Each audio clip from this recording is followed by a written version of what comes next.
as I look around, and as you guys can probably see behind us, in terms of the growth that it's had amazing. over the years, and obviously through esports as well, and just how big it's become. It's, again, for some of these guys, it will be, playing in your living room or playing in your bedroom, and now all of a sudden you're in the World Esports Championships, and it's a completely different atmosphere. Yesterday we had the opening ceremony that was amazing. Nothing to miss from an Olympics kind of party. People from all over the world with their flags, with their shirts. And I was talking with some of the guys and some of the girls, and I say, have you ever been out of your country before this? They say, no, this first time. So this is amazing. You know what esports can do for you. Your hobby can take you places. So keep dreaming, keep playing, keep doing what you like.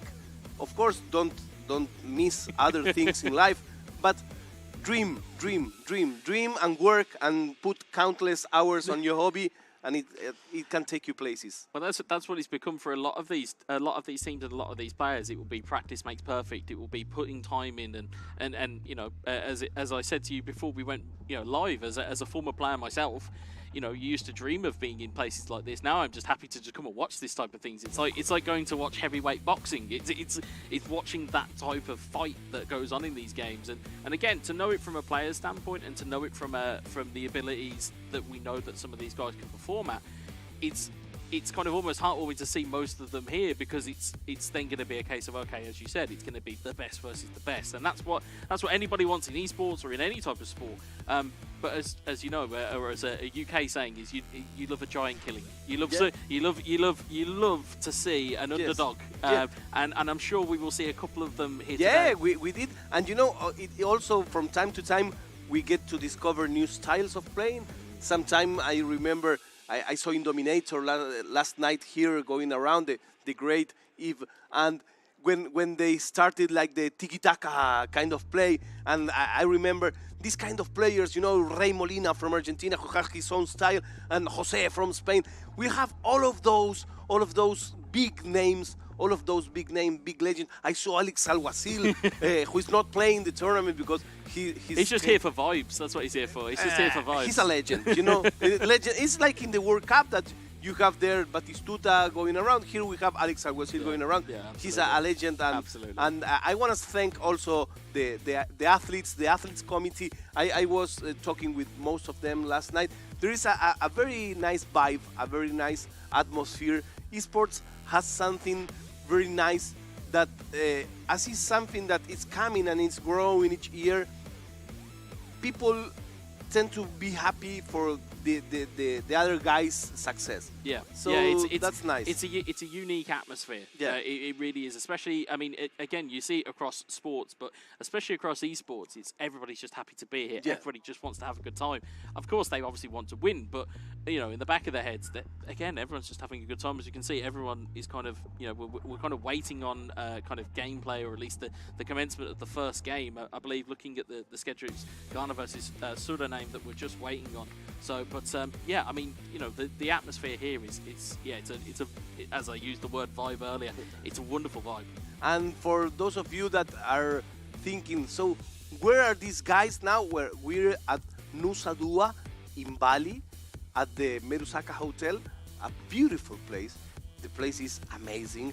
We are by the beach, so if you wanna have a look later on and have a lot of envy for us, you are in good place. Don't make the audience too jealous. That's not what we write. That's not what we're here for. We're not here to make people jealous. We're here to commentate. So for you to have like a starting point, we met today by the beach. So this was our start. You make it sound really romantic. Yeah. It was like our pre-production meeting was by the beach. Yeah. And this is the place where we started seeing the matches and the teams and everything that is happening. We are in paradise. Bali is the island of gods. Yeah. That's how they call it. We didn't get to see much, but I'm eager to know the place, know the culture. Yesterday at the opening ceremony, there were like music shows, culture shows. This is like a very, very nice opportunity to be able also to know the place. I'm a traveler, so I enjoy very much doing my work, but also experimenting, talking with people. So if you can do it through us, I will be more than happy to help you. Yeah, I mean, in terms of, as we talk about kind of experiences and in terms of the people who we've encountered so far have been nothing but fantastic. Again, the guys even behind the cameras, again, have all been super smooth. It's all been very, very handy for us. Our Dewey, Andre, everybody. So I'm just waiting for gameplay now. I just want to get started. I just want a game. I want to see a game, and I want to see it happen.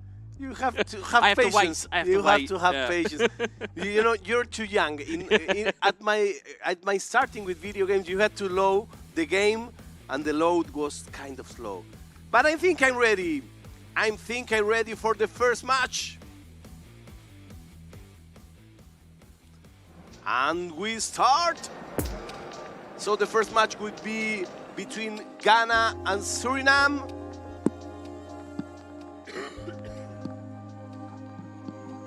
As you can see, looking like a Bayern Munich versus Manchester United tie, as you can see from the intros here. It'd be interesting to see how both teams set up. Well, a very good evening to you wherever you are. I do hope that you can join me. So this is the commentary from the game, and this is the official play-by-play with the legend, with Mr. Guedza. A beautiful picture under the floodlights. Traffic and transport round here, not the kindest. Yeah, as you can see, both teams walking out here. There is a sense of I'm hoping the official commentary doesn't overlap us too much. So what a stage. It'll be interesting to see how both teams set up here, and you can see some of the notable faces amongst the Bayern Munich side and amongst the Manchester United side. We'll see Bayern Munich set up here. It's Manuel Neuer in goal, as you would expect. It's the back four of Alphonso Davies, De Ligt, Hernandez and Pavard. Then you've got Joshua Kimmich, Thomas Muller, Leon Goretzka, and Kingsley Coman, Sadio Mane and Serge Gnabry. As you can see, the substitutes on the bench just there, just in case these guys need fresh legs. And of course, from Manchester United side of things, it's David De Gea in goal. You've got Malacia, Martinez, Varane and Dalot. You've got Fred, Eriksen, Casemiro and Bruno Fernandes. And of course, Cristiano Ronaldo and Marcus Rashford. So interesting there to see two different sides of the game in terms of one side is 4-3-3. Manchester United setting up a little bit more conservatively in a 4-4-2. Yeah, they will play surely the counter-attack plays. Well, actually, I've just even misread that there. It's a 4-3-1-2, so you've got Eriksen just in behind the front two. So it'll be interesting to see how they get on. So be ready for the match. So it's away we go then. Okay, so we're ready. We are just a little more thing to adjust before the first match, because, you know, as you said before, every match is so important that we cannot have not a single line of doubt that, like, I don't know if this button is like, is this my controller? Are the settings correct?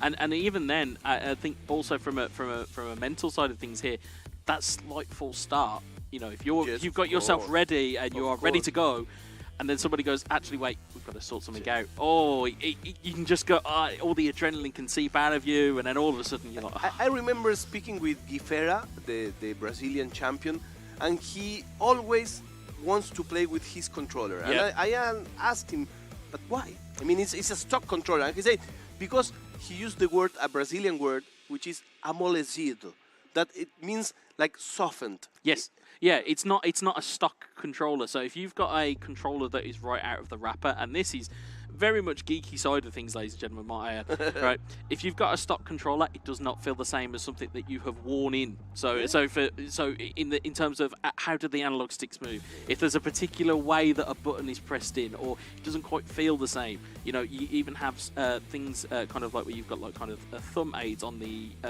actual analog sticks. There's grips that you can have so the controller doesn't fall out of your hands. There's loads of little different intricacies that players have, and of course Guifera, as we know, a superstar in his own right.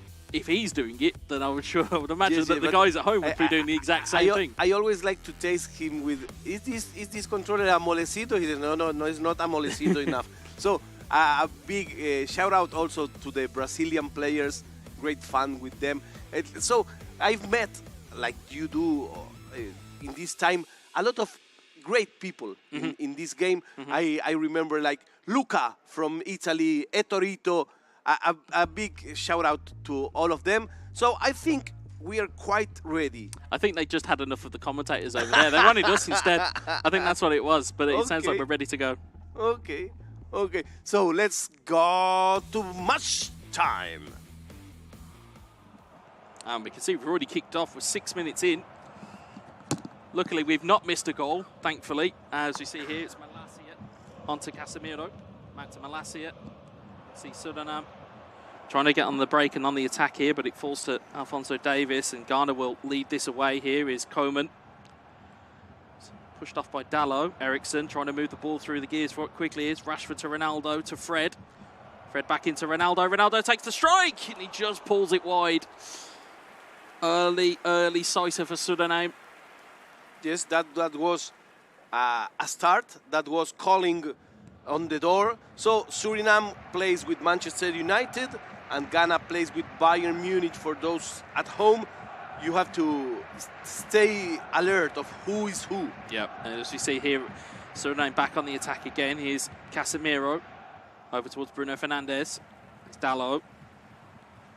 Dalot looking to pursue an avenue down the right-hand side, and Alphonso Davies just gets the better of him, and the counter could be on here for Bayern Munich and for Ghana, but it's snuffed out by Lisandro Martinez. Ronaldo to Eriksson, back to Ronaldo. Lucas Hernandez doesn't get that cleanly away. I like that the Suriname player is not in a rush. He wants to get to the box, but in a clear way. Yeah, absolutely. You can see ball just keeps getting recycled by Suriname here. It's Eriksson to Malacia.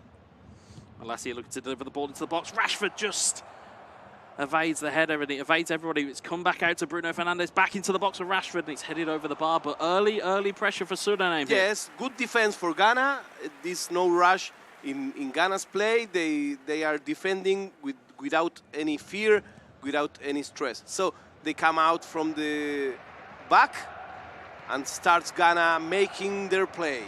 Yeah, it's Serge Gnabry down the right-hand side. It's Sadio Mane in towards Coman. Coman looks to try and get that back to Mane, but again, it's the Argentine Martinez who leads it away. Here's Bruno Fernandes out wide to Dalot. And it's interesting to see what we said about play styles and about differences that you'll see here. As you mentioned, a pretty patient play style that's coming through here. Yes, they are like studying each other. This is the first match, so nobody wants to be the fool here. Yeah, you don't want to make an error very early on. That's the main takeaway here. But as we said there, a bad error there by Christian Eriksen, but Kimmich cannot make it pay, and it falls to Rafael Varane, and it seems to be all Suriname at the moment. Ghana just can't quite get their wheels to the road at the moment. Here's Bruno Fernandes, leads it through the line to Eriksen. Here's Dalot. Dalot into the box, looking for Rashford, trying to get the touchdown. It's taken away by... Solid defense of Ghana once again. It very much is. It's Sadio Mane. Gnabry. Back to Muller. And it's dispossessed by Bruno Fernandes. It's Marcus Rashford. Fred. Ronaldo. Back to Fred. Malacia. Again, you can just see that little kind of passing triangles that Suriname are trying to employ here. Is Fred, Ronaldo, Bruno. And everything is by the pitch. No aerial balls. No, there isn't. There's Dalot. Ronaldo was in the box there. He was loitering, but it's cleared away. Serge Gnabry. Ghana really trying to get a foothold in this game. There's Muller. Dispossessed by Ronaldo. Ronaldo over to Bruno Fernandes. Fernandes through to Rashford. Dalot. There's a run inside there. Didn't quite spot that run from Fernandes. It's cleared away. But it is back in play again. Rashford. Ronaldo. Ronaldo takes a dummy. Takes a second dummy. Maybe tried a little bit too much there. Yes, he expected too much. He must release the ball earlier. And now comes Ghana. But Sadio Mane was not fast enough. It's Malacia with the ball. Bruno Fernandes. As you can see, Fred trying to lead it back on the attack here. I believe looking at the cameras below us, actually, or looking at it, they believe they've switched it over. So apologies to those watching at home. They believe to be Ghana in Manchester United's colours, and Suriname goes back to your point, Fedita, about making sure that you're keeping your eyes on target here. But I retract all of my previous statements. It appears to be Ghana that are fully in control of this game. Suriname just trying to clear their lines. Here's Eriksson. Gladly it's just 0-0, so that's not a problem. It's not too bad after that. Here's Ericsson. It happens in every tournament. So if you follow eFootball games, you know that these things happen. Yep.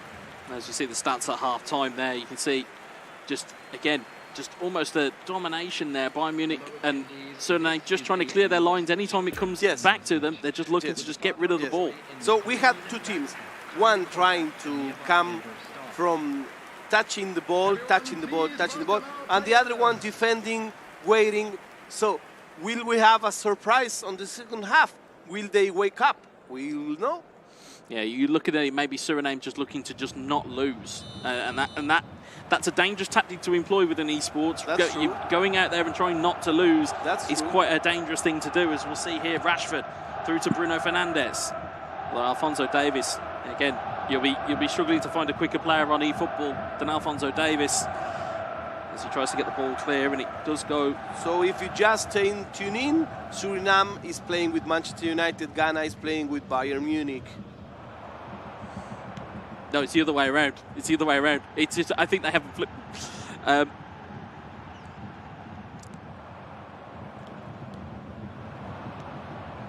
Here's Fred. It's dispossessed by Pavard. Goretzka. Kimmich. Here's Casemiro. Here's Fred. Just trying to be patient here. Bruno, back to Casemiro, back to Bruno Fernandes. And they unlock a door. Dalot, Ericsson, Bruno Fernandes. Here's Casemiro. Casemiro out wide to Fred. Casemiro out to Malacia. Malacia looking to get the ball into the box, looking for Ronaldo's header. It's parried away by Neuer. Nobody could benefit from it, and Muller just trying to get the ball away. Here's Rafael Varane. Dalot. Bruno Fernandes. Here's Casemiro. Bruno Fernandes, Christian Eriksen, through to Rashford. Again, Matthias de Ligt just clears it away, and again, it's this stubborn Bayern Munich defence that just keeps getting the ball away here. But are they looking to maybe spring a surprise here? Is Thomas Muller? Yeah, this is like the typical opening match. You know, everybody is very uptight. Everybody is like starting from keeping their goal in 0, and from there trying to build the game. I think that none of the players will be sad if this is a tie. Yeah. At least it looks this way right now. It looks this way, but Manchester United seeming to be the kind of almost the aggressors in this situation. Is Rashford onto Ronaldo, dispossessed, nothing given. Referee was given a look there, but nothing was given. There's Muller out wide to Gnabry. Gnabry's got a bit of real estate to move into. He's trailed by Malacia, who does get back and make the covering challenge. And it will be Manchester United to regain control of this. And again, there's not been too much to speak of from a Bayern Munich standpoint, but as the curse of the commentator may happen, is Muller. And it just gets led away again, but there's very much a cagey feel to this game. Yes, the goalies may ask for a chair because they're like spectators. Well, hold that thought as Marcus Rashford looks to get involved. And again, it's just led away once more by Alphonso Davies. If you were looking for a player of the match, you'd probably be looking for him at the moment. He's kept that Manchester United attack at bay. Yeah, I think he's the one that had most interactions with the ball. But also the play at the midfield, Casemiro was kind of good in this game. There's still time left, though. Could there be a hero in the last 15 minutes of the game? You've got Dalot. Back inside to Christian Eriksen. Again, looking for space to open up here. Again, it's patient build-up. It's what I like to see. I like to see a thinking player as we see it going forward here as Dalot to Eriksen. I like to see people shooting at target, you know. I'll hold that thought. You might get your wish, and it's de Ligt that just gets the challenge in. Again, Rashford looking to take it away, and here is Kingsley Coman. Oh, pause. Looks like it's happened here. As we'll just have a look at our tactics, or at least the changes that have been made here.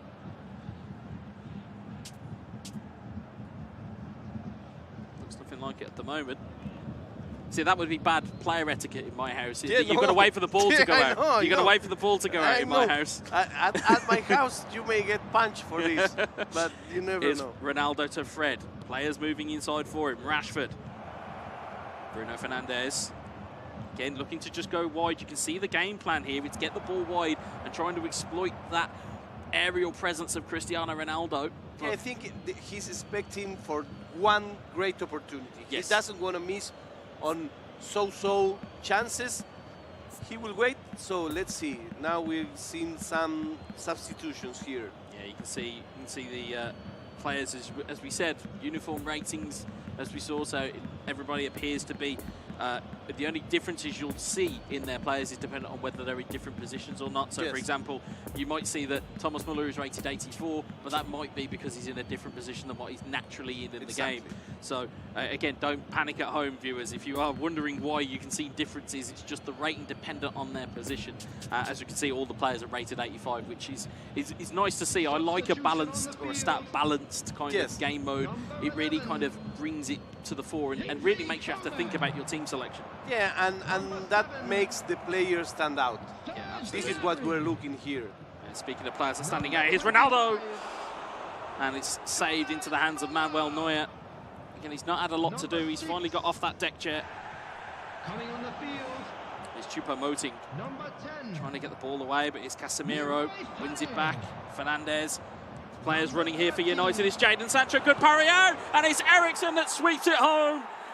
Finally, the deadlock has been broken. It's Manchester United, and it is Ghana. It is 1-0 with 4 minutes to go. Again, we saw just swept the ball into the back of the net. You know, we had to wait to the minute 87, so there is a prize for those who know how to wait, and this is the prize. Let's see the goal once again. It opens to the right, good position, and in the bounce, there was another guy expecting from it.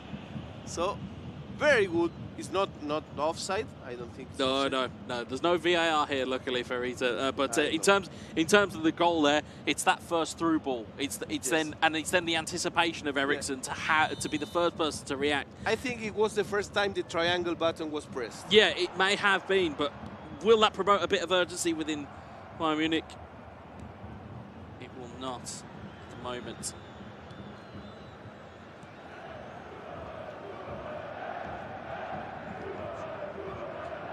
There will be 1 minute added time. As you'll see here, just a little bit of...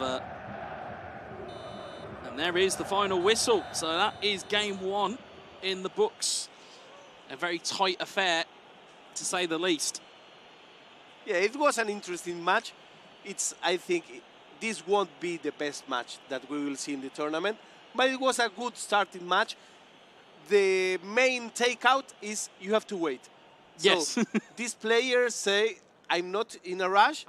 I know that if I try a lot and the opportunity is not the perfect one, my players would get tired, and this is not what I like. So it took his time, it expected, it built the play. So in the first good through ball, we had the goal, and in the minute 87, we ended this tie with this first match that was a win for Manchester United. Yeah, and we talk about it all the time, or at least you will have seen in previous events and tournaments how important substitutions are. It was no coincidence that no sooner had there been substitutions was there then all of a sudden there was an opportunity, because again, you've got fresh legs on. It was Jadon Sancho that made that run, who came off the bench. It's quick, it's fast, they're energised, and again, against tired legs in that Bayern Munich defence, as much as they were, just kicking the ball away and keeping it away from their goal,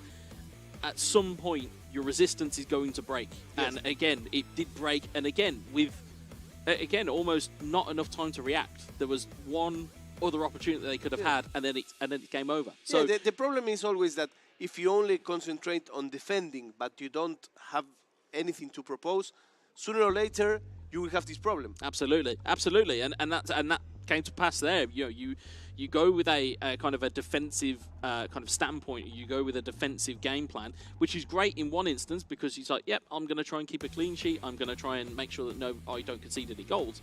But if you're so defensive that you then can't put your game plan onto somebody else, that's the thing. You need one more card. Yes. Because if not, nobody gets a tournament just tying games. Yeah, absolutely. You get nothing for a draw as it normally works. Exactly. Well, here we are in Bali with the man, with the legend, with Guetza, and with the best players in the world. We will be sharing these games with you. The first game was Ghana versus Suriname.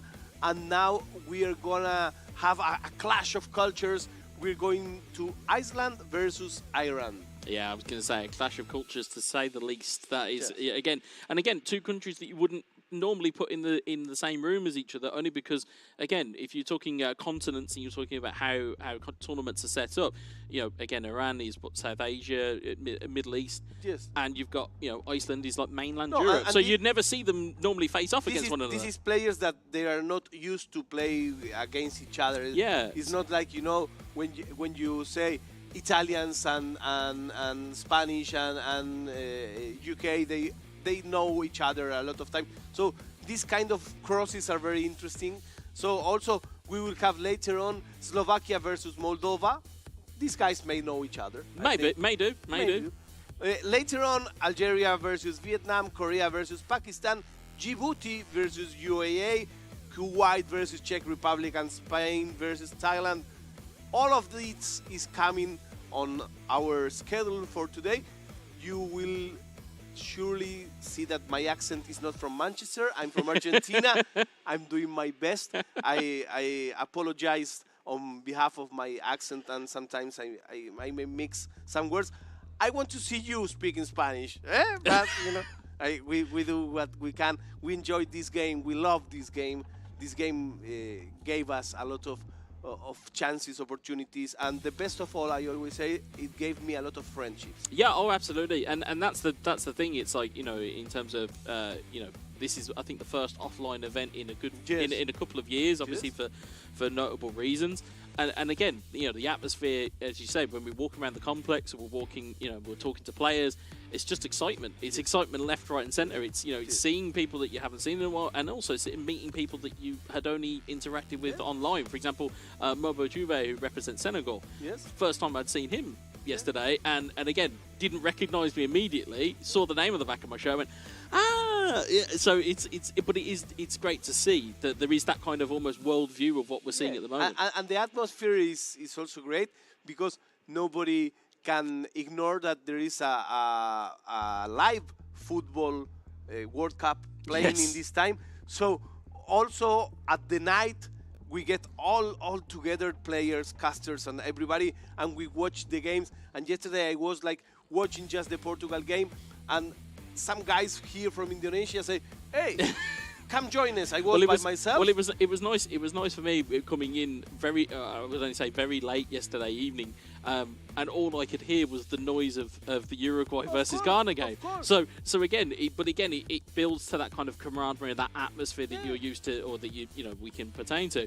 You've got people of all different cultures supporting all different types of teams, and also all having a good time with it. So it's the exact opposite of the stereotype. Yeah, absolutely. I was by myself, and these guys here from Indonesia, they say, "Okay, join our table." I say, "No, it's okay. I'm here waiting for a friend." They say, No, you're our guest." And they bring me to the table, and we had a great time. Yep. So I hope you're having a great time with us. Tell us on social media, where are you from? Where are you watching the games from? And who are you rooting for, of course? Yeah, I was going to say, well, with there being no English representative, I'm very much pulling for Wales as my counterpart at the moment. Okay. Not that I've got any bias towards them on the commentary booth, but certainly it's a player that I would like to see do well. Obviously, it's the closest thing I've got to home now. Of course, you've got Argentina. Yeah, I have Argentina, and I also have Spain with my friend Jose. But I mean, I want to see a lot of players. So, are you ready for the next match? I think we are. I think we are ready. I think we're hearing it in our ears that are ready to rock and roll. Okay, let's go. Ready to rumble.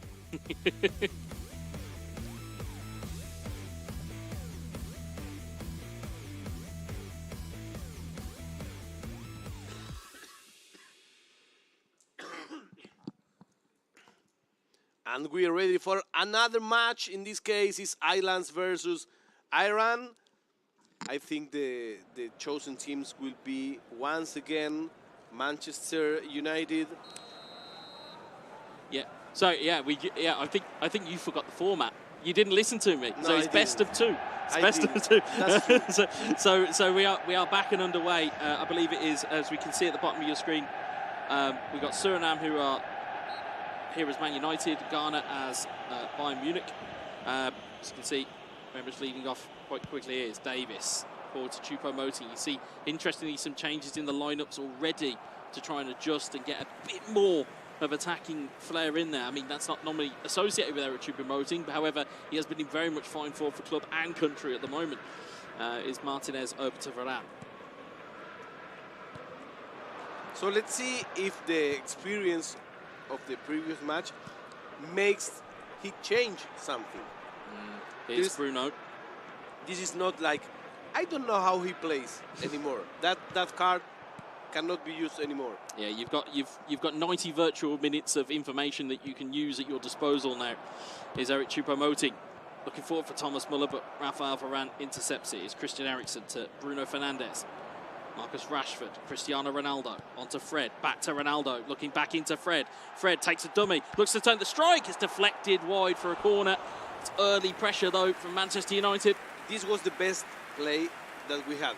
So far, absolutely. Touches, going front, back, coming and going. This is what we're gonna watch here. Let's have a look and see who we've got on the corner here. It's Christian Eriksen. Has to deliver one into the box. It's Lucas Hernandez with the clearance, only as far as Diogo Dalot. It's back out wide, but it's intercepted by Coman. Fred wins it back in a promising position. Here is Eriksen to Fred. Dalot, Fernandes, Casemiro. Again, just stolen away by the Bayern Munich defence, and it's Serge Gnabry looking to give it to Choupo-Moting. He's looking to just try and use him as a target man, just to hold up play, just to get those bodies forward. Yeah, but was I the only one that was screaming when Ghana started the counter-attack? Because that was kind of an opportunity. Ghana playing with Bayern Munich, Suriname playing with Manchester United. Manchester United had the best play in the game yet, but we haven't seen anything. 16 minutes, and this game for now, it's 0-0. Oh, and there's a poor giveaway there. It's Choupo-Moting. Oh, that's a golden opportunity. That is a golden opportunity that goes by the wayside for Bayern Munich. And for you guys at home, you won't see this, but me and Farid are both tapping screens where we can see passes going. Yes, it's like we've got the controls in our hands themselves. That's a golden opportunity for Bayern Munich, though.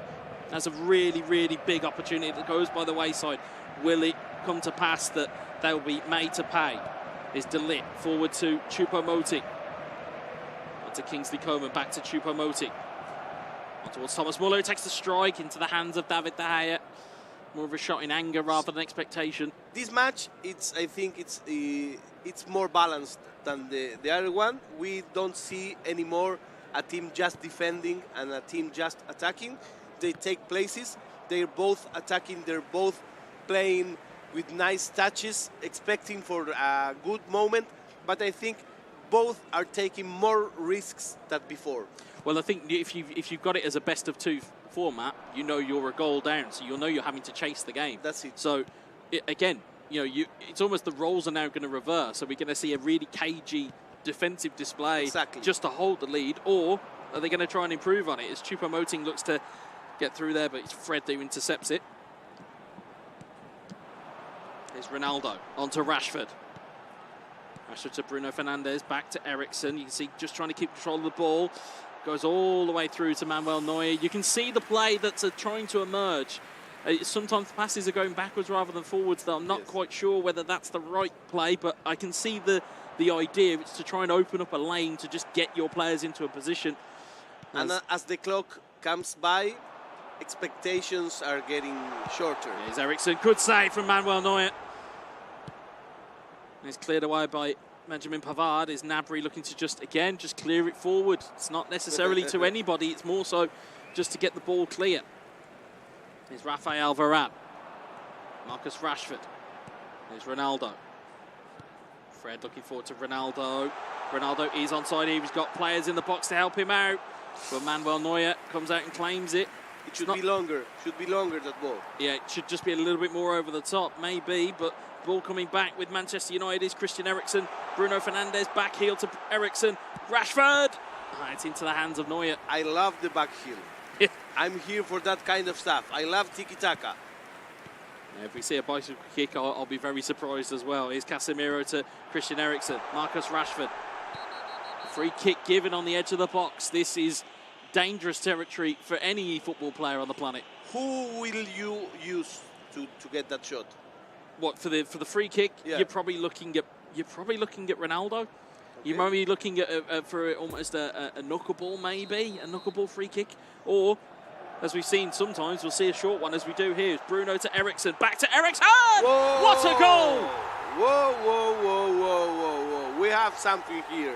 What a strike by the Great Dane himself, Christian Eriksen. What a goal that is. And in true gamer fashion, they skipped the replay. True gamer fashion. What an absolute strike that was.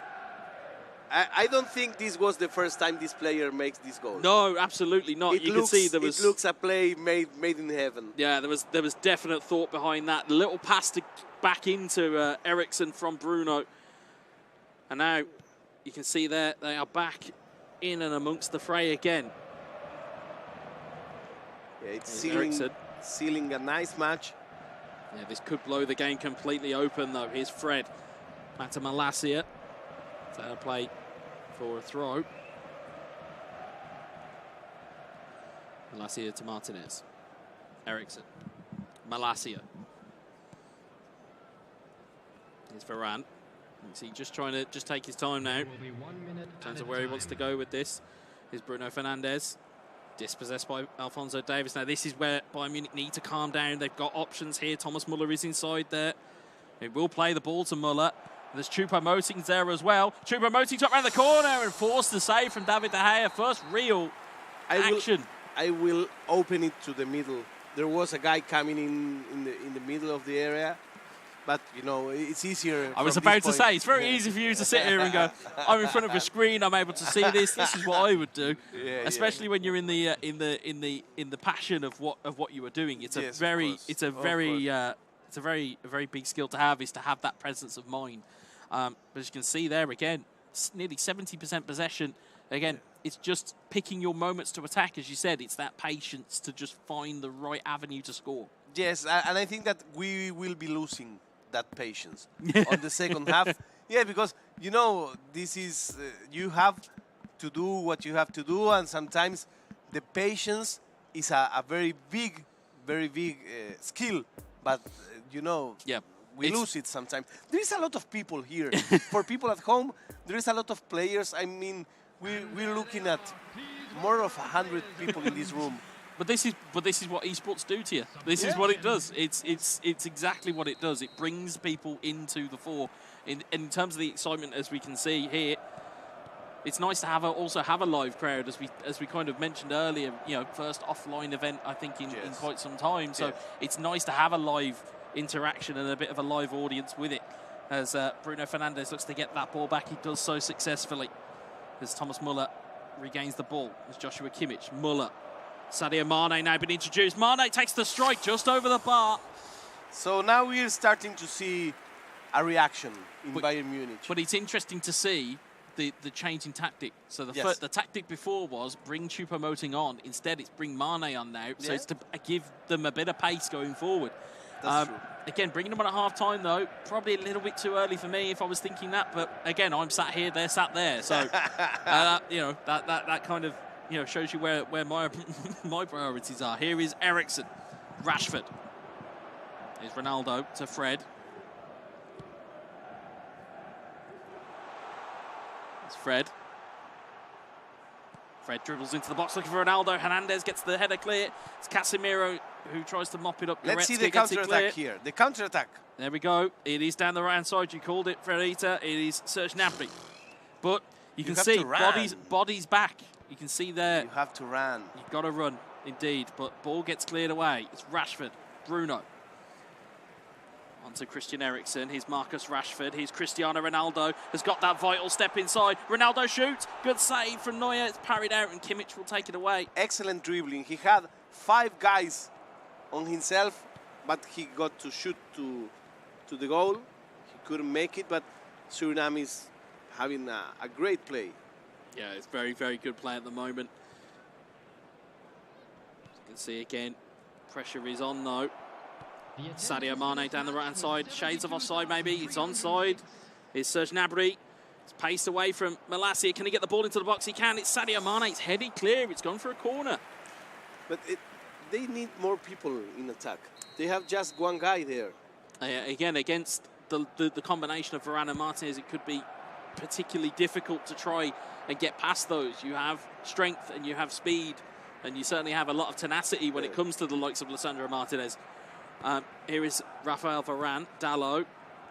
Risky play. Little bit of risk there, but again, if you're drawing your opponent out and you're bringing them on, it's almost like you know when you're watching boxing, you're calling on your opponent to say, come on, try and take this ball off me, and it might just be of a benefit, but again, with risk, it does provide the avenue for a mistake, and again, that might just be what Bayern Munich are looking for here.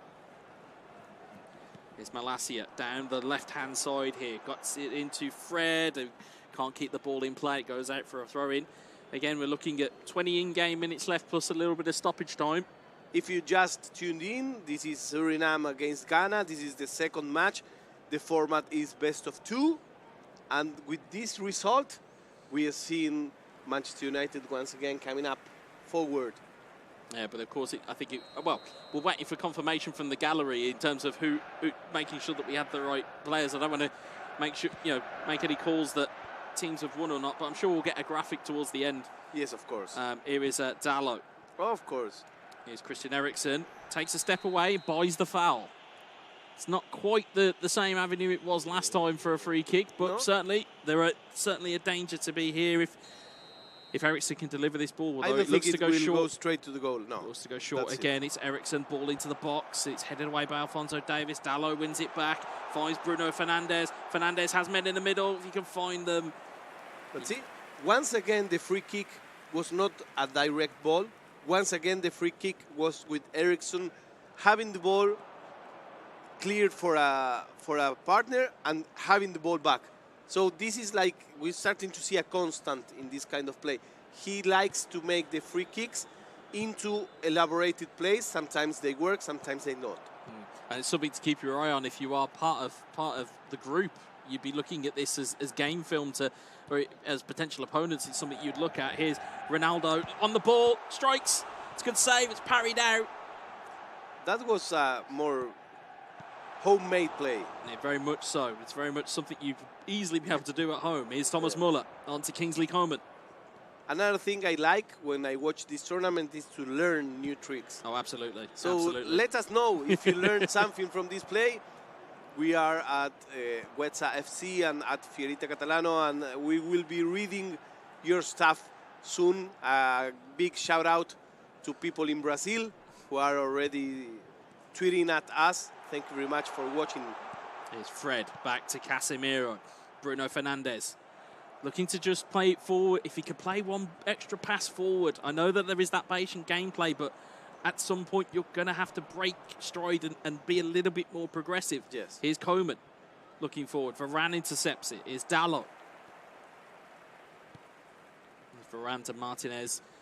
And as we've seen across a variety of tournaments and a variety of events, there will be that element of gamesmanship. If players know that they are in promising positions, they'll look to keep the ball. They'll look to frustrate. They'll look to just kind of grind down the time. But as we say that, Bruno Fernandes making strides into play there, but you can see. We say in Spanish to need.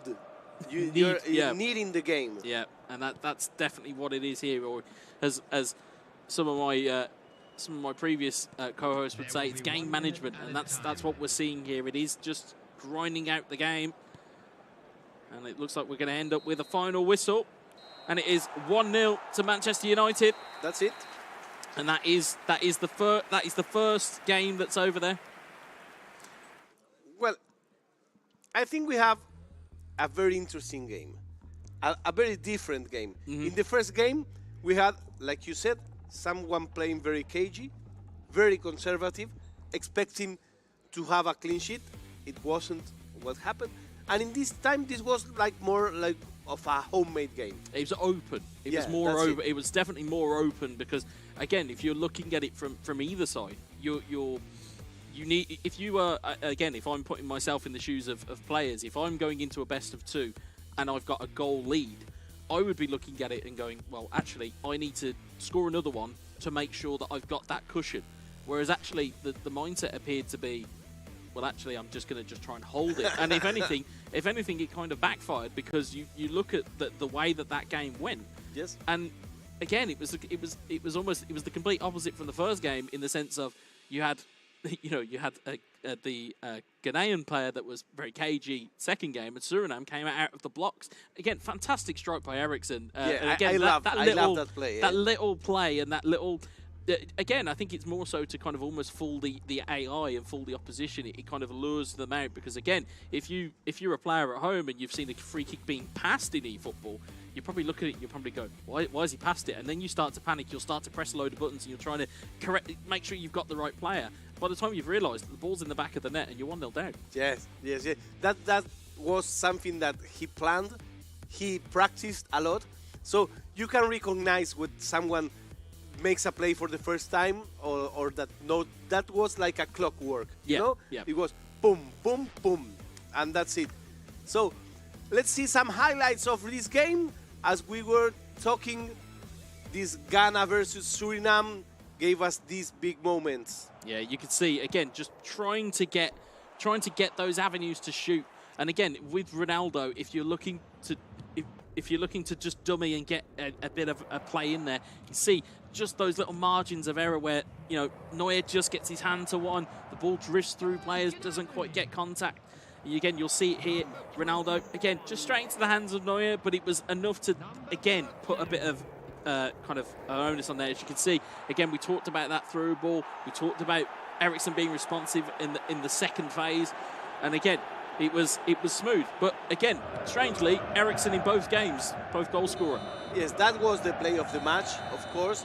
And the use that the player make of Eriksson was really something important.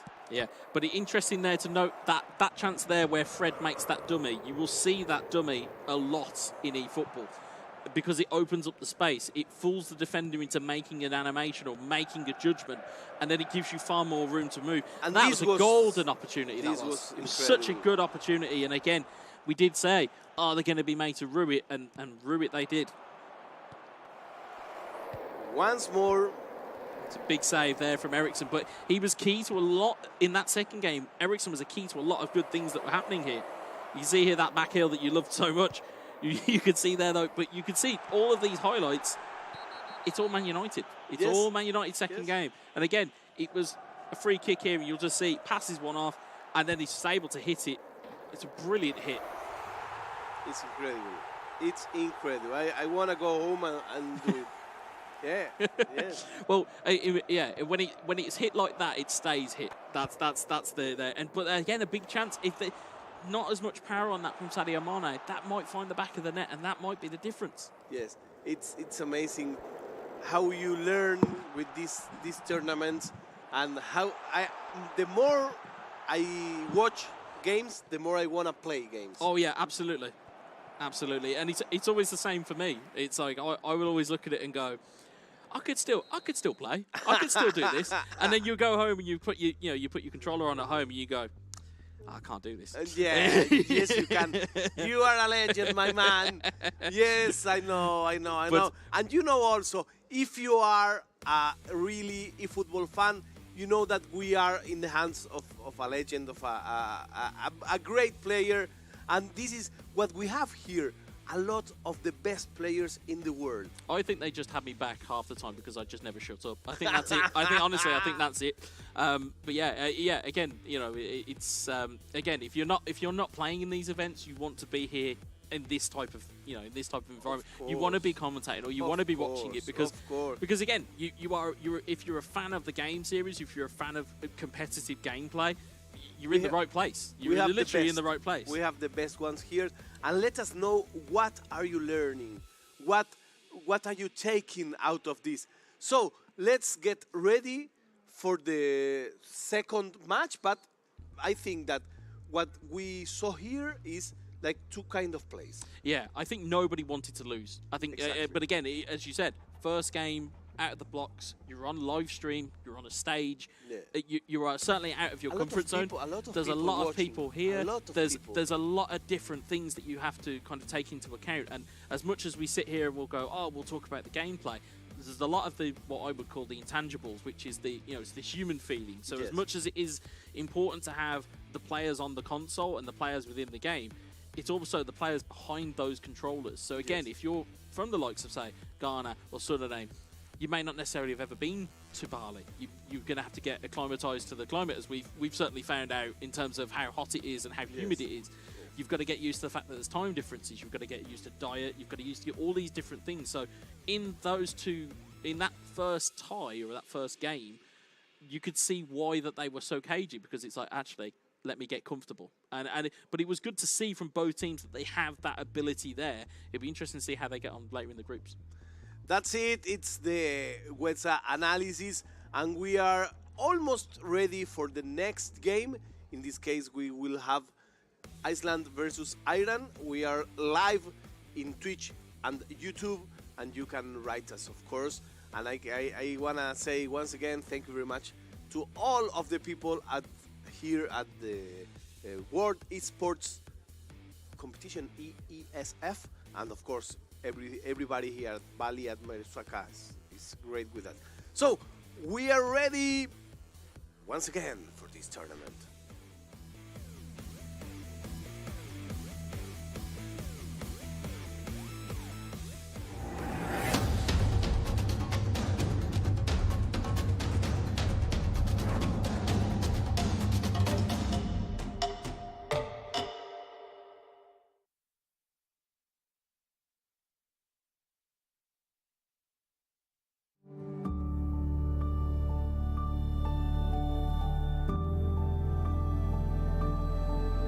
All it takes is one dream. One dream that becomes a journey. To drive an ambition. Believing in yourself. Persevering challenges. Always focused on the dream. To grow aspirations. Having the will to keep going. Building a future with a legacy. Knowing dreams can come true. Over 11 years of growth. The spirit of entrepreneurship. Created possibilities.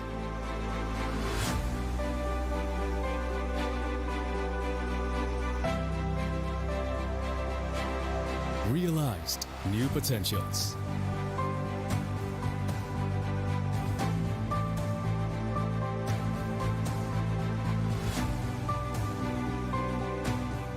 Innovate for the better.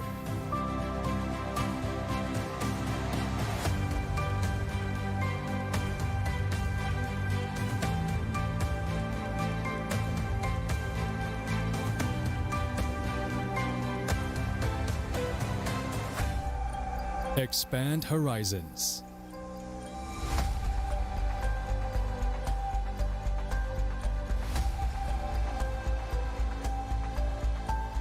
To change lives.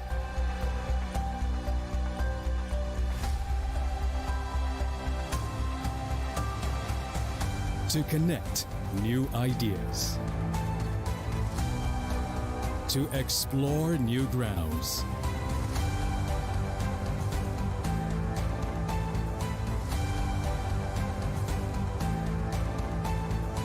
With the future in sight.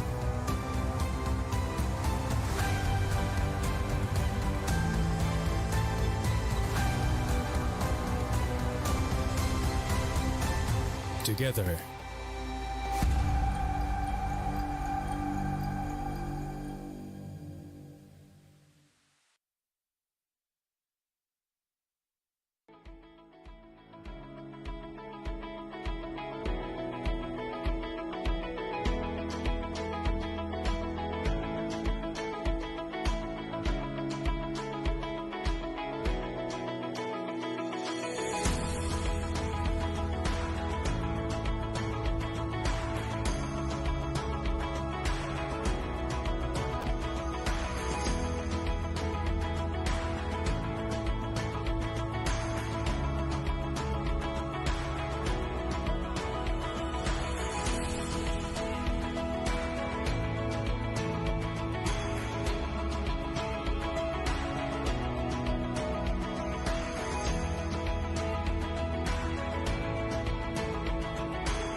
Get Galaxy A33 5G. Because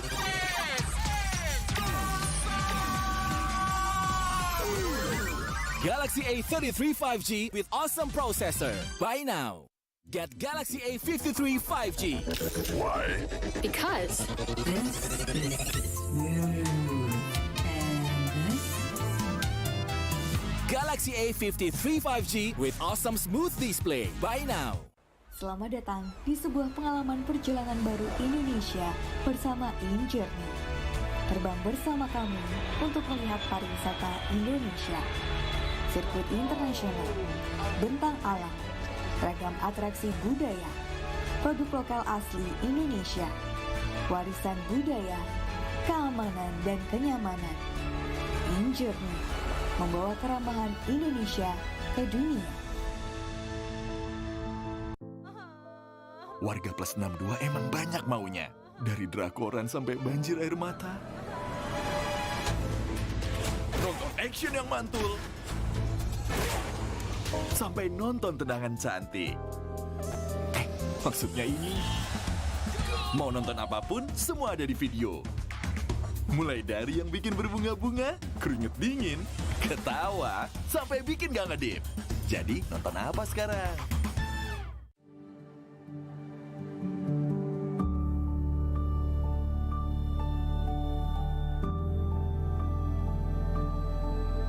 All it takes is one dream. One dream that becomes a journey. To drive an ambition. Believing in yourself.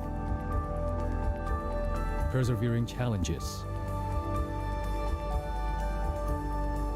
Always focused on the dream. To grow aspirations. Having the will to keep going. Building a future with a legacy. Knowing dreams can come true. Over 11 years of growth. The spirit of entrepreneurship. Created possibilities.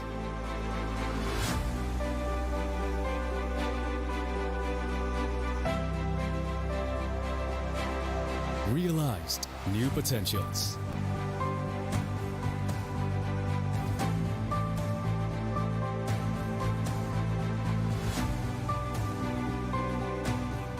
Innovate for the better.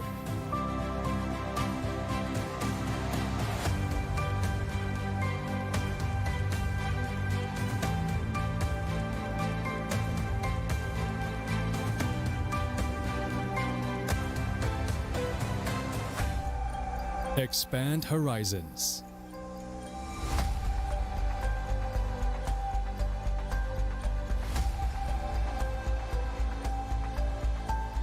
To change lives.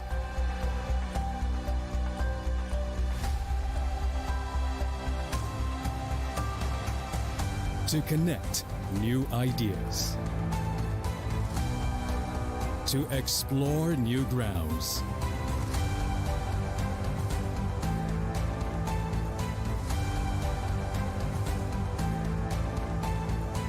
With the future in sight.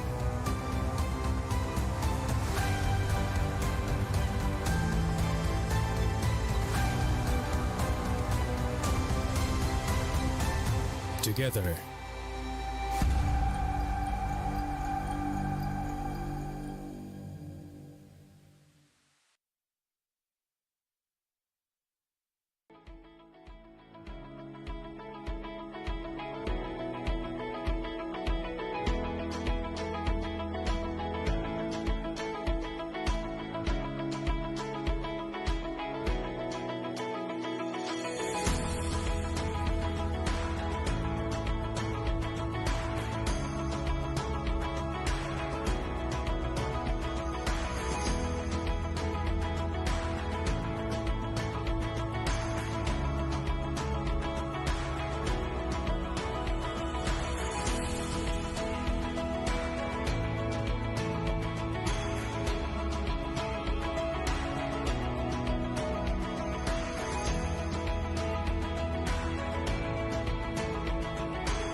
Get Galaxy A33 5G.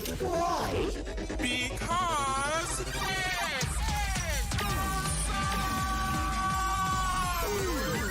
Galaxy A33 5G with awesome processor. Buy now. Get Galaxy A53 5G. why? Because this is smooth. And this? Galaxy A53 5G with awesome smooth display. Buy now. Selamat datang di sebuah pengalaman perjalanan baru Indonesia bersama InJourney. Terbang bersama kami untuk melihat pariwisata Indonesia. Sirkuit internasional, bentang alam, ragam atraksi budaya, produk lokal asli Indonesia, warisan budaya, keamanan dan kenyamanan. InJourney membawa keramahan Indonesia ke dunia.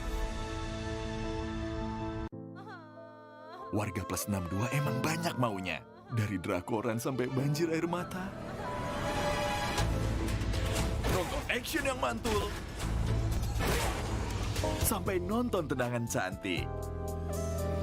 Maksudnya ini. Mau nonton apapun, semua ada di video. Mulai dari yang bikin berbunga-bunga, keringet dingin, ketawa, sampai bikin gak ngedip. Jadi nonton apa sekarang?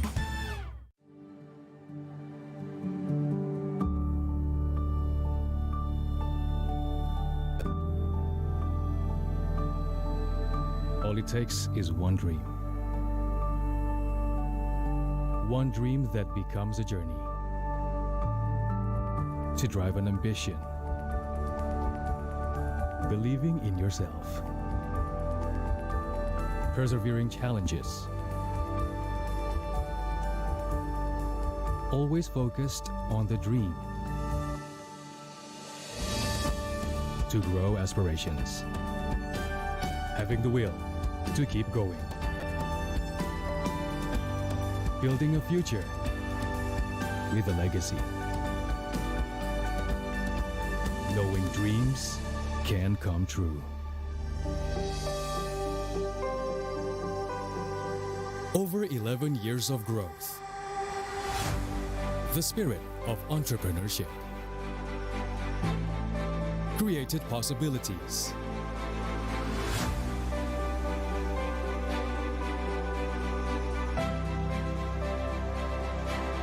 Realized new potentials.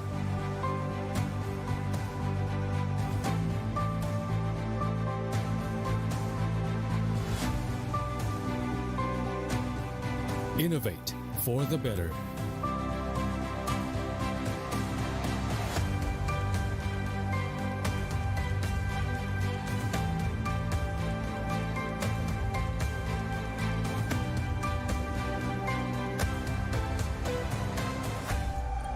Expand horizons.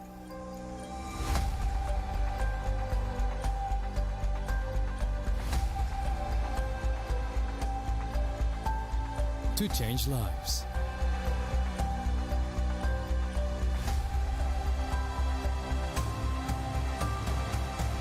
To connect new ideas. To explore new grounds.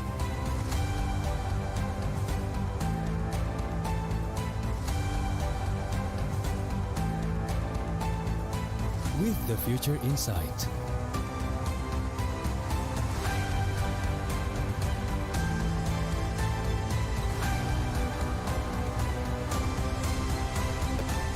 Together.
Get Galaxy A33 5G. Because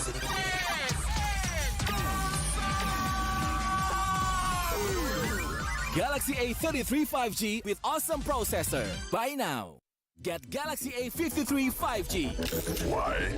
Because this is smooth. And this?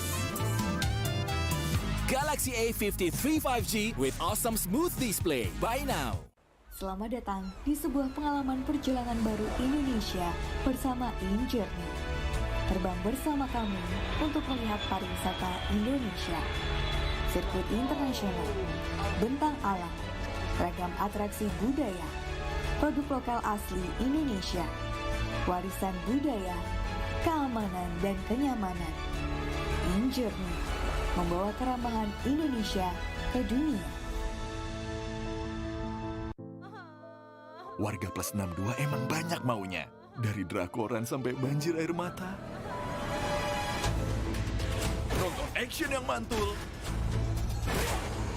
Sampai nonton tendangan cantik. Maksudnya ini. Mau nonton apapun, semua ada di video. Mulai dari yang bikin berbunga-bunga, keringet dingin, ketawa, sampai bikin gak ngedip. Jadi nonton apa sekarang?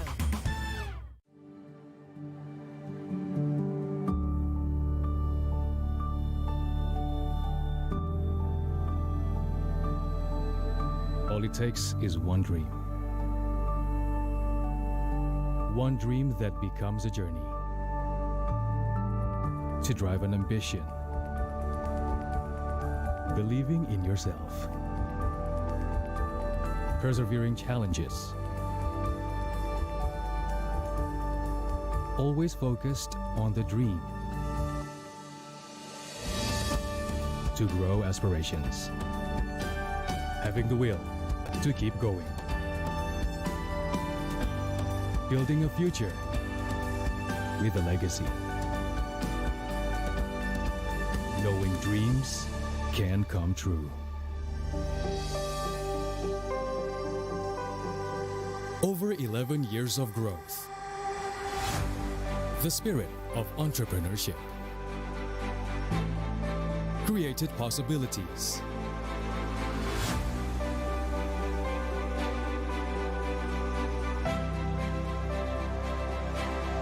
Realized new potentials.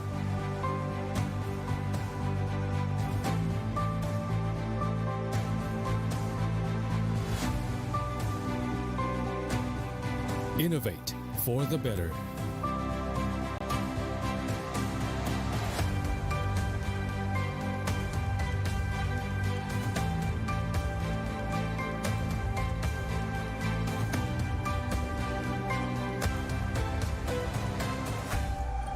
Expand horizons.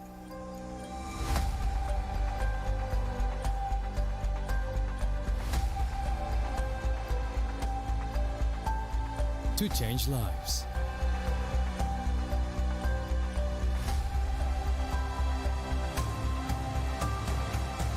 To connect new ideas. To explore new grounds.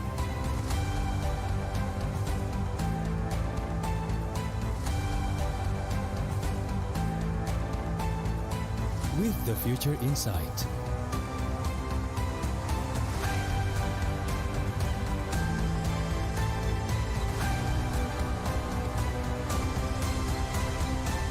Together.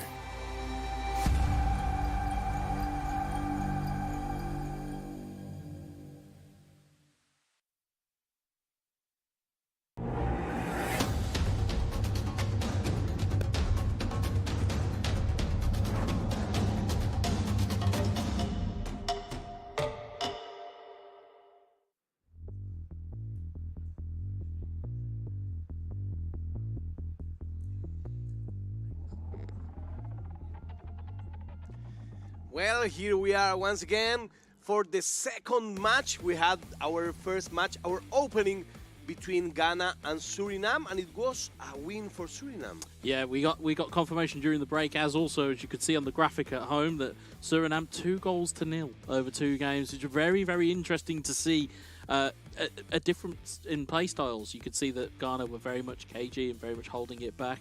Suriname took the victories, and of course, as we see now coming up next, Iceland versus Iran. As you mentioned slightly prematurely earlier, it is a clash of cultures. Yes, of course, and we are eager to see this. We are at wonderful Merusaka in Nusa Dua, Bali, Indonesia, the island of gods, enjoying this beautiful tournament, which also has place at the same time of the local Indonesian tournament of esports. So this is a very important tournament. More than 100 of countries are represented. Players crazy, from more than one. It's incredible. It's crazy. I mean, incredible. I said previously on, or at least off broadcast, I was pleasantly surprised as to how big this tournament actually is. Again, across all the different types of disciplines, there's different games. There's Dota, you've got Tekken, you've got loads of different games you can go and watch. Of course, if you are watching us, of course, you're more interested in eFootball 2023, which we're absolutely fine with, by the way, folks. Of course, of course. You know, if you don't know how to play eFootball, you can play the other ones. But we are here with the best of them.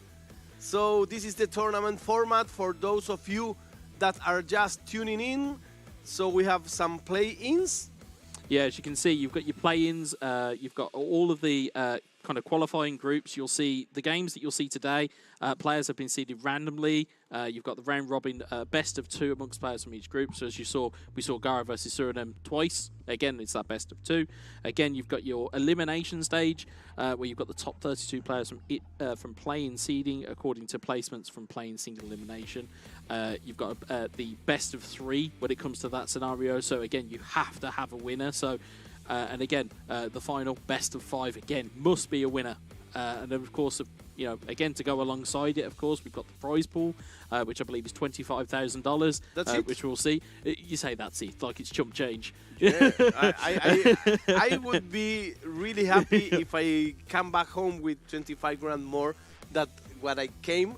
Yeah. If not, I'm happy anyway. You know, Yeah. it's a great.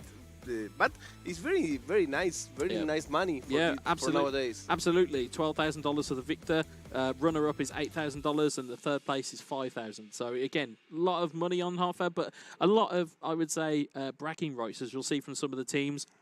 Again, of course, Group A, you've got Ghana, Uzbekistan, Montenegro, Suriname, Morocco. The Group B is Bhutan, Bulgaria, Maldives, Korea, and Pakistan. Group C, you've got Chad, Trinidad, Tobago, Tunisia, Iraq, and Portugal. Group D, Bosnia and Herzegovina, Brunei, Spain, Thailand, and Somalia. And again, as we've said before, there's plenty of heavy hitters here from some of what we probably say traditionally the bigger nations. But again, as we saw in the first game, there's still some very good gameplay on offer. As in Group E, we can see Iceland, Iran, North Macedonia, and Kyrgyzstan. Group F with Wales, UAB, Namibia, and Djibouti. And in Group G, you've got Tajikistan, Syria, Honduras, and Bahrain. Group H, Nigeria, Azerbaijan, Saudi Arabia, and Team IESF. And again, in terms of these groups and in terms of how many groups there are, again, it probably helps nations that there's a lot of players involved here. I believe there's 72 players involved in eFootball. So again, it's the biggest kind of turnout, as you can see from the groups. Group I, Slovakia, Moldova, Hong Kong, and Myanmar. In Group G, Italy, Czech Republic, Japan, Kuwait. Group K is Austria, Georgia, Sri Lanka, and Turkmenistan. Group L, Luxembourg, Turkey, Slovenia, and Lebanon. Yeah, and in terms of how many teams there are, normally in a traditional football tournament, it stops at Group H, but instead we've got Group N. We've got Group M, which is Algeria, Vietnam, Argentina, and Senegal. Group N, New Zealand, Netherlands, Malaysia, and Brazil. Group O, you've got Croatia, Laos, Ecuador, and Mongolia. Group P, Kazakhstan, Armenia, India, and Guinea. Yeah, and again, there's just so many players and so many games on offer, but we will obviously, of course, take a look at the schedule. We have already saw Ghana versus Suriname. We will now see coming up Iceland versus Iran, Slovakia versus Moldova, and Algeria versus Vietnam. That's only part 1, by the way. Exactly. That's part 1. Exactly. And, you know, we already saw the victory of Suriname, and let's see what happens now with Iceland and Iran. You have here, like, the schedule, plan your day, choose your match. Of course, we are happy if you are with us the whole day, because there are very, very interesting games. Whoa. Korea, Pakistan, Djibouti, UAE, Kuwait, Czech Republic, Spain versus Thailand. That will be like our second. It's almost like our main event. Yes, It feels like that does. It almost Exactly. does. Exactly. I was a little confused about the time zones because we have right now people in Europe are sleeping, people in South America are waking up. So we have like people from all over watching these beautiful games with us and giving us great company over social media. Of course, you can see us in Twitch at the IESF underscore There we go. TV3 and on YouTube on PBESI and garudaku.esi also. So a big shout out for all of you there with us. I'm so proud of you for getting underscore. I'm so proud of you. It's difficult. It's difficult. good. It's good. It's good. For me, it would be guión bajo or barra baja. Well, that's it, my friend. So here we are in wonderful Bali with the man, with Guetza, with a lot of people from around the world enjoying our passion for eFootball. I like to say Pro Evolution Soccer. Oh, it's you know, you can't say that anymore. I can't say it anymore. It feels like it should still be here. Look at me, winning 11, Pro Evolution Soccer, eFootball. I say it. But again, it's again to almost be a little bit too cheesy about it. It is now an evolution of football. Whether you are whether you are a fan of older games, whether you're a fan of the newer ones. This is where the game is now, and of course, yes, it's free to play. There's all of these different things that go alongside it. And again, as we mentioned earlier, the growth of the game, the growth of esports, it leads to things like this. It's incredible. Yeah. I'm still expecting the Master League. I must say that. I have no problem at all because we are here for the fans. This transmission only exists because of you guys. Watching at home, sharing this transmission. So I'm really thank you for all of your comments. You've won a lot of hearts and minds with that. As soon as you mentioned the words Master League, you've won a lot of hearts and minds with that. I'll tell you that for nothing. I know. I'm walking on fire. Okay, and now the match is starting. Let's see who plays with what. Manchester United against Manchester United. This would be fun. Well, it's the first matchup of its kind, and you've got Iceland in the home kit of Manchester United, Iran in the away kit of Manchester United. Again, might be slightly easier to keep a hold of as Rashford looks to get involved there. Victor Lindelof appears to clear it away. So again, our first matchup of its kind. They can be quite tricky to keep hold of at home or to keep your eyes on. But again, this will start off fast as you can see the differences in play styles already. It's Marcus Rashford looking to shape to shoot. Lindelof gets the block. It is a corner ball. Yeah, I see Iran playing fast, playing a very aggressive game. I like this kind of game. Yeah, it's certainly looked like it's going to be ball into the box there, headed away. It's Lindelof. It's down to Fred. Danger is still not clear here. It's Jadon Sancho. Nice little double touch outside of the foot shot, and De Gea makes the save. Again, if you're looking for that at home, you'll be seeing a lot of those today, I would imagine, those double touches. They are very, very potent in the game of eFootball. But as you can see, it's Iceland looking to be back on the attack here. I'm liking this match more than the one before. They are playing very fast. They are playing nice game, ball on the pitch. As you can see there, ball into Marcus Rashford. Touching and touching. Looking to just find a gap. Finds it into Fred. Fred looking back for Bruno Fernandes. I like the Iranian kind of play. I like that. It's pressure early on, but Iceland get the ball away here. It's Fernandes down to Rashford. Rashford into Cristiano Ronaldo. Back to Bruno Fernandes. Into Fred. Fred in towards Ronaldo. Just gets cleared away, and counter may just be on here, but you may hear some other shouts of other games going on at the time, but this is the game that we're invested in. You may hear players getting slightly more animated as time goes on. Here's Sancho. And to deliver a driven ball into the box, it's Marcus Rashford! That is a stunning cross into a tap-in. And again, if you want a player in world football right now who is in form, it is Marcus Rashford inside the penalty box, inside the 6-yard box. It was harder to miss than it was to score. It was such an easy finish, but a wonderful ball in. I told you I like the Iranian playing style. For me, it seems very South American, very fast, very aggressive, very no hold, without any kind of preoccupation. Everything forward. We come forward. We have to make a goal. Never mind.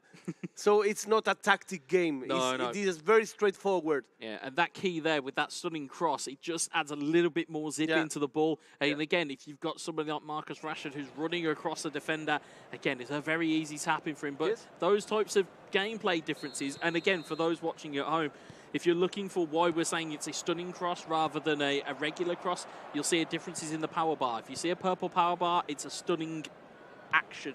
So please, keep your eyes peeled for those as we try and call them. But again, that's very, very interesting comment. Yeah. You can learn to get your game better. You have to listen to what Wesa says and look at the screen. This is very important. This style of play was like very homemade. But now Iceland comes. Iceland are on the charge here, but it's cleared away by Aaron Wan-Bissaka. And Sancho. It's Ronaldo. Rashford struggling to keep up with the gameplay here. Such is the aggression. It's Ronaldo with a strike. Oh! It was dipping. It was violent, but it was just wide of the post. Very tiki-taka game. Yeah. I like that. It's a lot of quick passes to keep your opponent guessing.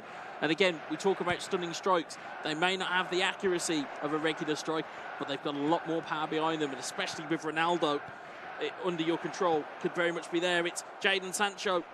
It's Ronaldo could save again from David De Gea. It's a corner ball. Iran having all of the party here. I don't want to be cocky, but this is my style of play. This is you. This is you. I play this way. Touching and luxury game. Bruno Fernandes, the play just gets snuffed out by David De Gea. Again, at the bottom of your screen, you may have noticed defensive line push from Iran, just to keep their players up at goal kicks and making sure that they've got enough pressure on the ball carriers. Here's Anthony Martial. Martial, stunning cross attempted, but Aaron Wan-Bissaka snuffs that out. It's back coming away again. Here's Fred. Notice at the bottom of your screen as well, Iran switched to a slightly blue mentality or a slightly defensive mentality. It's Fernandes. It doesn't matter, though. It doesn't matter if you've changed your mentality. If Bruno Fernandes is lurking, what a ball into the box. Iceland have their equaliser. That was very fast. That was very fast. You need just one fast ball to get your equalizer. You can never be confident in this game. It looked like it was a monologue from Iran, but on the first chance that Iceland got. Oh, and there's a kickoff coming here, maybe. It's 2-1. You've got to stay aware at kickoffs. I told you, you cannot be confident. You cannot be confident. The happiness for Iceland lasted seconds. You have to be switched on. Yeah. At kickoffs, at dead balls, you have to be confident and you have to be switched on. But what a great match. Again, it's a great match. It's great for us as neutrals. Yeah. It's great for us. But again, it comes from as the old sporting adage goes, you're always at your most vulnerable when you've just scored. Yeah, that's it. So you were literally, it's, okay, Iceland have just, stunning cross. It was a great header from Fernandes. They're up and all of a sudden there's an equaliser. You can't switch off, not for a second, especially with Iran playing the way like this. And again, of course, it's no one else than Ronaldo. The goalie here played a big part. He was like... Comes too far out, and then as a result, he doesn't get his feet set. Exactly. Opa. I think I heard a C. I think that might be a Ronaldo goal in another game there. I'm not quite sure. Might have something to do with that. But as you can see, Lindelof back in amongst the game here. 35 minutes gone here. 2-1 for Iran. But Martial's coming back the other way for Iceland. Here's Bruno Fernandes. Fernandes back to Martial. Good save from the goalkeeper. Rashford, can he get the ball back into the box? He can. He gets it to Fred. Bruno back to Fred. Martial looking to turn and strike. It's covered away. And it's covered by Aaron Wan-Bissaka. Malacia, though. Danger is still not clear here for Iran.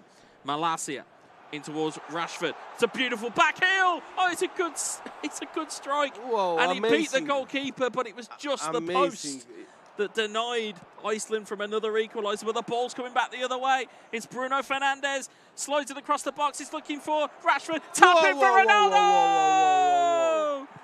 It's 3-1 to Iran. And as quick as that, if you think you're on the ascendancy, if you think you're on the attack, you have to be careful with how many numbers you commit, because that is the type of counter-attack that will leave you standing. I will say that this is the goal of the match and perhaps of the tournament so far. Yeah, of what we've seen so far. Incredible. It went from a post hit for Iceland, and it went down the other end. And it's a quick, it's an easy tap in. As we always, for gamers at home, you're always looking for the extra pass because you can leave the goalkeeper standing, and that's exactly what Iran did here. Superb and I mean, play. this was great playing by Iran, because I for sure will try to shoot. The minute I receive the ball, I will try to shoot. He made the extra pass, and that extra pass was the one that gave us the third goal. 3-1 for Iran against Iceland. And that's why you have to be switched on. You have to be present when you're playing this game, because, again, those opportunities, again, it's easy for us to sit here and tell you guys about what opportunities there are for these players. It's even more so important for them to recognise those chances that are there. But the action-packed first half, I need a rest. No, it's incredible. I need a week in Bali to recover from this game, What a wonderful start to a game here. And again, we talked about a culture clash.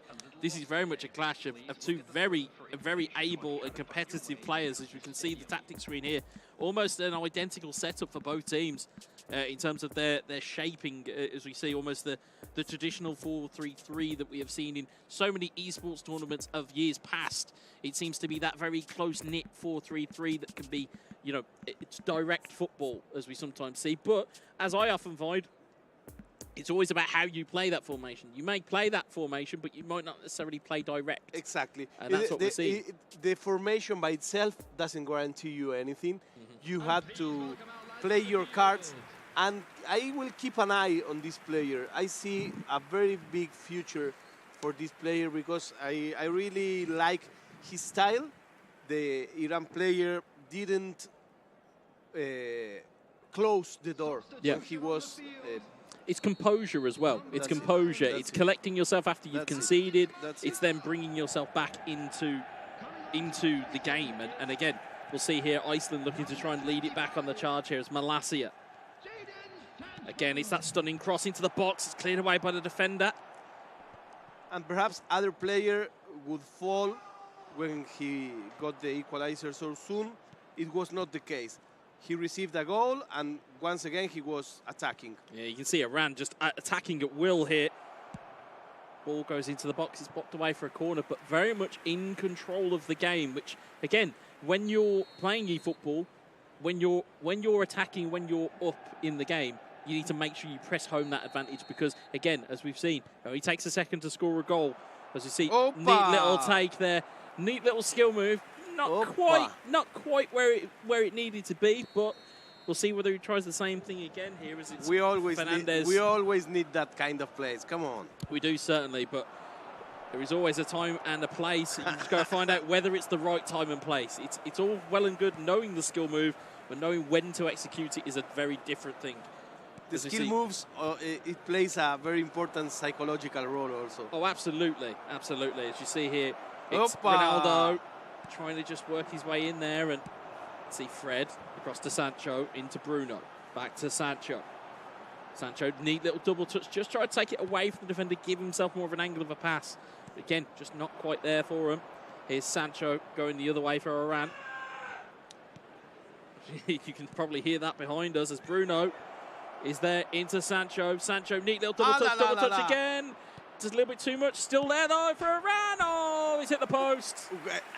I want to check if this guy's not Brazilian, because he's playing like Henriquinho, you know? He's certainly bringing animation to a party here, most definitely. I like his style very much.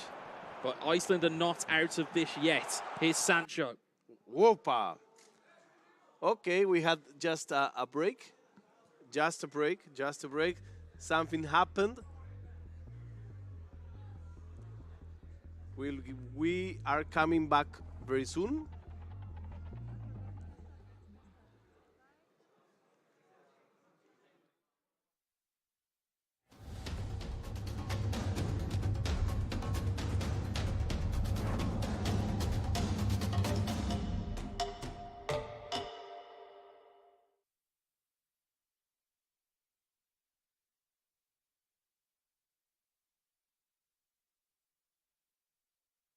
Pop mie, stuck gitu-gitu aja. Pop mie, ransel. Pop mie. Biar seru nggak terputus, pop mie idus. Topping cangki sama gurihnya itu sob. Beuh. Yuk sob, sikat pop mie. Seru terus kuy. Iklan pop mie, stuck gitu-gitu aja. Pop mie, ransel. Pop mie. Biar seru nggak terputus, pop mie idus. Topping cangki sama gurihnya itu sob. Beuh. Yuk sob, sikat pop mie. Seru terus kuy.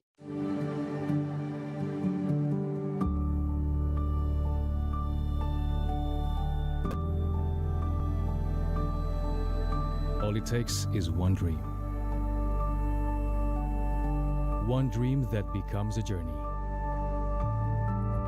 To drive an ambition. Believing in yourself. Persevering challenges. Always focused on the dream. To grow aspirations. Having the will to keep going. Building a future with a legacy. Knowing dreams can come true. Over 11 years of growth. The spirit of entrepreneurship. Created possibilities.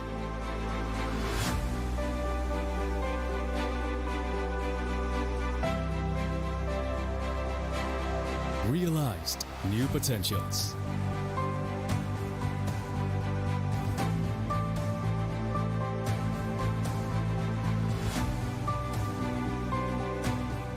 Innovate for the better.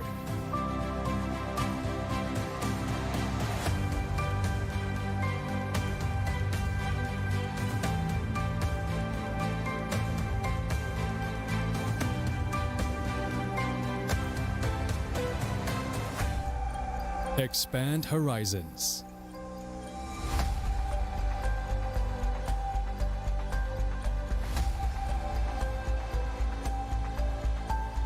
To change lives.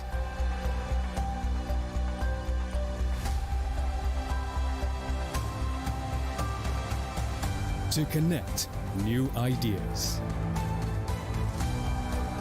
To explore new grounds.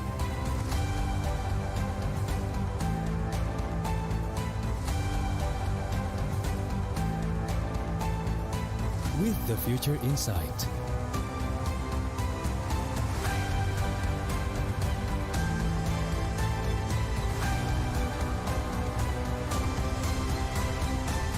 Together.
Get Galaxy A33 5G. Because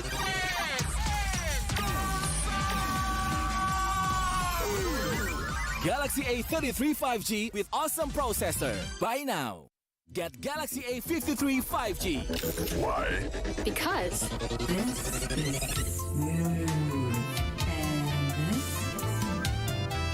Galaxy A53 5G with awesome smooth display. Buy now. Selamat datang di sebuah pengalaman perjalanan baru Indonesia bersama InJourney. Terbang bersama kami untuk melihat pariwisata Indonesia. Sirkuit internasional, bentang alam, ragam atraksi budaya, produk lokal asli Indonesia, warisan budaya, keamanan dan kenyamanan. InJourney membawa keramahan Indonesia ke dunia. Warga plus 62 emang banyak maunya. Dari drakoran sampai banjir air mata. Nonton action yang mantul. Sampai nonton tendangan cantik. Maksudnya ini. Mau nonton apapun, semua ada di video. Mulai dari yang bikin berbunga-bunga, keringet dingin, ketawa, sampai bikin gak ngedip. Jadi nonton apa sekarang?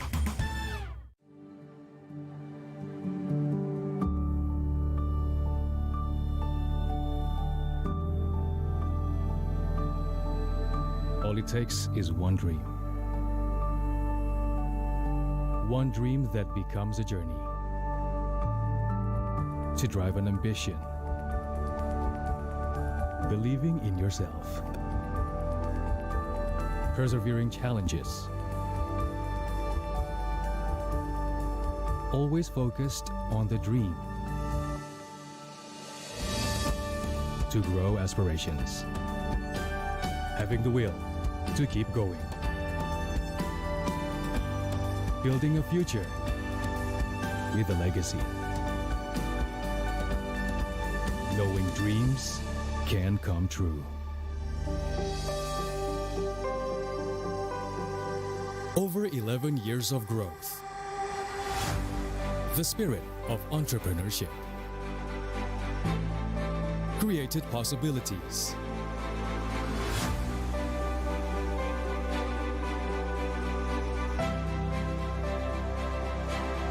Realized new potentials.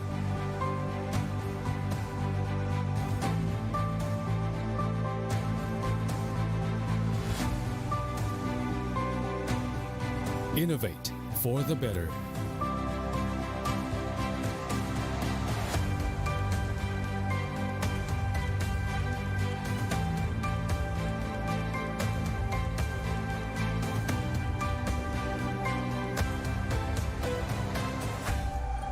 Expand horizons.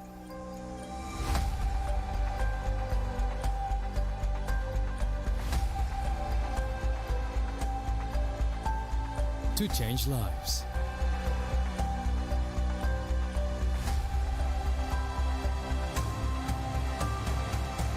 To connect new ideas. To explore new grounds.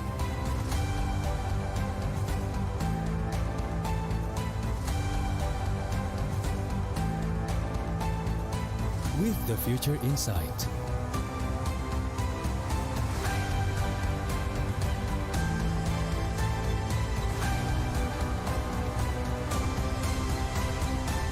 Together.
Get Galaxy A33 5G.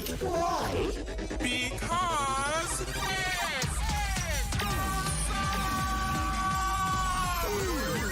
Galaxy A33 5G with awesome processor. Buy now. Get Galaxy A53 5G. Why? Because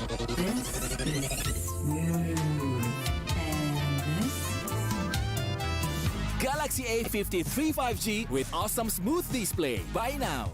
Selamat datang di sebuah pengalaman perjalanan baru Indonesia bersama InJourney. Terbang bersama kami untuk melihat pariwisata Indonesia. Sirkuit internasional, bentang alam, ragam atraksi budaya, produk lokal asli Indonesia, warisan budaya, keamanan dan kenyamanan. InJourney membawa keramahan Indonesia ke dunia. Warga plus 62 emang banyak maunya. Dari drakoran sampai banjir air mata. Nonton action yang mantul. Sampai nonton tendangan cantik. Maksudnya ini. Mau nonton apapun, semua ada di video. Mulai dari yang bikin berbunga-bunga, keringet dingin, ketawa, sampai bikin gak ngedip. Jadi nonton apa sekarang?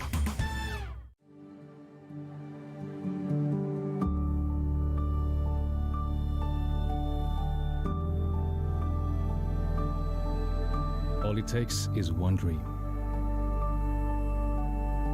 One dream that becomes a journey. To drive an ambition. Believing in yourself. Persevering challenges. Always focused on the dream. To grow aspirations.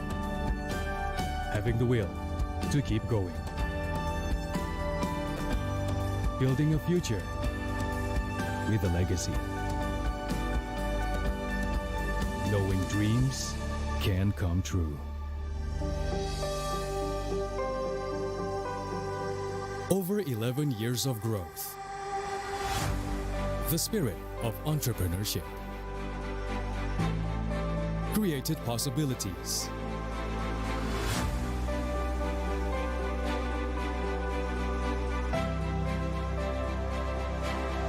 Realized new potentials.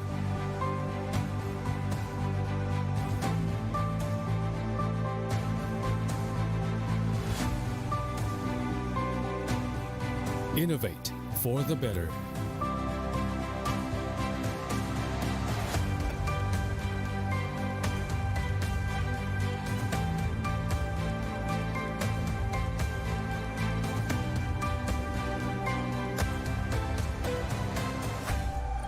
Expand horizons.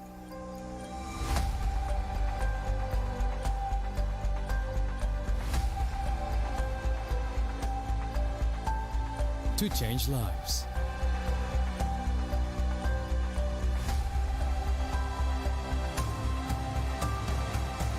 To connect new ideas. To explore new grounds.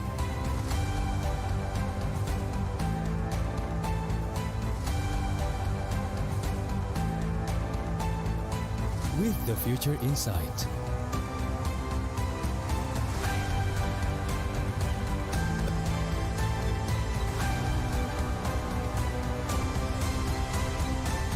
Together.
Get Galaxy A33 5G.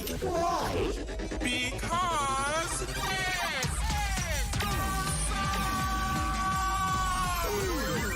Galaxy A33 5G with awesome processor. Buy now. Get Galaxy A53 5G. why? Because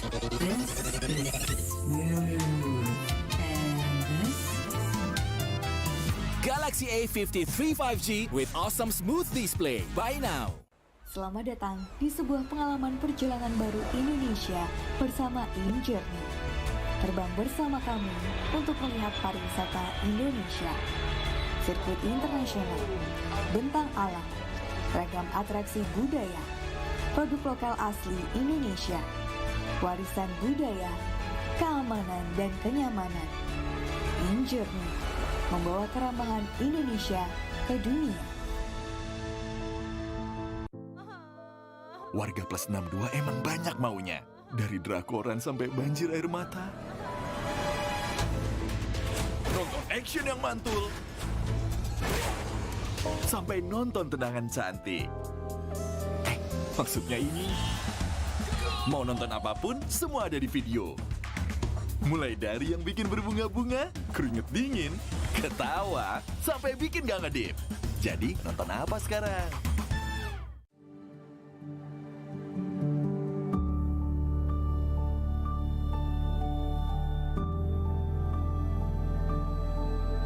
All it takes is one dream. One dream that becomes a journey. To drive an ambition. Believing in yourself. Persevering challenges. Always focused on the dream. To grow aspirations. Having the will to keep going. Building a future with a legacy. Knowing dreams can come true. Over 11 years of growth. The spirit of entrepreneurship. Created possibilities.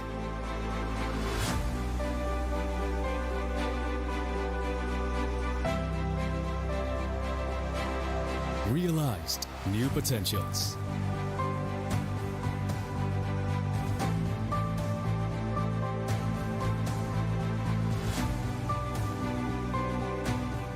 Innovate for the better.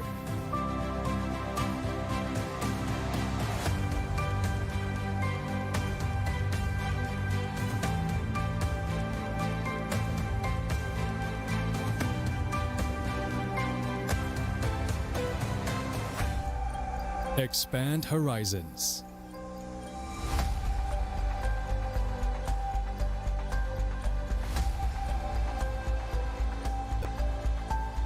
To change lives.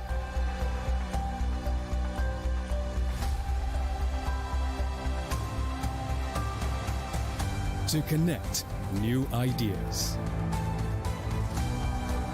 To explore new grounds.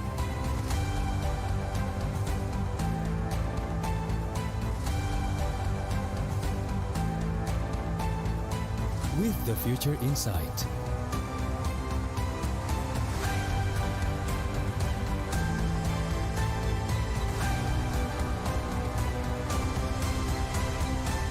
Together.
Get Galaxy A33 5G. Because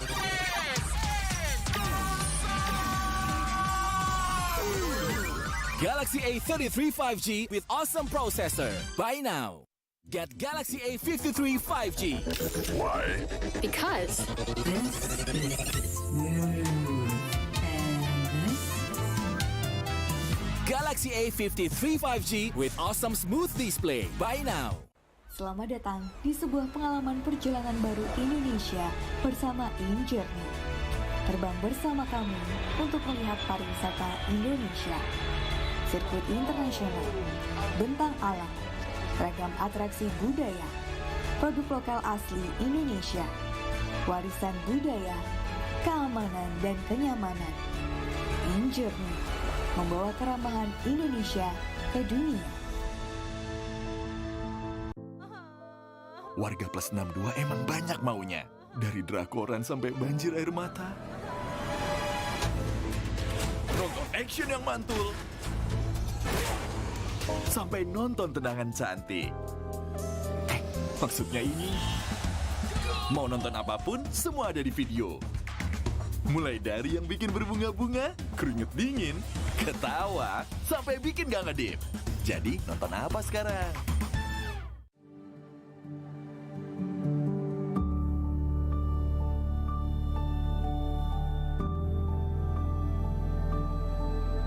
All it takes is one dream.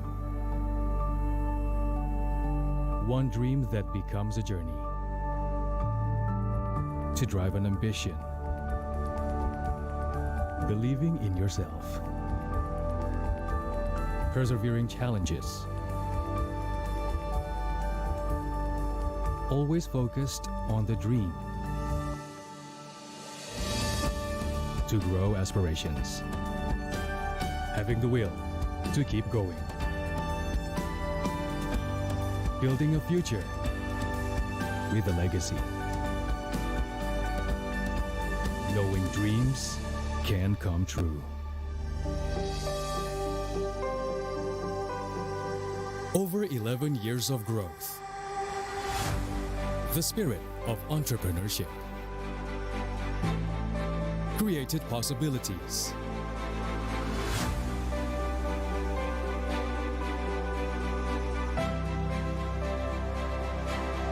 Realized new potentials.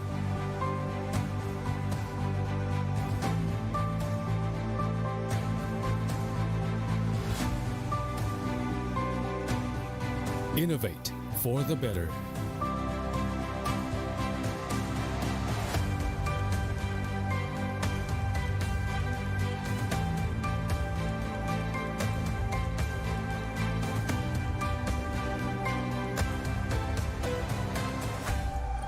Expand horizons.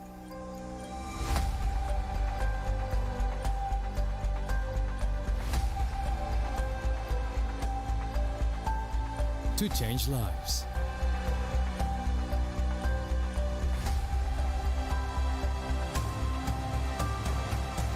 To connect new ideas.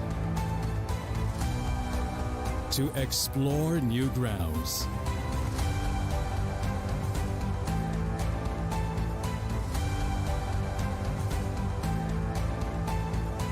With the future in sight.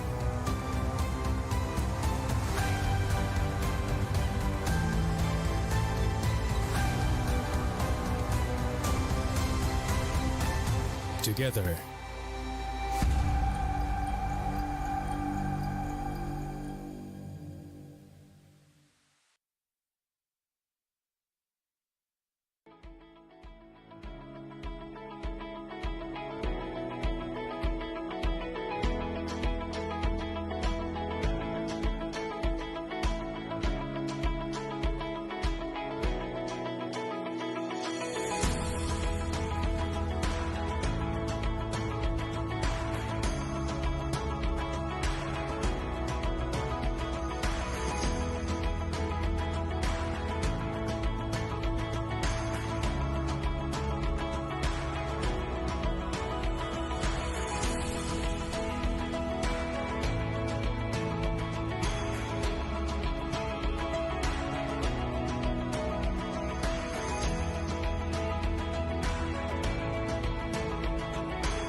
Get Galaxy A33 5G.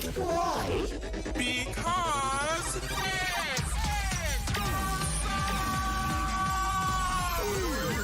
Galaxy A33 5G with awesome processor. Buy now. Get Galaxy A53 5G. Why? Because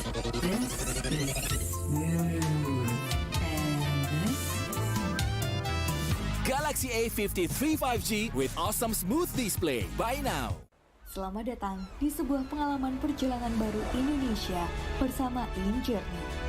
Terbang bersama kami untuk melihat pariwisata Indonesia.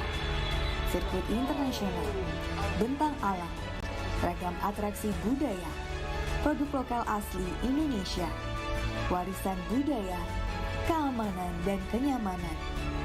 InJourney membawa keramahan Indonesia ke dunia. Warga plus 62 emang banyak maunya. Dari drakoran sampai banjir air mata. Nonton action yang mantul.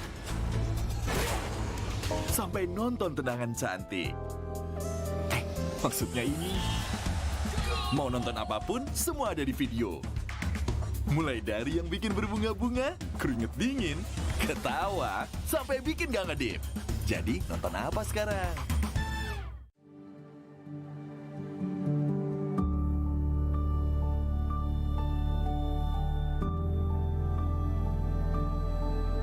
All it takes is one dream. One dream that becomes a journey. To drive an ambition. Believing in yourself. Persevering challenges. Always focused on the dream. To grow aspirations. Having the will to keep going. Building a future with a legacy. Knowing dreams can come true. Over 11 years of growth. The spirit of entrepreneurship. Created possibilities.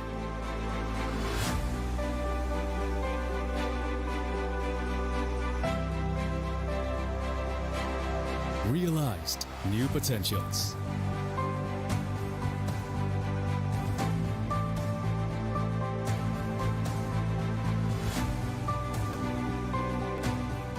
Innovate for the better.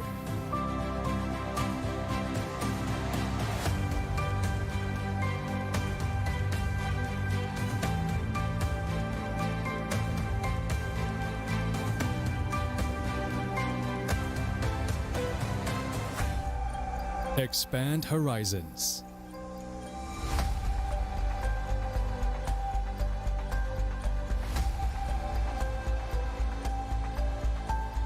To change lives.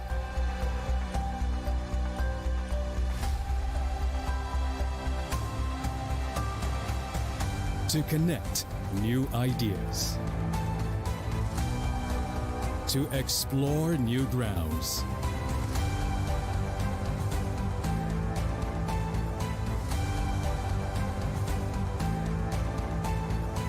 With the future in sight.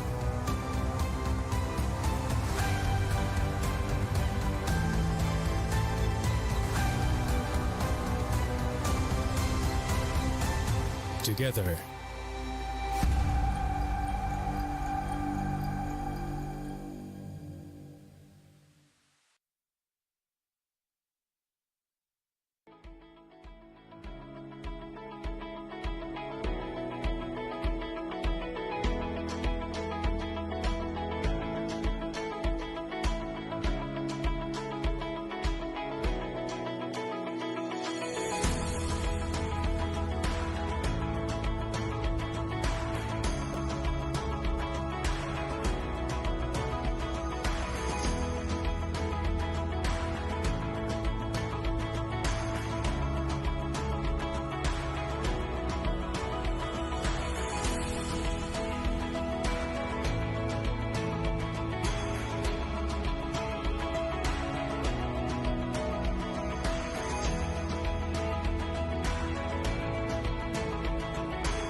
Get Galaxy A33 5G.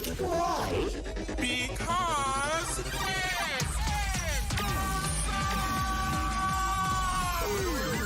Galaxy A33 5G with awesome processor. Buy now. Get Galaxy A53 5G. Why? Because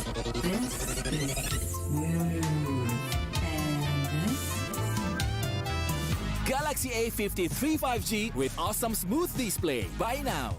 Selamat datang di sebuah pengalaman perjalanan baru Indonesia bersama InJourney. Terbang bersama kami untuk melihat pariwisata Indonesia. Sirkuit internasional, bentang alam, ragam atraksi budaya, produk lokal asli Indonesia, warisan budaya, keamanan dan kenyamanan. InJourney membawa keramahan Indonesia ke dunia.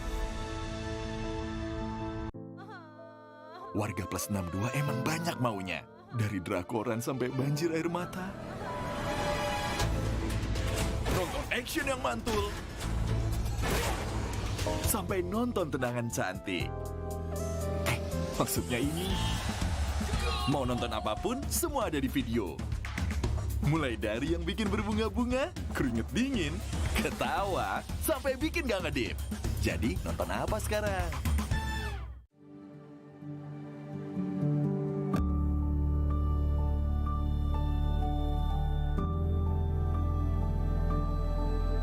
All it takes is one dream. One dream that becomes a journey. To drive an ambition. Believing in yourself. Persevering challenges. Always focused on the dream. To grow aspirations. Having the will to keep going. Building a future with a legacy. Knowing dreams can come true. Over 11 years of growth. The spirit of entrepreneurship. Created possibilities.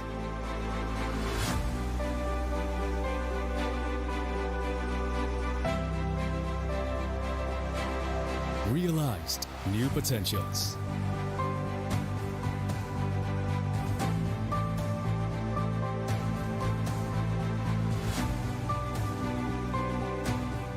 Innovate for the better.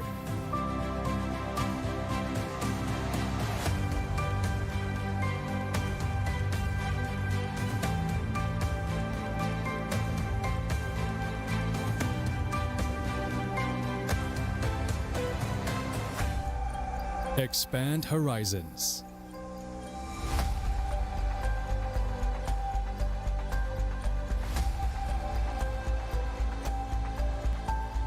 To change lives.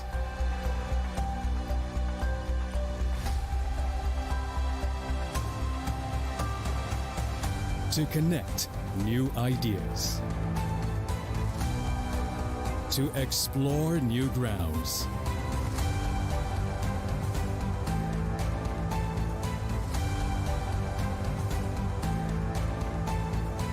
With the future in sight.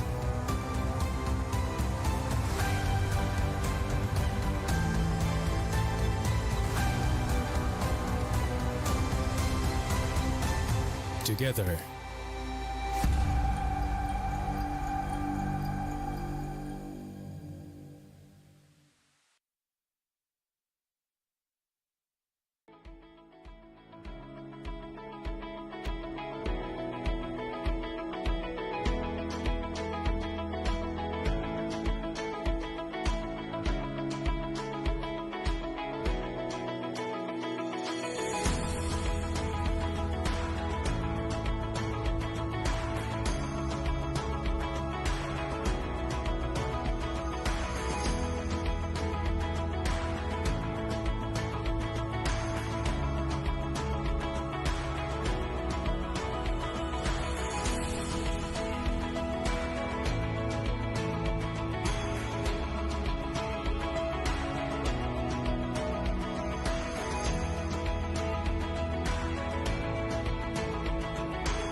Get Galaxy A33 5G. Because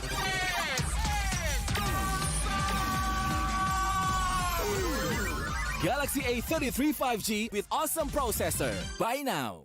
Get Galaxy A53 5G. why? Because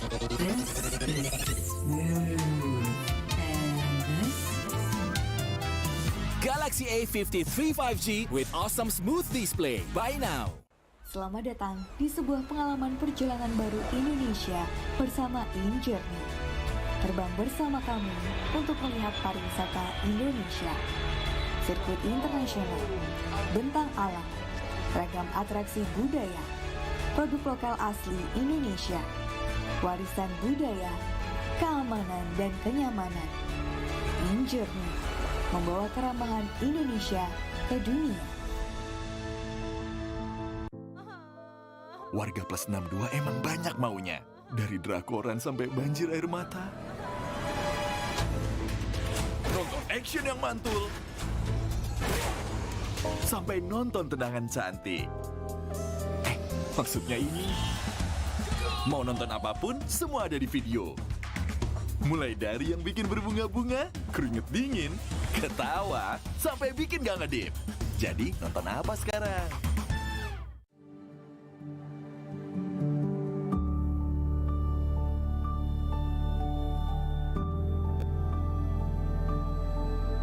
All it takes is one dream. One dream that becomes a journey. To drive an ambition. Believing in yourself. Persevering challenges. Always focused on the dream. To grow aspirations. Having the will to keep going. Building a future with a legacy.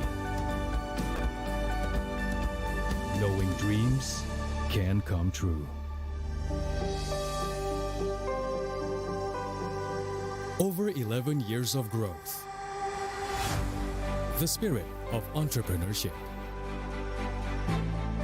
Created possibilities.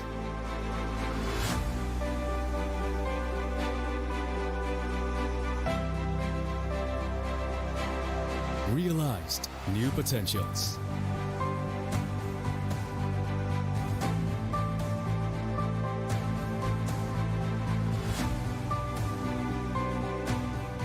Innovate for the better.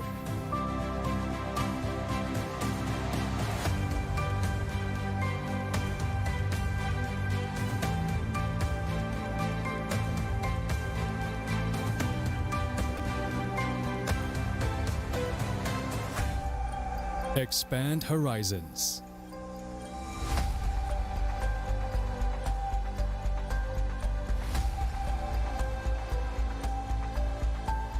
To change lives.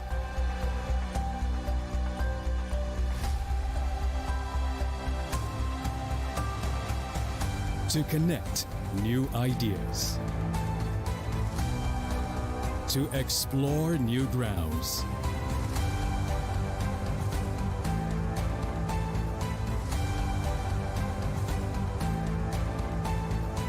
With the future in sight.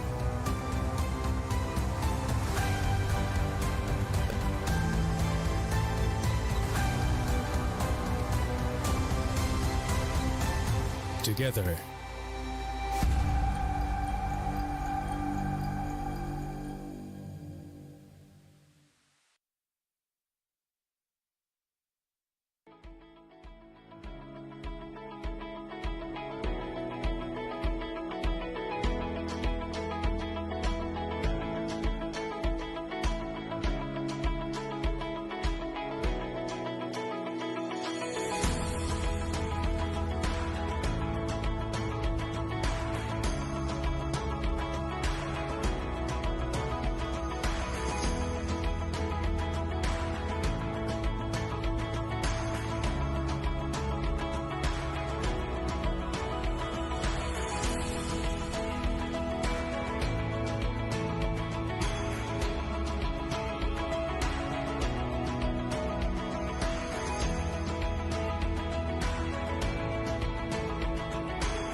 Get Galaxy A33 5G.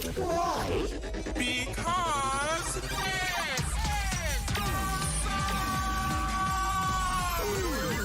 Galaxy A33 5G with awesome processor. Buy now. Get Galaxy A53 5G. Why? Because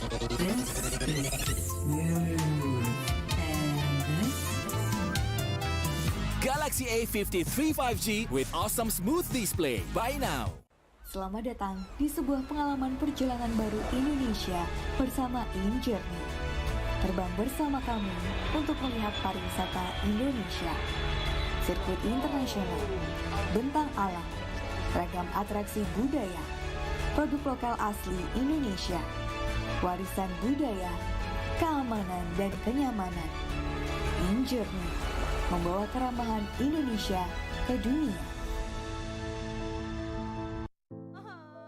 Warga plus 62 emang banyak maunya. Dari drakoran sampai banjir air mata. Nonton action yang mantul. Sampai nonton tendangan cantik. Maksudnya ini. Mau nonton apapun, semua ada di video. Mulai dari yang bikin berbunga-bunga, keringet dingin, ketawa, sampai bikin gak ngedip.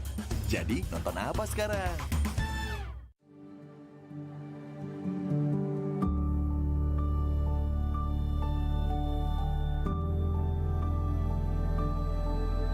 All it takes is one dream. One dream that becomes a journey. To drive an ambition. Believing in yourself. Persevering challenges. Always focused on the dream. To grow aspirations. Having the will to keep going. Building a future with a legacy. Knowing dreams can come true. Over 11 years of growth. The spirit of entrepreneurship. Created possibilities.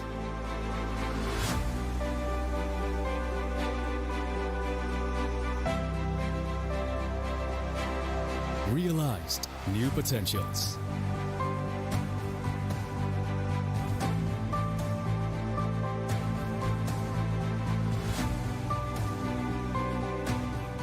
Innovate for the better.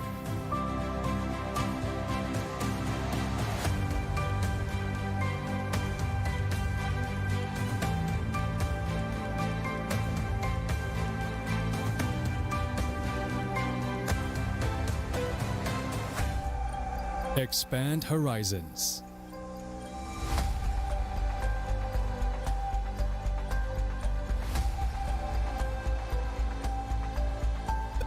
To change lives.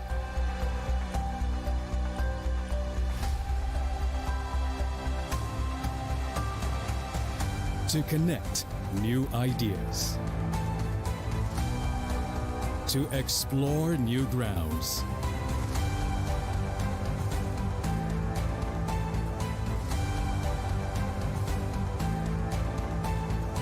With the future in sight.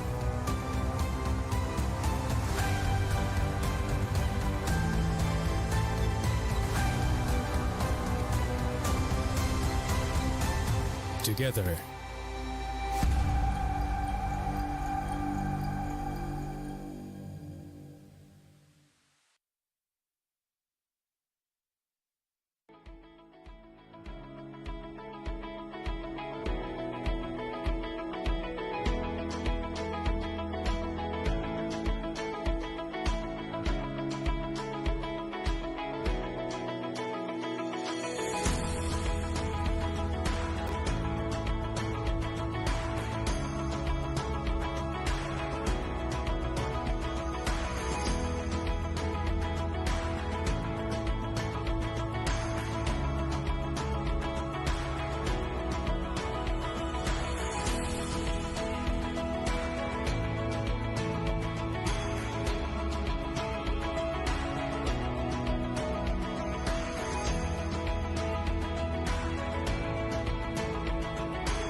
Get Galaxy A33 5G.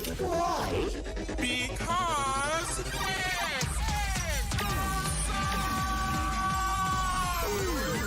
Galaxy A33 5G with awesome processor. Buy now. Get Galaxy A53 5G. Why? Because This is smooth. And this? Galaxy A53 5G with awesome smooth display. Buy now. Selamat datang di sebuah pengalaman perjalanan baru Indonesia bersama InJourney. Terbang bersama kami untuk melihat pariwisata Indonesia. Sirkuit internasional, bentang alam, ragam atraksi budaya, produk lokal asli Indonesia, warisan budaya, keamanan dan kenyamanan. InJourney membawa keramahan Indonesia ke dunia. warga plus 62 emang banyak maunya. Dari drakoran sampai banjir air mata. Nonton action yang mantul. Sampai nonton tendangan cantik. Maksudnya ini. Mau nonton apapun, semua ada di video. Mulai dari yang bikin berbunga-bunga, keringet dingin, ketawa, sampai bikin gak ngedip. Jadi, nonton apa sekarang?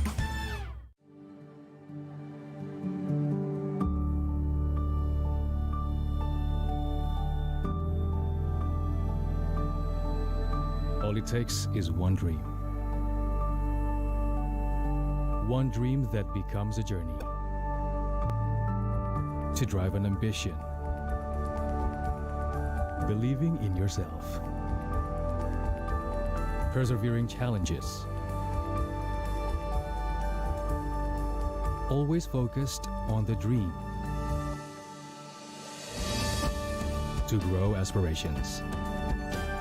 Having the will to keep going. Building a future with a legacy.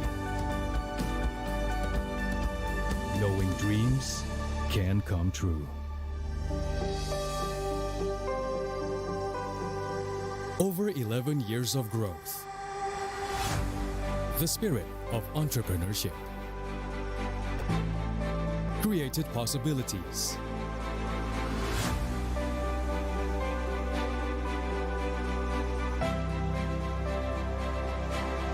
Realized new potentials.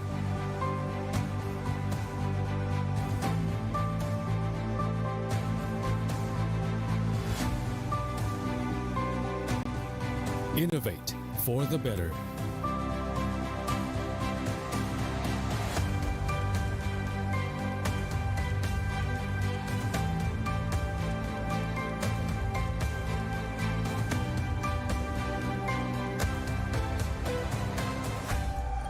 Expand horizons.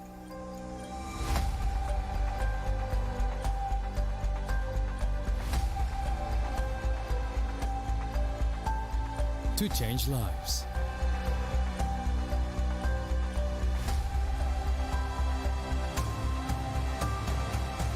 To connect new ideas. To explore new grounds.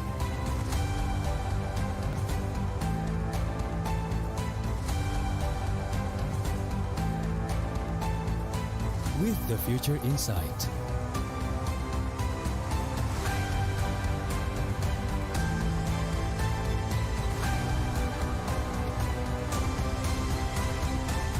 Together.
Get Galaxy A33 5G.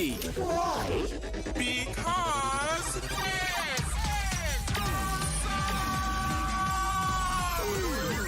Galaxy A33 5G with awesome processor. Buy now. Get Galaxy A53 5G. Why? Because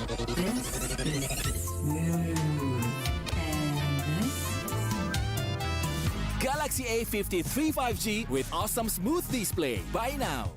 Selamat datang di sebuah pengalaman perjalanan baru Indonesia bersama InJourney. Terbang bersama kami untuk melihat pariwisata Indonesia. Sirkuit internasional, bentang alam, ragam atraksi budaya, produk lokal asli Indonesia, warisan budaya, keamanan dan kenyamanan. InJourney membawa keramahan Indonesia ke dunia. Warga plus 62 emang banyak maunya. Dari drakoran sampai banjir air mata. Nonton action yang mantul. Sampai nonton tendangan cantik. Maksudnya ini. Mau nonton apapun, semua ada di video. Mulai dari yang bikin berbunga-bunga, keringet dingin, ketawa, sampai bikin gak ngedip. Jadi nonton apa sekarang?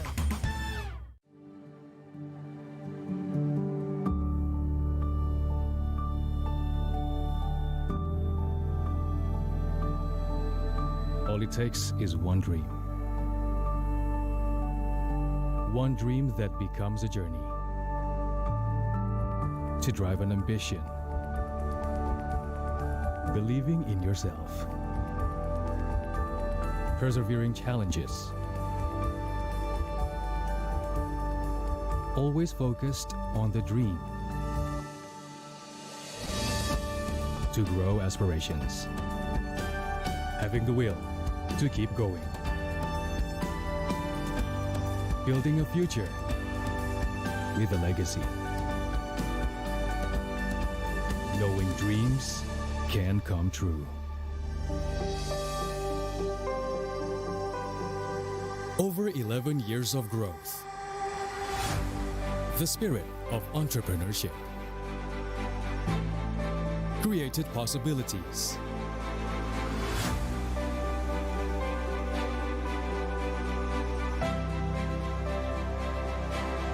Realized new potentials.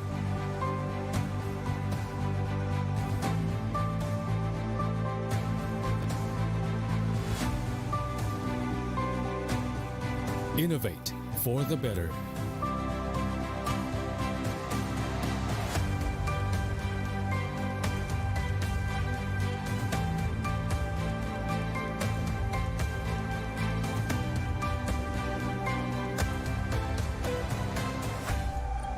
Expand horizons.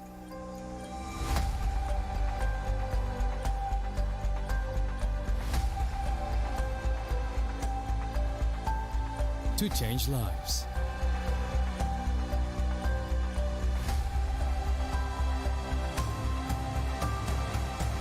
To connect new ideas. To explore new grounds.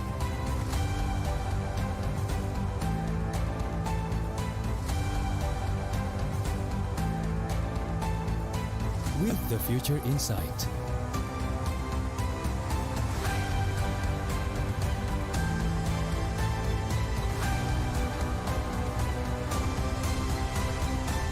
Together.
Get Galaxy A33 5G. Because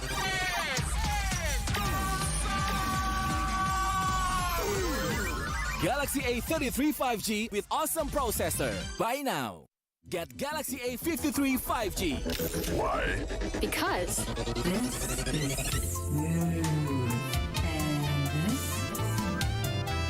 Galaxy A53 5G with awesome smooth display. Buy now. Selamat datang di sebuah pengalaman perjalanan baru Indonesia bersama InJourney. Terbang bersama kami untuk melihat pariwisata Indonesia. Sirkuit internasional, bentang alam, ragam atraksi budaya, produk lokal asli Indonesia, warisan budaya, keamanan dan kenyamanan. InJourney membawa keramahan Indonesia ke dunia. Warga plus 62 emang banyak maunya. Dari drakoran sampai banjir air mata. Nonton action yang mantul.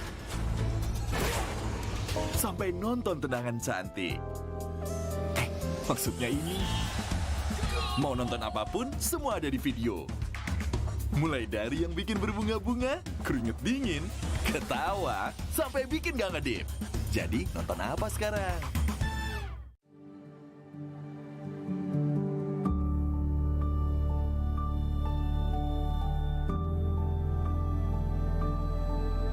All it takes is one dream.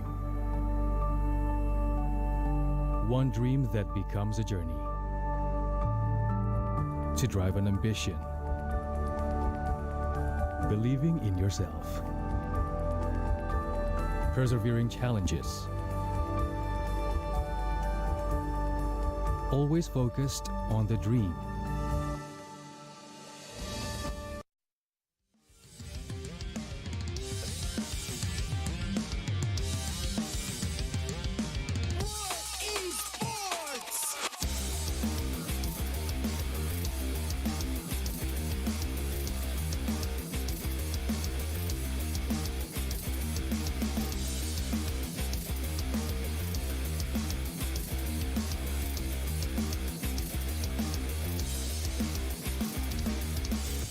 It's my game.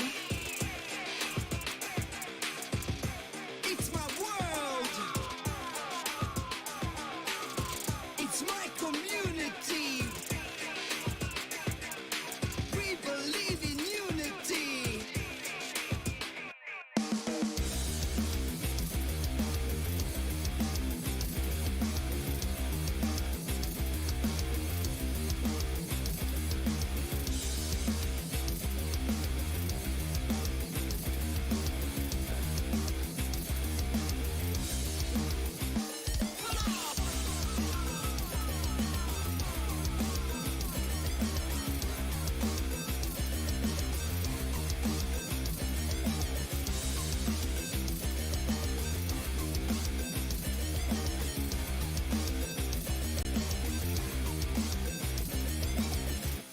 It's my game.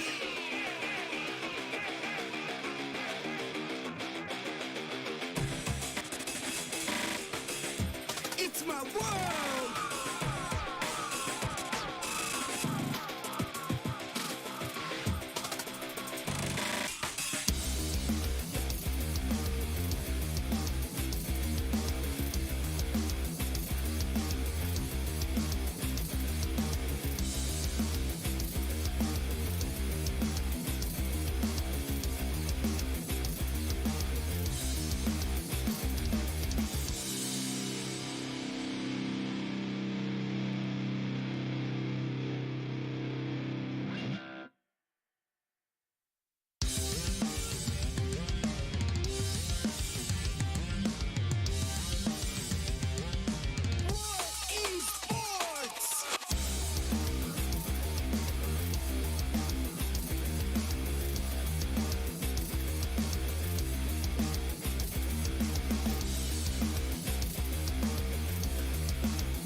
It's my game.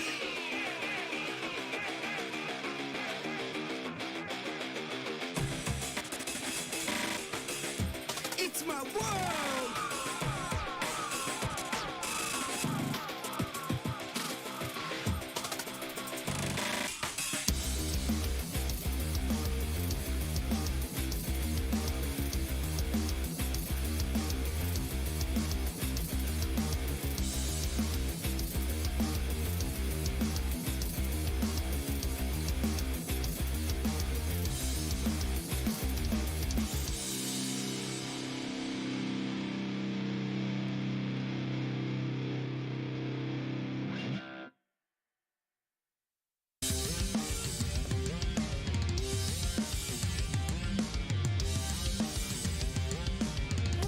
Esports.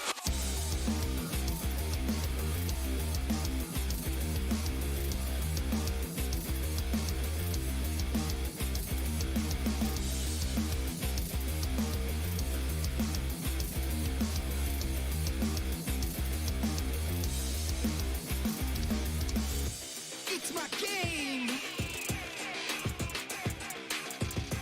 It's my world. It's my community. We believe in unity.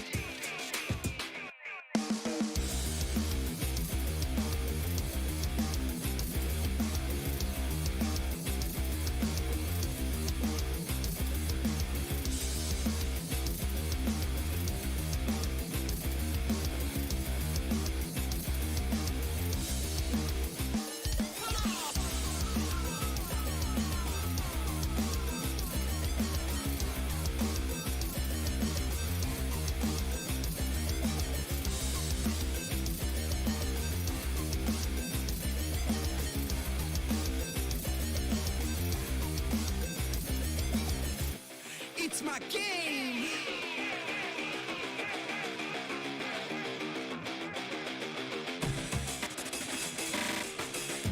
It's my world.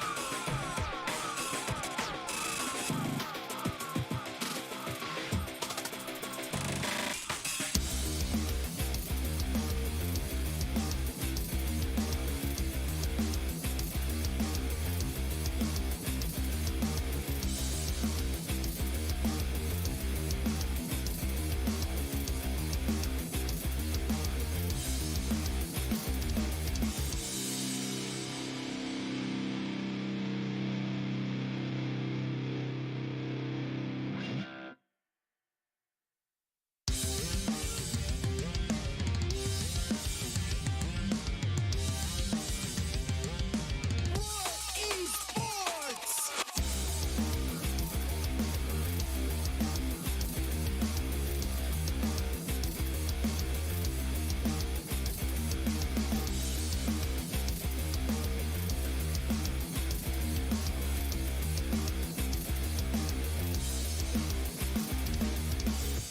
It's my game.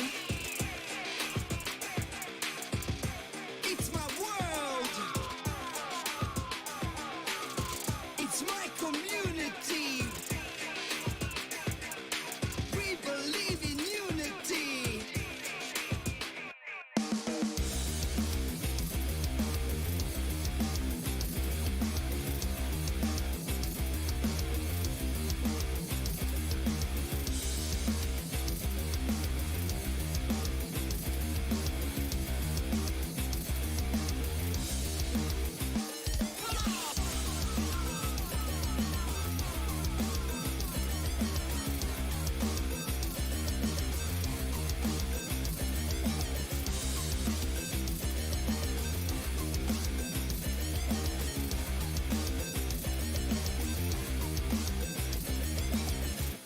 It's my game.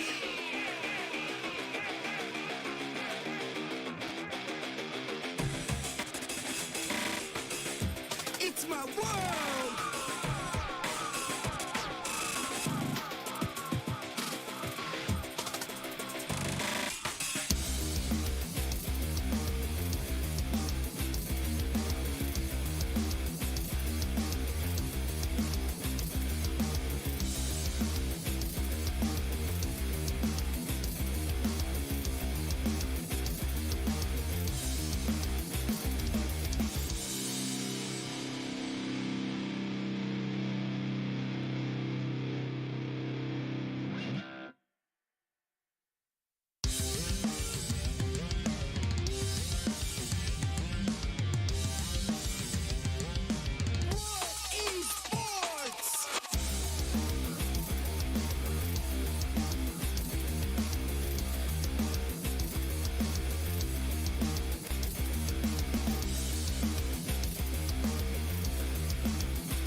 It's my game.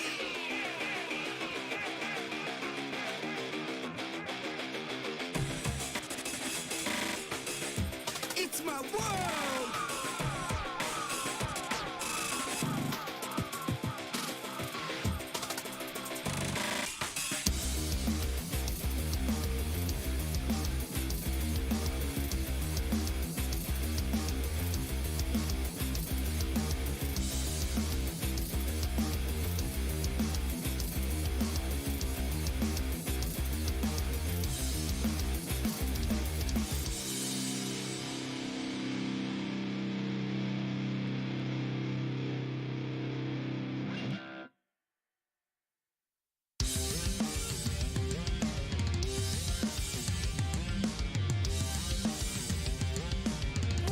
Esports.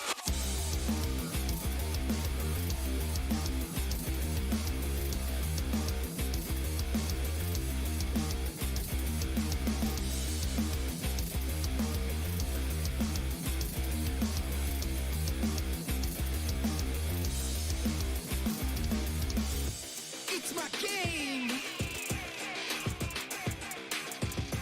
It's my world. It's my community. We believe in unity.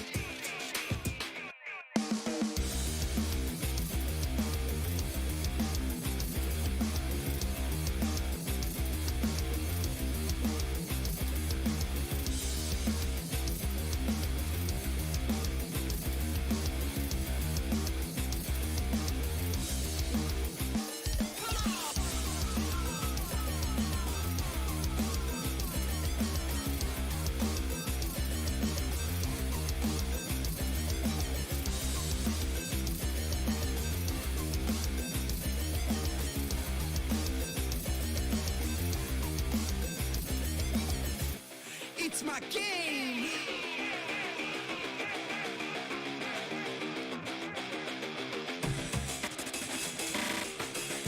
It's my world.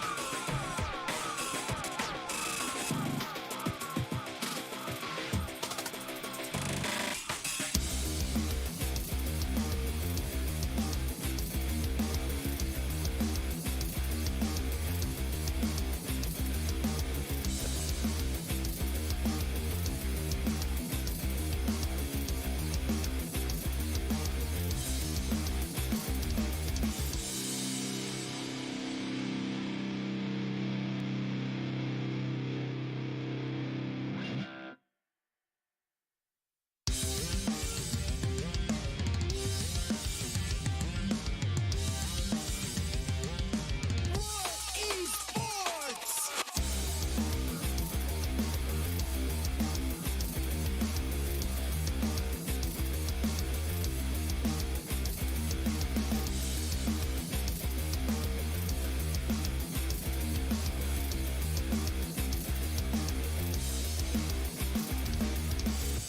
It's my game.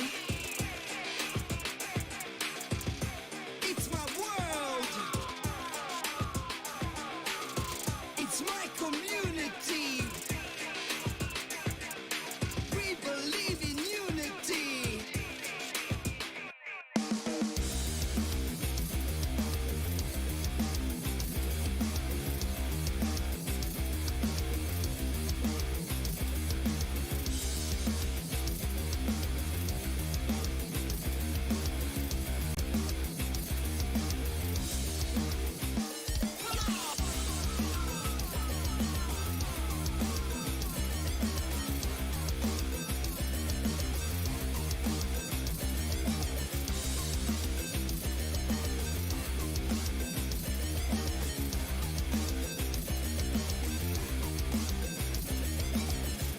It's my game.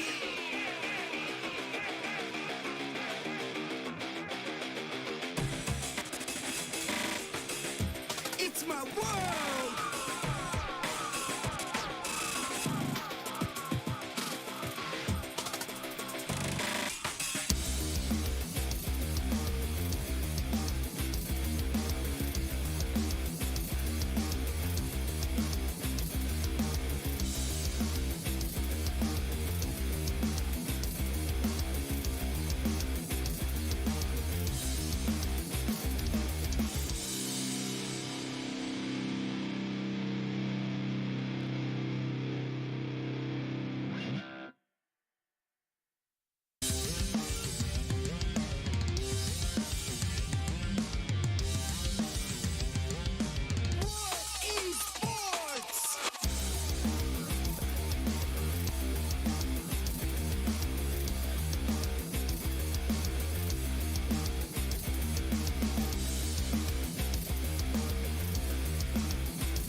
my game.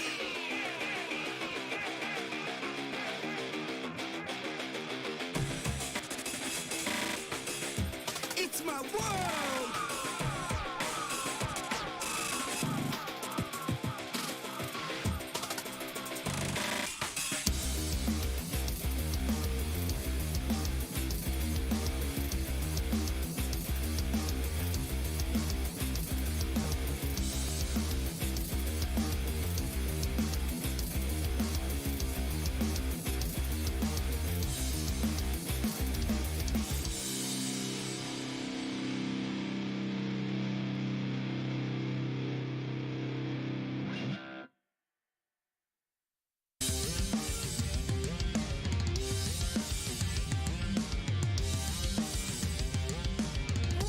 Esports.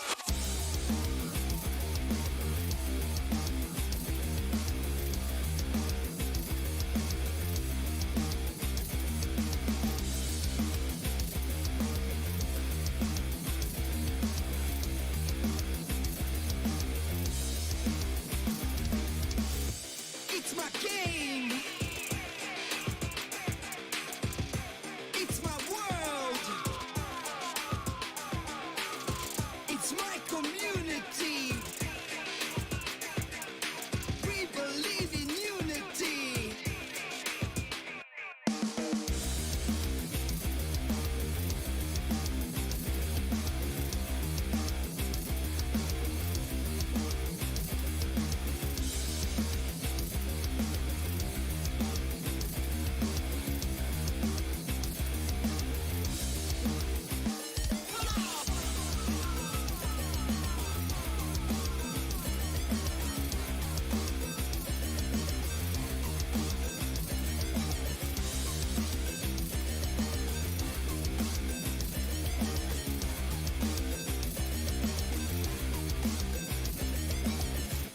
It's my game.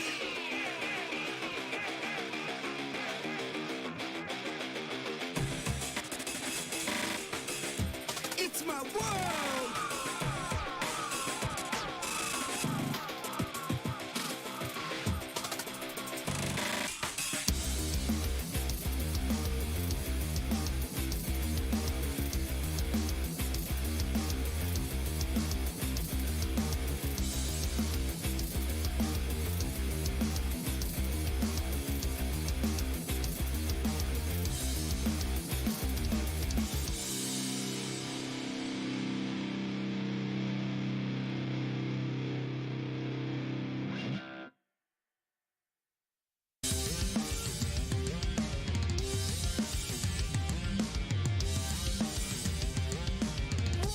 Esports.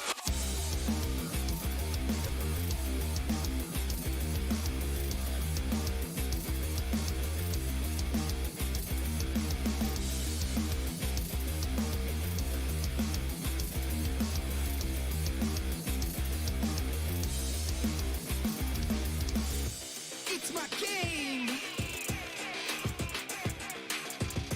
It's my world.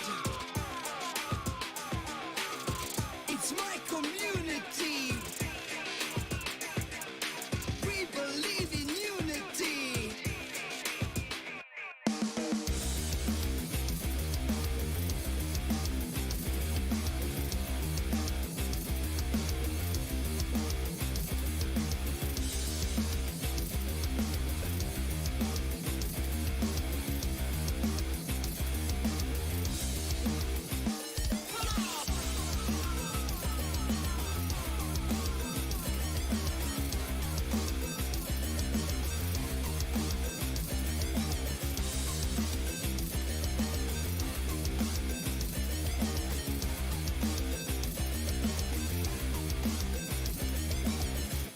It's my game.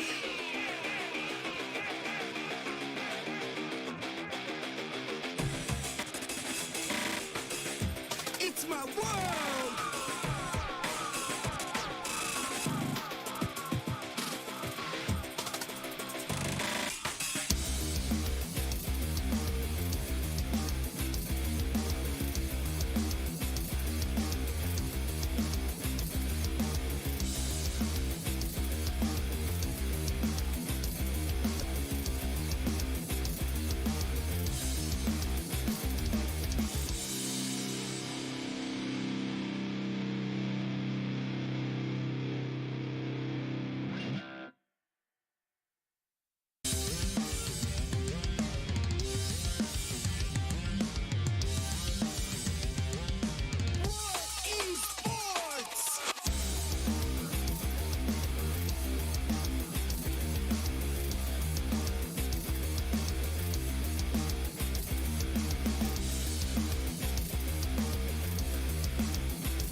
my game.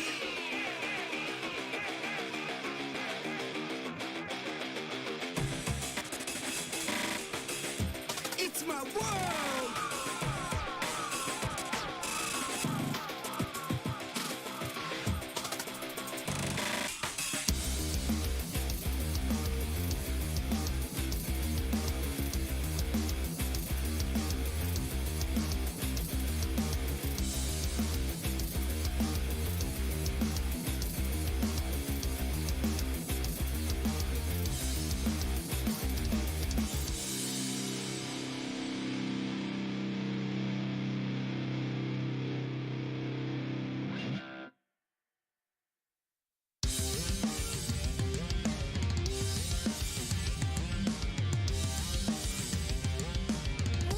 Esports.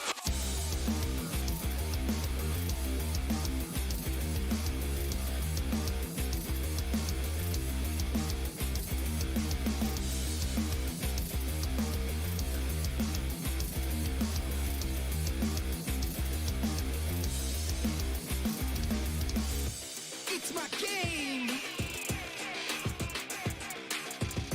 It's my world. It's my community. We believe in unity.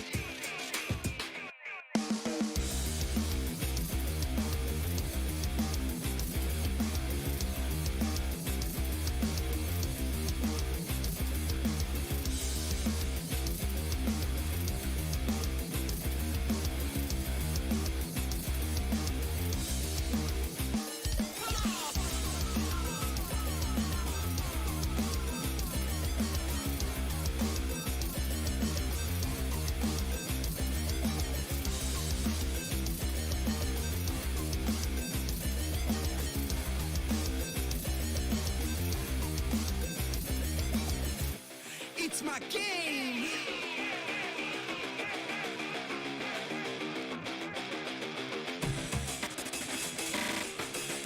It's my world.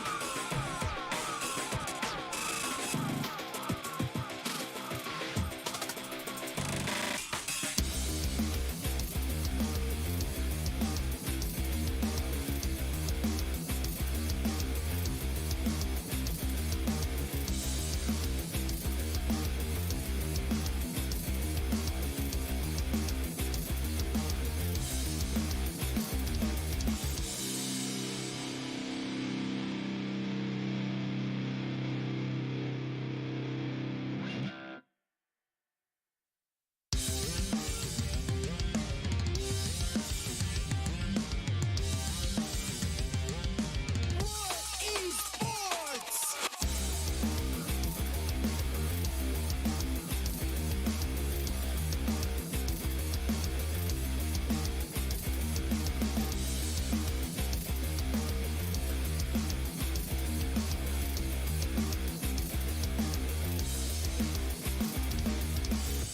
It's my game. It's my world. It's my community. We believe in unity.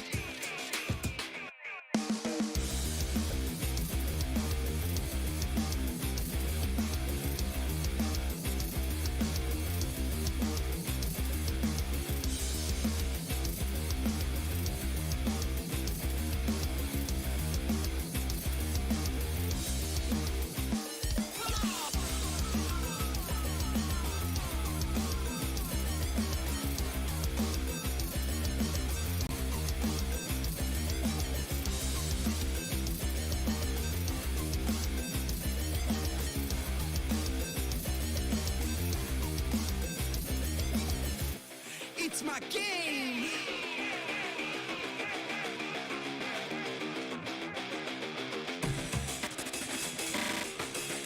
It's my world.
my game.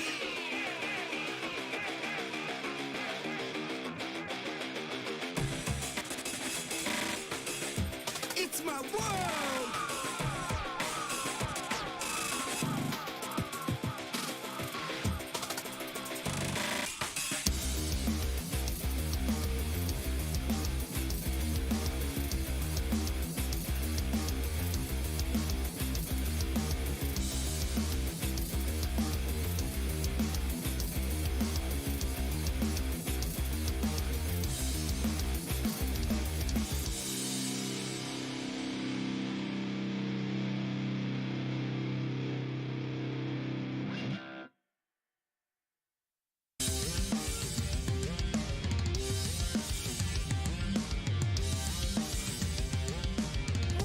Esports.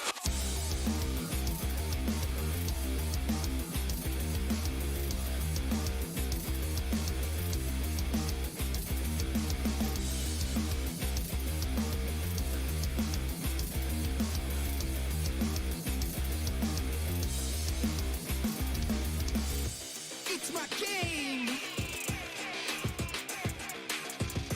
It's my world.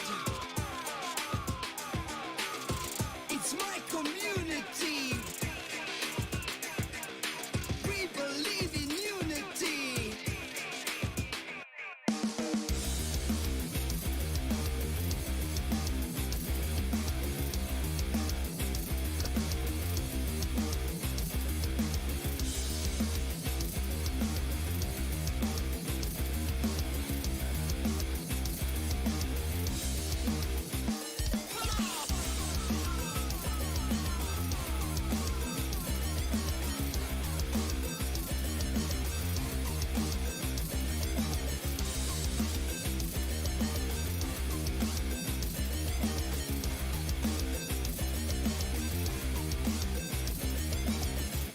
It's my game.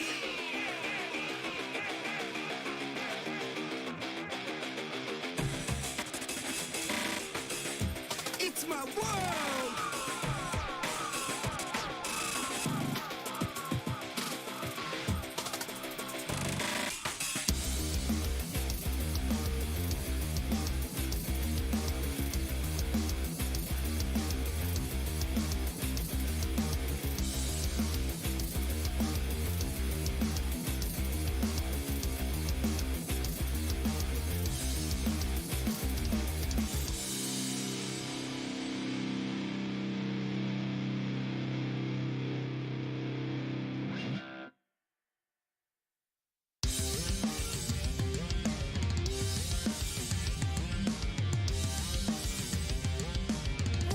Esports.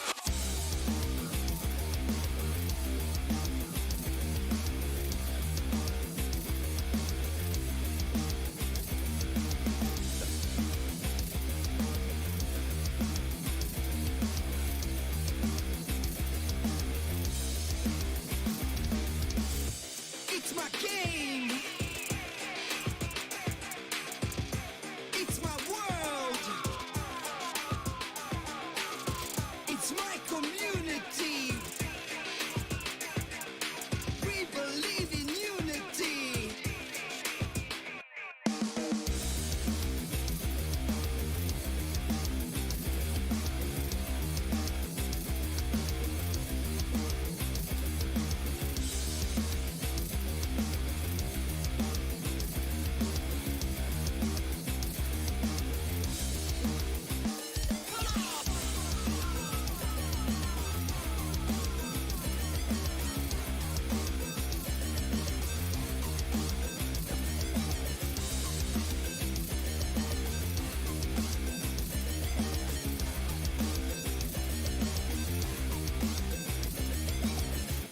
It's my game.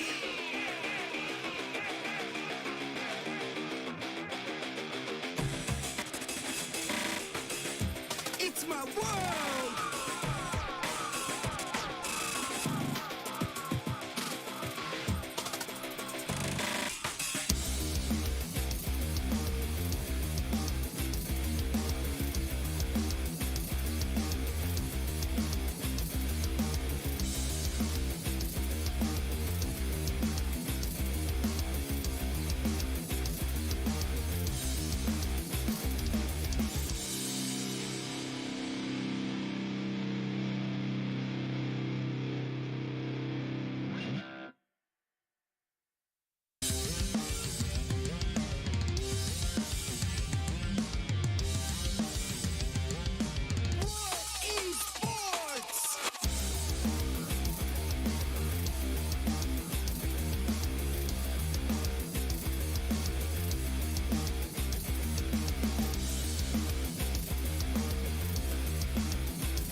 It's my game.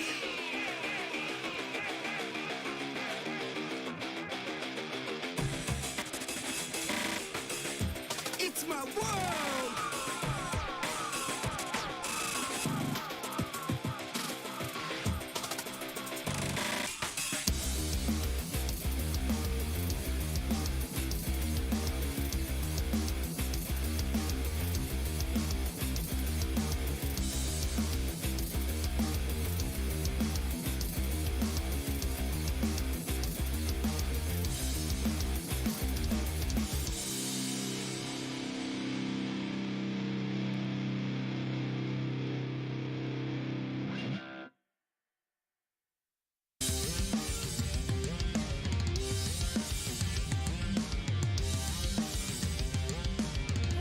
Esports.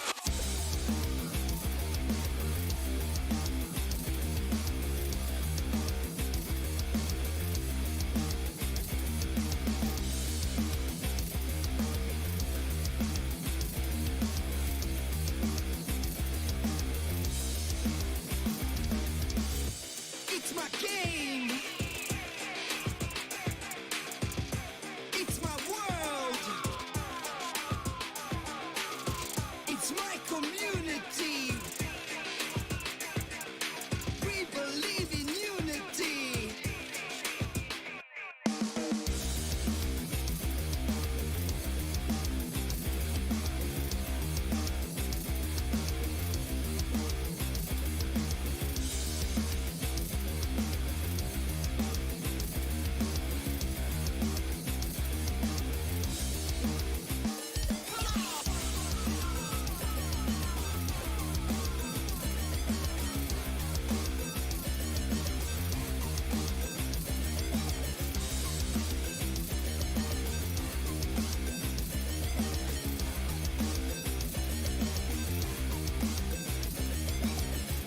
It's my game.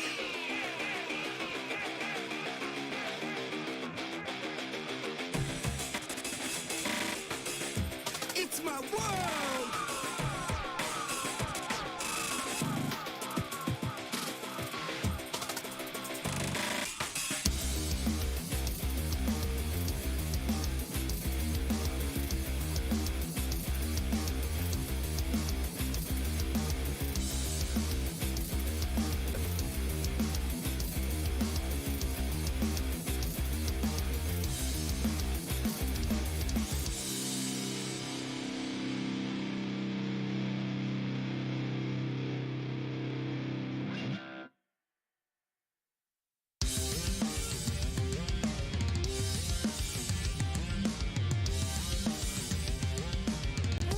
Esports.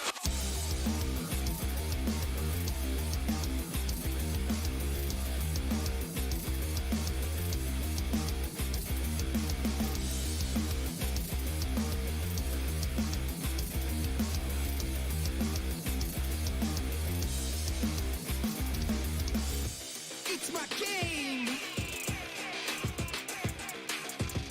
It's my world. It's my community. We believe in unity.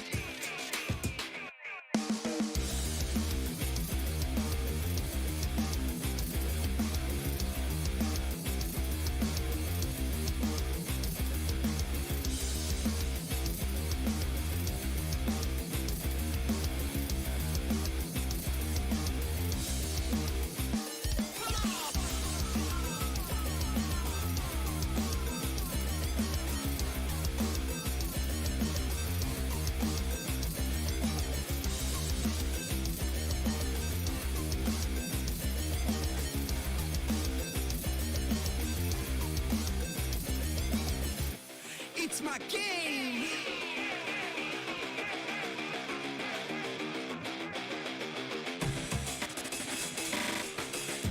It's my world.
It's my game.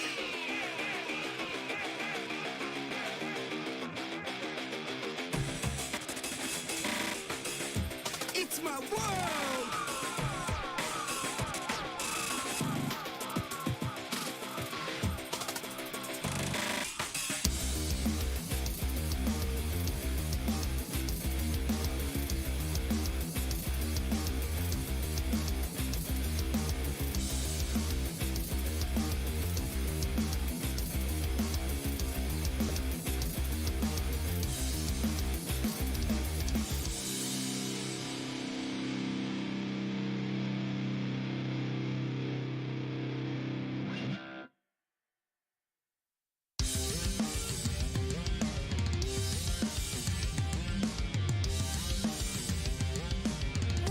Esports.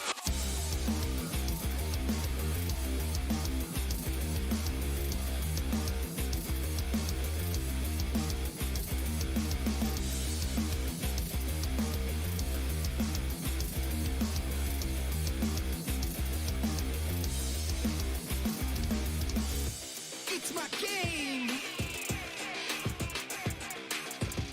It's my world. It's my community. We believe in unity.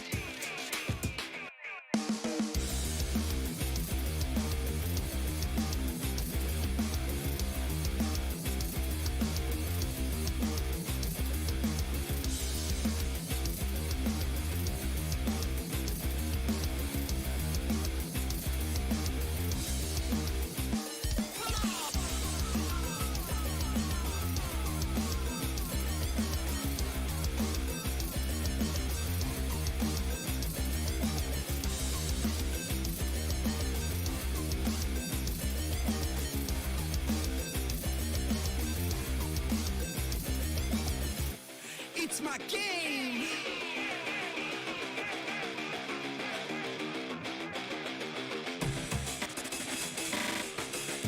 It's my world.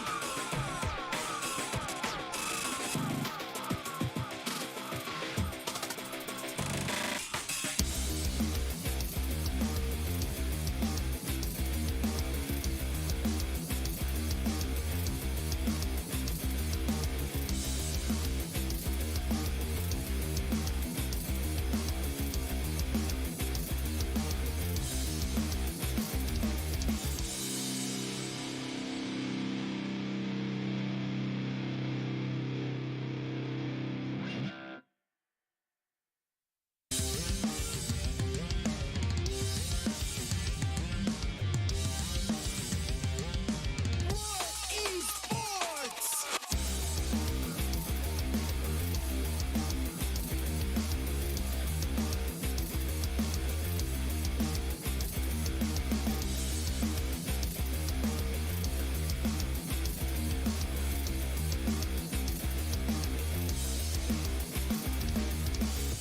It's my game. It's my world. It's my community. We believe in unity.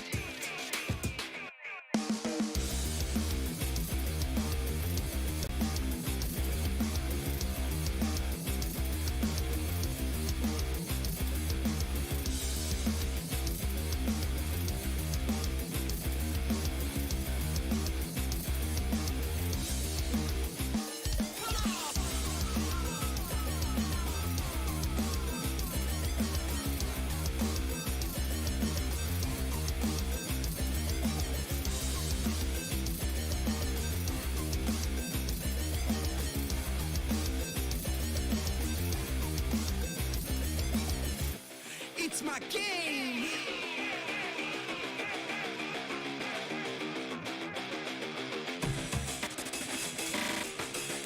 It's my world.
It's my game.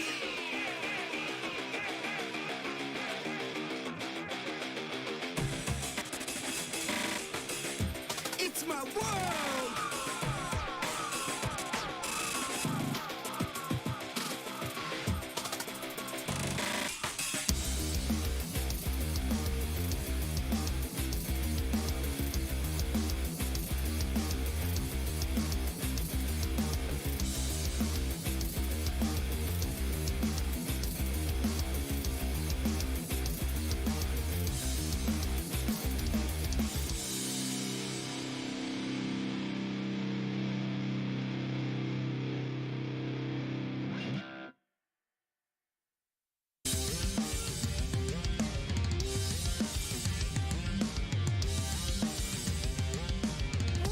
Esports.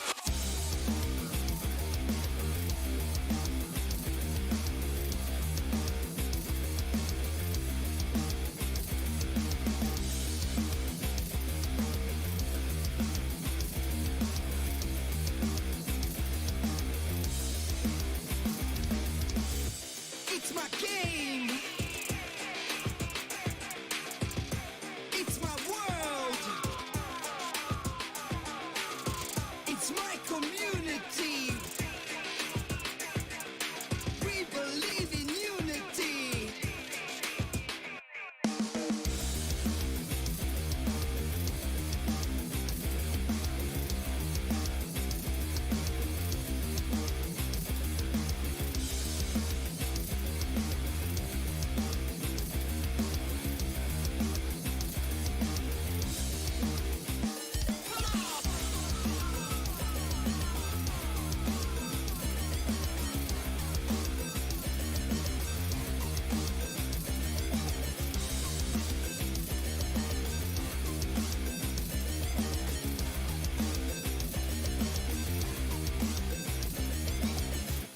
It's my game.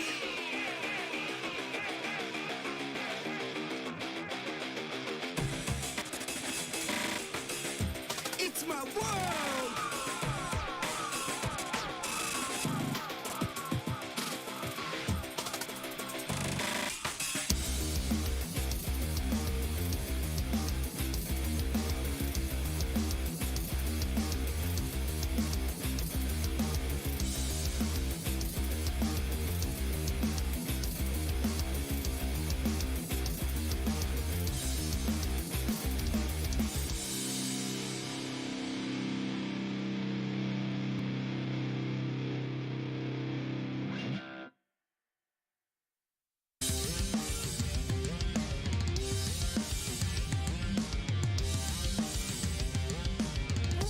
Esports.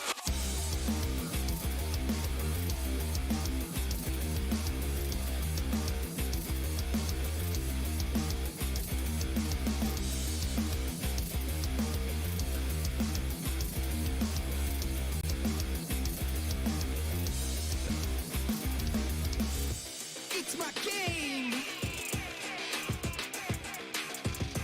It's my world. It's my community. We believe in unity.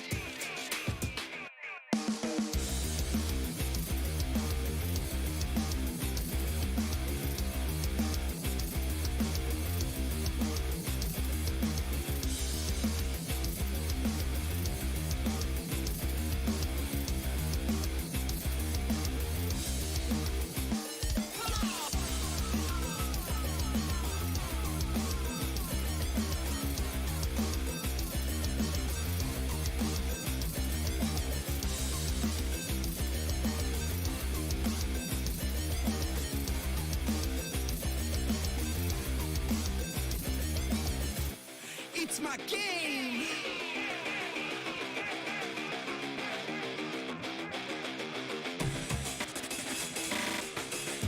It's my world.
It's my game.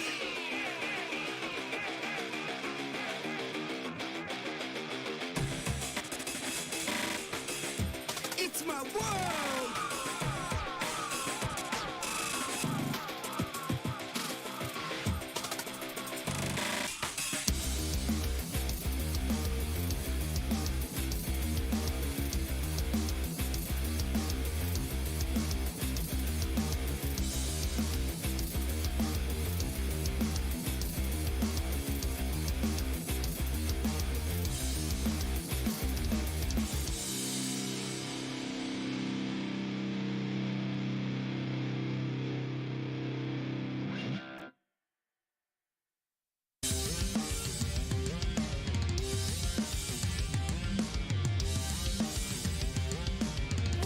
Esports.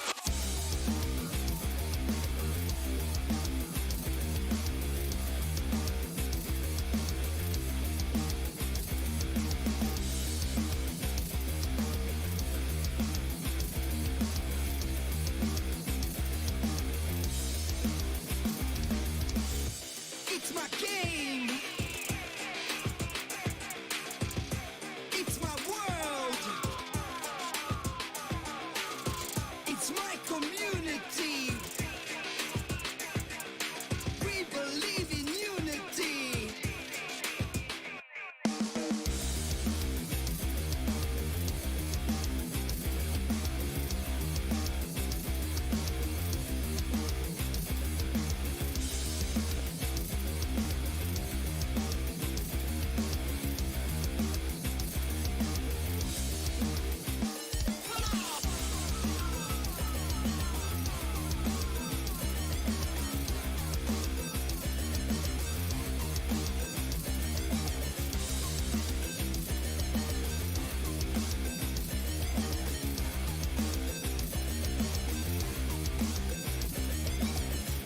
It's my game.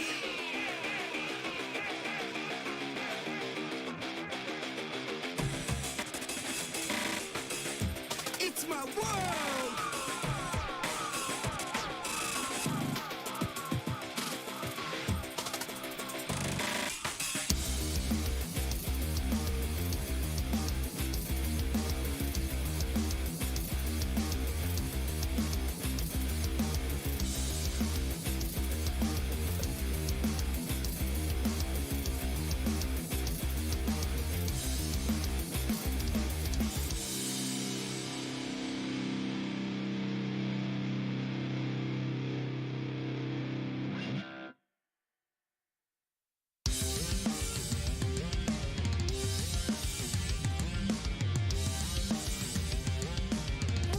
Esports.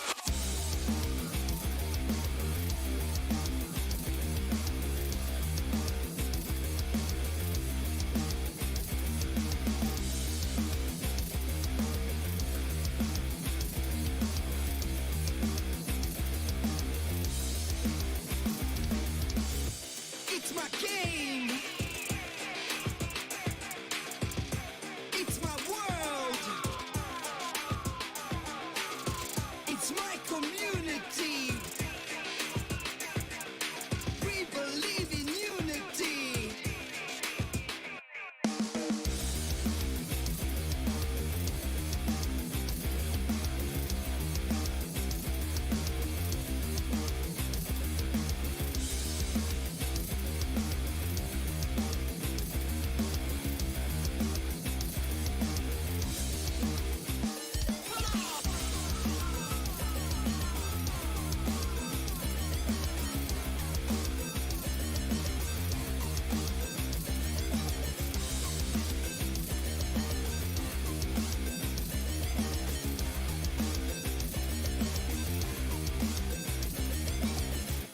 It's my game.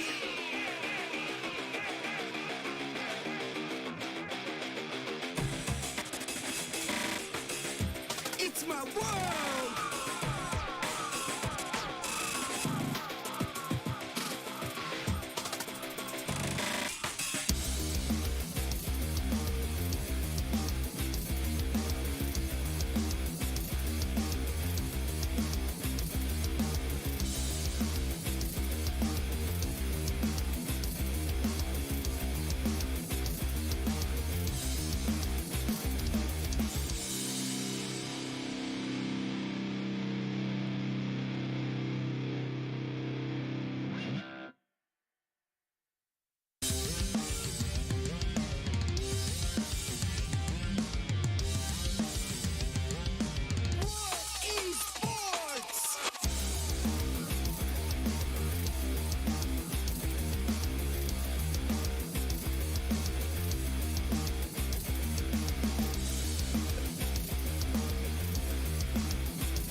my game.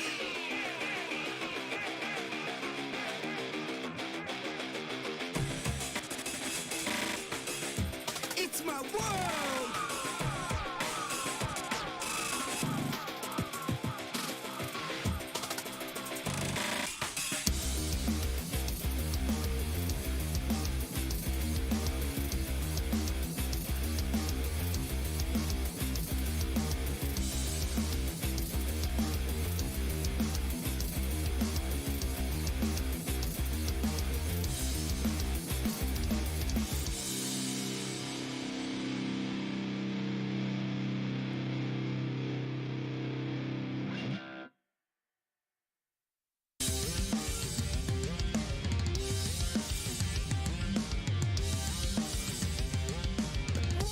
Esports.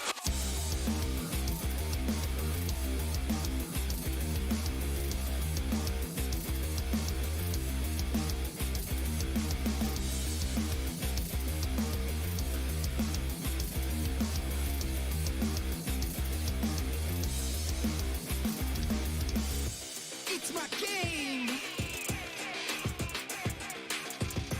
It's my world. It's my community. We believe in unity.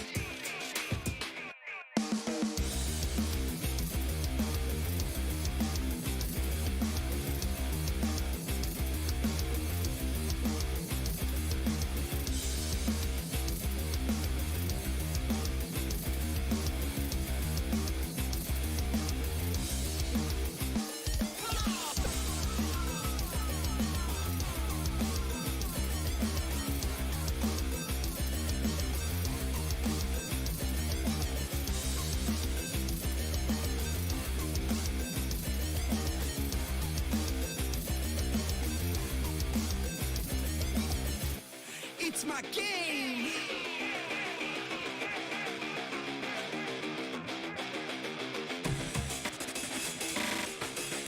It's my world.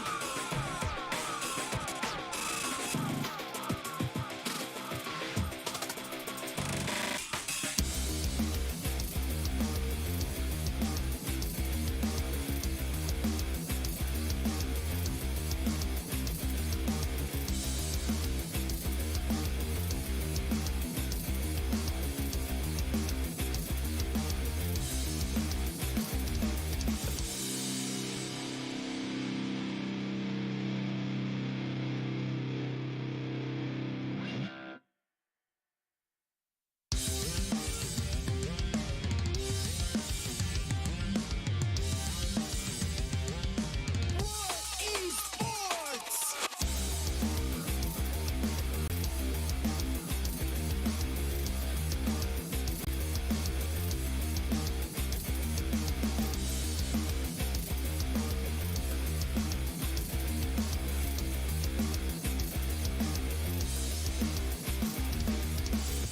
It's my game. It's my world. It's my community. We believe in unity.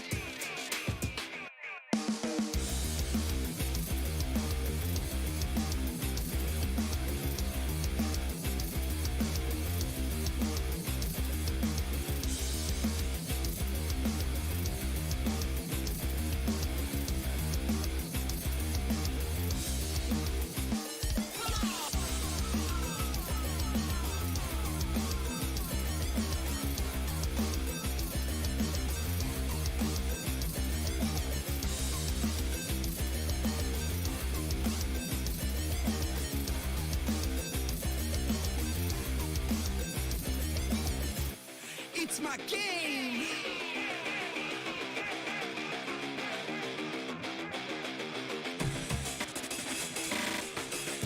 It's my world.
game. It's my world. It's my community. We believe in unity.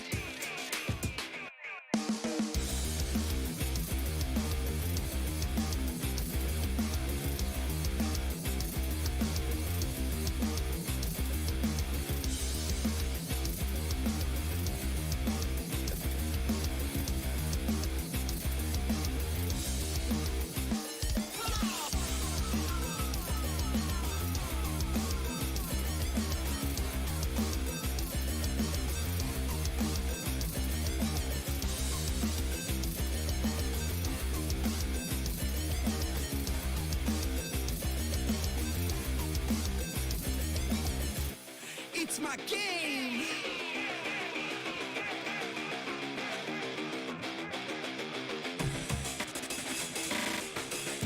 It's my world.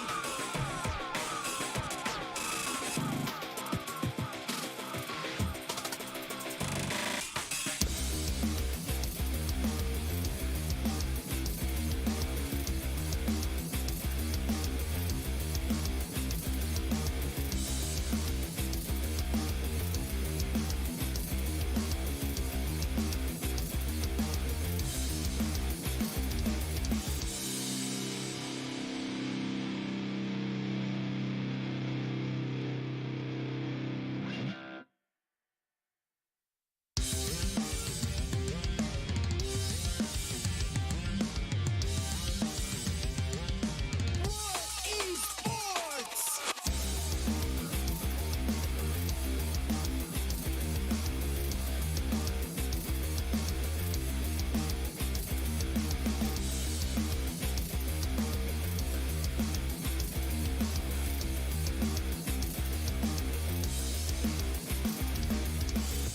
It's my game.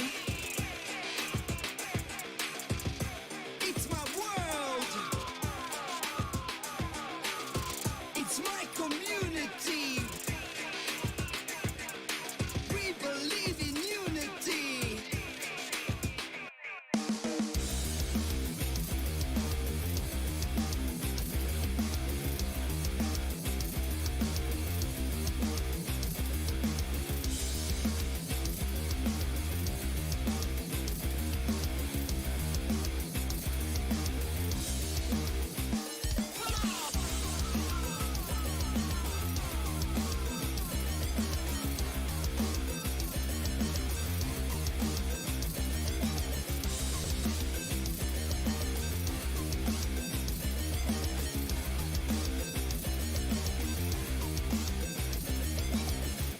It's my game.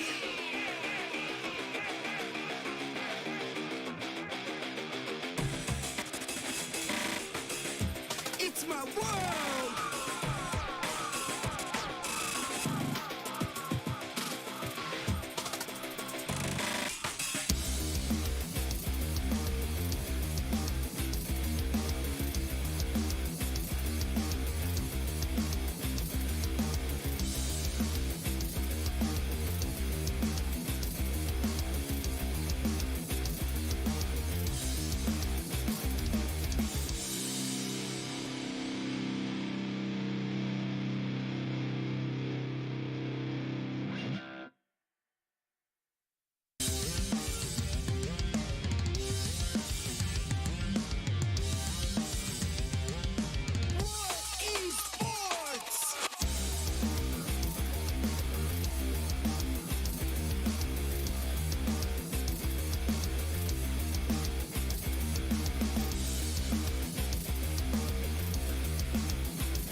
And welcome once again. We are live from Bali, Indonesia for the IESF tournament. We had a sudden stop, but we are ready to roll again. Yeah, unfortunately, the power just could not handle the heat of what was going on in that Iceland versus Iran game. And sadly, unfortunately, due to some technical difficulties, we weren't able to bring you the conclusion of it. But we are back now, and the good news is we are picking up at the second half of the first game. So we are picking up with the score as it was when we had the interruption. Exactly, and it was an excellent match. Oh, so it was great. If you look it from another perspective, we will have more match to see we of have these more two goals players. to see.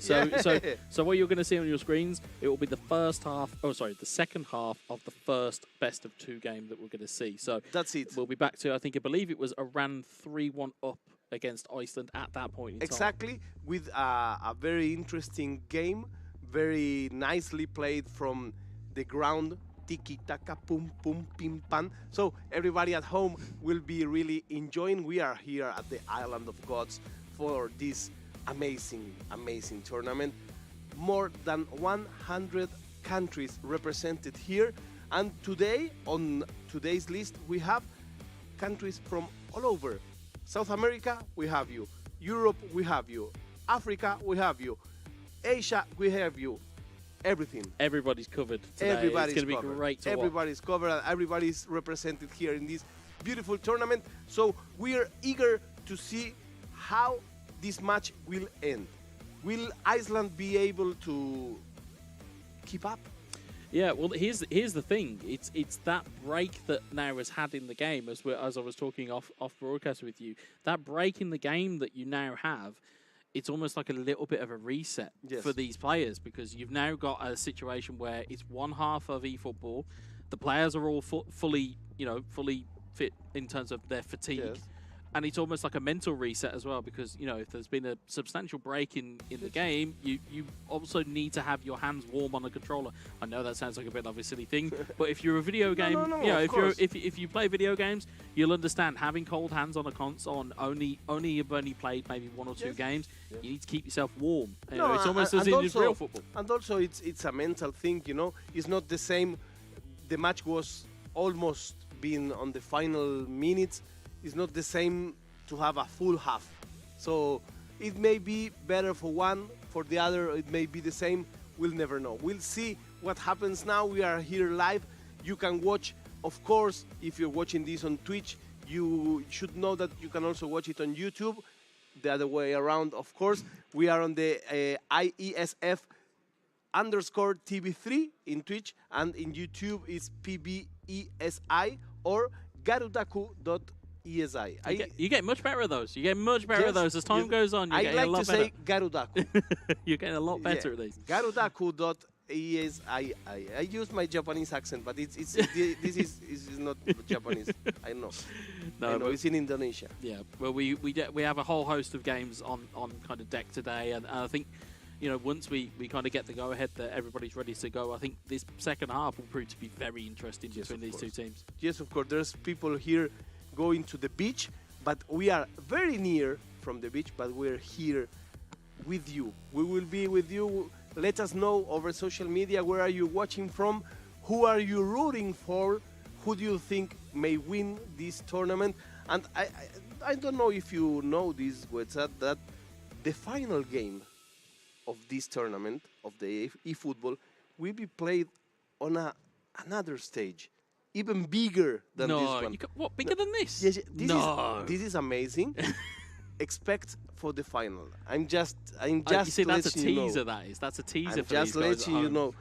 And get Santan. Yeah, remember. Most definitely. Definitely. Be sure to get some lotion, because there gonna be a lot of heat. So here we are live. Look at this. This is a really amazing setup, amazing place. We are enjoying very much with everybody. I'm picking up all chats, as Wetza said. There's a lot of time in which we didn't have this kind of tournament in person, so it's really special for us to be here, to be greeting players, to be able to give a hug to a friend that we don't see for a long time.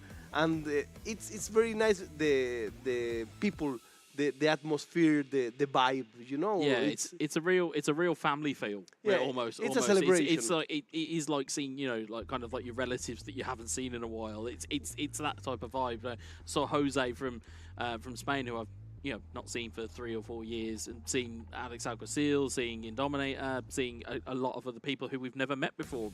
Mucha Hit from Turkey. There's a whole host of players, and you know, it's that feel that you have of everybody's connected. Yes, that's true, and that's our lovely game of eFootball. Well, get ready, grab a water, grab a coffee, grab a beer if you're old enough, grab a soft drink. We are ready to rumble. We are ready to play again here live from Bali, Indonesia, at the Merusaka Hotel here at Nusa Dua. That's how this beach, this part of the island is called. We are live with Wetza, and we are preparing for this amazing match that will start from the second half, because we had a light out on the second half, and the score will be the one that was before the game stopped. So I think I'm ready. I think we are looking for the game. There are the guys. Have you seen? I will just point you.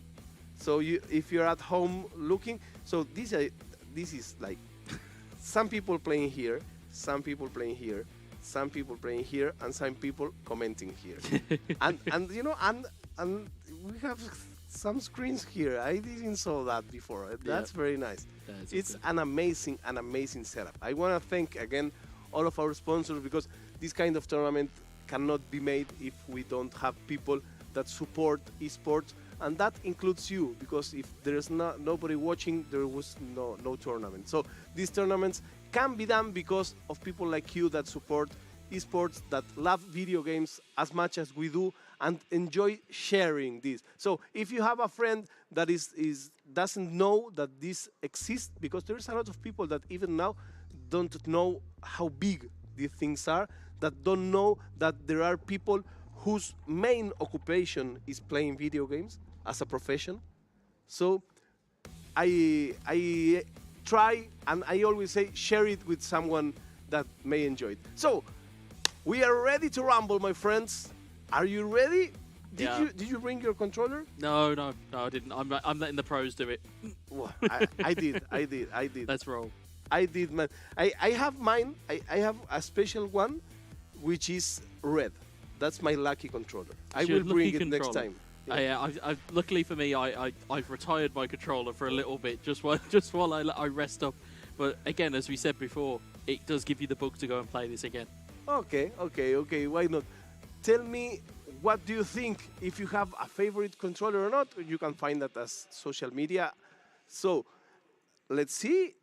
Okay, we are close. There is just some little details. Players are fixing their hair. You know that nowadays. Now they're on camera. Nowadays, nowadays, it's a part of it that they've got to make sure that it's very they're important top-notch at that point. Yes, and it's like, if this was a racing, it's like false start. You know. Yep. Okay, so ladies and gentlemen, let's get ready to play. It's Iran versus Iceland.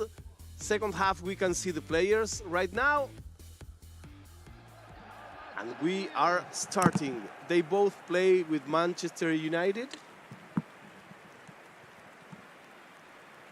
The score we are taking is our virtual score. So you will see here at screen probably just a new game. But remember that we are taking the score from before. Yeah, and the score from before, as I mentioned, was 3-1 to Iran when the outage happened. As we'll see the lineups coming in here as it kind of, interestingly, bit of a 4-3-3 potentially there, or at least a deploying of 3 forwards. We'll find out which side is which once the graphics come on and once we're past the lineup stage. But they you used can see the to play Iran with the white shirt and Iceland with the red shirt. Oh, perfect. Oh, well, there we go then. That's an expert giving you expert time there. So we can see that was on the match before. Let's see. I'm if sure they it will keep be. it. I'm sure it will be the same. But I hope. looking at the lineups, again, not too dissimilar in terms of their formations, player selections as well. It looks to be almost mirror images of themselves. As you see, we are ready to go here. And do bear in mind, it is only 45 minutes, so expect there to be fireworks. Yes, of course. Yeah, and just to confirm, bottom of your screens there, Iran are in white and Iceland are in red. Exactly. We'll just have to see just how much that affects both teams. Yeah, you've got Fred. Here's Casemiro.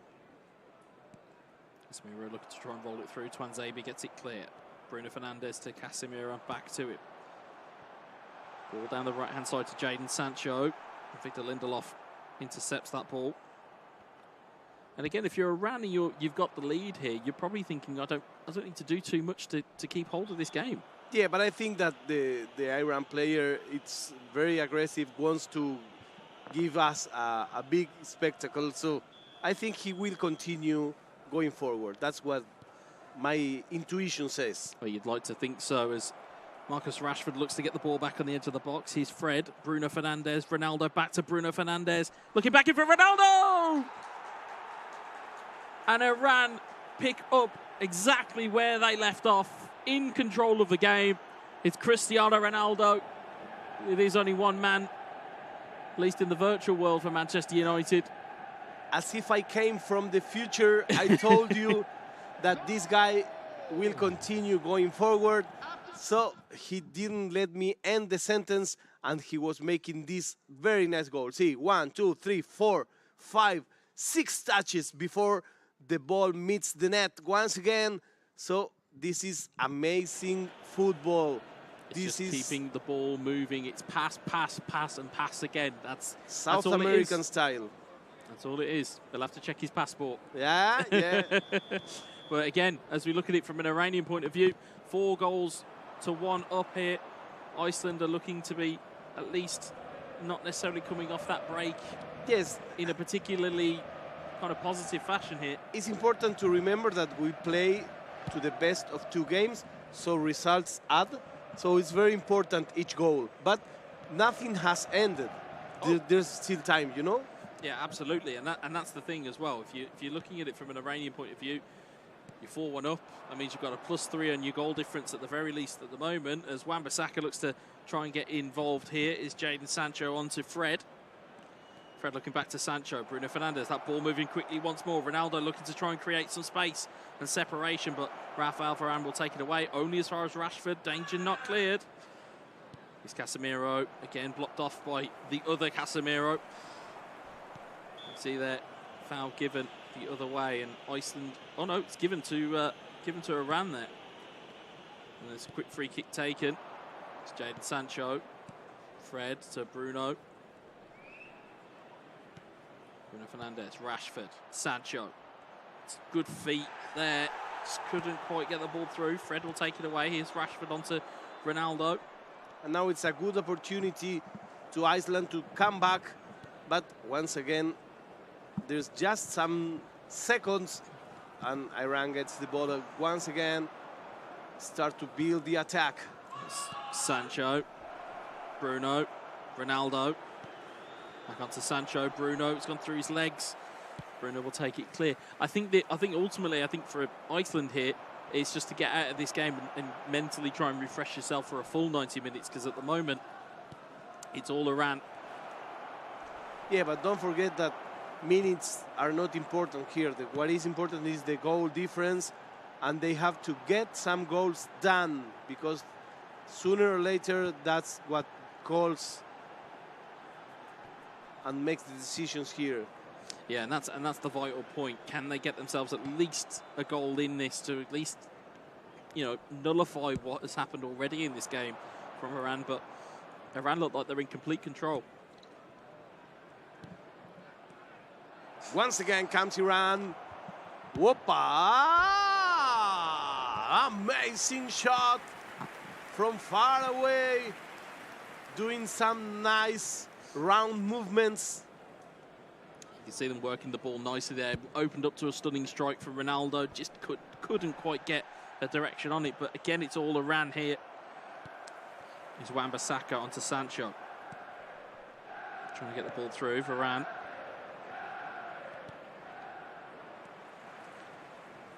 Casemiro rolls it out to Wan-Bissaka. Is Sancho. Fred intercepts it. Let's try and play infield again. It's Rashford. Tries to knock it through the lane there, but Lindelof will take it away.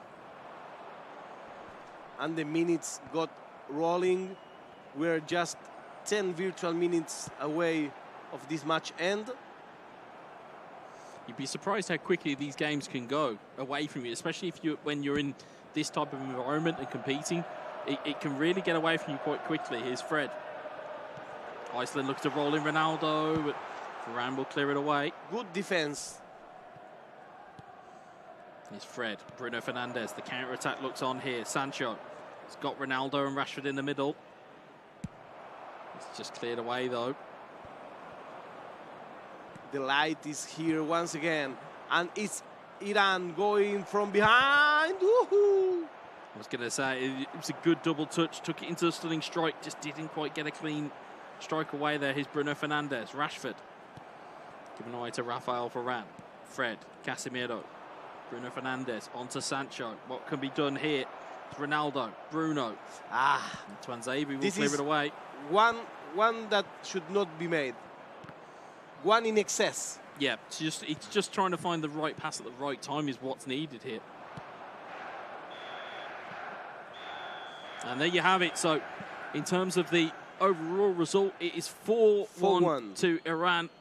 Yes, that's it.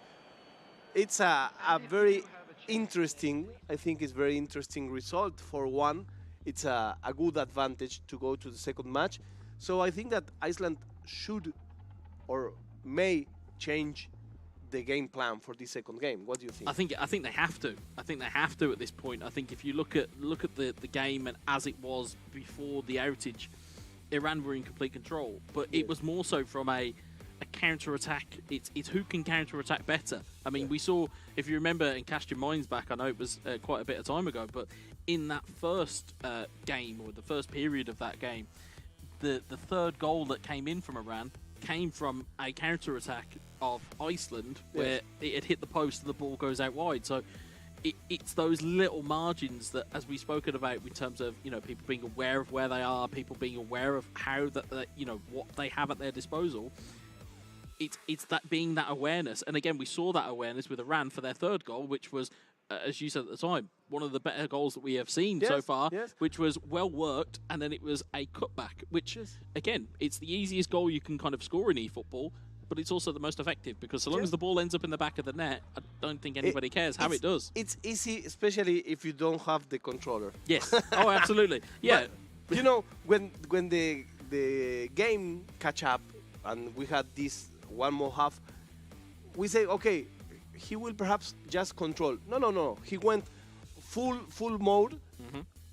Everybody ahead, everybody forward, and he get one more goal. So 4-1, I think it's a very interesting result that should have us a new match that will be very different. Yeah, I think at least I hope so. I think the feeling of the game will be different. I think looking at how Iceland at least have came into that first game, they came in with the idea of going, yep, we're going to go toe-to-toe with Iran. Now there might be that seed of doubt where you go, actually, are we going to go toe-to-toe? Or are we going to try and be a little bit more conservative and, as we said before, try and control the ball and try and get forward with it?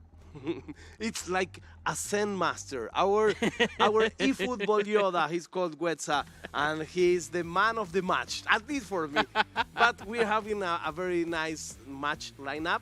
A big shout out to everybody waking up in Europe, people that are watching this stream from the UK, people that put their alarm clocks at 3 o'clock in the morning just to watch these games.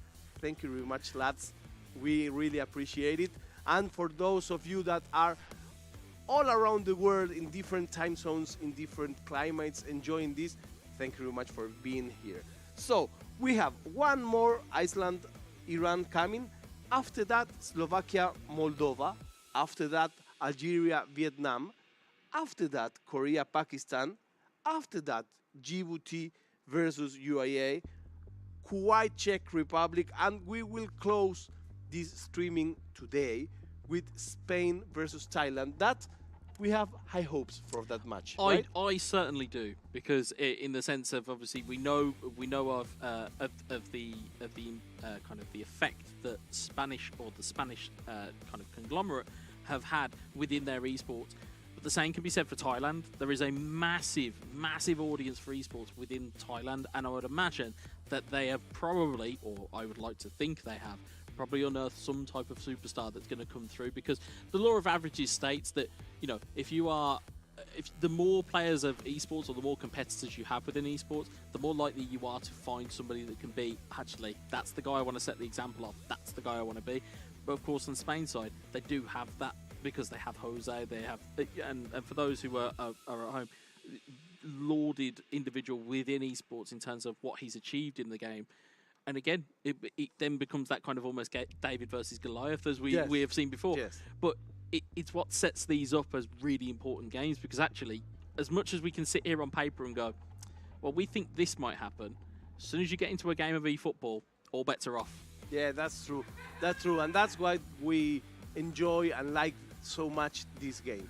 So, my friends, get ready. You're seeing here all these people. There is almost ready to start playing again.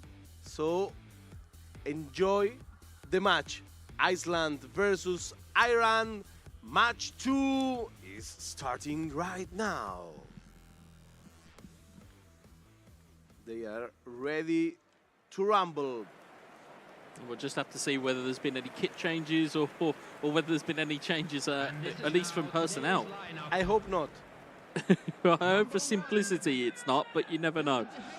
Let's have a look at the starting lineups here. So you got Lindelof in there, Casemiro, Fred, Bruno. Then you've got Ronaldo, Sancho and Rashford. We're going to see a lot of that. If you see players picking Manchester United, that's going to be the front three that they will no doubt pick.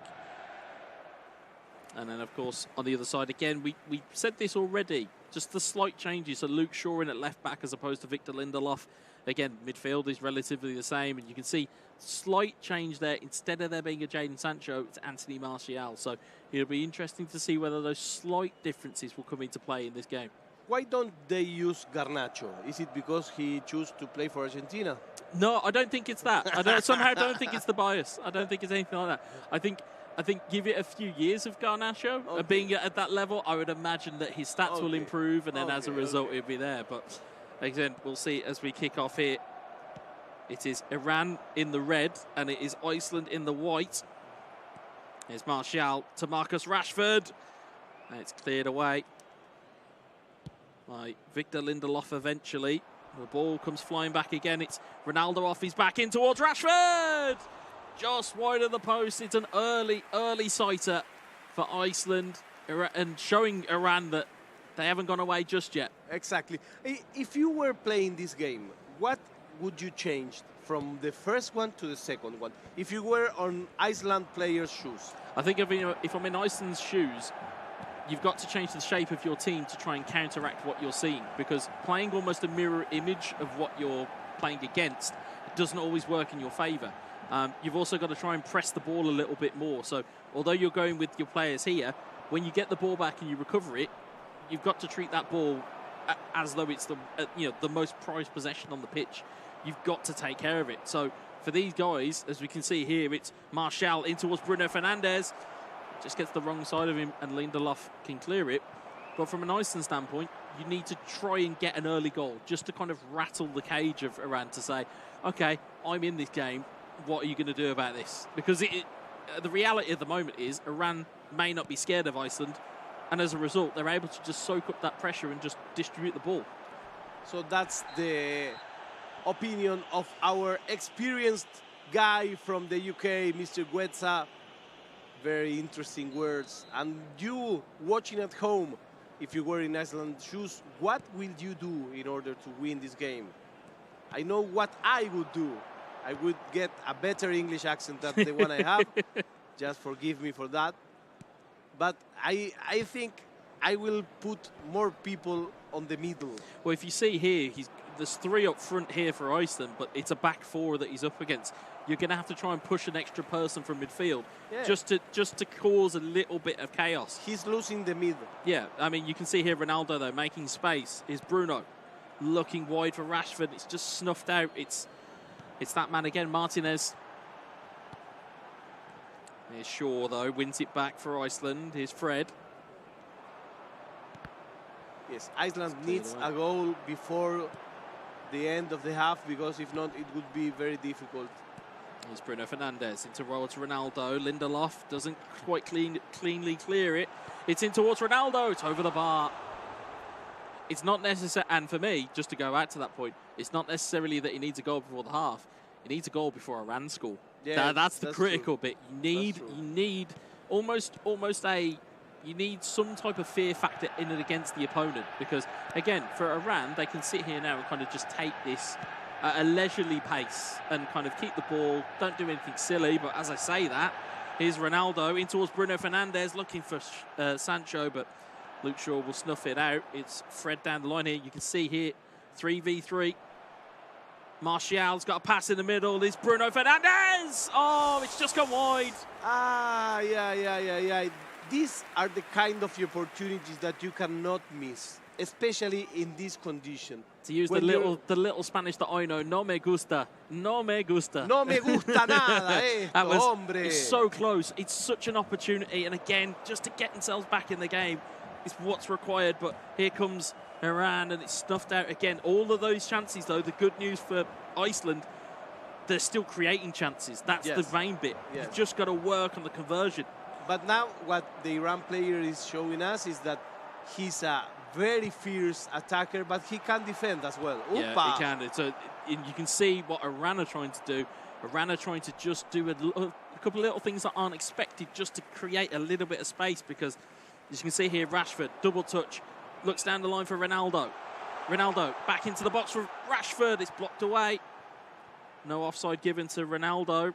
Ronaldo looking to just try and figure out where his players are going here. It's Bruno Fernandes into the box. It's almost a little bit too many passes, as you've said before, just too many. Here's Rashford, though, leading on the attack. I mean, that's something you can do when you are so ahead in the marker, you know? Yeah. You can start playing some magic plays. This is the moment. This is the best moment to watch this kind of game, because the one that is so ahead in the score can do silly things, and we enjoy silly things. Well, yeah, I mean, but also if you're Iran's representative or an Iranian supporter, you've got to figure out what he's doing here. It's a brilliant header backwards. That creates so much space for Bruno. Just couldn't get it under his spell. And Rashford will lead it away once more. It's a good through ball there to Bruno Fernandes, who's looking in field for Anthony Martial. Just doesn't get there out of the hands of David De Gea. But again, if you're Iran, you're almost inviting pressure by trying those kind of trick plays and the skill moves. You're inviting it, but it's creating gaps. Spaces. It's creating gaps, and again, Iceland have got to be careful here, because again, one more goal, and I would say that would be a defining goal in this game. Yeah, I think so. But you know, Sancho, two double touches.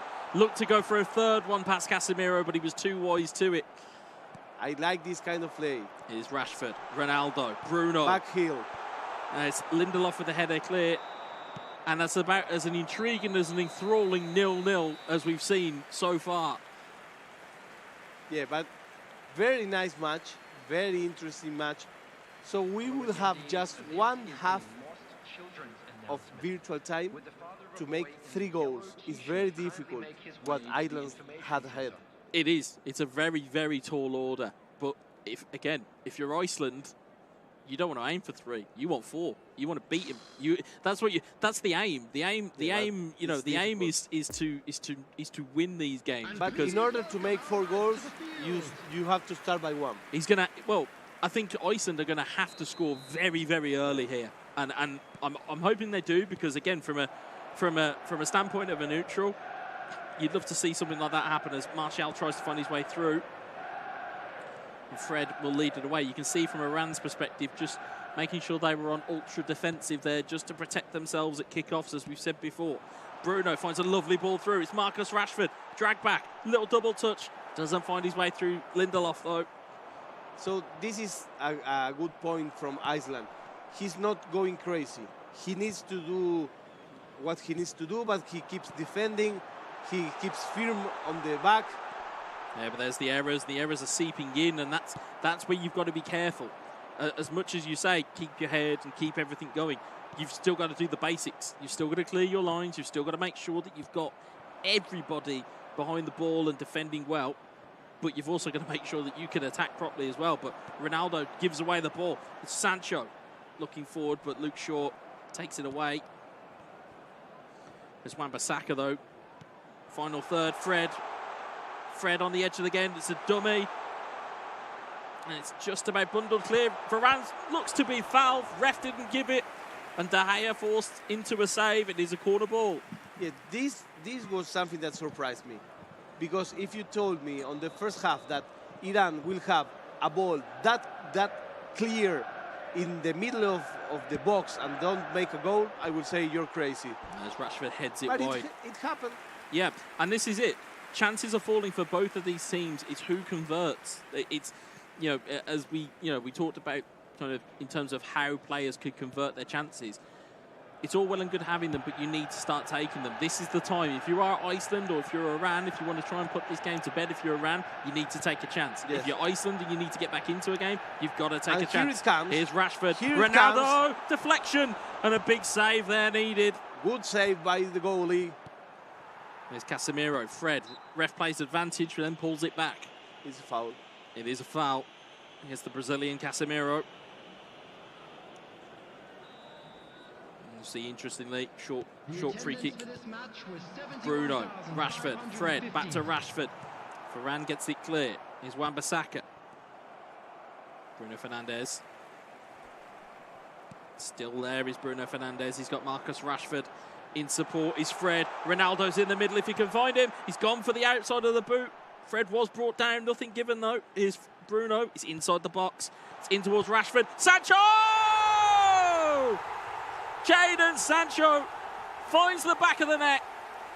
And that is surely that for Iran to win this game.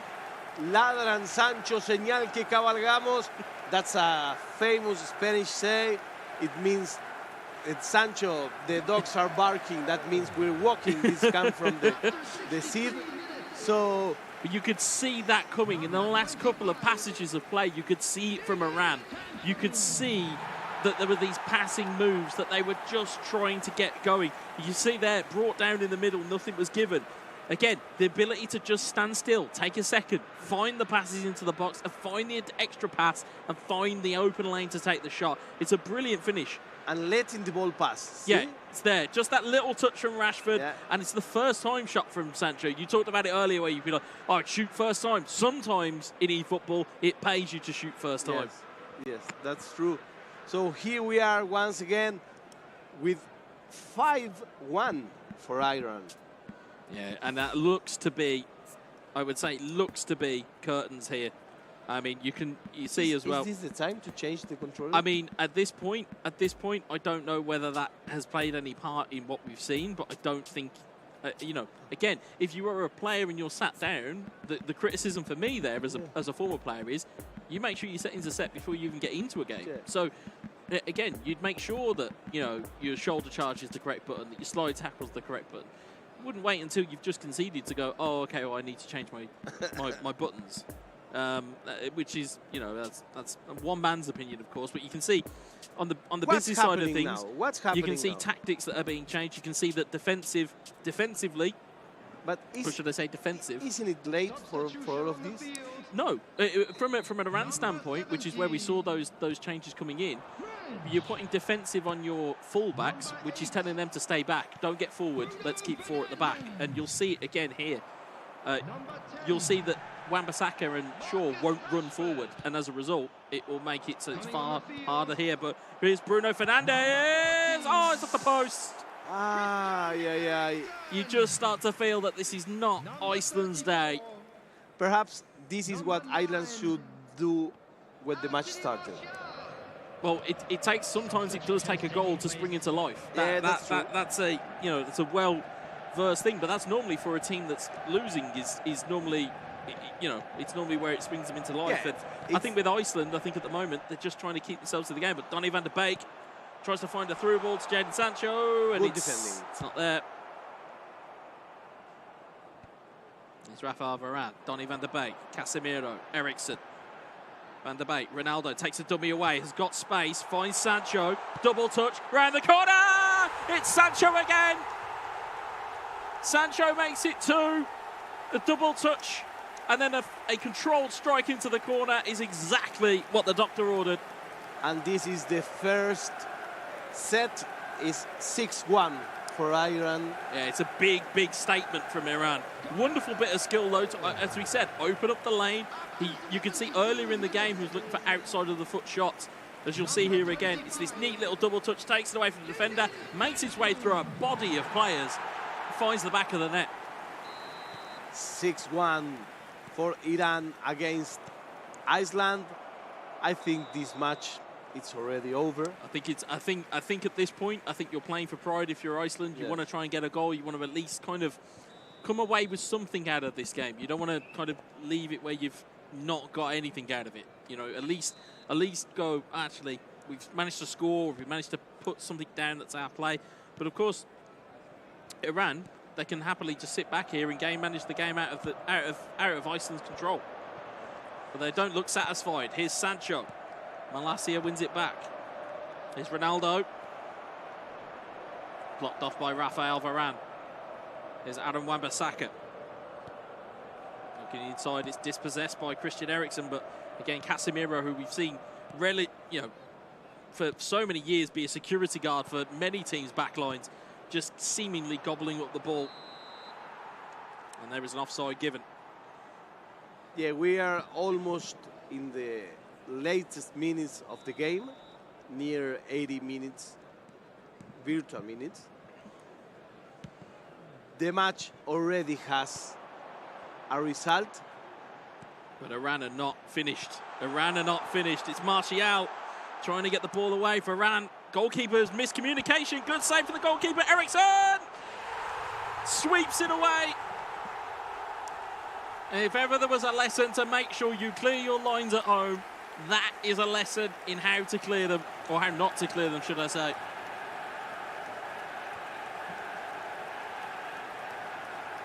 Yeah, again, you could just see, and we'll see it from the replay as well. We'll see it from the replay here. De Gea not happy, but it's Varane.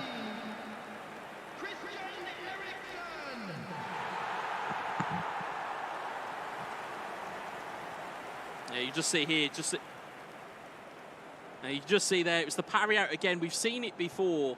We've seen it before from Eriksen, again, in previous games. Just being there at the right time. And again, it's profiting from a mistake. It's profiting from a miscommunication. Goalkeeper doesn't clear it at all. Neither does the defender. It comes back for the save, and it's Eriksen to sweep it home. I think that this guy may be making goals until midnight. I think we could leave him here all day, genuinely. But in terms of the statement here, it's a fantastic statement from Iran of intent. Again, if you're looking at this as somebody in Iran's group, you wouldn't want to come against this as a play style for one, but the effectiveness as a second. Here's Rashford though, trying to salvage something of a consolation for Iceland, but Rafael Varane will clear it away. It's going to be Ronaldo wins it back though. Bruno Fernandes, and it's Aaron Wan-Bissaka who will clear it away. You can just see there's a little bit more in the Iranian tank than there is in the Iceland tank. Here's Ronaldo. And he goes out with the goalie. Eriksen trying to be dispossessed. Casemiro again just wins it back repeatedly for Iran. Donny van der Beek has wrestled off the ball. Here's Ronaldo. It's cleared away by Rafael Varane. We are into injury time here. It's going to be a very convincing Iranian victory over Iceland. You see time ticking down here. Rashford, though, Bruno Fernandes, he's got 2 players over. If Iceland can just salvage a consolation here, they might be able to. It's Martial, he looked for the extra pass. And nothing will come out today for this team. Just not their day by the looks of things. It's a brilliant victory for Iran. And again, as we said, convincing in terms of their strike rate almost. The ability to find finishes, the ability to find goals, and as we said, converting the chances that they were creating. They were creating at will. And this was the second match that we saw, the second show match that we saw. And I think, of course, it's just the second, but it was by far the best. Yeah, I think so far, I think in terms of if you took the games in isolation, I think, we looked at Ghana versus Suriname earlier, but there was far more action within this one. Yes. But again, that kind of goes to what we normally say at home, is that there's multiple ways to play this game, and there are multiple ways to be effective. You can go and be incredibly attacking and incredibly aggressive, as Iran were, or, in the Suriname's case, you can be conservative, you can hold the ball, you can try and find a way through. And you respect your time. Yeah, and respect your time, exactly. So there's many different ways to combat how players are effective. But we've seen 2 fantastic games there with Iceland v Iran. Let's see the highlights of this game. This is Iceland against Iran. Iran was making the first goals and the last goals. It was just 1 goal for Iceland, and we have 6 for Iran. Yeah, you can see these were the goals that we were talking about. It would have felt a while ago, ladies and gentlemen, for those viewing at home, because it was so. But the stunning crosses were paramount to Iran getting in front. The stunning strikes that we could see, and you'll see on the flip side here, brilliant ball into Bruno. And again, it was a stunning cross that opened up the gap. I think what's then happened was Iceland kind of almost fell asleep at the wheel. They didn't get behind the ball at the kickoff, and they kind of completely switched off. But that lasted just seconds, because later on they keep once again control of the game. Yeah, and this is where this was that passage of play. It was the opportunity for Iceland to take or to get level, and it instead led to an Iranian goal. So again, we talk about counter-attacking, we talk about the abilities of how to convert your chances, and again, we saw them here as well. I mean, in terms of the chances that we see, we're seeing them in the highlights package now, but there wasn't that kind of cutting edge, I'd say, to the Iceland attack. I'm hoping that changes. Obviously, they're for their fortunes in their group stage, but you can see there's 2 or 3 really big opportunities, and it just didn't go their way. And instead, it then went the way of Iran. Again, they were wasteful in their own opportunities as well, but they converted. It just goes to show how much more chances they had, because when they did convert, they took home the most goals that we have seen so far. So this is the analysis of the match of Wetza. We are here at Bali, Indonesia, the island of gods. And we are ready for the next match. In this case would be Slovakia against Moldova. Yeah, and that'll be an interesting one for me. I in terms of other tournaments that or that I've commentated on, I've seen a little bit of Slovakia and Moldova, but in terms of just other players that represent these nations. So it'd be interesting to see whether their play styles, it's like a universal thing for players from those countries, or whether we see something completely different. That will be coming up next. Stay there. We're coming just back in some minutes for more games from here, Bali, Indonesia, for the IESF tournament.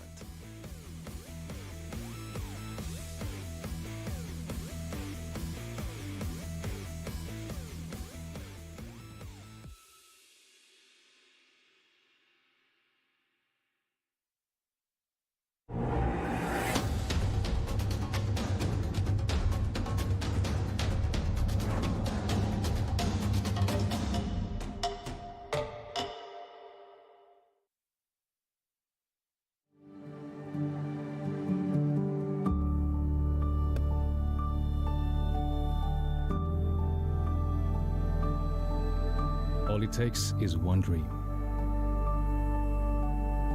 one dream that becomes a journey. To drive an ambition. Believing in yourself. Persevering challenges.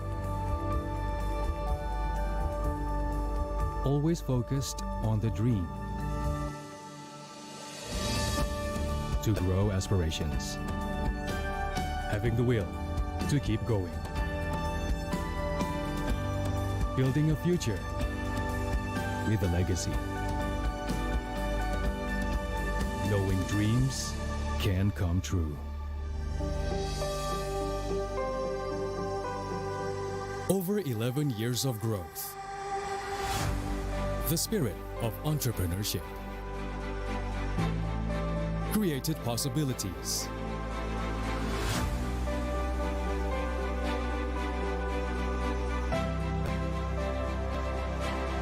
Realized new potentials.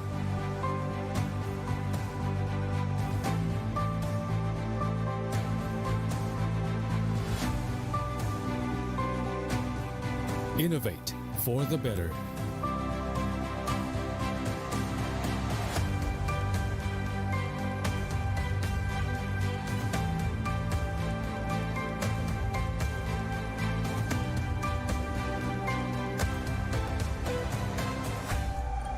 Expand horizons.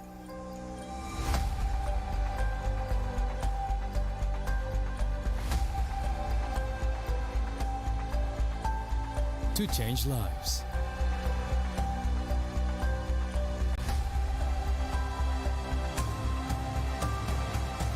To connect new ideas. To explore new grounds.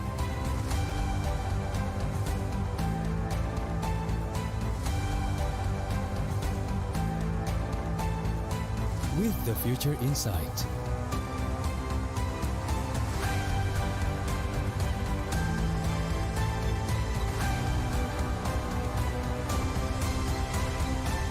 Together.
Get Galaxy A33 5G. Why?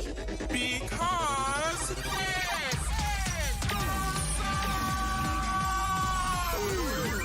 Galaxy A33 5G with awesome processor. Buy now.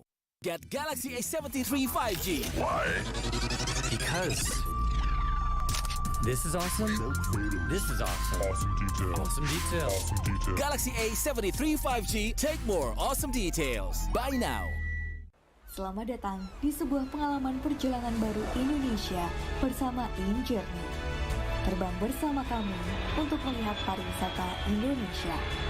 Sirkuit internasional, bentang alam, ragam atraksi budaya, produk lokal asli Indonesia, warisan budaya, keamanan dan kenyamanan.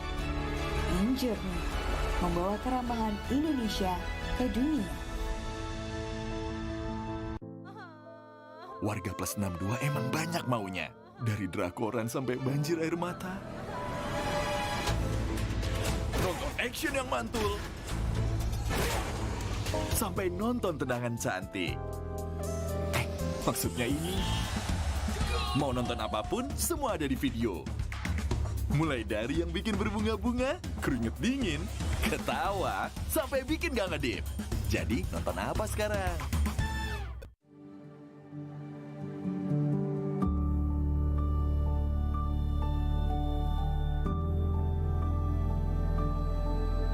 All it takes is one dream. One dream that becomes a journey. To drive an ambition. Believing in yourself. Persevering challenges. Always focused on the dream. To grow aspirations. Having the will to keep going. Building a future with a legacy. Knowing dreams can come true. Over 11 years of growth. The spirit of entrepreneurship. Created possibilities.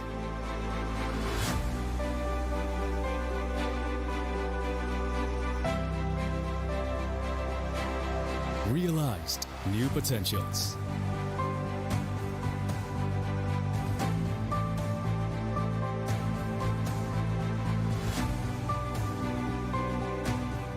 Innovate for the better.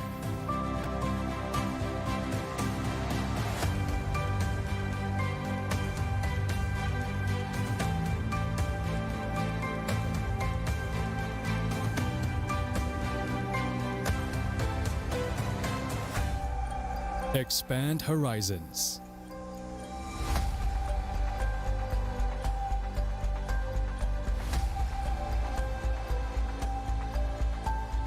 To change lives.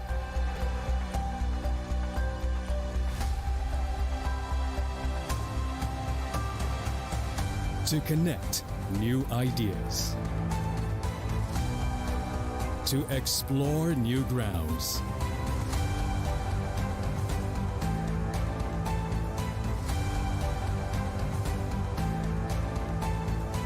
With the future in sight.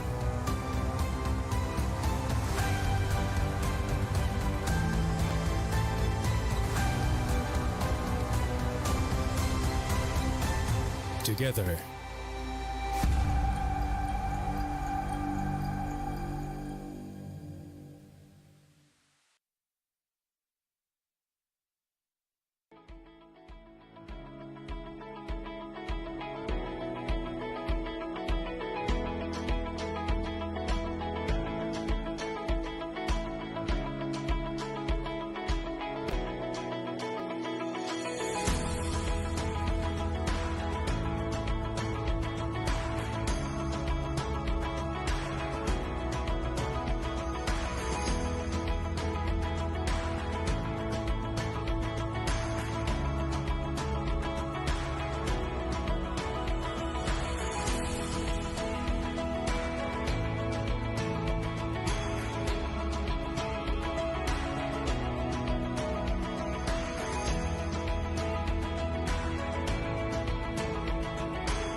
Get Galaxy A33 5G.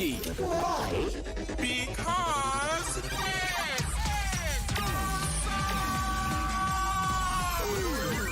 Galaxy A33 5G with awesome processor. Buy now. Get Galaxy A73 5G. Why? Because this is awesome. This is awesome. Awesome detail. Awesome detail. Awesome detail. Galaxy A73 5G. Take more awesome details. Buy now. Selamat datang di sebuah pengalaman perjalanan baru Indonesia bersama InJourney. Terbang bersama kami untuk melihat pariwisata Indonesia. Sirkuit internasional, bentang alam, ragam atraksi budaya, produk lokal asli Indonesia, warisan budaya, keamanan dan kenyamanan. InJourney membawa keramahan Indonesia ke dunia. Warga plus 62 emang banyak maunya. Dari drakoran sampai banjir air mata. Nonton action yang mantul. Sampai nonton tendangan cantik. Maksudnya ini. Mau nonton apapun, semua ada di video. Mulai dari yang bikin berbunga-bunga, keringet dingin, ketawa, sampai bikin gak ngedip. Jadi nonton apa sekarang?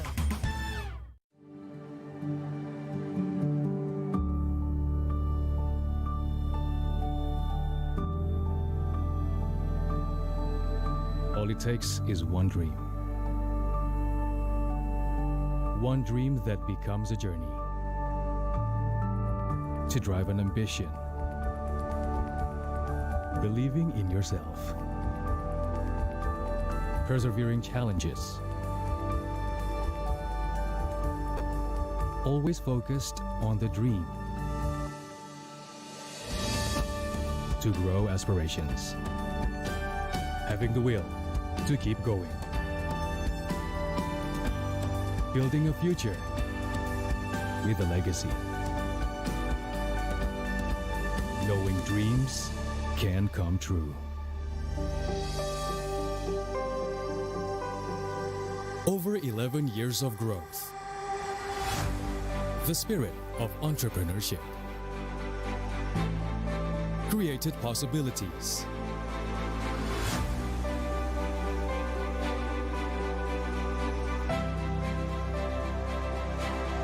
Realized new potentials.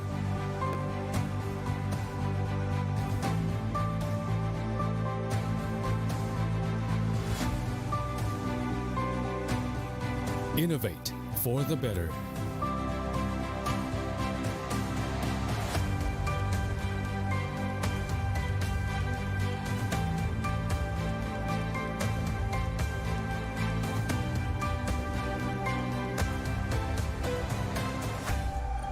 Expand horizons.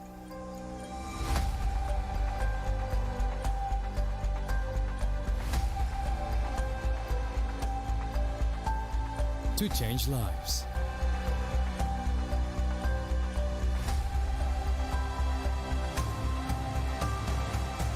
To connect new ideas. To explore new grounds.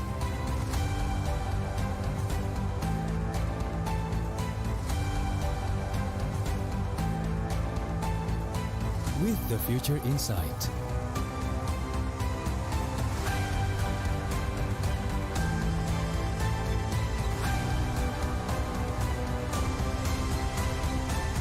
Together.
And here we are once again from Bali, the island of gods. So we are looking forward for our third match, which would be Slovakia versus Moldova.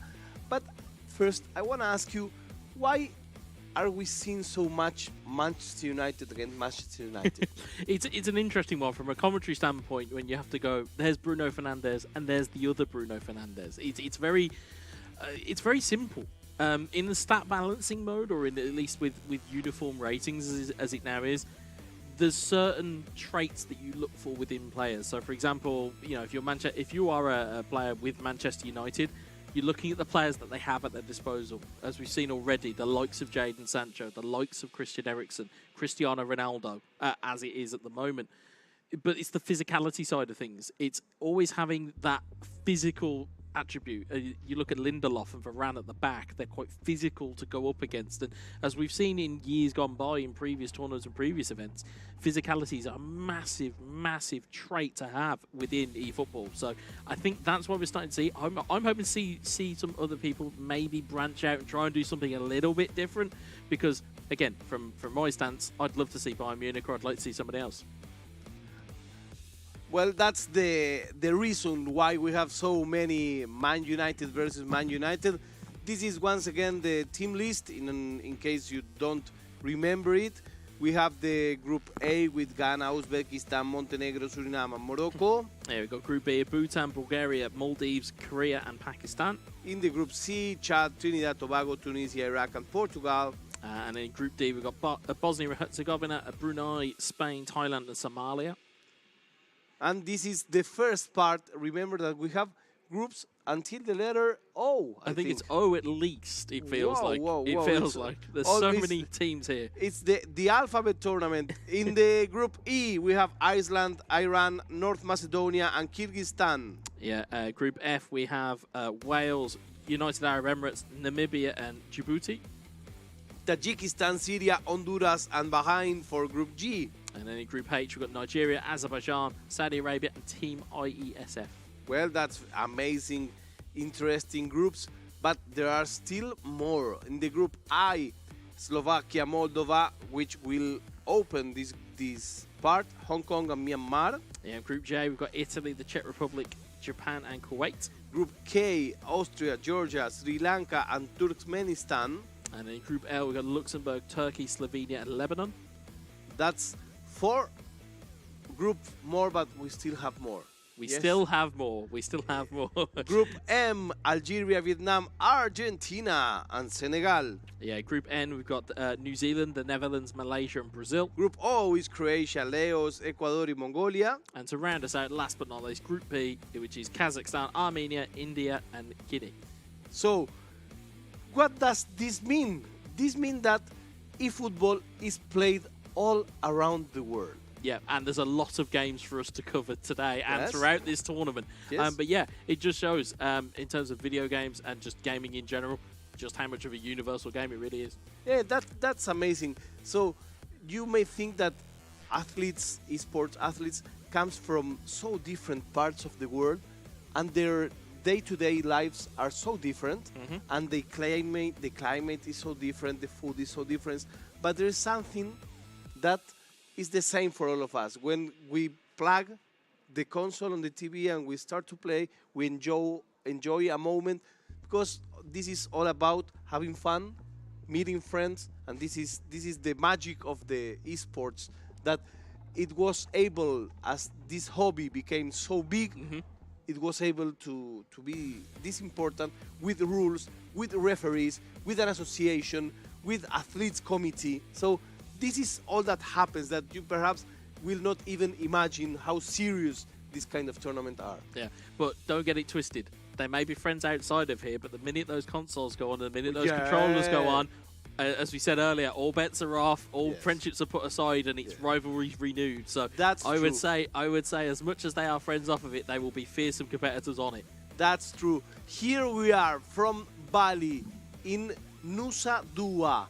This is the place. If you wanna search a little bit, you've seen some beautiful videos. I'm eager to know more of Bali. Yes. This place seems amazing. It's like a magical place. No, it feels like we've just come to this mystical place that I didn't realize exists, and then it's amazing. It's fantastic. And sometimes when you speak with esports people, they don't know much the place. They just go play and go by. And I always say, this is a chance of a lifetime. Yeah, even if you're tired, you have to go outside. You have to meet the people. You have to know the place, because this is part of the experience. You know, how will you be in Bali and not know anything? No, I want to go explore. The minute I end my last match today, I'm leaving and exploring. He's letting you into his diary there, folks. Yeah. He's letting you into his diary. But yeah, I mean, it just makes up the fabric of the tournament. It's not just, I mean, as we've said before, it's not just the eFootball tournament that's here. There's several other games that are here. There's obviously several other channels from the IESF that are obviously, you can find them on Twitch. It's very easy to find. Yeah, but keep on this one. Obviously keep on this one. Yes. But there's so many different kind of disciplines that they go through. Obviously, we've got so many nations that are here. Yeah. You know, it's like, and again, you're interacting with people and interacting with cultures and with people from those cultures that you'd never have the ability to do. For example, like I am, you know, I'm from the UK. I'm from Birmingham. I would never in my wildest dreams be able to meet yourself, for example, because it's like, when am I ever going to go to where, you know, Argentina or like, but you know? I brought you a scarf of Banfield, which is my football team, one of the most important in Argentina. I don't know about Banfield. I need to learn. You have to read a little bit more, but you will have your Banfield scarf. And I want to thank my Indonesian friends. Last night, as I was telling you, there was like a big table, and I say, no, okay, this is for you. No, you join us. So the Indonesian hospitality, I'm experiencing it, and I'm loving it. So after this match, if you are from Indonesia and you want to take me, you're trying to invite people Bali, down here? Is that what you're trying to do? Yes, I can meet you here at the door, and we will go explore Bali. Okay, so I think we are ready to go. Ready to roll. Yes. That guy used the same haircut as myself, but it's not me. Okay, here we have Slovakia versus Moldova. We are seeing the players. I think we are going to the match. We're on the starters blocks, as they say. That's what we're on. We are very much.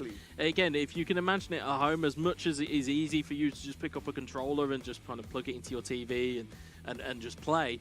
Of course, what's happening behind us is there's referees double checking rules. There's people checking settings. As we said, alluded to in the previous game, there's people checking their controller settings. There's people checking everything just to make sure everything is exactly what it needs to be with the rule book. And it sounds like we are ready to rock and roll. I think so. So here it comes. It's Slovakia versus Moldova. Let's see which teams are we going to have. I hope they're not the same. And well, here we come.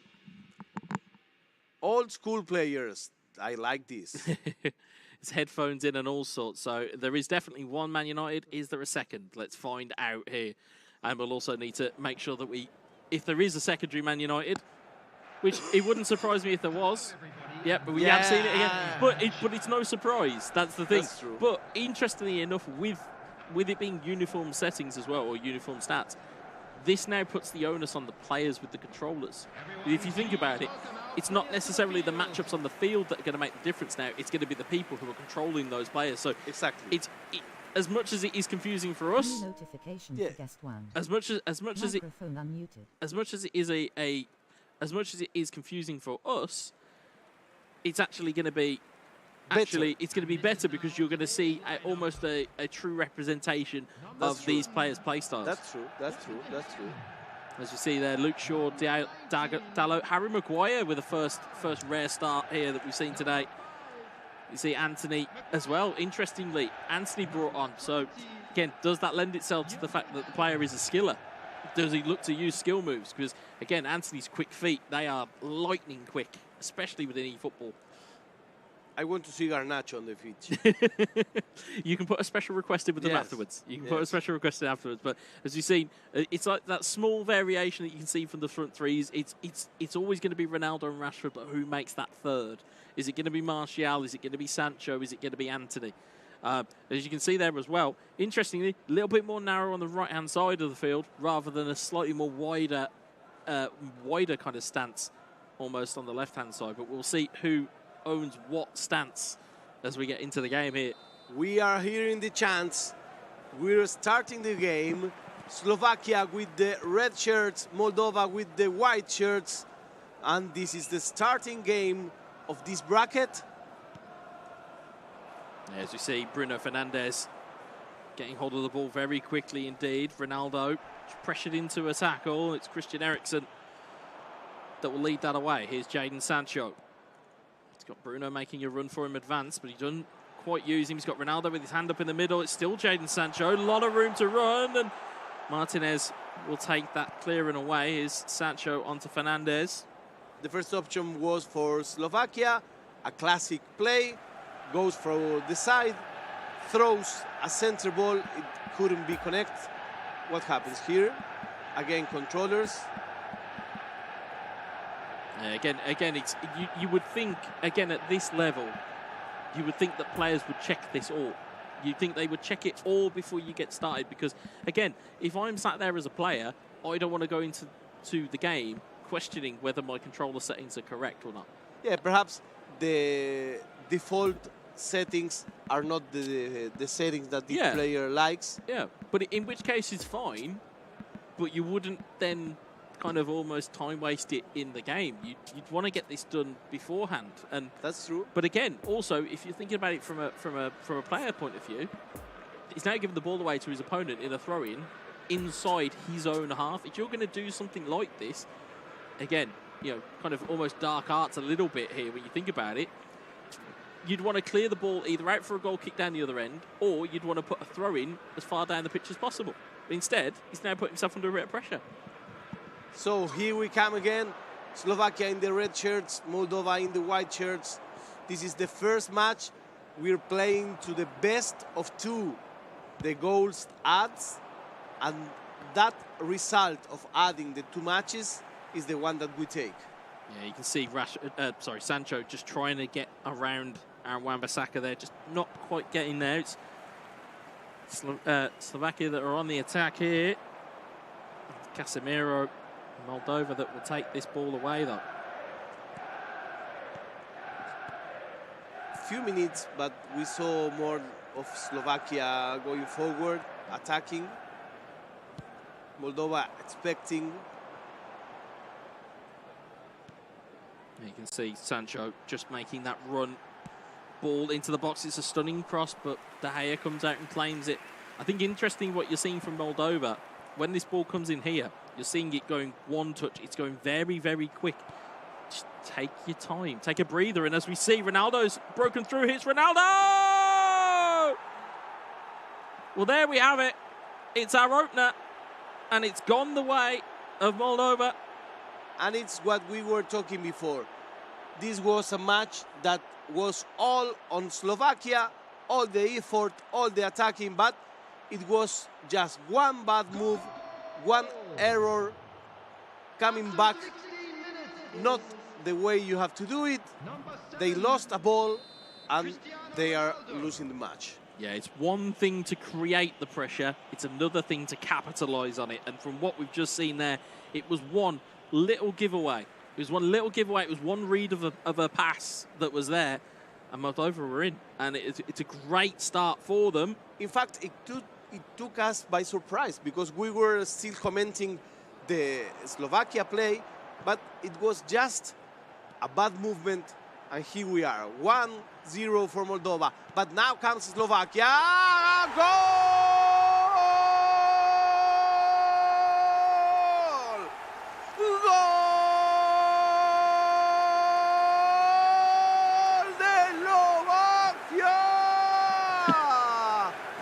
It's 1-1, the equalizer comes. People shout, people hug. Amazing, Guetza. That was brilliant. I have just experienced a South American commentator's goal. I am in dreamland here, but so are Slovenia. They've got, Slovakia even. They've got themselves back into the game. Again, it was really good pressure down the left. And again, smart finish. And now all of a sudden, pressure is back on. We have a new game starting. 1-1. It's an equalizer. We are leaving the match with Mr. Guetza here.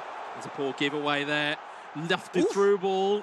You like to see it, but unfortunately, nothing was going to come about of it there. I like that pass. Three fingers. It was a good pass. However, did not find its target, which, as we said, time and a place for it. Yeah. That's what we've got to think of.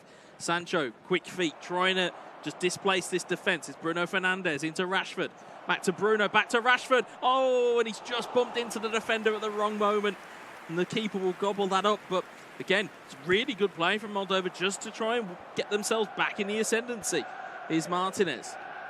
Tries to get the ball through, and we can just see just breaking down into Slovakia. I think that they measured each other, and both players respect each other, but they also know that there is not impossible to make a goal. Yeah. So that's the best matches.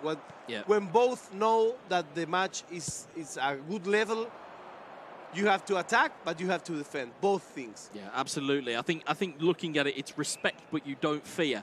And that's what we love to see, because it's a case of, yeah, okay, you can land a punch on me, but I need to go and land one on you. Here's Ronaldo to Sancho. Back to Ronaldo. Back to Sancho. It was a good opportunity. Maybe rather than going near post, could have tried to get that across the box, but it's good build-up play from Moldova. He doesn't use much dribbling. He's just touches, touch. But nobody carries the ball. Well, as I was taught as a kid, the ball will always move quicker than a player, and that's what we're seeing here. It's just movement of the ball. Just get it moving as quickly as you can. Is Bruno Fernandes lofted through ball looking for Ronaldo. He thought about it.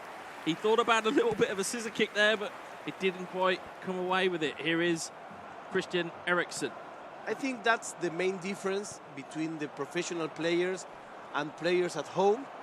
When we play at home, we love to carry the ball. Yep. And professional players don't carry very much. There are very few of them that like dribbling and moving the ball.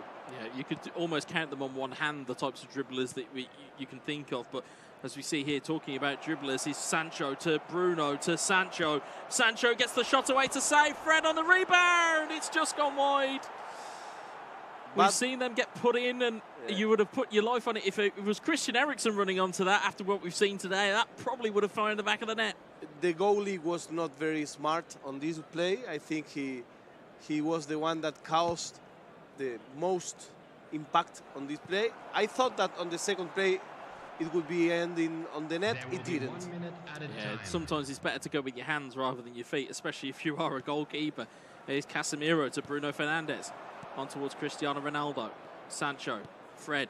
You can see ball movement really good here from Moldova. Sancho trying to just, again, create a little bit of space. Here's Fred. Bruno. Lot of space in the middle. Back from Ronaldo. It's Bruno Fernandes. And it's wide at half-time. But, again, creating the space. I can smell the last second trying to aim the exact spot. It was very, very smart move, very thinking, reflection. Words doesn't come from my mouth, but you know what I mean. It's quick thinking. Yeah, it is quick thinking. You know what I mean. He was trying to be so precise that ball went out for centimeters. Sometimes you can be too smart, and sometimes you can try and predict too much. Sometimes it just needs a bit of instinct on what you do. So as we've said, sometimes it benefits to have, you know, a first-time shot. Sometimes it doesn't. As you can see, a lot of different changes going on your screens in front of you. You can see personnel changes. You can see differences in ways that these guys are moving. You can see they've deployed a slightly more out-wide philosophy. And interestingly, something to pick up if you are an eFootball player at home, again, these players will have different traits. These have different player traits dependent on what positions they're in. Sometimes it'll be triggered and sometimes they won't. Again, it's always something to bear in mind when you have players that are coming off the bench. For example, we've seen time and again players that have the super sub trait are fantastic off the bench, but that's due to their impact that they can have. I think here, it's exactly that same type of thing. You've got to be careful with what players you're bringing on and taking off. But certainly, interestingly, that they've both deployed and started to go wider with their team selection now in the second half. Let's see what we have for this second half. There's no Garnacho on the pitch yet. To be fair, though, the more they play wide, the more that is likely. The more that is likely. If you can manifest it, it may just happen. But as you can see from the kickoff there,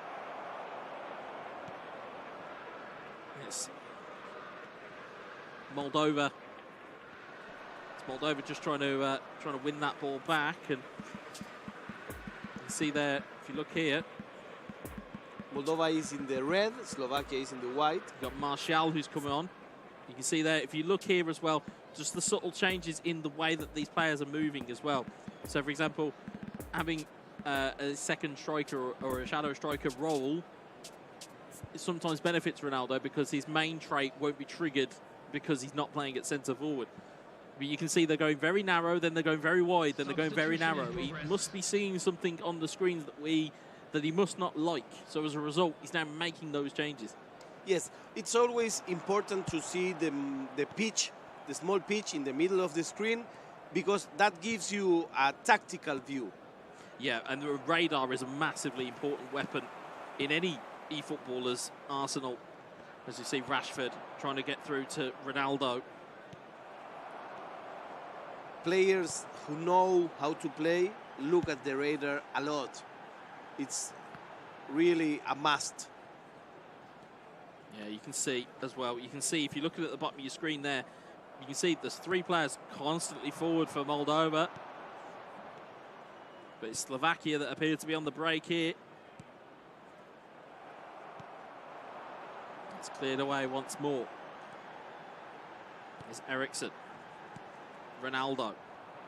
It's looking forward. We can't quite get it through the lines of defence. A very balanced match for now. It's back again though. It's Anthony. It's just cleared away. It's just a foul given. We can say that these both players have kind of a similar approach to the game. Yes, A similar level. It's a really balanced match. Yeah, oh, absolutely. Unlike the match that we saw before. Yeah, and this is it. We're seeing play styles, and we're seeing the kind of controlled nature of some players actually be the undoing of players that are trying to push the kind of the issue and push the game on players. Sometimes you can just be a little bit more considerate, a little bit more conservative. It may just get you a bit of a benefit. Here's Sancho, though. And it's Wan-Bissaka and Fred that will go away and deal with it, and just about gets it away from Ronaldo's grasp. Here's Fred. Fred to Casemiro. Casemiro looking forward for Ronaldo. You can see there numerous runners. As you can see there, it's just a case of which one do you want to try and pick out here. Here's Fred looking to maybe wait for Ronaldo to break into some space. Is Martial back to Fred. Forces the foul. It's a really soft foul, might I add. It's a very soft one, but it is a free kick. It looks like it's in prime real estate for Slovakia. Once again, we have modifications. Yeah, we can. You see differences of players coming on. And again, it depends on what these players are seeing. So as great as we can be, or as good as we can be trying to predict and explain why these guys are using certain players, only these guys will know what works for them. Yeah. You know, for what works for me and you may not necessarily work for them. So I love this part because I try to get it, to understand, to learn as much as I can. But it goes so fast that you have to get just one thing and later see if you got it. Well, this is it. This is it. Such is their how well that these players are drilled on how these players are drilled. Video is paused. We have some technical difficulties. We're coming back. Yeah. But yes, as you were telling, they do it so quick. Because they are so used to. They're so well versed in what they need to do and what players they bring on and how that they go about it. They're so dialed in that, again, for players of a slightly different vintage of myself and yourself, we may be looking at it going, can you slow down a minute?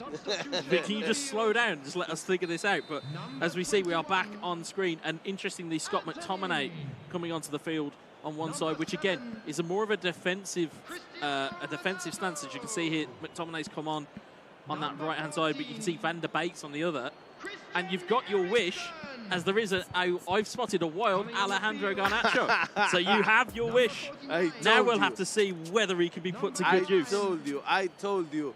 There was a lot of expectation about this guy, because someone said that he may end playing for Argentina national team because he was born in Spain. Oh, wow. But he has an Argentinian nationality. Oh, fantastic. Oh, well, that's good news for you. That's good news for you. let's say. So we have some slight pause in the technical side, and we're coming back just in seconds.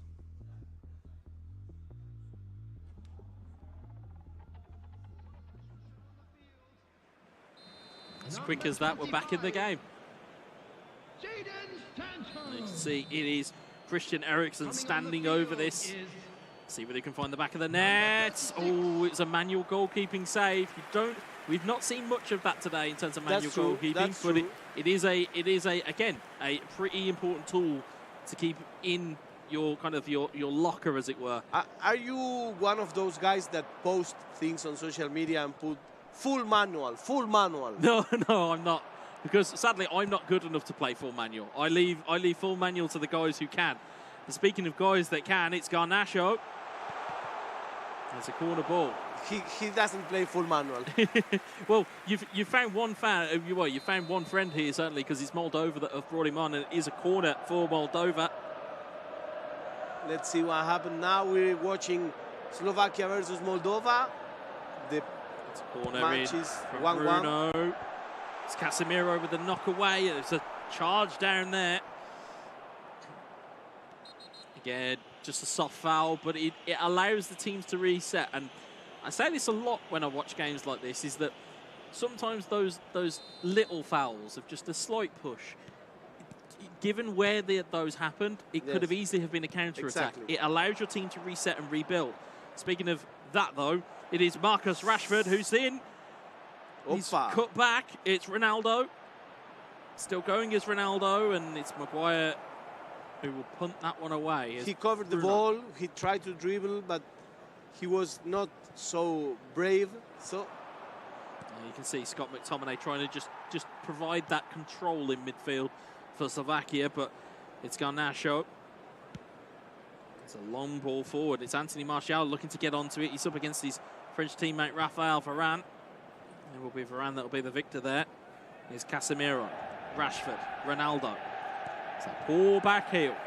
Instead, it's come to Fernandes, Donny van der Beek, on towards Anthony Martial, but again, Varane. It's a very battled match. The players are tired, so they don't have so much stamina to run fast. They don't, but Rashford looks to be making his way in. It's a critical foul. Yeah. Because again, if he doesn't make that foul, Rashford's past him, and that's a shot on goal. Yeah, so, but if you make it... But you make it, you're leaving yourself well open for this. But interestingly now, you know that the opponent manual goal keeps. So are you going to go and try and be gamesmanship, or are you going to try and punk him out? And then we'll have to find out which one is which here. It's Christian Eriksen. Eriksen over the wall! And that is the gamesmanship we were talking about. It's the Great Dane once again, Christian Eriksen. What a wonderful free kick. Amazing. He crossed the ball all the way. We were all expecting it to go to the right. It went to the left. The goalie has nothing to do. And we have a 2 for Slovakia, 1 for Moldova. Yeah, it's a brilliant finish. And again, we talked about it. Do you move the keeper again after you've already moved him once? And it's essentially, it's a 50-50 at that point. It's well, if I don't move him and he puts it this side... It's like a penalty. I look like a hero. Yeah. Whereas, actually, if I move my goalkeeper and he puts it the other side, I look like a buffoon. So you have choices to make there, and that was a very vital one there for Slovakia. Excellent free kick. It's very difficult to make good free kicks because it usually you end throwing it out of the pitch, or you end going to very, very easy, very soft kick. So it's very difficult. I remember there was a time where Messi in this game was like unbeatable from free kicks. Oh yeah. But right now, nobody seems to remember that. Well, it's how much swerve, and it's how much their curve stat is in reality. That's what makes these shots, or at least free kicks, so potent, is how much bend can you get on it, and that there was perfect. He bent it like Beckham, as the movie. As a man once said, but if you look at the time as well, not a lot of time left in the game. 8 minutes in game plus stoppage time. That's true. And again, maybe a bit of gamesmanship now creeps in for Slovakia, but again, if you're going to go this route, you have to be careful, because if you mess up, you're going to give an opportunity to Moldova. If you see every time the players pass the ball, most of the bars are almost empty. This is because they're run out of stamina. Well, there's running out of stamina, and then there's also, when you think about it, is the ability or the quickness of the animation! And that's what we said. That's literally what we said. Slovakia, brilliant finish from Ronaldo, and as you were saying, those little passes, it just means it takes less time for the player to wind up and take the pass. So, again, if they are fatigued, it's really small passes, and as a result, it leads to a fantastic goal. Look at some of this from here. Just, again, quick little tippy-tappy passes, in and out. Thank you very much. I'll take my 3-1 victory, and I'll go into the next game, please. That's a wonderful finish. Yeah, the defense are like spectators. Well, it promotes panic. If you're getting an opponent who is passing that quickly, you're sat there either pressing the LB or the L1 button, depending on what your controller is, or you're flicking the right analog stick, and you're just going, just select the player I want, because you can't stop it. Or you're smashing the square and let it be. Yeah, that's it. That's it. That's literally it. But as you can see, it's not even over yet. It's still, we've got injury time here, and you can see there, though, 4 minutes added on, which, again, if you're a Slovakia fan, you'll be just waiting for the clock to run out. If you're Moldova, you'll be looking to try and get something else out of the game. Oh, and it does. Brilliant finish. Again, though, that changes your mental team talk for you into game 2, which is, oh, instead of me needing 2 goals, I only need 1 now. And this is the good thing of playing to the best of 2. It's just 1-0. Yep. So this is like starting all over again. It's not so hard to be 1 goal ahead. Absolutely. You can mentally prepare yourself to go, it's only 1-0. Yeah. That's the great part of it. You just go in and think, oh, it's only 1-0. And it's a lot easier to think about. And how much did it change? Because the thing was, I think the match looked like finished on the 3-1. It looked like a finished match, and nobody, at least me, I didn't doubt about this game is going to Slovakia. Yeah, I think looking at how it played out early on, it was very much they were looking to both try and put their game plan on the other. It wasn't a case of, as we've seen, it wasn't, well, one sits back and one tries to attack. Instead, it was just, well, we're just both going to attack and we're going to see what happens. We had a balanced match until the 3-1. Yep. At that point, it seemed finished, but the 3-2 is like when you touch the reset button on the computer by error, it started all over again. Yeah, and that's the beauty of it, is that getting that 1 goal back, as we've said, it changes your mental team talk. It changes your mentality going into the second game, because you're going, okay, well, I only need 1 goal, or I only need to be +1 at the end of this game. If Moldova come out second game and they get a very early 1 goal lead, changes the complete narrative of it, and it changes the complete narrative on the Slovakian side, because Slovakia will be looking at that going, I was 3-1 up there with 8 minutes to go, and now I'm 3-2. And then potentially, if game 2 happens and they score, let's just say within the first 10 minutes, all of a sudden you'll go, 18 virtual minutes ago, I was 3-1 up. It's now 4-3, or it's now 3-3. Yeah. It complete, and then, but then you've got to show your mental resiliency to get back to where you were, because again, to look at it, yes, you were 3-1 up. That shows you can score past your opponent. That's what it needs to show. Of course, if you're Moldova, you're showing your powers of recovery already, so we already know players mentally strong. It's now testing Slovakia's mental strength. And you're watching it here live with us from Bali, Indonesia. We're live at the IESF tournament. This is incredible. This is incredible. You have to be here. You have to be with us. We have a lot of matches coming back. Right now, we're going to see the rematch, the match number 2 between Slovakia and Moldova. Very nice style of play, very interesting. None of both players are keeping up. They want to go forward. Both of them are attacking. After that, we have Algeria, Vietnam. We have Korea, Pakistan. We have Djibouti, UAE. We have Kuwait, Czech Republic, and we have Spain, Thailand. All of that will be coming up on this live stream from here, from Bali, from Nusa Dua Merusaka. It's nice, isn't it? It's nice. Yeah, I know. You love to mention where we are. Yeah, of course. It's where everyone can find us. Yeah, of course. I'm in Bali. I need everyone to know. Yeah. I will start calling my friends. I say, you know what? I'm in Bali. I say, do you need something? No, I just need you to know that I'm in Bali. That's the main point of being in Bali. Hey, no one likes a glow. No one likes a glow. Of course. So, tell me, where are you watching this stream from? Yes, let us know. We will be reading the social media. We will be reading the chats, of course, also in Twitch. I will be logging in just in seconds to the Twitch to see what you have to say about this game. Who are you rooting for? Who do you think may win this tournament? We have $25,000 in prizes just for this game.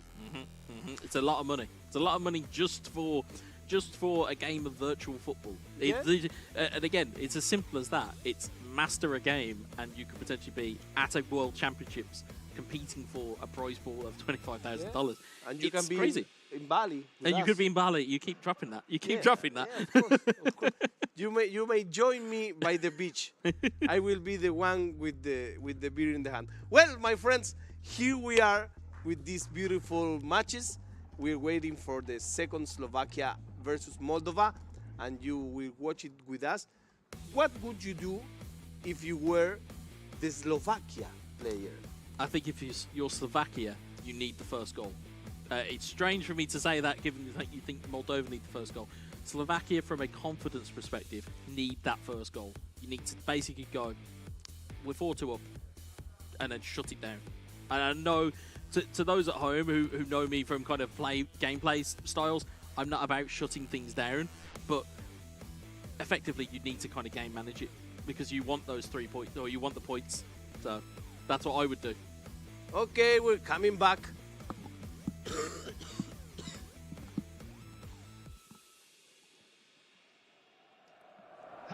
Game number 2, Slovakia versus Moldova. Yeah, you can see it's a Man United affair once more. Again, we'll just double check and make sure we know who's playing in what kit before we start judging on where players are applying their trade. We don't want to make any assertions that we know what kits players are in, because of course the last thing we want to do is tell you that either Slovakia have scored and it's Moldova, or Moldova have scored and it's Slovakia. They surprised us last match, changing kits between matches. Yeah, but we will see from the graphics on screen again. Oh, interesting. 5 at the back. A 5 at the back setup. We've not seen one of those today. But again, that will tell you a lot about mentally where you were at. If you are playing that's with the bus. It's known as the bus. Parking It's the the bus. handbrake. It's the handbrake on the bus that could potentially be here. Meanwhile, of course, and we get to see Man United's alternate kit. Green shirts. It's green shirts. But you can see there as well, it's relatively the same lineup. Yeah, that's true. The interesting part now is, if you go to play 5 at the back, are you going to be in a worse position than when you were playing your regular tactic? More importantly, are you well versed in playing 5 at the back? Because it's a very specific and a very kind of direct formation in terms of, once you are in a 5 at the back, it's very hard to come out of one. Yeah, that's true. So let's see what the mentality is looking like, as we see it's Moldova from left to right, I believe, and it is Slovakia from right to left. So it's Moldova, the one playing with 5 in the back. Which is even more interesting. Whoa. As you can see, ball into the box, looking for a header. It's Martinez. It's nearly cleared away by Maguire. It looks like it's been adjudged to have been a foul here. So this is amazing, because when I saw 5 in the back, I assumed that this was Slovakia. That was the... Well, mentally, that's where I would go, because you'd go, well, he's just trying to protect the lead. Instead, actually, maybe it's a case that you're looking to overload the flanks. Maybe it's a case you're looking to try and just be very direct. But we'll certainly find out here as Rashford finds it in towards Ronaldo, but it's De Gea that makes the save. I remember an episode of a TV series called Ted Lasso in which they need a goal and they make a 5 in the back, which everybody says, are you crazy? And they get that goal. So well, we might be able to see something here as Bruno gets a stunning cross in. It was Ronaldo that was lurking and just didn't quite get the header on it. Instead, it's his compatriot Bruno Fernandes that will take that away. It's Malacia who wins it back, though. It's Casemiro. On to Bruno Fernandes. Rashford back to Fernandes. Casemiro. Oh, that's beautiful play here. Rashford! Big hit, even better save from David De Gea. Again, you can see nice little ball movement just to try and open up some space. I was counting the players, and you can see 1, 2, 3, 4, and 5. It's not a 5 formation, but there were 5 players on the row. Yeah, and that's what it is. If you can overload and start to get people forward, it becomes a little bit easier to do. As ball goes into the box, it's backheeled into space. It's bouncing around, but it's too dangerous to do that. It is fallen to Bruno Fernandes. It's Cristiano Ronaldo. It's Fred. Little double touch from Fred. Dummies to turn himself around, so he's got a bit play the way he faced. It's Casemiro. Bruno Fernandes. He's got runners here. It's Fred. Fred looking to get one into the box. Brought down. He's appealing. You can see him waving his arms in frustration, but nothing is given, and Martinez will lead it away. So here they come. It's Moldova trying to get the first goal. Slovakia, it's going easy at maintaining the goal ahead that they have. In green shirts is the Slovakia team. In red shirts is the Moldova team. The global result, it's 1 goal in advantage for Slovakia. Yeah, you can see as well. You can see here what is looking like it's being tried to be done by Moldova here is to create a kind of almost a bubble within that defence that you can see there from Slovakia. You'll see the players are all constantly just sitting in that little area where they're just trying to create runners and space, and ball bounces through to Rashford. He's onside here. It's in through to Cristiano Ronaldo. Big save.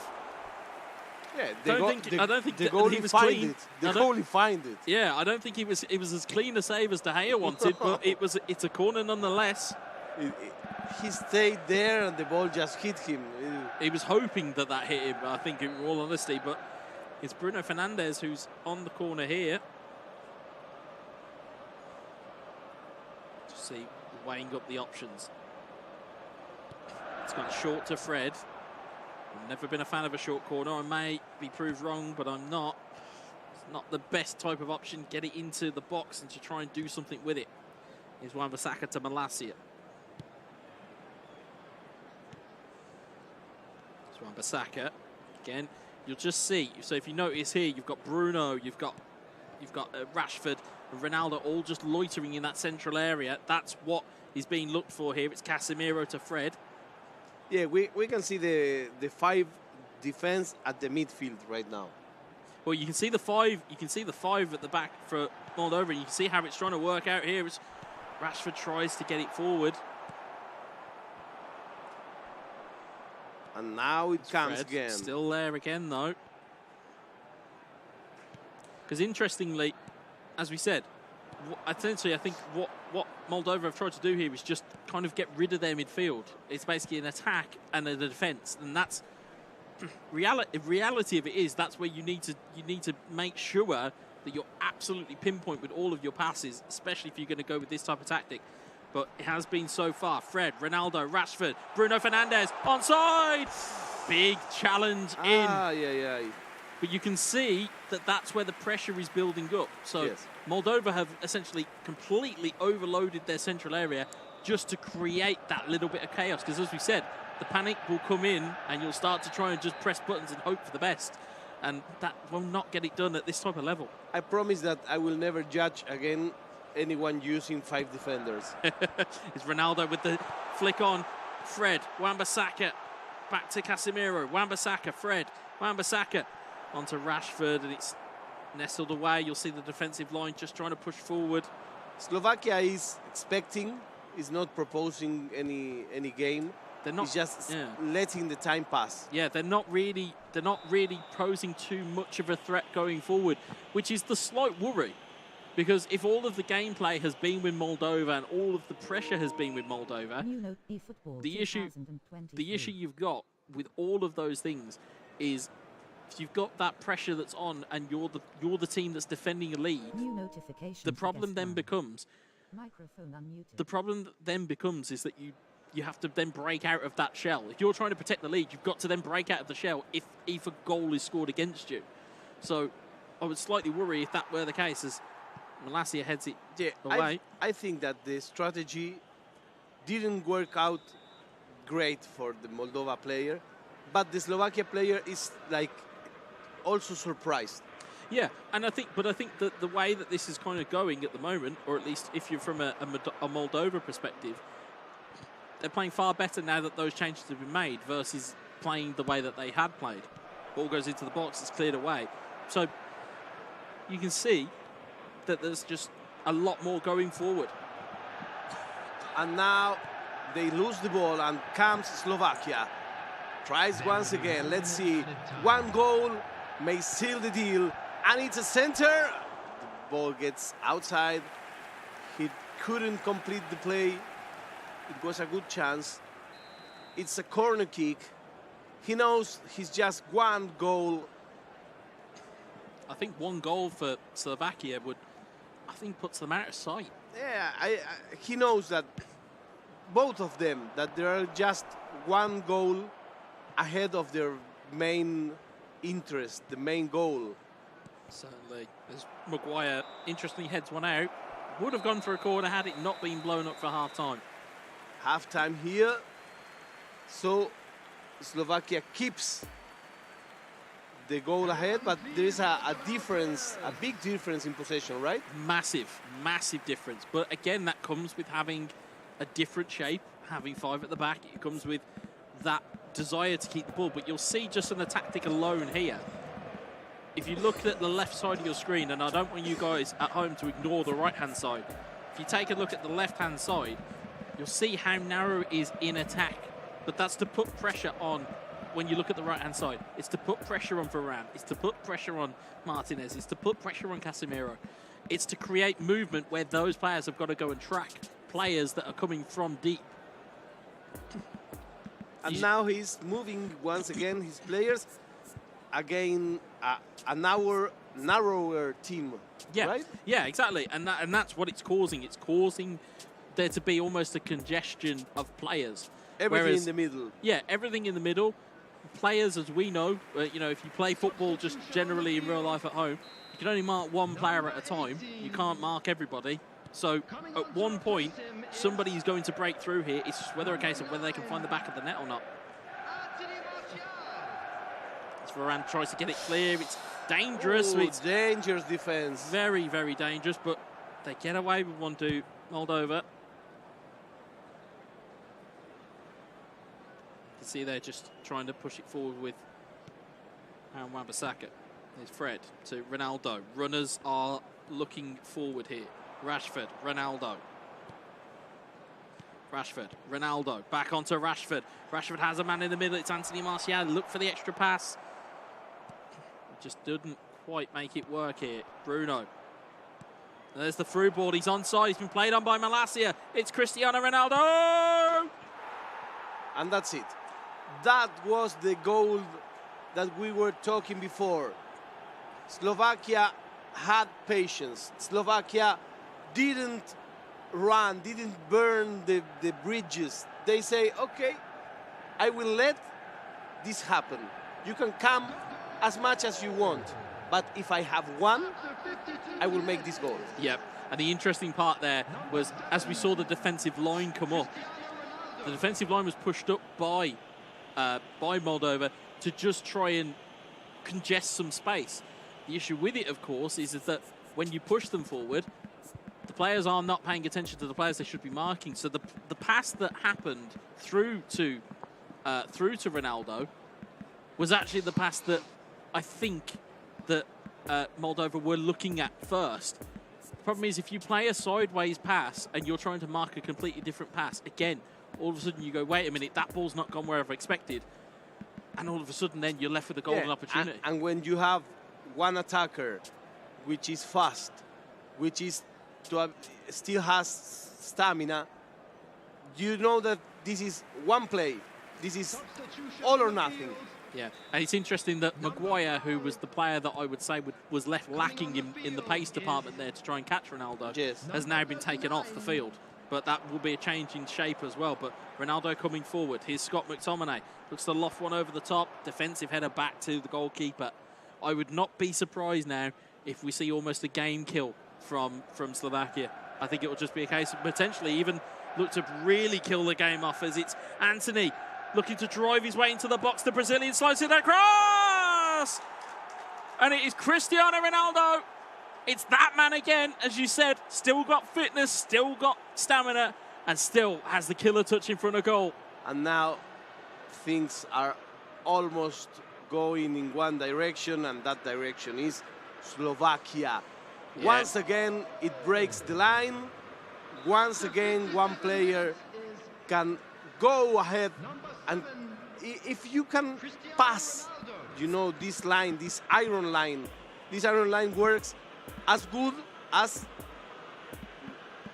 nobody crosses. If just one man goes by, you're lost. Yeah. Because you have so many people in that line that you don't have nobody to chase it.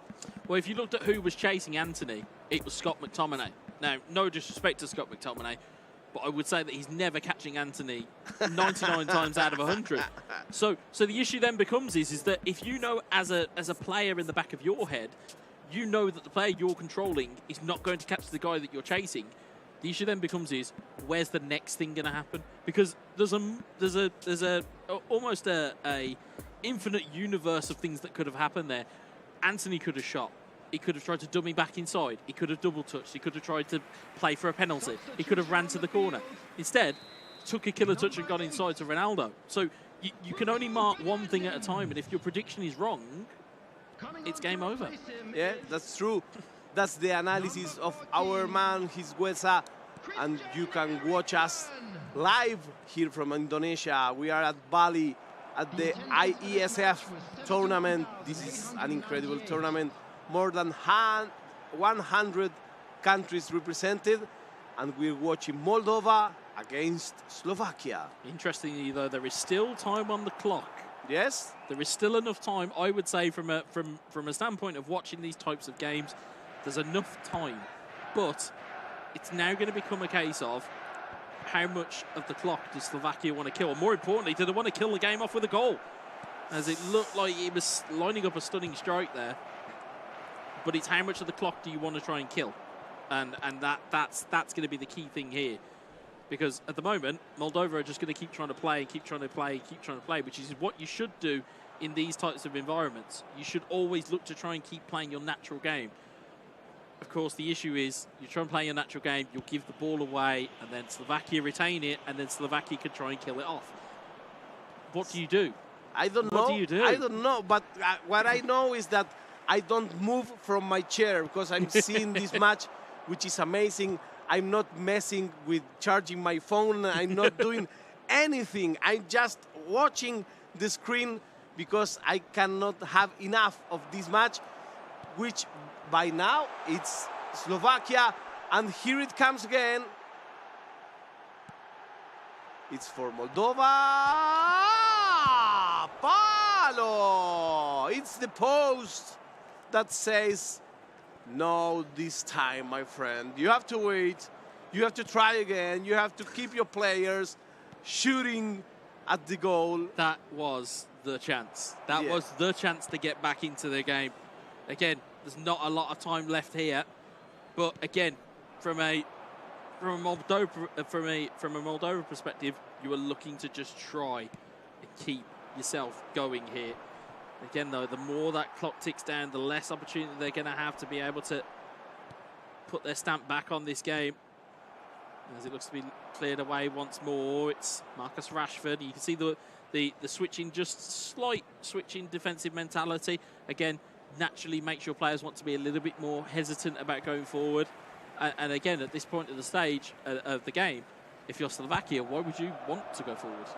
Yeah, I think that by now the match is almost, I don't say easy, I don't like to say that word. It's not an easy match, but it's not a hard match for Slovakia.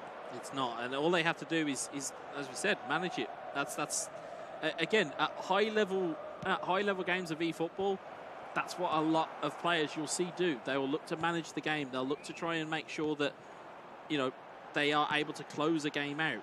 You know, it's one thing taking the lead, it's certainly another thing making sure that you keep hold of it. And Slovakia, don't forget, will have it fresh in their mind. They let a very late goal go in the first game, so they will have a lot of things on their mind here going, I tell you what, I prefer the clean sheet today. I prefer the clean sheet for this game. That's what we need. Well, it's 2-0 to 0 1 minute added time for Slovakia. The match is coming to an end, and with this we close this best of 2 matches, and this leg goes to Slovakia. The players, did they greet? I read the rules that they have to greet before each match and after each match. No one likes a snitch. No. No, no. I know. I would imagine that all of the fair play rulings have all been adhered to here. And again, it's frustrating if you're a player, because again, formerly being in that spot, it's frustrating when things don't go your way, or you aren't able to get your play style going, and you aren't able to get your gameplay. And then, as we saw, was almost a sucker punch from Slovakia. You just go, I'll try again another day. You just go, I'll try again another day. But you can always feel that frustration out of players if it doesn't go exactly the way that they want it to go. Of course, they're going to be disappointed, and especially if they're representing the nations at the World Esports Championships. Of course. It's going to be something of honor to these guys. But so again, let's see the highlights. This came from, again, a great read of play. It was a brilliant control finish into the corner. Whereas this, again, was a controlled cross, a stunning cross. And you can see there some of the chances that went by the wayside, which is what you'll see during these highlights. You'll see chances, you'll see strikes that didn't quite happen.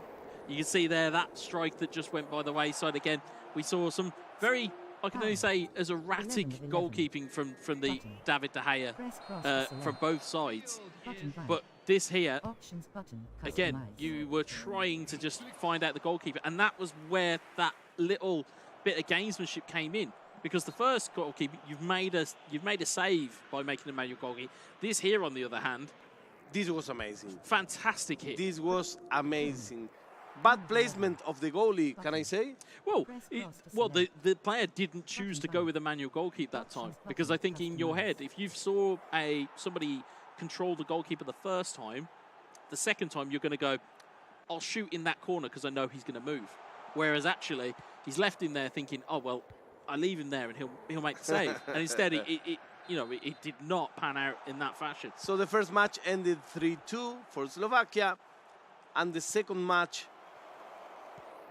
started with Moldova making the calls, trying to strike, but with no luck. Yeah, I mean, we saw the 5 at the back was actually quite well worked in that first half. Until that goal. Until this. And it was this little break even. You'll see here, you've got Malacia, who, again, you can see the panic. You can see the red icon being flicked left, right, and centre, because the player is trying to get a hold of the player that he wants. If for example, he's chasing Anthony with Malacia, I think he gets a lot more joy there. Because you're chasing him with McTominay, you don't get that joy. Exactly. So this is the analysis of my friend Huelsa. I'm seeing an Argentinian flag coming there. Is that Rey Molina? That might be. Yeah, he said great eyes. You can always spot an Argentinian. I said you didn't spot Garnacho when he got brought on. Ahí está Rey Molina. Ahí lo estoy viendo a Rey Molina. Sí, señor. Ahí lo veo. People from all over the world, you can hear the cheers. Yep. We have many players, many games coming. Yep. The best players of the world are here in Bali, in Indonesia. So he was there. Yeah, I mean, I'm looking forward to our next matchup, which is Algeria versus Vietnam. Again, That's it. Again, cultures that you would never see interact and engage with one another. We now get to see what they're like on a virtual football field. Well, for sure we will see some nice shirts, and that will be really soon.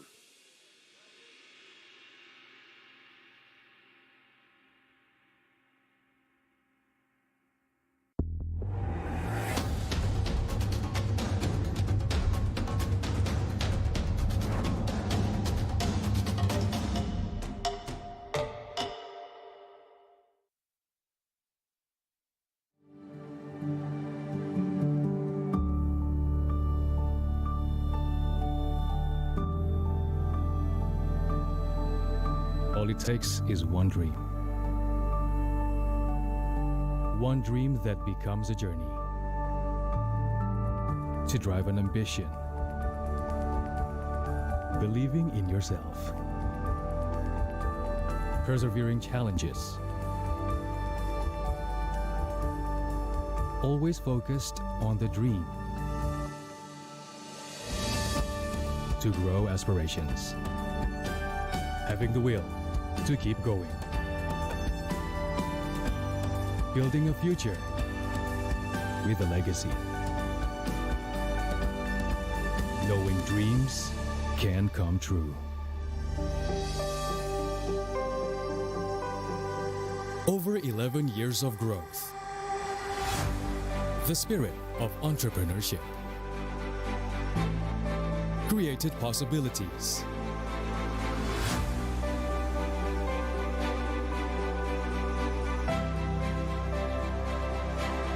Realized new potentials.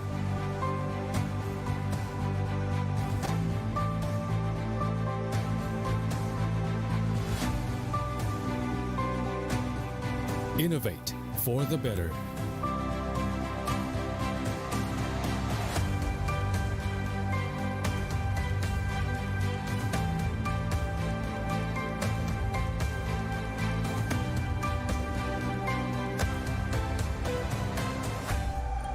Expand horizons.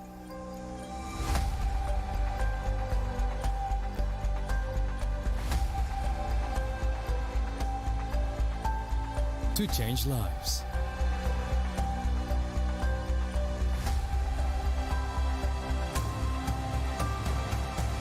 To connect new ideas. To explore new grounds.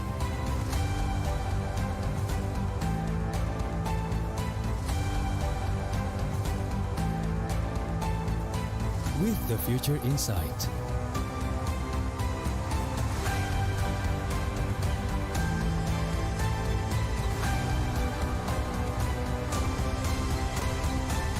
Together.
Get Galaxy A33 5G.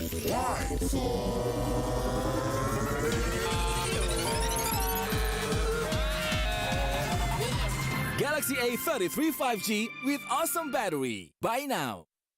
Get Galaxy A73 5G. Why? Because this is awesome. This is awesome. Awesome detail. Awesome detail. Awesome detail. Galaxy A73 5G. Take more awesome details. Buy now. Selamat datang di sebuah pengalaman perjalanan baru Indonesia bersama InJourney. Terbang bersama kami untuk melihat pariwisata Indonesia. Sirkuit internasional, bentang alam, ragam atraksi budaya, produk lokal asli Indonesia, warisan budaya, keamanan dan kenyamanan. InJourney membawa kerambahan Indonesia ke dunia. Warga plus 62 emang banyak maunya. Dari drakoran sampai banjir air mata. Nonton action yang mantul. Sampai nonton tendangan cantik. Maksudnya ini. Mau nonton apapun, semua ada di video. Mulai dari yang bikin berbunga-bunga, keringet dingin, ketawa, sampai bikin gak ngedip. Jadi nonton apa sekarang?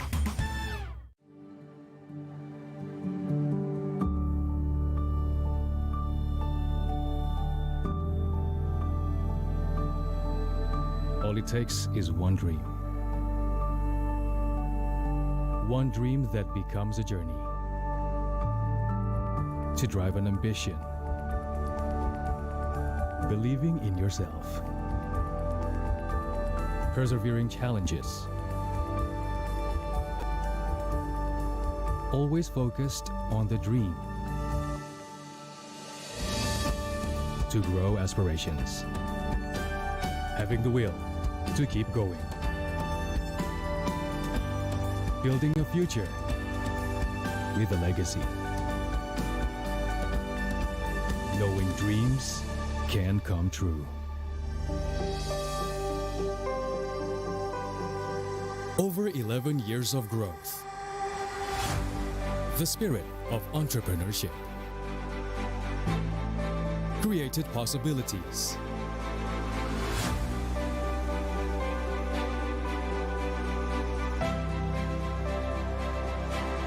Realized new potentials.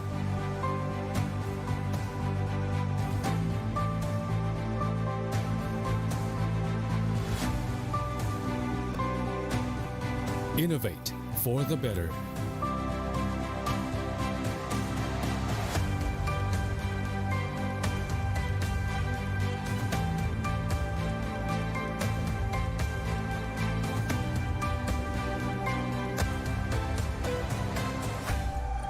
Expand horizons.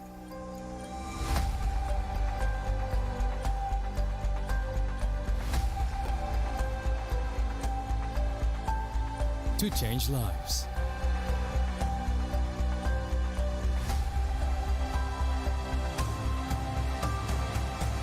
To connect new ideas. To explore new grounds.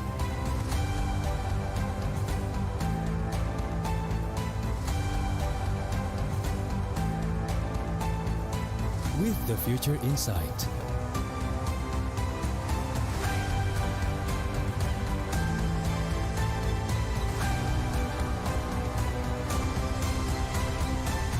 Together.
Well, here we are once again for a new match of eFootball 2023 at the IESF tournament in Bali, Island of Gods, Indonesia.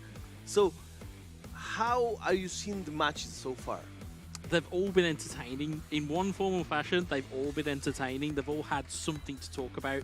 If it was Suriname's ability to break through a really stubborn Ghanaian defence, whether it be Iran just being free scoring against Iceland, or whether it was how tight the last game was in terms of Slovakia and Moldova, there's always been something to talk about. And of course, I'm sure we've got plenty more to talk about, especially with our next game coming up. We have Algeria versus Vietnam, and I think, I don't know, it's pure intuition. I think that Vietnam will win this game.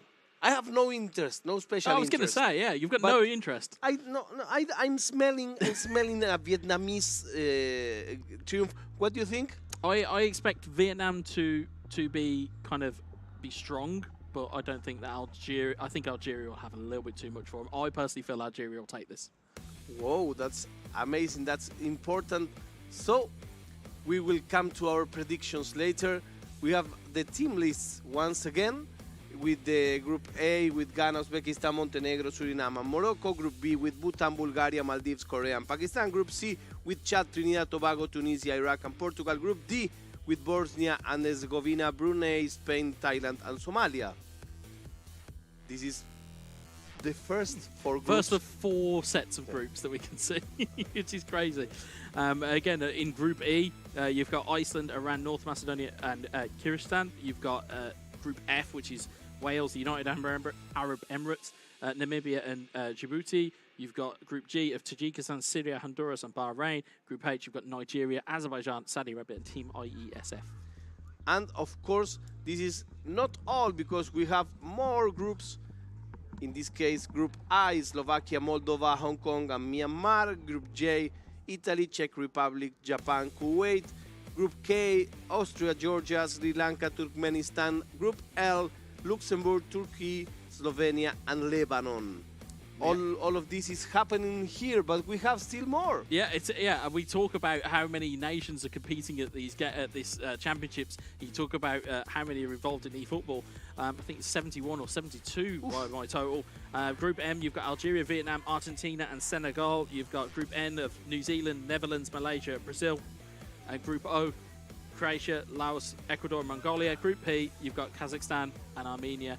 And there's just a lot of teams to go. So much so that we've run out of graphic. No problem. So all these noises because Argentina is playing. Is that what it is? Against Senegal. And this in the same group as Algeria, Vietnam, which is the game we got now, yeah. Having on the main broadcast. We made our predictions. I said Vietnam. Yeah, Algeria. I think Algeria have just a little bit too much for them. Let's see if we know. We can predict. It's very difficult because these are all top players. Yeah. The level is really a tray. So here we have our predictions. The Vietnamese flag for me, the Algerian flag for you. Let's see what happens next. I think they'll just have a little bit too much. I just feel as though that there's just a little bit there for Algeria to have. And as you pointed out, the importance of this game, you're going to need to win, especially with, as you said, with Argentina and Senegal in the same group as well as you guys. You're going to need to make sure you win here. And I think it's just going to be, I normally use the phrase wonderful chaos. Yes, it's going to be chaos. Of course. The Senegal player, it's a very good player. People are saying that group is one of the toughest groups because it has also Rey Molina from Argentina, who is also very talented. Mm-hmm. So we will have a very interesting match because these two, the one that wins is the one that continues, I think, with chance. It's important to win the first match in the group. Absolutely. Always. If you put your best foot forward, especially in the scenario best of two as well, you need to get that first leg under your belt, and you need to make sure that that's a resounding victory, and then at least then you've got a little bit of a cushion, especially as we saw last game with Slovakia and Moldova. You've got a bit of room to breathe, and you can, as you said, you can invite pressure, and then you can counter. That would be the aim of the game. of course, in the first game, we want all-out attack. That's what we want here. We want goals, we want thrills, we want spills, we want all of it. I want a little bit of tiki-taka also. And which is your prediction? I want to know, what do you think is going to happen in this game? Remember that these games doesn't have penalty kicks because we are at the group stage. Yeah, not We're yet. at the group stage. So we may have a draw. We may even have a draw here. I mean, we haven't seen one yet, but we can. Saying that, we don't have the intel of what's been happening off of the stream game. But I would say, when we do get to the exciting part, the very exciting part, which is extra time and penalties, you will see a whole heap of drama that you've never seen before. Of course. Well, my friends, we are here. We are near the start of the match. We will be having here on the main stream the Algeria versus Vietnam. If you just tuned in, because people in Europe are just waking up, it's 8 o'clock in Spain, 7 in the UK. In the UK. So we are starting to have people from Europe joining. Where have you been? Where have you been? That's my question. Where have you been? Don't sleep so much. Don't sleep so much. Ah! Whoa!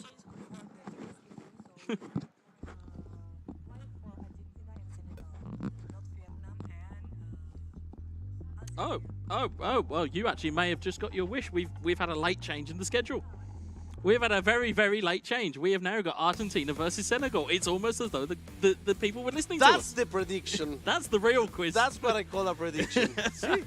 That's Fantastic. what I call a prediction. Yeah, but now I know what your prediction is. Now I know what it is, because how are you going to root against Argentina? No, of course, my prediction. But you know what? I told you that the Senegal player is very good.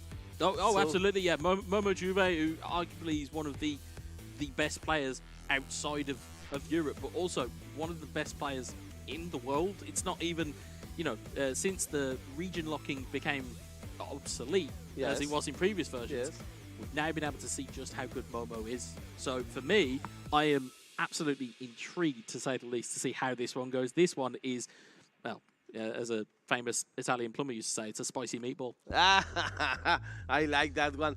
Here we are with USA. We are going to see Argentina versus Senegal. You will have to keep an eye on the background noise, because we are fully booked in the room. We have people from Argentina, we have people from Senegal watching this game. That's also something nice of this tournament.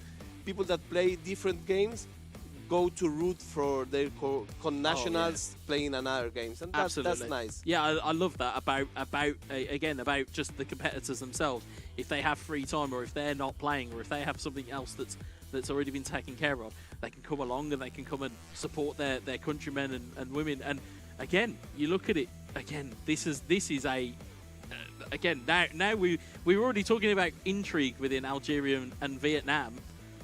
Now we've got this. This is a totally different level. This is the intrigue that I think you probably wanted to see, because again, from a countryman standpoint, you want to see how good Ray Molina is. No, I know. Well, you know how good he is. Yeah, but he's an old schooler. Yes, he's an old schooler. But from my perspective, as almost new school, I'm taking that one, by the way, folks.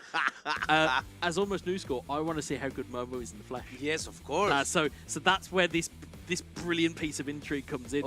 This is going to be probably our game of the day, I think. Do you know that we have a big Senegalese community in Argentina? No, really? Yeah, we have. Oh, wow. Yeah, we have.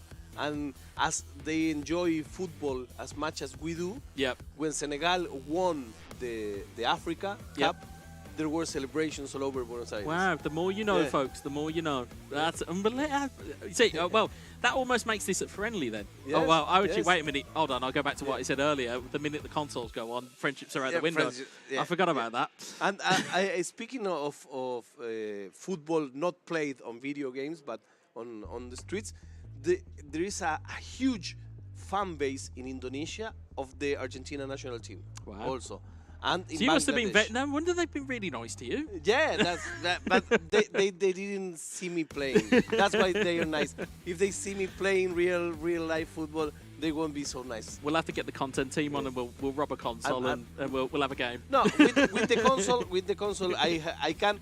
I have made a promise I cannot play against humans. Oh, okay. You know, I take that You've oath. sworn off it. Yeah, because people get too frustrated. Oh, you yeah, know, yeah. they don't. But I mean, on with my foot, I can do some stuff. That's good. I can do some stuff. Or I can play with my left hand also.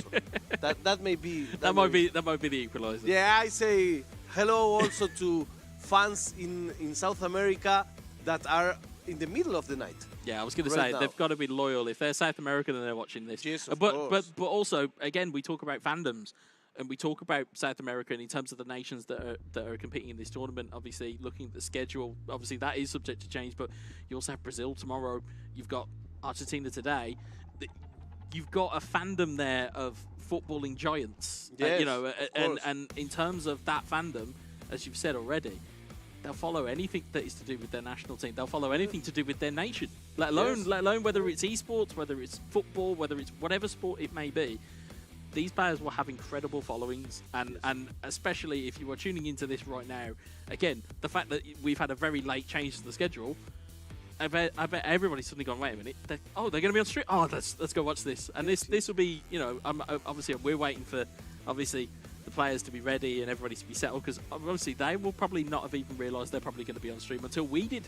So they're going to have to present themselves. But again, you talk about things that can affect players. You're now going from we were not playing on stream, we were not playing in front of the eyes of people watching at home, we weren't being casted on. Now all of a sudden, spotlight's on you. So now that becomes, you know,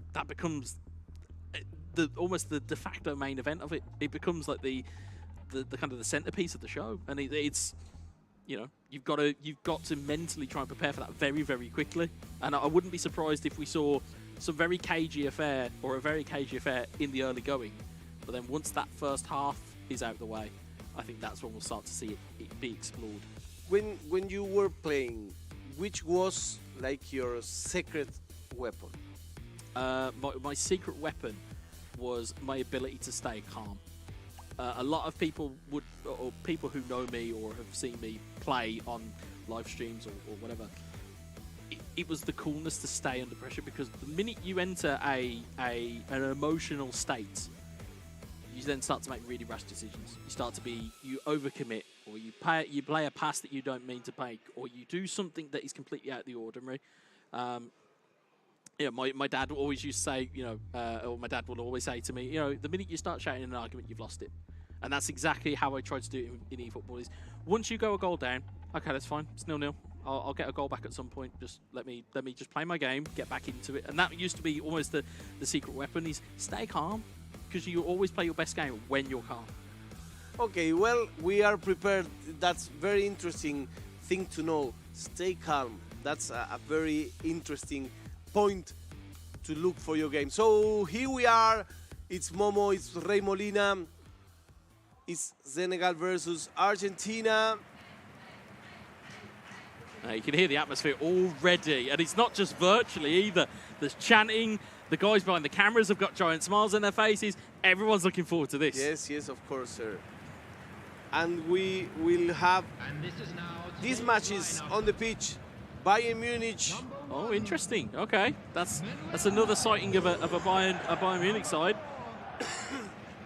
You can see there as well, Thomas Muller in midfield, Leon Goretzka and Joshua Kimmich. Choupo-Moting starts. Sadio Mane starts. Interesting, another Alphonso Davies on the bench. Interesting. Very interesting. Now this is a very rare sighting. AC Milan. Wow. Yes, this is the type of game we want. AC Milan coming to the party. With newly partners of eFootball 2023. But again, have a wonderful roster that they can call on.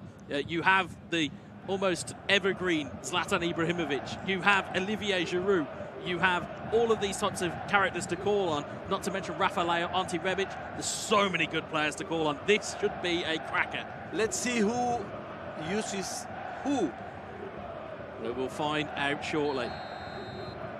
The anticipation has built, and we are off and underway. It appears to be Argentina playing with Bayern Munich, and it's Senegal with AC Milan. As you can see, Goretzka into Thomas Muller. It's early. It's Kalulu that will take it clear, though. It's Theo. up to Junior Macias. There's Brahim Diaz trying to get the ball back in midfield. This one looks like it's going to go early, folks. It's Sadio Mane. Double touch in towards Eric Choupo-Moting. It's deflected clear. It's bouncing around in the box. It needs to be cleared. It's Tomori. It's Thoreau. It's there! Gol!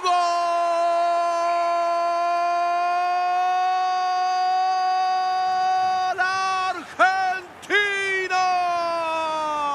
And Ray Molina, he goes to the net. He says, here I am. You can bring the newcomer, you can bring this guy who is the wonder kid, but this is me. This is the old school Ray Molina from Independiente Argentina. And I had to let you have that. I had to let you have that moment. I had to let it run. It's just not cleared effectively. It doesn't get cleared. It's bouncing all around. Those are the worst types of goals to concede in eFootball. And again, it's Thomas Muller. It's just bouncing all around. You can see it in the replay. It's a player's dream to have a ball bouncing out there, lost there, and it's Argentina 1, Senegal 0.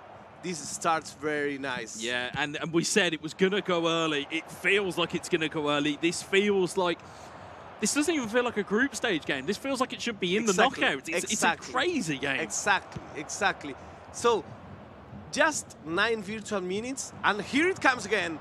It comes Ray Molina. It goes through the extremes. Yeah, it's gone through the motions here. It's Leroy Sané. Looks to have played just onside there. It's Goretzka. Double touch.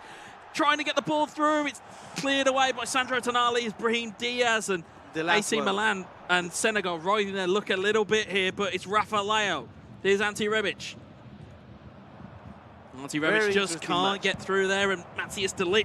Very emotional match. The Dutch powerhouse trying to keep everybody at bay there, but Tonali will bring it forward again. It's Brahim Diaz, Rafa Leo. Rafa Leo, ball's gone backwards. It's Thomas Muller looking to just control the play. It's Benacer. He's trying to make, once again, to rebuild the plays.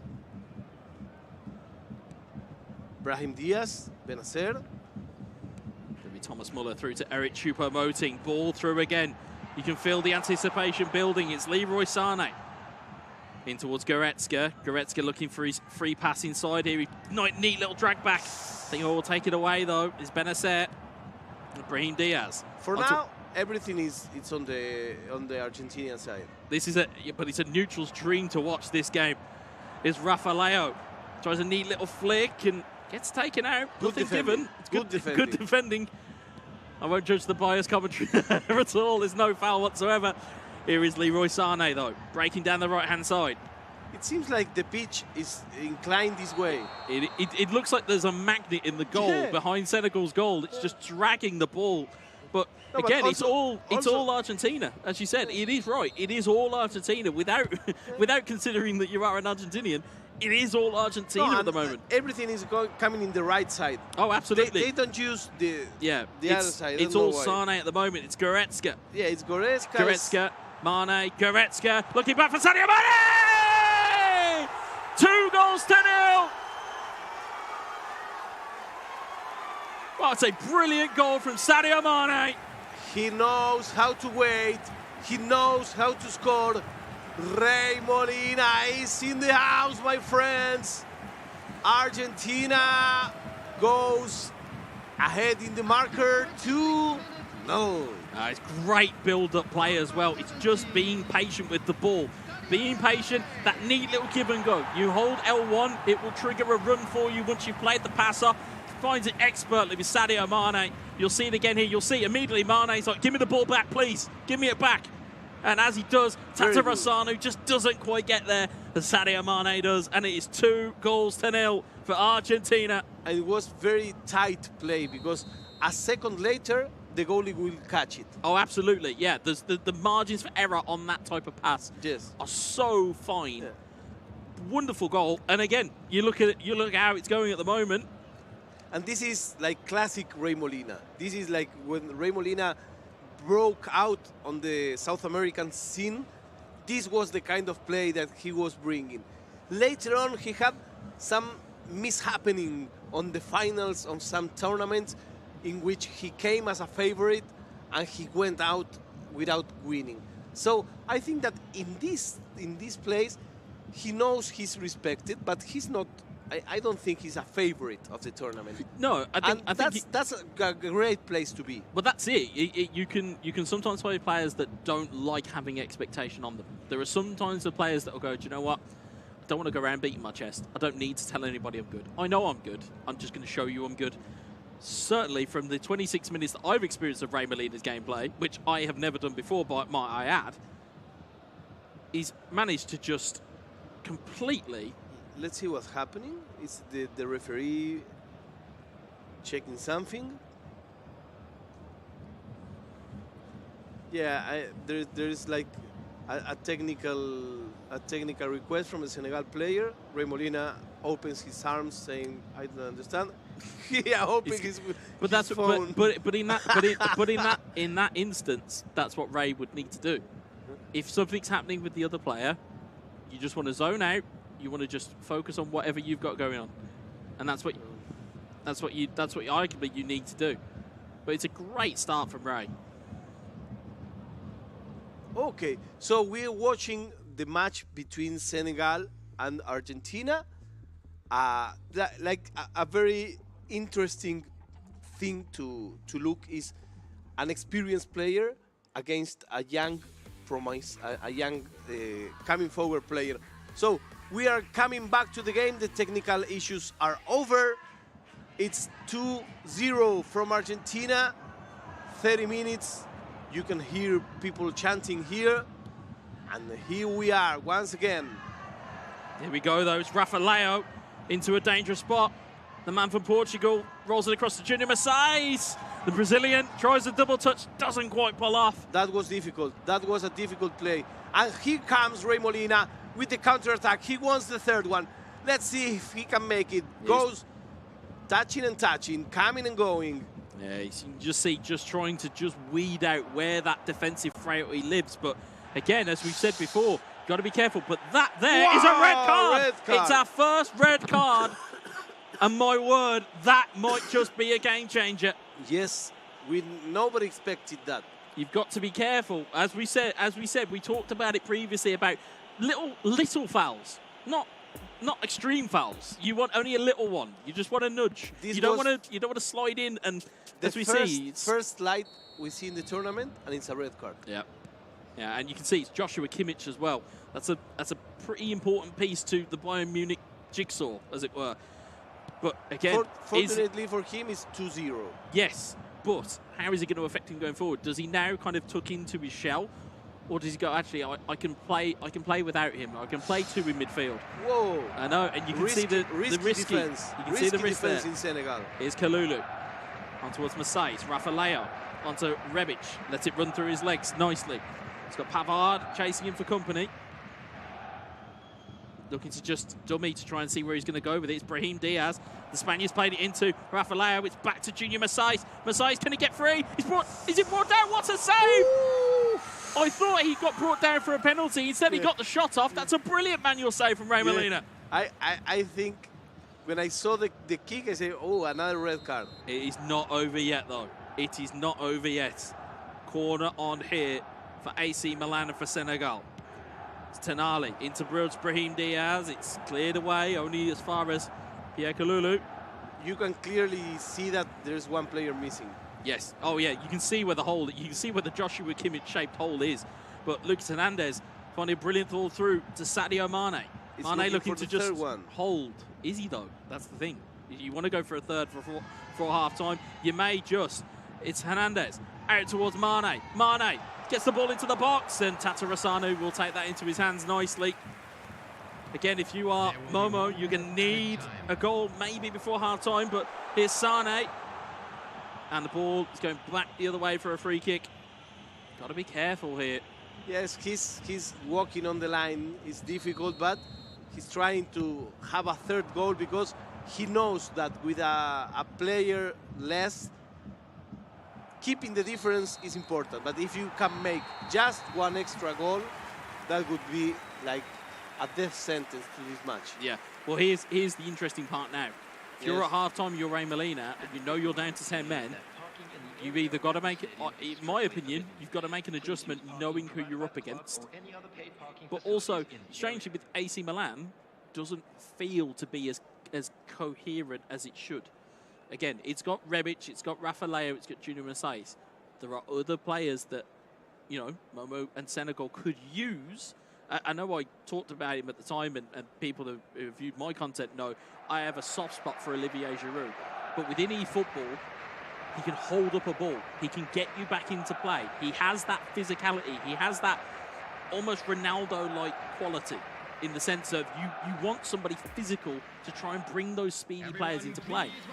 If I was looking at it from Senegal, that's where I'd be looking at right now, because you need to get back into this game and you need to have somebody to set out the stall. So here we are again, Argentina with the Bayern Munich black shirts, Senegal with the Italian AC Milan. Here's Junior Masais, though, finds it through to Raffaello. Can he get there? Oh no! He's tried to cut across. It wasn't on it wasn't on. There are times where that pass is on, and there's times where it's not, and that is a time where it's not on. You shouldn't play it, especially at that angle. But it's a golden opportunity. Falls by the wayside for Senegal. Oh, brilliant footwork there. Just can't quite be the benefactor of it. Yeah, definitely Ray Molina is not parking the bus. He absolutely isn't, but the issue is he might leave something open the back door, but yeah, it's good defensive work. Remember, Argentina has one less player because of a red card. It does, yeah, and you'll see that in the top left-hand of your corner of your screen. Here's Ante Rebic, Brahim Diaz. Just can't find the ball through. Can the Spaniard is Theo Hernandez, Tomori. Back into Sandro Tonali, Brahim Diaz, Masais, Raffaello. Ball is going at an electric pace. And you talk about tiki-taka and you talk about one-touch passing. That was between 4 or 5 players and you just didn't know who was going to take the hit. Amazing save by Ray Molina, who is suffering now. He's suffering having a player less. But the issue now becomes, what do you do here? Here's Brahim Diaz. Can he get the ball out of his feet? He can. It's Ante Rebic. He can't quite get it through. All you need to do, if you are Ray Molina or if you are Argentina, just stifle. That's all you have to do here. I mean, it sounds as simple as that when I'm sat here with no controller in my hand, but that's how simple it can be. Here is Tonali, Masais, Raffaello. Out to Brahim Diaz. Back in towards Raffaello. It's, again, just bounce off the heel of a foot and off it goes. Again, it's encouraging to see that Argentina are able to hold out the door here, but here's Raffaello. Raffaello with the strike. Goes to the manual, would have had it covered in my opinion. I thought that was a goal. It certainly looked it. Whenever a ball hits the stanchion behind the goal, it always looks more impressive. The defense seems restless, seems like also like without any expectance of doing something. Every ball gets through. Yeah, it's Junior Masais, Raffaello back to Junior Masais. That's where those physical attributes could potentially come into play. But again, he needs to be careful on the counter-attack here as Argentina have the ball. It's Leroy Sané. Up to Choupo-Moting. Hernandez gets it clear. Brahim Diaz, counter could be on here. Looking like a 4v3 if you can get the ball right here, but it's Junior Masais that clears it, or it gets cleared away from him by Deo Upamecano. Here's Tonali. Tonali across the way to Brahim Diaz.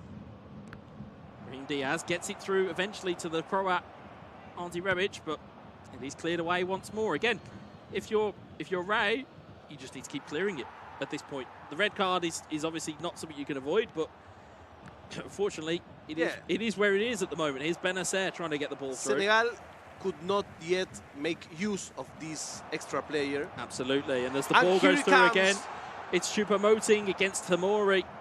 Again, no disrespect to Choupo-Moting, but if there's a foot race between him and Fikayo Tomori, I know which one I'm picking. Is Raffaello. Got 2 men over. Can he find one? He finds Junior Masais. Finds Brahim Diaz. Diaz shapes to shoot. Oh, it's just wide again. He did the right thing by setting himself, tried the controlled shot, knew that manual goalkeeping was in play, just couldn't find the finish. He's doing an exquisite kind of play, but he needs more strength, you know? Well, interestingly, you see, we talk about this, you can see the fitness levels or the energy levels on these players.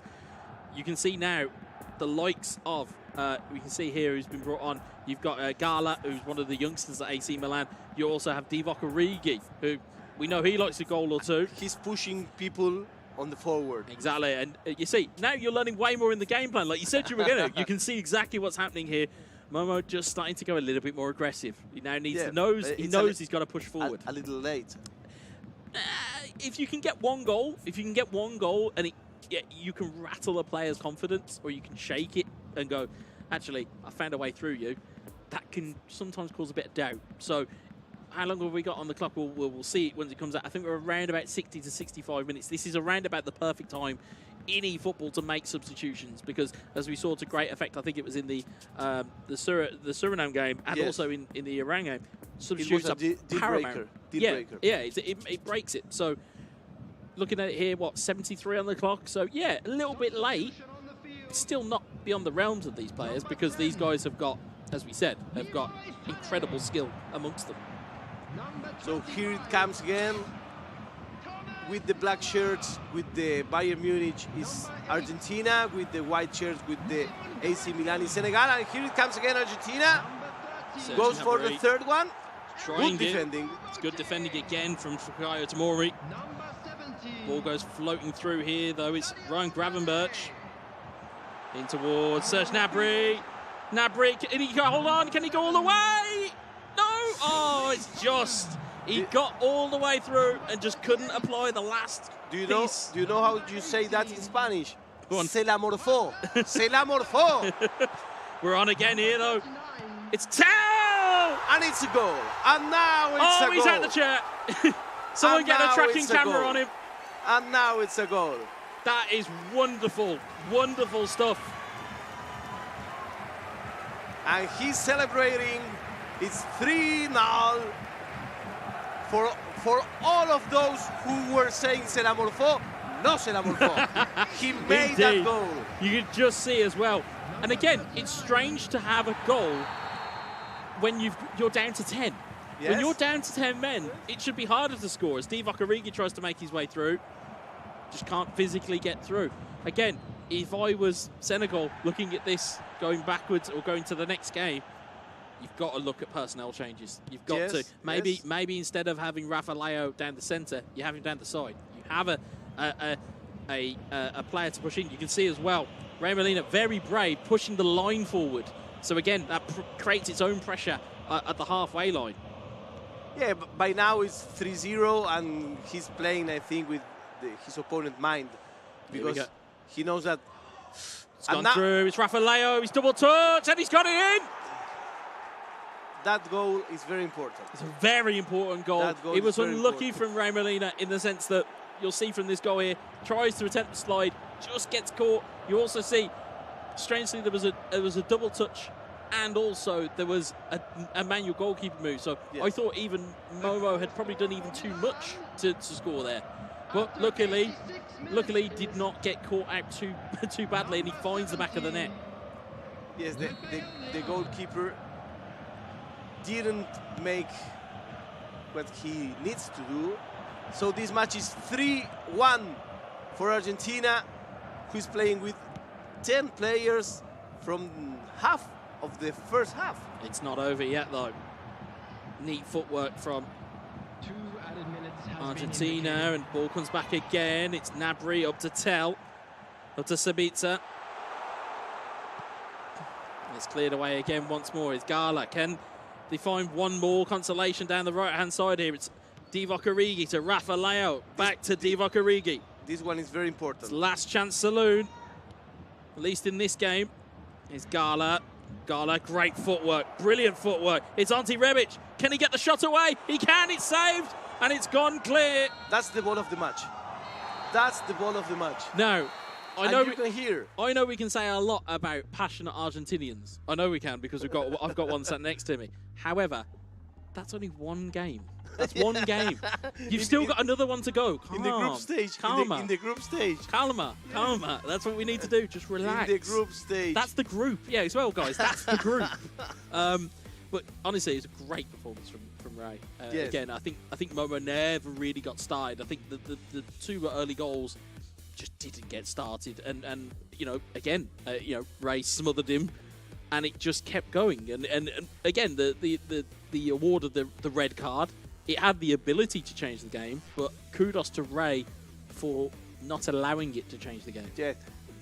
Now, the next match will be really interesting because they will start once again 11 versus 11. That may change everything. Ray was very confident, but he had the last goal was scored by Senegal. So this will make a new start on this game. The last ball was very important. Yes. Because if that ended 3-2, this will be another completely. Well, we've seen the effect. We've seen the effect that we've seen the effect that it can have on, as we saw with Slovakia v Moldova. Exactly. We saw the effect that it can have. What Senegal now need to do is they need to galvanise themselves here. They need to go, okay, it's gone. Whatever has gone on, whatever has affected me or whatever has affected my gameplay, it's gone. You need to get back to zero, and you need to get back into your gameplay. It's not easy. It is not easy. But as you said about what I would do in my scenario, just stay calm. I know it's frustrating. I know that sometimes when your game plans don't come off and game plans don't work the way that they should, it's frustrating. But you have to keep your cool, because if you keep your cool, you can then put your plan A back into action. You can put your game plan onto somebody else. That's what Senegal need to do here. They need to basically not allow Argentina to play.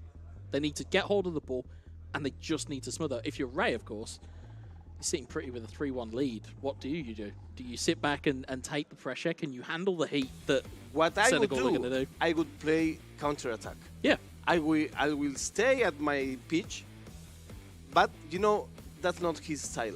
No, and that's why people who support him like him. Yes. Because he goes to the front and he goes forward all the time. Yeah, and that is a brilliant trait to have. Don't get me wrong, but from a standpoint of a player and the standpoint of I'm in a group stage, it's probably not the right one to have.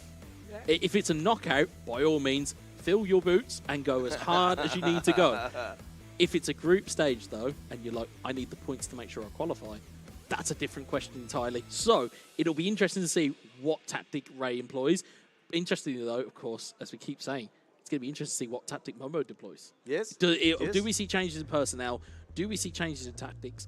Do we see changes across the board? It needs to not just be a change in personnel. It needs to be a change in mentality. Because, again, being frustrated is one thing, but allowing it to affect your gameplay is another. And how important is to use different teams, to use different strategies, because you surprise your rival. Oh, and absolutely. That's very important, you know, because they say, in this case, if I were Ray Molina, I say, why is this guy playing with AC Milan? What trick does he has on his sleeve? And that in itself is almost a. I would imagine that Ray has probably not game planned to play AC Milan. I would imagine he's probably looked at it and gone, okay, I might need to slightly adjust what I'm doing here, but these players are completely different than what we've seen. And as we've said before, play styles and players and formations, they don't always benefit everybody. So as much as I'm sitting here going, get Giroud on, get Ibrahimovic on, get somebody on that's a physical presence, that might not suit Momo. Momo may be a case of, actually, I prefer my skill moves, I prefer my double touch, I prefer all of these things, and that's not me. In fact, I was surprised that we didn't saw Zlatan. Yeah, it could be either one of those two players can be your physical presence, especially in stat balancing mode as well. Or it's in uniform stats mode. It's vital that physicality is there at the top end of the pitch. Okay, it's time for game number 2 between Senegal and Argentina, between Momo and Ray Molina, and this is the one that will define this bracket. Argentina versus Senegal. The first match was 3 Argentina, 1 Senegal, with 10 players. Let's go to the game. The players are there. They switch sides. It looks like they've swapped sides. Yeah, interesting. But at least it's a lot easier to follow in the second leg as opposed to a Manchester United versus Manchester United. At least we know who is who. And we have, of course, Bayern Munich controlled by Argentina and Ray Molina. And we have AC Milan controlled by Momo Juve and Senegal. And again, it's going to be now a tactical deployment of who do you put in. Let's have a look and see, lineups-wise, what we've got here for AC Milan. 4-2-1-3. It's 4-2-1-3. And again, though, similar formation and no change in personnel. So either Senegal back their play style and they think we can get at Argentina, or they're a little bit foolhardy and they think too much of their game plan. Bayern Munich also 4-2-1-3. Yeah, but you can see there as well. Again, Choupo-Moting, again, different than what you would see. You know, in years gone by, that's a Robert Lewandowski in that role. Exactly. Whereas here, and is what I appreciate from Argentina, is they understand that actually they have a player there that has a similar kind of stature to players that should be available to them. It's always about finding what is the key part of those players and of those teams. And if you can make it work, as we've seen already, it could be, you know, it could be a very bad day at the office for Senegal. Here is Sane looking to get down the right-hand side early. Tomori plays it back. And again, as we remind our viewers at home that it is a best of two. There is a 2-goal deficit at the moment for Senegal. And it is Argentina that are back on the attack. Ball into the box looking for that man. It's Choupo-Moting across the box. And it's Sadio Mane to tuck it away. So it starts like in a dream for Ray Molina, who expands his difference to 3 goals. Unbelievable start from Argentina. And how apt that against Senegal, it's a Senegalese player that's doing the damage. It's Sadio Mane. It's how apt it is. It's almost poetic. It's wonderful. But if you look at this here, this is the type of ball that I'm talking about. If you've got a small player there who is not very physical, he doesn't get to that ball that Choupo-Moting does. And again, Choupo-Moting kept that alive. Argentina kept it alive, found the man across the box. So that's so easy. It's the difference between the best players in the world and all of us fans of the game. And we get to learn. These tournaments are very important for us to learn how to play better. So if you enjoy playing eFootball, listen to what Guesa says. He has a great eye for the analysis. Whoa, free kick given. Whoa, I think it won't. I don't think it'll amount to a card, but it is a free kick given. But it's what you said when you're talking about what's the difference between players at home and the players at tournaments and these things. They will analyse these things to the absolute hilt. As you see, goal on again! Goal! Argentina are running away with it. Es terrible. It's amazing, my friend. It's amazing. We have some close-ups of the players. We'll just see it again here. It was Thomas Muller, which benefited again from a short free kick. And again, you know, you can see what damage that is doing. And again, 2 goals after 9 minutes. What a start here for We'll have Molina. We'll have more. Are you sure he's an underdog? Are you sure? Because he's not. He's definitely not playing like one. I'll tell you that. No, I didn't say underdog. I say he's not one of the favorites for the tournament. Well, if he wasn't before now, he certainly should be. This is a wonderful performance. Yeah, he's a great player. But there is plenty of time on the clock. I will hasten to add, there's plenty of time on the clock. There is still damage to be done here. It's Junior Masais tries to get the ball through. It's cleared away. Sadio Mane trying to head it down. It's like Momo never find his place in the game. He's struggling to import his game plan to where it is now. But Junior Masais trying to shake off defenders, but it's Joshua Kimmich that's there again, and he'll be glad to be back on the virtual pitch for this game because although Argentina came away with that victory, still looked a little bit shaky at the back. That's a perfectly fine tackle. He's got the ball. Another slide. That's dangerous. It's Rafael who's tried to play the ball through to Masais. I think that's where the key is. That's where the key is if you are Senegal, is that Masais isn't good enough to be in that role. So for me, you'd need to shift Rafael out there, who has got an abundance of pace, as we know, and use somebody a little bit different in the middle, like you said about Zlatan or Origi or Giroud. Just somebody different in there to allow these players to play at the best that they possibly can is Benacer. Here comes again Senegal, trying to at least have a goal that make him dream of equalizing this series, but this is difficult. And once again, Argentina is coming back. It is. It's back with Sadio Mane. He comes for more. It's Thomas Muller. The ball has bounced clear. It's Choupo-Moting out to Goretzka. Sane looking to recover it in towards Eric Choupo-Moting. Choupo-Moting gets caught in possession. The ball goes clear. That's a very risky tackle, by the way, within eFootball. I've seen them given. I have seen them given. People was breathing and smelling penalty. Yes, certainly would be an interesting one to say the least. Here's Thomas Muller. Again, I hasten to add, it is all Argentina once more. It's almost as though the game plan for Senegal has just gone out the window. But the possession is 70% for Milan. Yeah.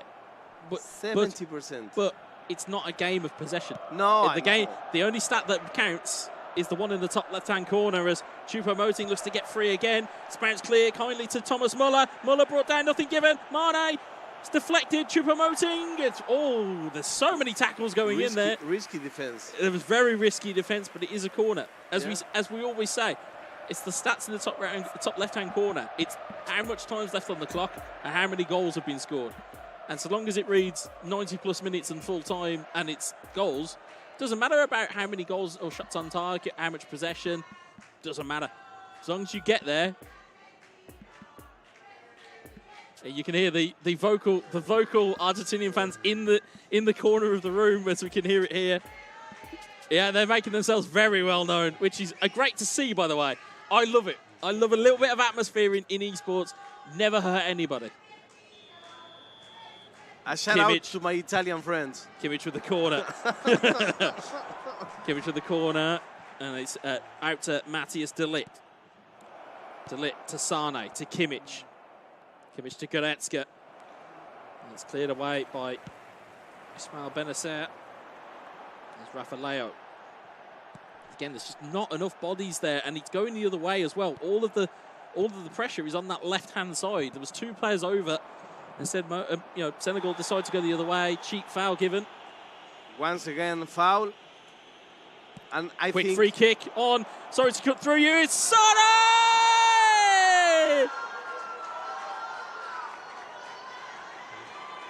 He seems angry. This is well, I'll be honest. There's a fine line between passion and what's the word I'm looking for? Anger. There's passion and aggression. There's a line in between. Brilliant though. It was quick. It was that was a quick through ball at a free kick. Which if you switch off for a second, you will get caught. And just there, beautiful through ball. Everyone switches off. Tatarusanu, absolutely no chance. Leroy Sane scores. And we have a 5-goal difference. Yeah, so it's 6-1 on aggregate, which is unbelievable. And again, we're only halfway through the first half. Yes, we're not even there yet, and we've still got chances on here. It's Rafa Leo, ball rolls across him.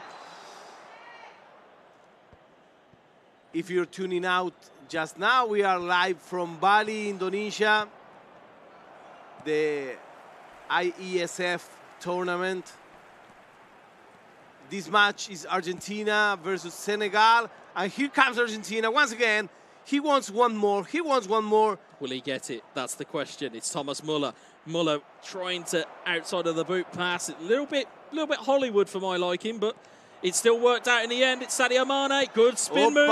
It's Choupo-Moting trying to get the ball through to take a shot, but it's Benacer that will get it clear once more as Rafa Leo. Rebic.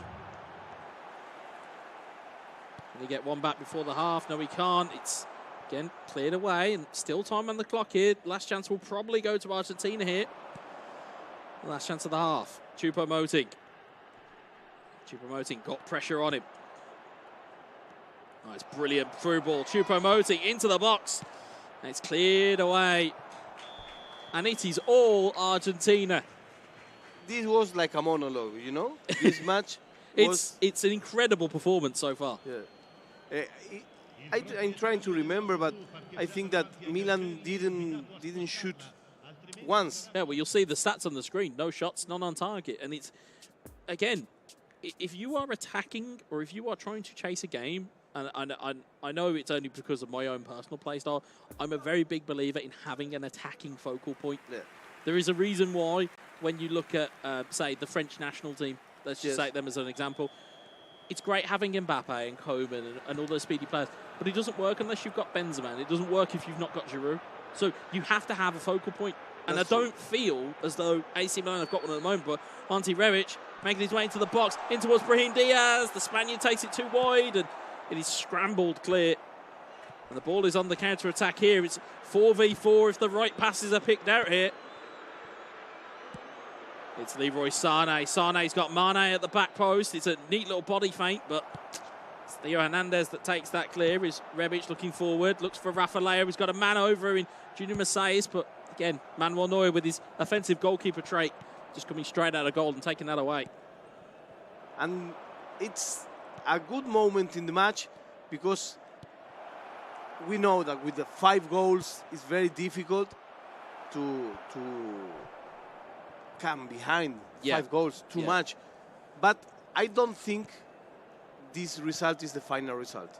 I don't think so. I think, strangely, I think there's more goals in it for Argentina. Because at the moment, there isn't... I mean, you can see there's a ball on there for Brahim Diaz. There's Rafa Leo taken down and free kick given. He likes the slice too much. Well, he's only got talking to by the ref that time. So luckily he's okay. But again, it's those smaller fouls that you need to have just to allow yourself the time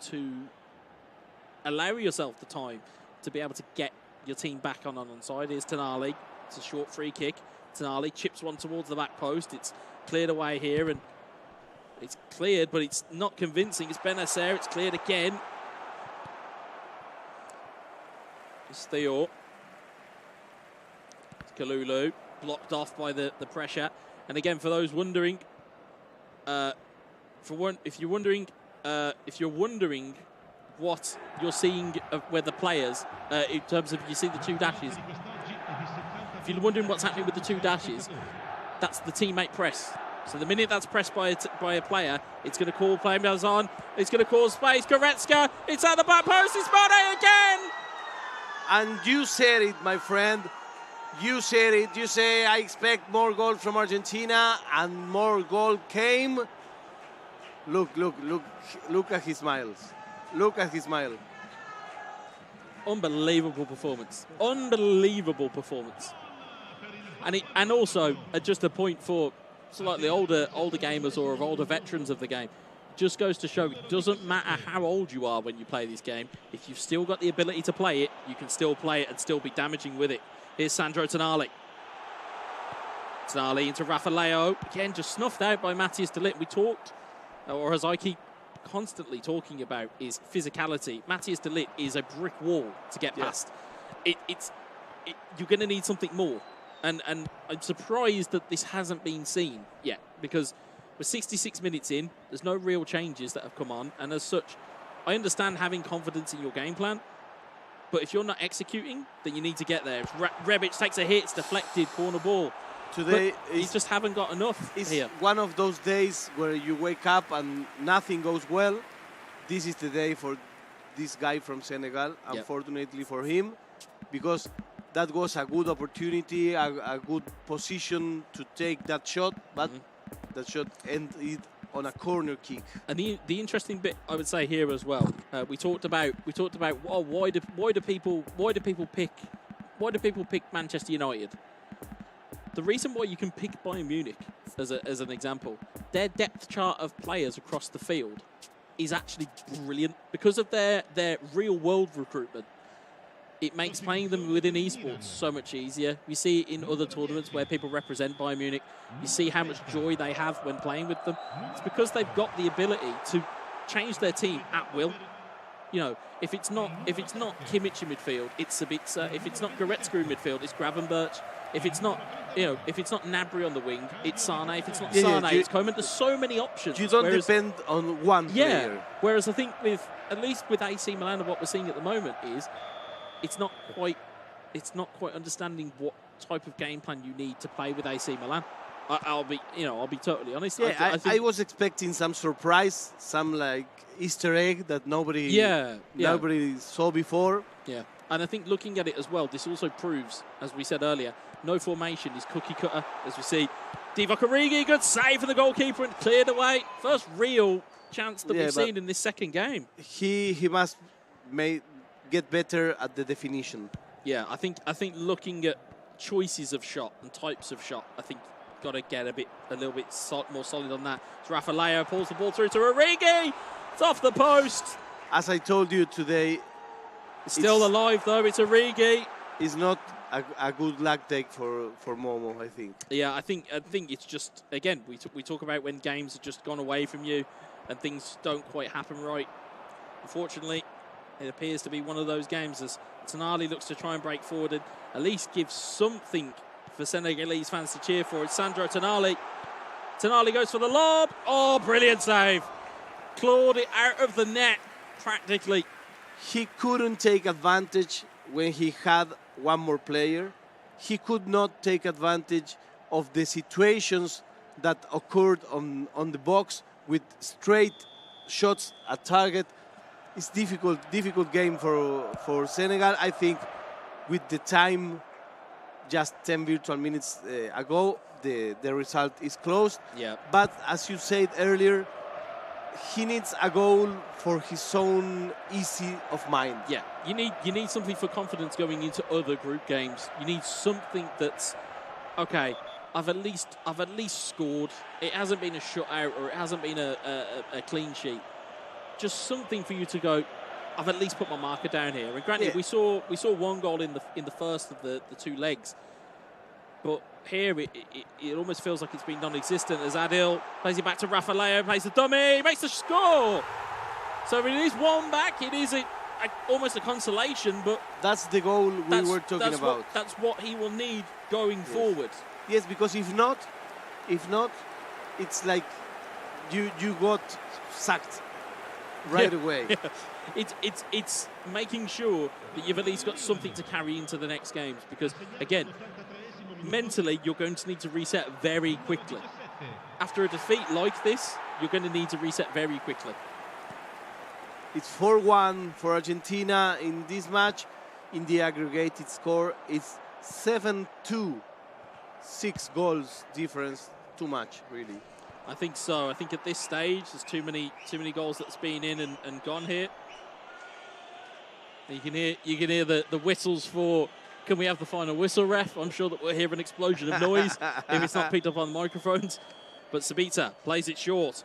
Rolled it out. Kingsley Coman. Good block by the defender. It's still alive, though. Tell tries to play it on. Here's Pobega.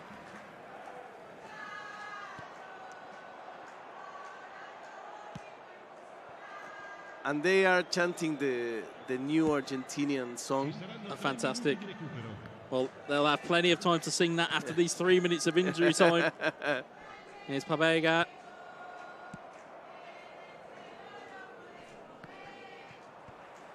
It's not long left. It's going to be the final whistle. It's all but academic.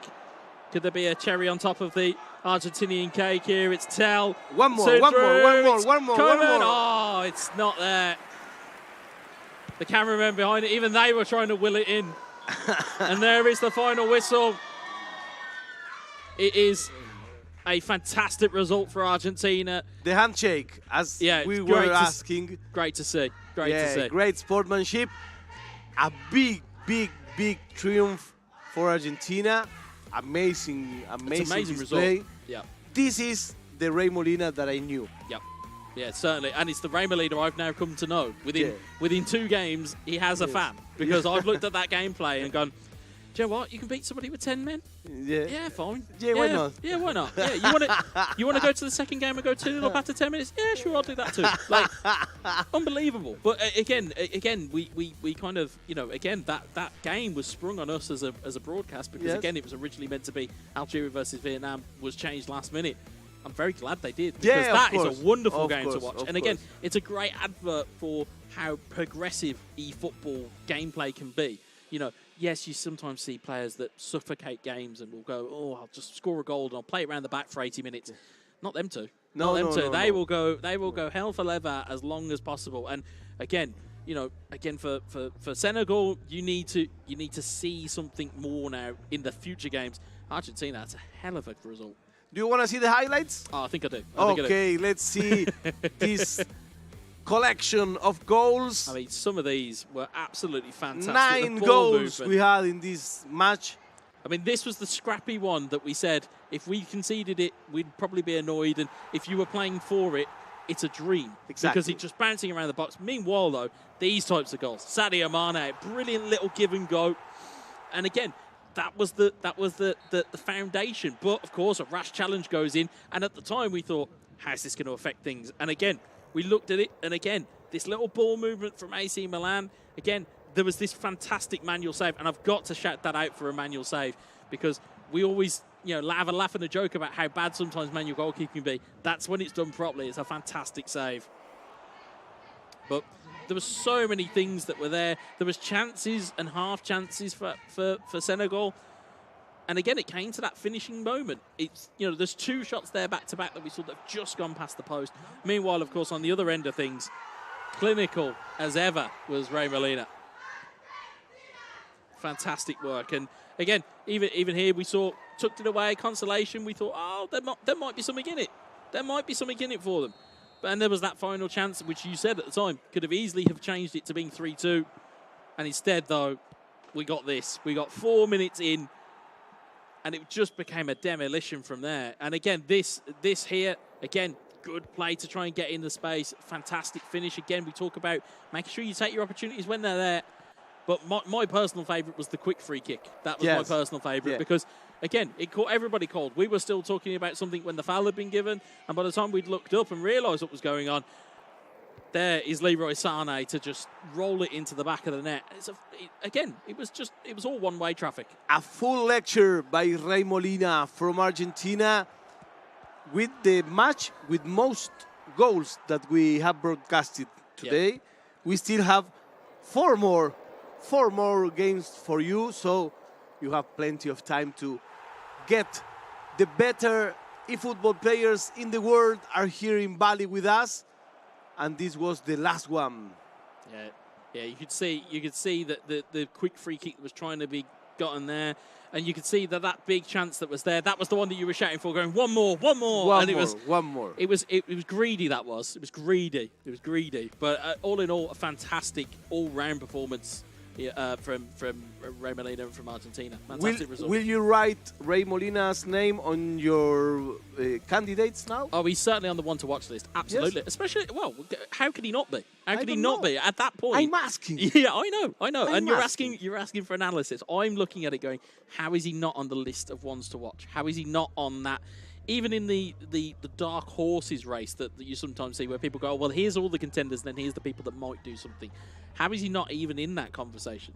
That's my expectation. Having seen the 2 games, I'm looking at it, especially with who he was up against. Yes. You look at it and go, well, how is he not being spoken about? Yeah, everybody was saying, no, look for Momo, look for Momo. Yeah. He was like a shadow on this game. Well, my friends, we are just coming by to get some more games for you. We have 4 more, and this is just the beginning. Yeah, I can't wait.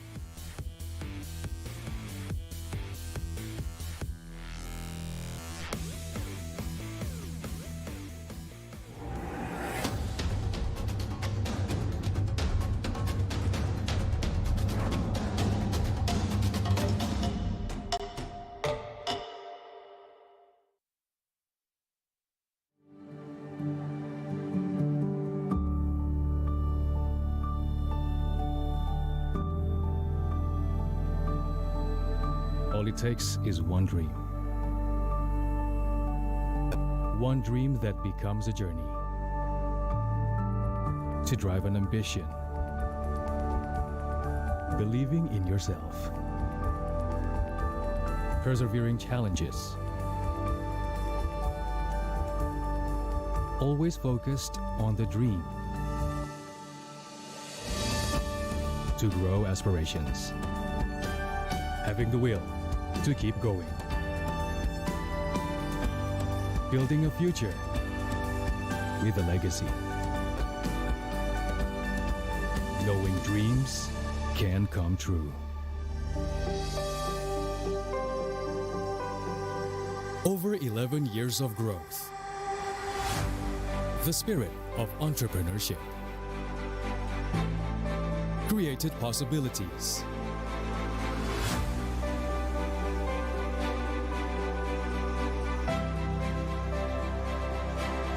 Realized new potentials.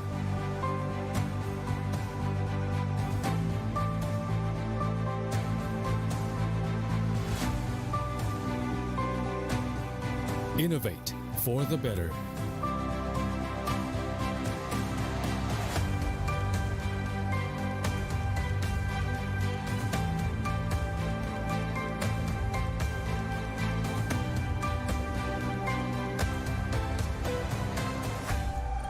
Expand horizons.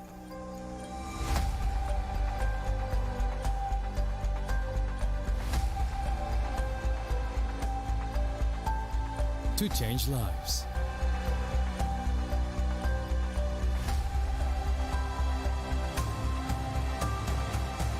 To connect new ideas. To explore new grounds.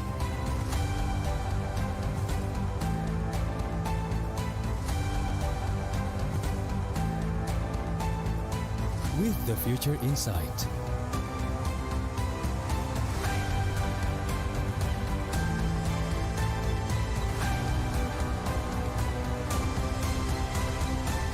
Together.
Get Galaxy A33 5G.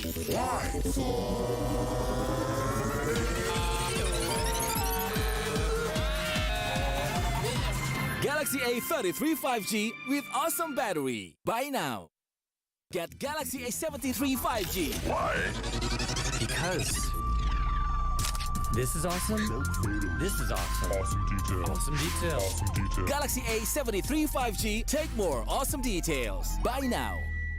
Selamat datang di sebuah pengalaman perjalanan baru Indonesia bersama InJourney. Terbang bersama kami untuk melihat pariwisata Indonesia. Sirkuit internasional, bentang alam, ragam atraksi budaya, produk lokal asli Indonesia, warisan budaya, keamanan dan kenyamanan. InJourney membawa keramahan Indonesia ke dunia. Warga plus 62 emang banyak maunya. Dari drakoran sampai banjir air mata. Nonton action yang mantul. Sampai nonton tendangan cantik. Maksudnya ini, mau nonton apapun, semua ada di video. Mulai dari yang bikin berbunga-bunga, keringet dingin, ketawa, sampai bikin gak ngedip. Jadi nonton apa sekarang?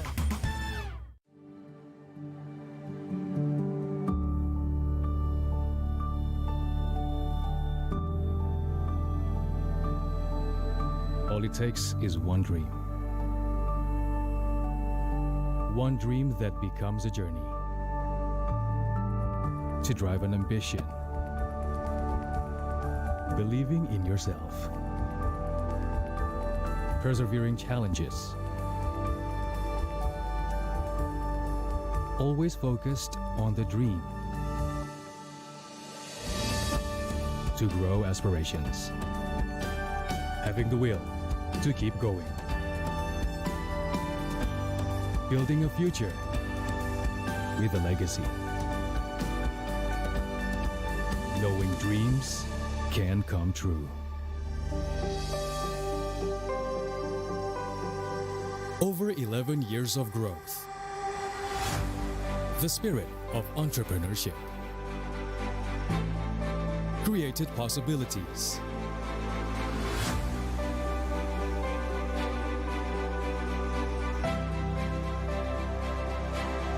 Realized new potentials.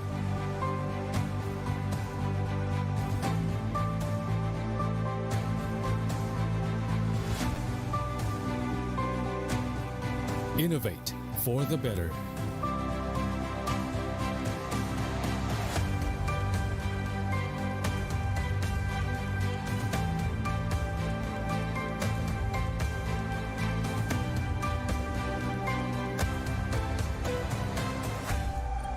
Expand horizons.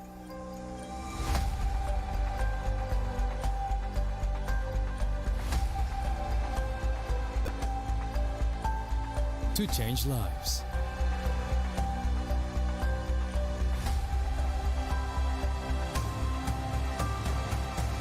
To connect new ideas. To explore new grounds.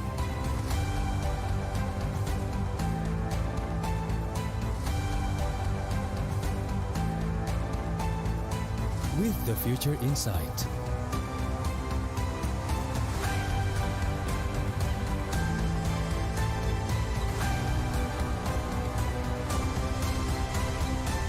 Together.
And here we are again, live from Bali, Indonesia, in the IESF tournament.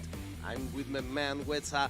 We are here for a great games. Yeah, absolutely. We've seen a lot of excellent games, and I think that it's like we're going up a mountain.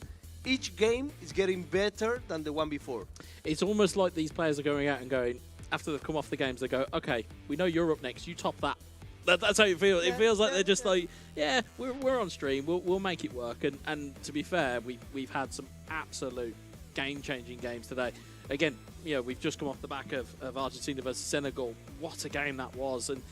But again, I think that this together with Iceland, Iran was the best too. Oh yeah, absolutely. Again for goals, for entertainment, but also for almost the narrative of what we saw. Yes, exactly. It's fantastic. I mean, and of course we've got two other nations, should I say, that we've got coming in Korea versus Pakistan. Again, two nations that you wouldn't necessarily associate too much with the eFootball side of things in terms of competitive gameplay. But as we said, but they are, of course, especially Korea, a strong esports nation. Which is where I was exactly going to go to that point, is that both nations have that pedigree of we can create players, or we have players who are good in terms of across esports in general. So again, if that's the rule of thumb that we're going by, or if that's the rule, are we going to get a really good game here?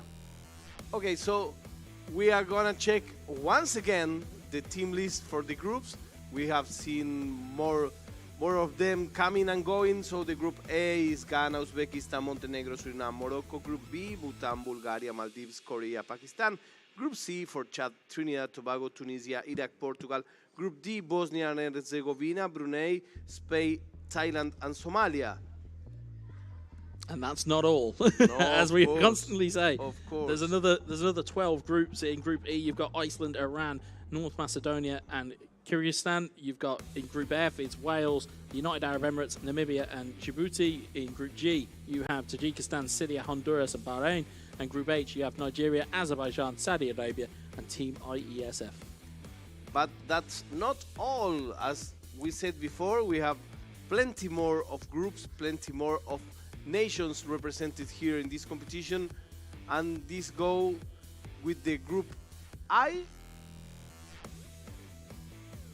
with Slovakia, Moldova, Hong Kong, Myanmar. Group J with Italy, Czech Republic, Japan, and Kuwait. Group K with Austria, Georgia, Sri Lanka, Turkmenistan.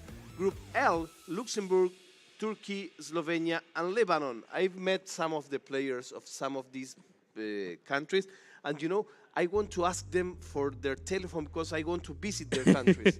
Well, you've got plenty more nations to look at here. Group M, Algeria, Vietnam, Argentina, and Senegal, as you just saw play that game out. Group N, New Zealand, the Netherlands, Malaysia, and Brazil. Group O is Croatia, Laos, Ecuador, and Mongolia. And then Group P is Kazakhstan, Armenia, India, and Guinea. Okay, we have a lot of groups, and this is the schedule for today.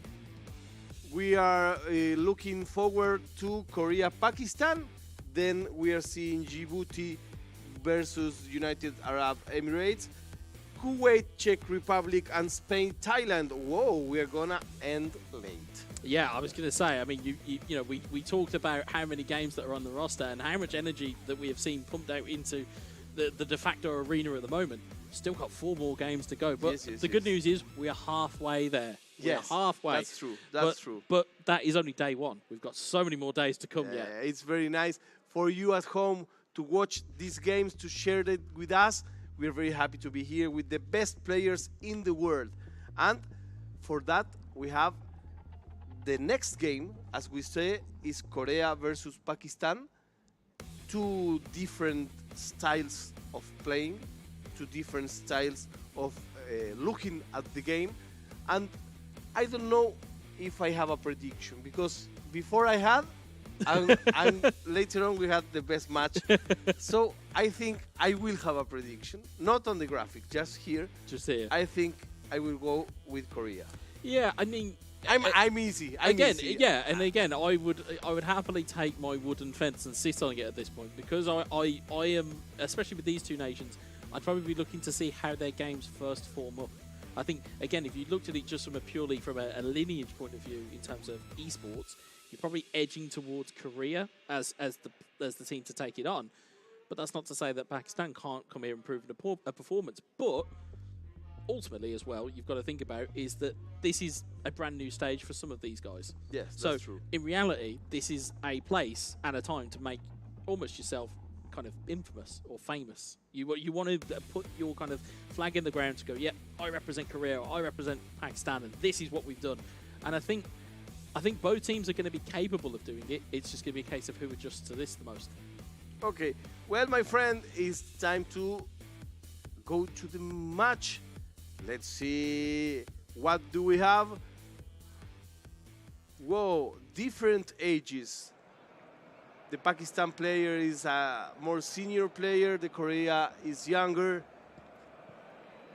Yeah, and interestingly, first sight of Barcelona today. That's true. That's true. And again, we mentioned him earlier about Robert Lewandowski, about how he could be a weapon in years gone by for Bayern Munich. He is now that weapon for Barcelona. It's Korea going left to right and Pakistan going right to left. It's Korea with Barcelona. With Barcelona is Frankie de Jong. Nice little double touch out of the feet there. Memphis Depay, Sergi Busquets. It's in towards Robert Lewandowski! It's the Polish powerhouse that makes it 1-0. It's a fantastic start from Korea. Just that neat, intricate play that you will often see, just tapped into the back of the net. It was one attack, one goal. That's what I call efficiency. That is efficiency in its purest form. Incredible. Fantastic start for Korea. Only 2 or 3 minutes into the game. Incredible, my friend. Incredible.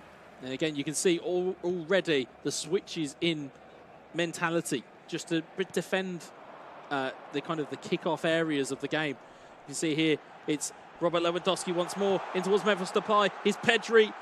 Can he find the finish? He passes it across. It's Lewandowski!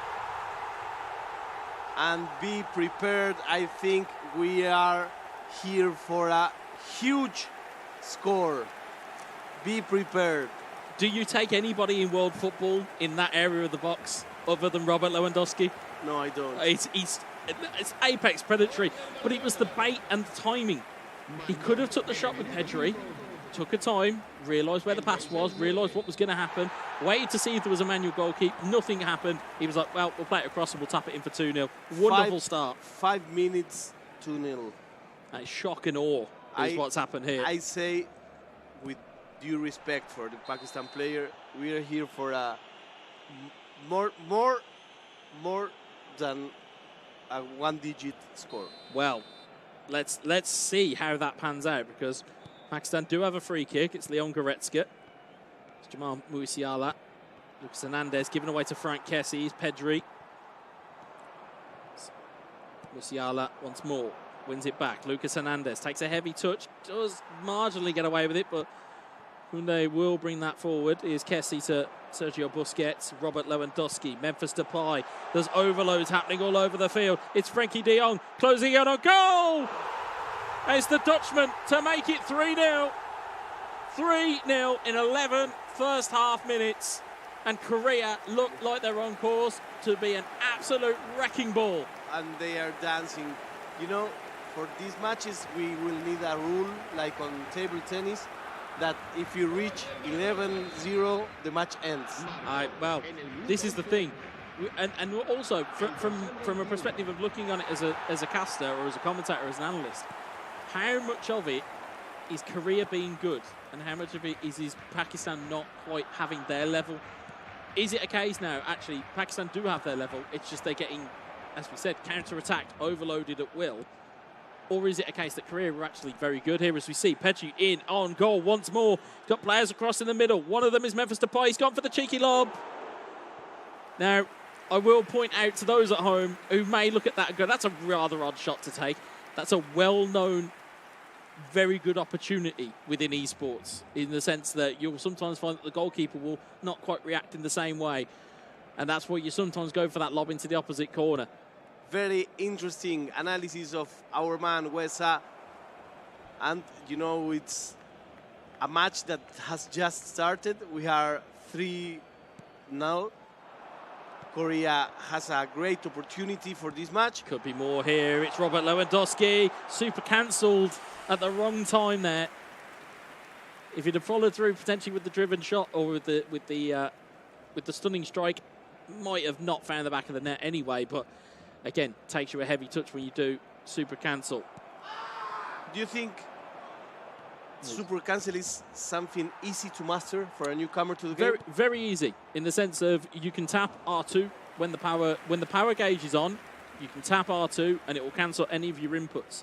The only issue you have with that, of course, as we've just seen there, it does sometimes take a heavy touch because your player may be mid-animation and then your player just kind of has to do something else. So it's right there for it as Lewandowski's in again. He's gone for the driven strike. Do you know what's happening now? I think that the Korean player is trying to start making show shots. Hey, if there's a highlight reel on offer, you're going to take it. Maybe, and again, I can only surmise this from a Korean standpoint, he might be looking at as Manuel Neuer is always going to be off his line because of that offensive goalkeeper trait. So he might be thinking, well, if I take a shot early, I'll catch him out, which has happened. We've seen in notable tournaments where Neuer's been beaten with halfway line goals. He's been beaten in places where he shouldn't have been. But if I was him now, I will concentrate on making more goals, and he has plenty of time to make the special Absolutely, ones. He's found another one. It's quick, it's decisive, it's Robert Lewandowski once more. I told you this game will not end with one digit. 4 goals in 28 in-game minutes. And Korea, if you want about statement making, there's no greater time to make one. Unstoppable.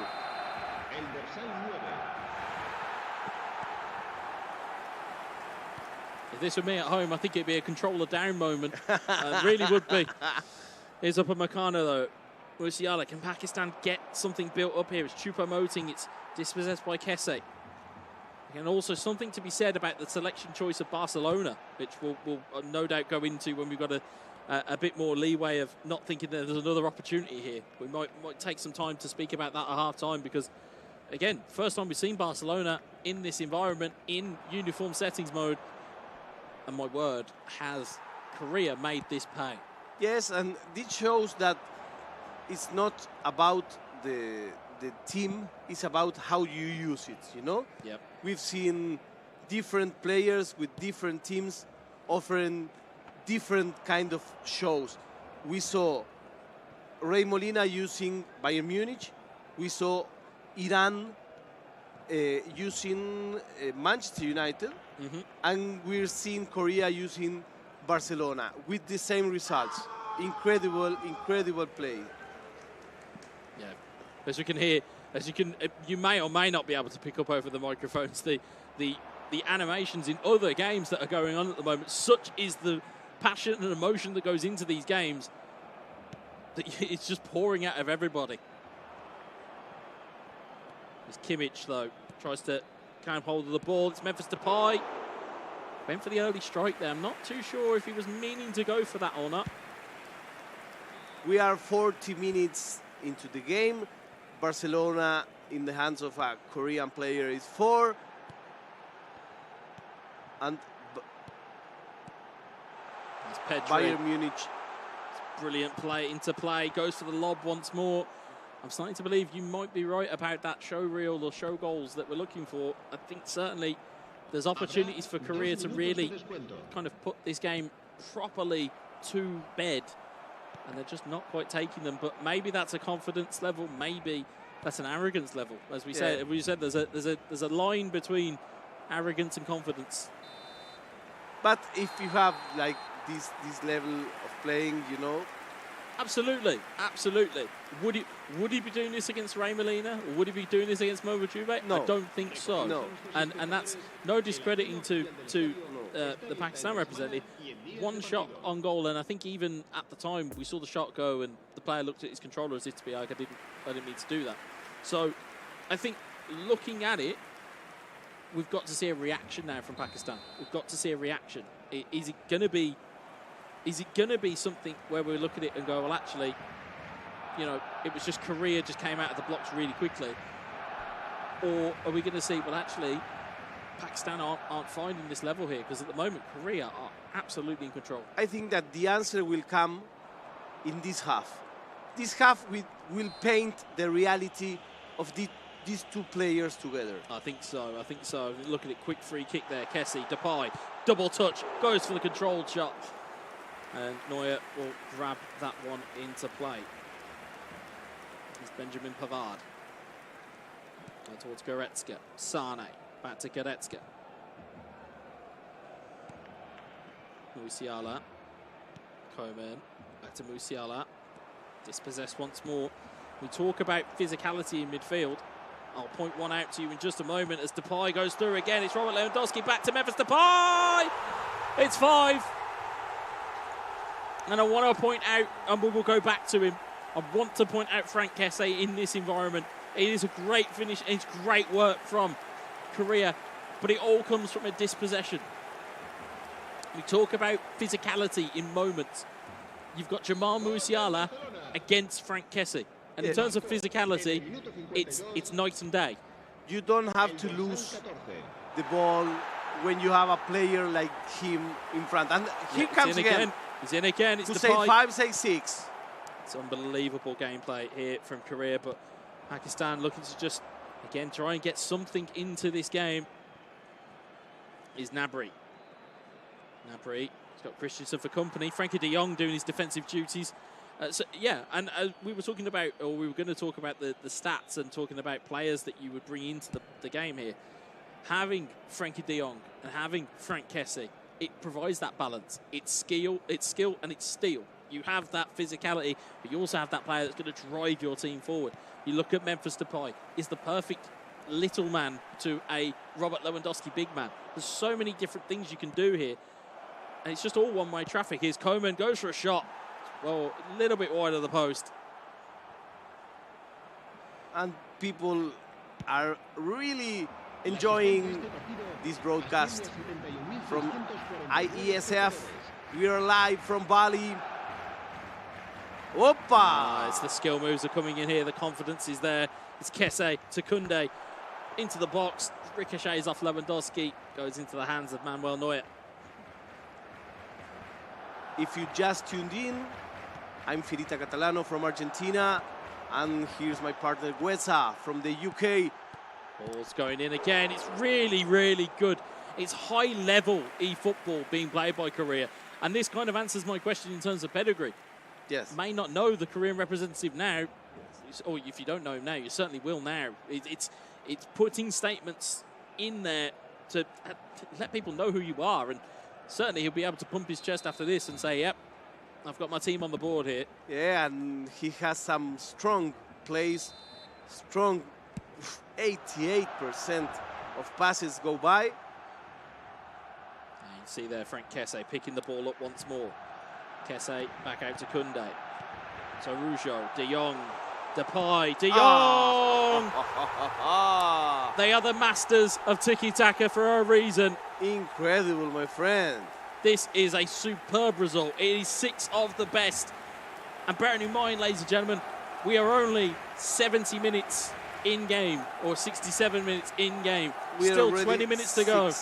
6 goals ahead. I don't know, by now, I think he's thinking the same as we are. Is he going for 10? Do you think so? I don't think, as a player, I don't think that ever goes through your head. No. I genuinely don't think it does. Because I think the only objective you have as a player is to go and win the game. It doesn't matter whether it's by 1 goal or by 10 goals. The reality is the points all weigh the same, you know, in the sense of, if I beat you by 1 goal or I beat you by 3, I've still beat you. It doesn't matter how it goes. Yeah, but in the group stage, it may make some difference in regards to goal difference, most certainly.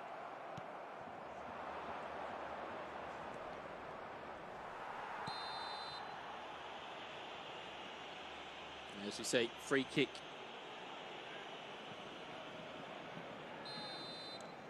Going the way of Barcelona. Rougeau plays it short. Kessie to Busquets, to Depay. Lewandowski to Depay. It's that perfect give and go. It's Robert Lewandowski once more. Pavard will take it away. Here's Upamecano. Musiala.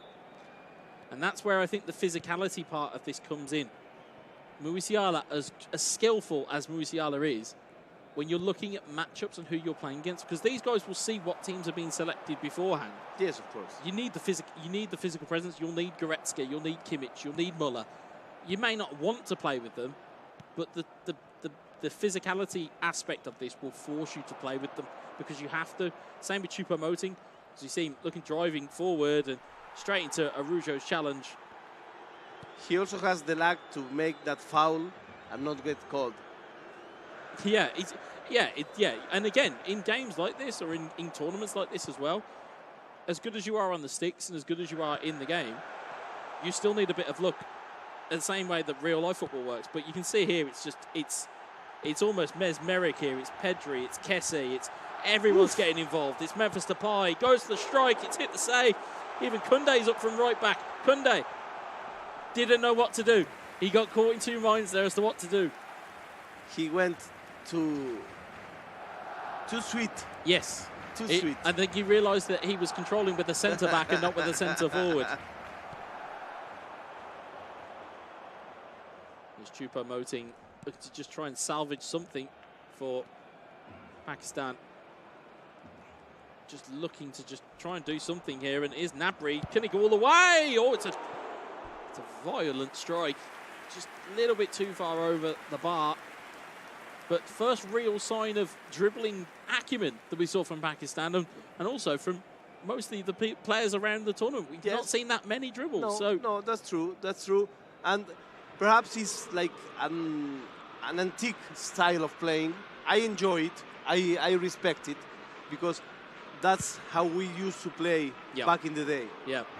And that's something to be said here is that at least Pakistan are trying here, but it's this irresistible force of Korea at the moment. They're just not letting go. It's Pedri into Lewandowski. We're into added time here. Pavard will clear the ball away, as will Upamecano. And that's going to be the final whistle. And it is an absolute demolition by Korea. Yeah. And I will... They're very, very relaxed. He's looking at him like, is he normal? See? Yeah, he's like, is this normal? Is this what we're meant to happen? Where this guy came from? Yeah, you know. But I respect very much that the losing player in this case, the Pakistan player, didn't went for tackles, because when I lost by such a big difference, you get angry. Yeah. No, I start blam, yeah, blam, blam, blam, blam. You know the buttons say, okay, stop. Yeah. You cannot play with two players. The buttons suddenly become hot all of a sudden because you press them too much. I say, you make me 6 goals, I will have 6 red cards. I mean, as for a second legs go here, though, I mean, what do we really expect from here? Do we expect more of the same? Do we expect it to be?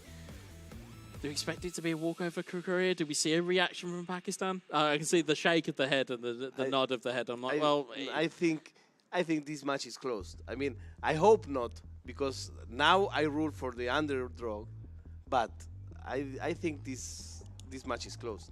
Yeah, I think looking at it, it would have to be a hell of a response. It would have to be something of the likes that we've not seen before for him to get 6 goals in the game. I mean, the only, I would say, plus point for Pakistan to look at now is to go, well, if he scored 6 goals in the game, I can score 6. That's true. That's the only. That's true. But that's the only kind of golden thread that you can hold on to. It's very difficult when you've been, lack of a better word, battered. When you've been battered 6-0. He was smiling, like saying, yeah, okay, yeah. I understand. Yeah, I understand. But it's like, it's very hard. It would be very hard to take, even if you had a relaxed manner. Like if I got beat 6-0, I would look at it and go, this is rough. I've got to go play him again.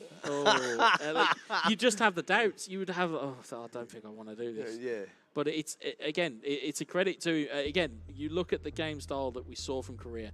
It was one-touch passing. It was skill moves. It was knowing your team's DNA. It was like robot playing, because everything was very, very effective, very like object-minded, until it started trying to make some luxury shots. You said it yourself. It's efficiency. Yeah. It's efficiency of movement. It's efficiency of the economy of having the ball. So every time that Korea had the ball, there was danger. It didn't matter how. It didn't matter where it was on the pitch. It didn't matter if it was with Kunde. It didn't matter if it was with Kese. Any of those guys, you knew full well that there was danger on the horizon. And it was for something. I mean, there was always a purpose. Yes, yeah, always. Absolutely. And some of the passing sequences that we saw, it was between 5 or 6 players. Yeah. It was one touch. It was so good. And again, that's why I mentioned it on commentary. It's high-level play of eFootball. It's not just, oh well, do you know what? I've pulled my controller out from behind my sofa and I've picked it up. That's well drilled and that is well formatted and well sequenced. So this is the time for the second game. Remember, the format of this tournament is best of 2 games that get added. On the right, we have the Korean player. On the left, with the mustache, the Pakistan one. And let's see what he can do. He's 6 goals behind. And let's play devil's advocate here. If some of the teams that we have saw today go through to the elimination stage, where it's best of 3, do they still have that same game style? Do they carry it through to be, okay, well, we're Iran, and we can score. Excellent question. We can score, at will. Are you, Slovakia? Are you, Argentina? Do you carry that same mentality in, or do you have a game plan for all seasons? If it's a very tight game, I don't anticipate that Korea, if it's a tight game, will be doing half of the things that we're seeing them do. Of course. But they are clearly in the ascendancy here. They've clearly, unless, by some almost miracle that we see, that there's a 6-goal swing, that they drop points here. But they are very much in control. But I don't know whether we see that same gameplay from them if the chips are down, so to speak. If the chips are down, are they still trying skill moves? Are they still trying one-touch passing? Are they still trying all these things? But I'd like to see these types of players under pressure just to see what they do. That's an excellent question. He's Wetsa. You know him. If you like eFootball, you know who's talking, of course. And of course, if you know English, you know it's not my native language. I enjoy very much. I think you've done very well. Thank you very much. I think you've done very well. Thank you very much. And I've also appreciated the slight influx of Spanish as and when it's required. I had to let you run for that Argentina goal. I had to just let you go. I had to let you go. Thank you very much, and thank you very much for the fans who support us, the great commentaries that we're having on social media. Thank you very much. We really appreciate. We're reading all and every one of them. So he starts. Barcelona is by the Korean guy. Bayern Munich by the Pakistan player. You can see build-up starting once more here. It's interesting, though, the deployment of 2 or 3 or 4 kind of traditionally centre midfielders from Barcelona. I feel as though there's been almost a deployment of putting players slightly out of position, but it's working very well. Frankie de Jong is taking up kind of residency in left midfield, and Kese is starting to drift out to the right-hand side. It shows an IQ that knows how these players will behave. As we see Kese shrugging off Kingsley Coman. Kingsley Coman going for the takedown, doesn't get there. It's Lewandowski! And here comes the first one. We start as we finished. It is Robert Lewandowski, it's Barcelona, and more importantly, it's Korea extending their lead. We are on 7 goals ahead. Typical goal. The center goes to the back of the box. Defender has nothing to do. Goalie has nothing to do.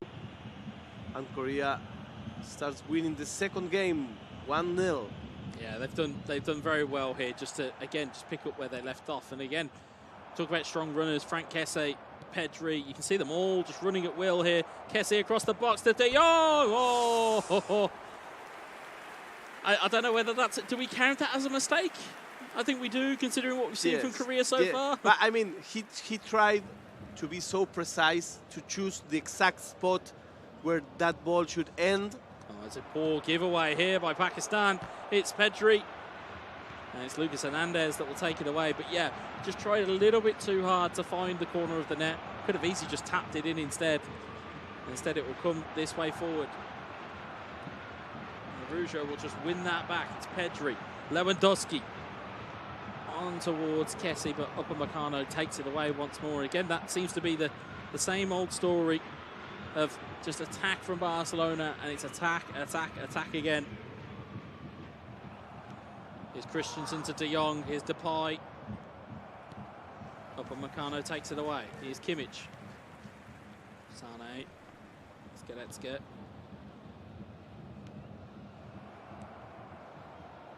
Ball comes clear. Lewandowski.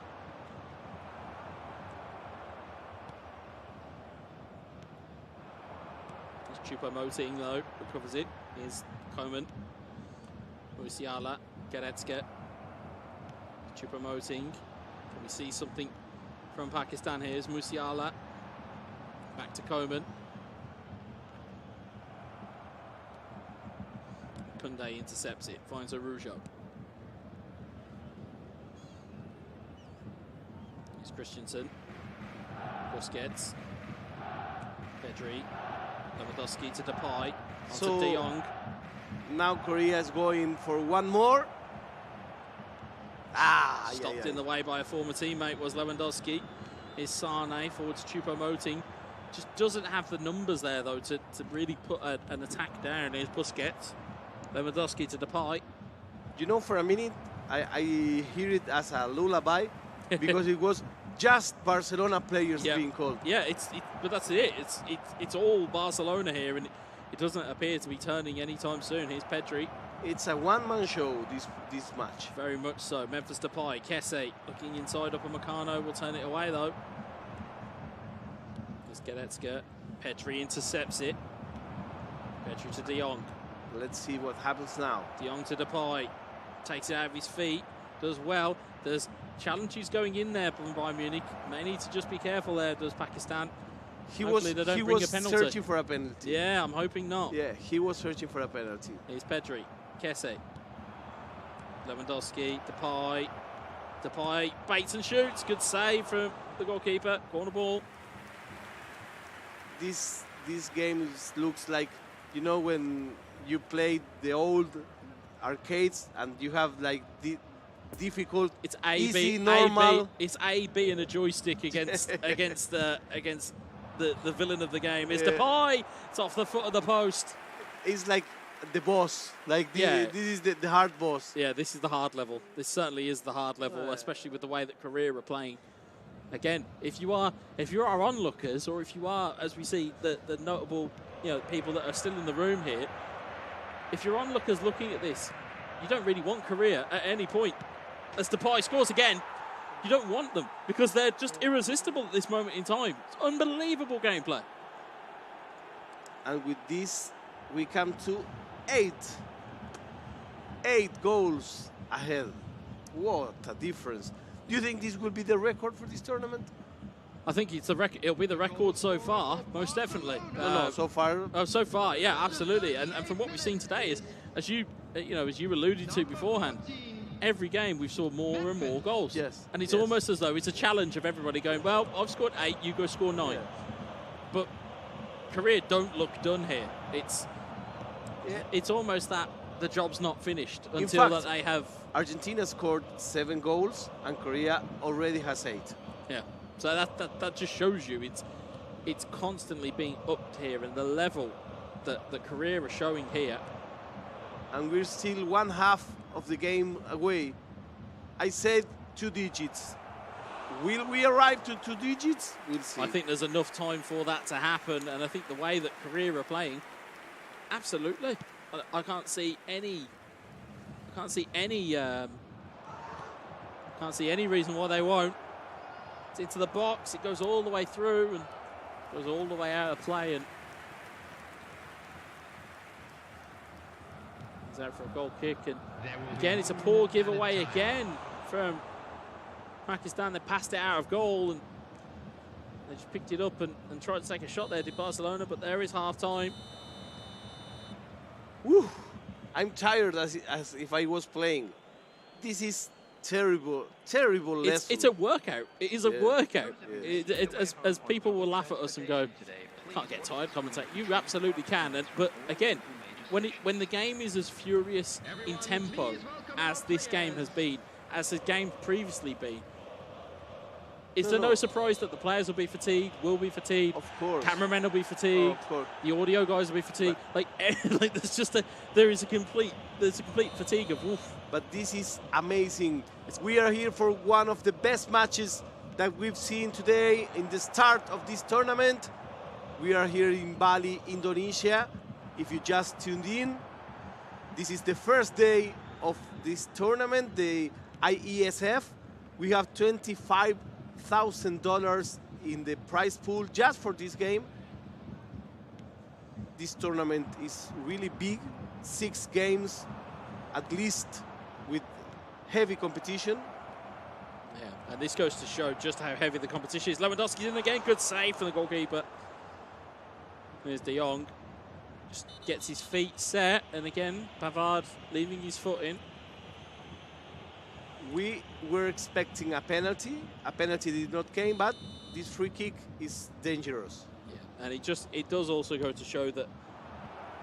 Oh, it's a save. It's a big save from Neuer. I was just about to say, it helps, or it shows you that the nations that you may not be familiar with at home or with us in the commentary the desk.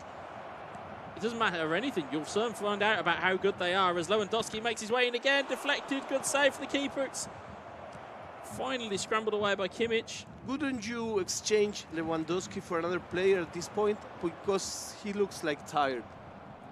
No, because of the role that Lewandowski plays for this type of team, there isn't another forward within Barcelona ranks that I would suggest can come on and mirror what he can do. So, for example, as an advanced tactic, you may set him as a counter target, which basically means that his stamina doesn't deplete half as much as it should do, and which means that you'll have loads of game time with him. As De Jong gets in again, and there it is. That's the third. I think we may just be heading to that double digits. I think we may be. Again, that sequence there, it shows you the importance of that role, of that player, is that you have to, as I keep saying, you have to have a focal point. And Lewandowski is up there with the best.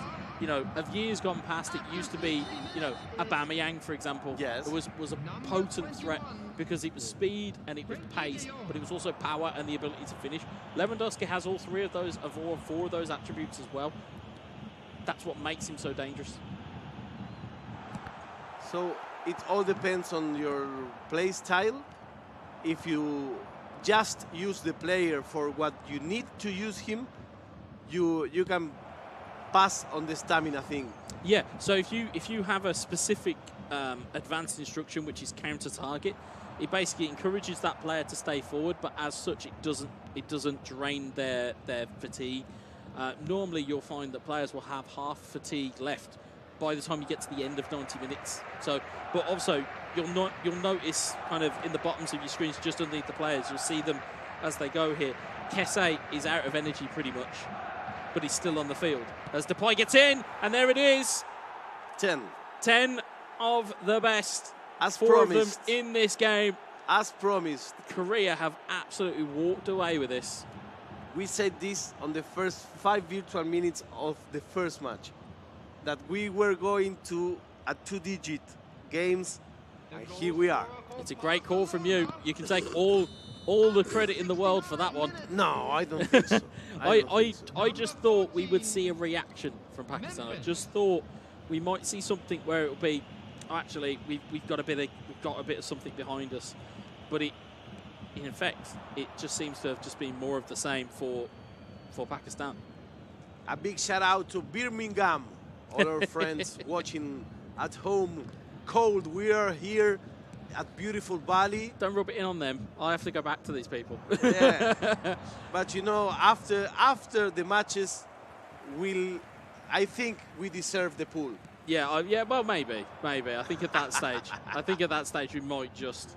I think looking at this at the moment, it's what more can you say at this point? It's a one-player wrecking crew, and I don't mean that as the players on the pitch. It's the guy with the controller in his hands. Yes, it's been fantastic. Of course. And again, you can only play. As the old adage goes, you can only play what's in front of you. Yes. So as much as I'm sitting here going, I'd love to see him tested. We're going to have to see him be tested. Yes. We're going to have to see him potentially come through the group and then get to the latter stages and then go on and maybe play a harder game, and then again even in a different format as well, with it being best of 3 instead of best of 2. Will we see that different style of play? But fantastic performance, and again you save it for the big occasions. 10 more virtual minutes to come.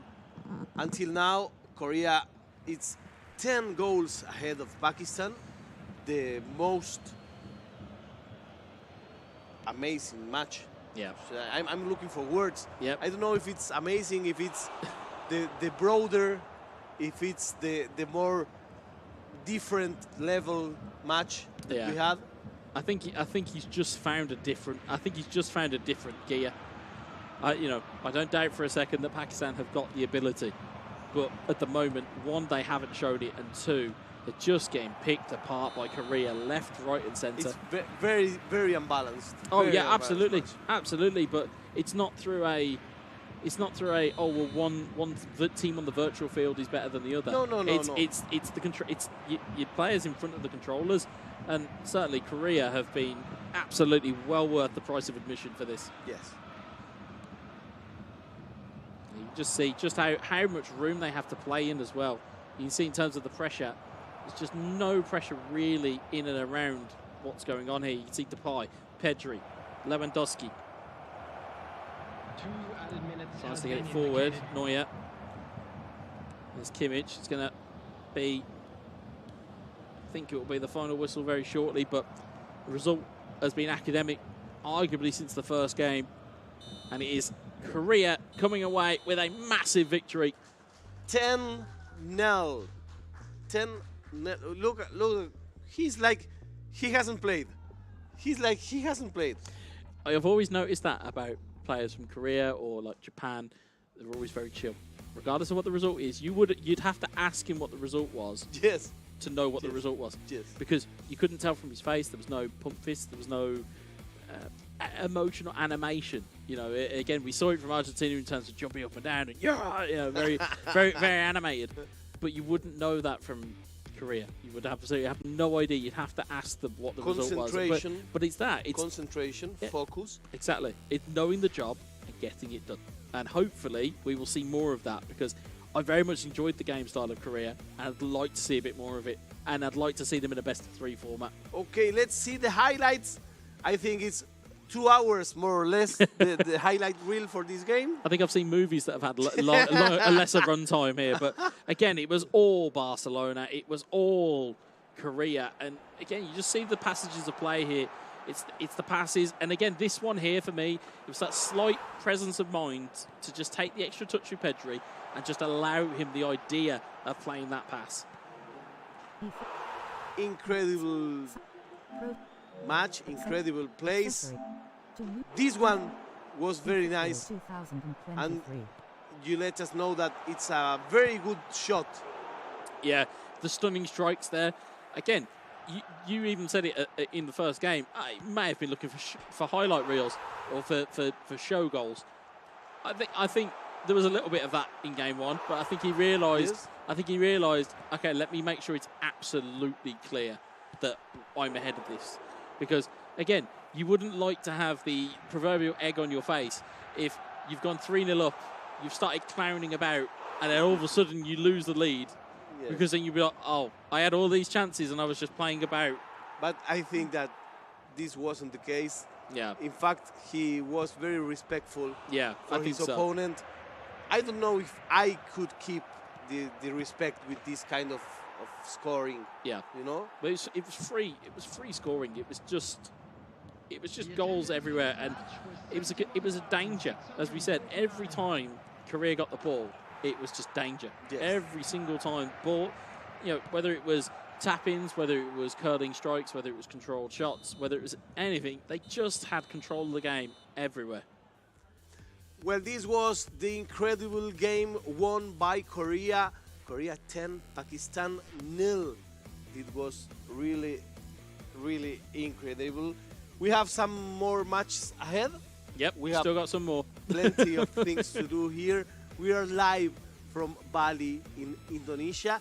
This is the IESF tournament, more than 100 countries represented, and we are very happy that you are with us. We are live, and we will continue after this little break.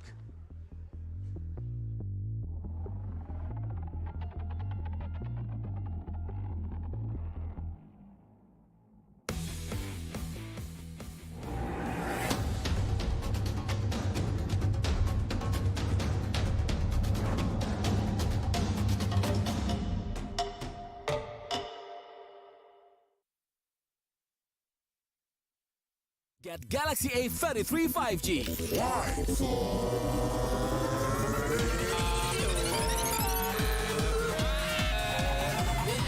Galaxy A33 5G with awesome battery. Buy now. Get Galaxy A53 5G. Why? Because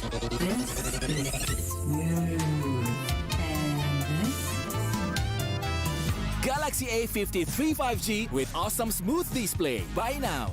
Selamat datang di sebuah pengalaman perjalanan baru Indonesia bersama InJourney. Terbang bersama kami untuk melihat pariwisata Indonesia. Sirkuit internasional, bentang alam, ragam atraksi budaya, produk lokal asli Indonesia, warisan budaya, keamanan dan kenyamanan. InJourney membawa keramahan Indonesia ke dunia. Warga plus 62 emang banyak maunya. Dari drakoran sampai banjir air mata. Nonton action yang mantul. Sampai nonton tendangan cantik. Maksudnya ini. Mau nonton apapun, semua ada di video.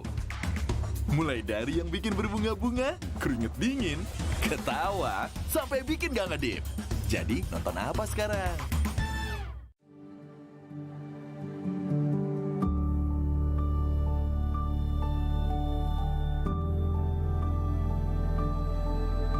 All it takes is one dream.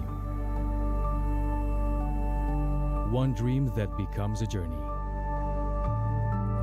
To drive an ambition. Believing in yourself. Persevering challenges. Always focused on the dream. To grow aspirations. Having the will to keep going. Building a future with a legacy. Knowing dreams can come true.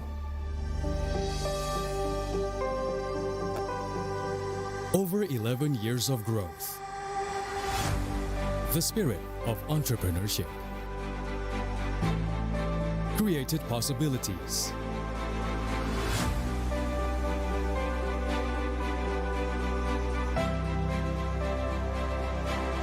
Realized new potentials.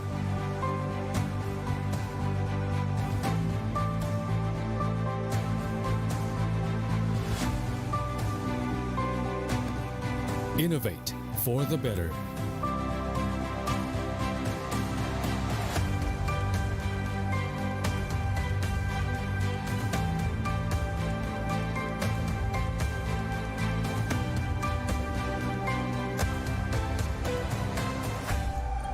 Expand horizons.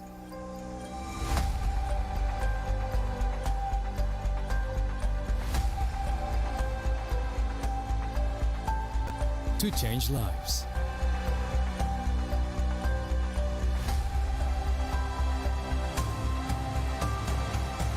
To connect new ideas.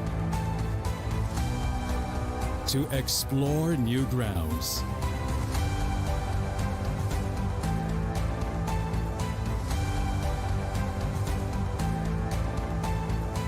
with the future in sight.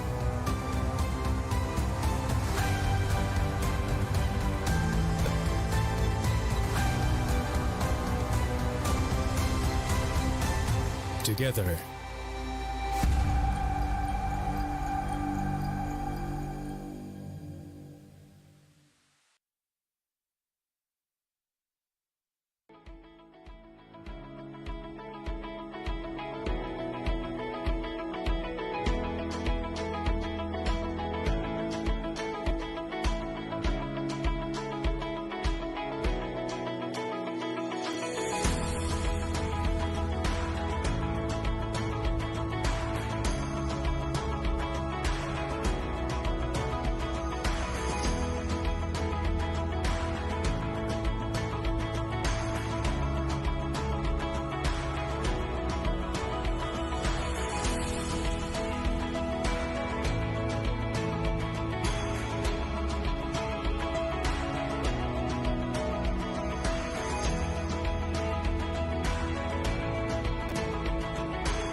Get Galaxy A33 5G. Why? Because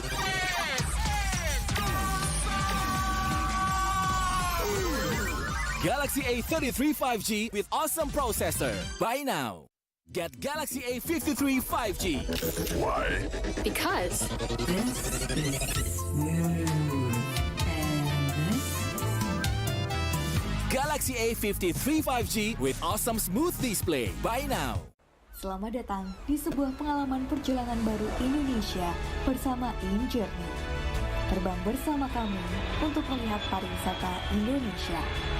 Sirkuit internasional, bentang alam, ragam atraksi budaya, produk lokal asli Indonesia, warisan budaya, keamanan dan kenyamanan.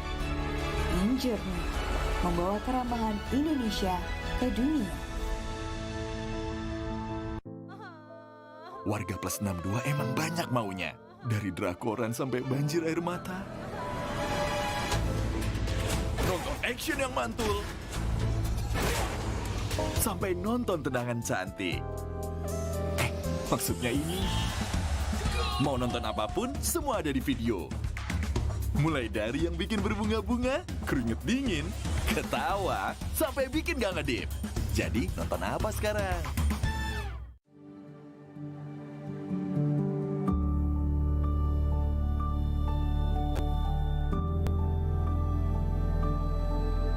all it takes is one dream. One dream that becomes a journey. To drive an ambition. Believing in yourself. Persevering challenges. Always focused on the dream. To grow aspirations. Having the will to keep going. Building a future with a legacy. Knowing dreams can come true. Over 11 years of growth. The spirit of entrepreneurship. Created possibilities.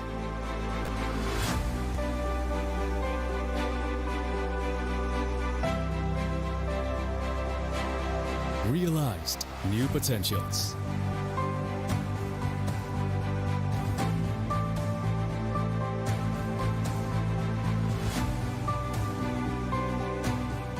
Innovate for the better.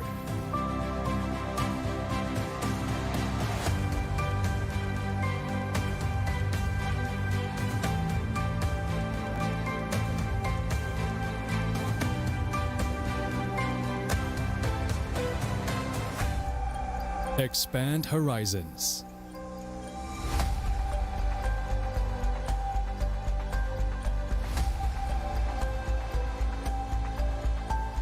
To change lives.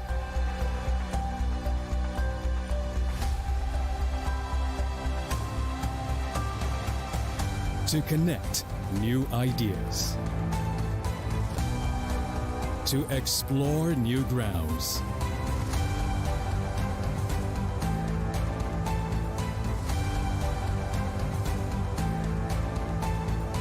With the future in sight.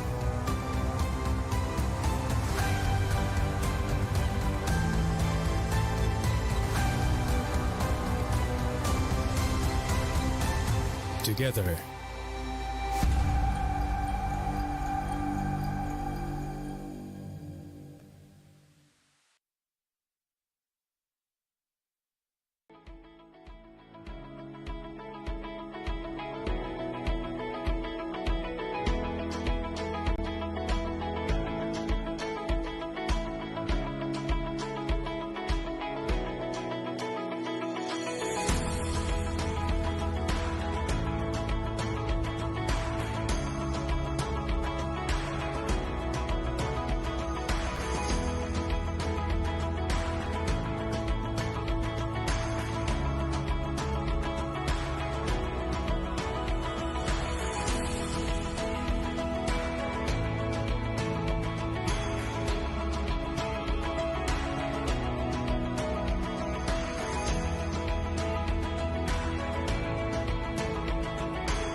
Get Galaxy A33 5G. Why? Because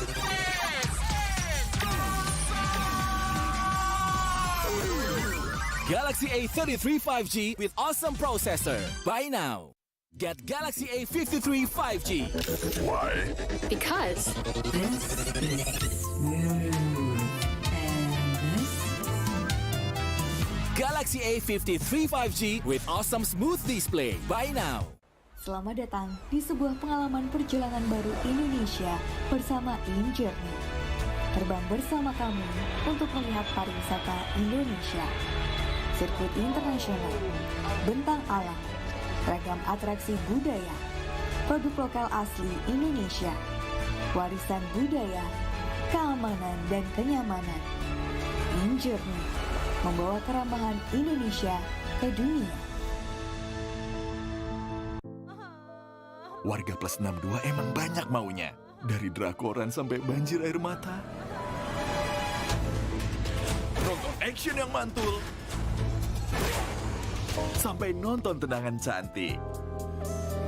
Maksudnya ini. Mau nonton apapun, semua ada di video. Mulai dari yang bikin berbunga-bunga, keringet dingin, ketawa, sampai bikin gak ngedip. Jadi nonton apa sekarang?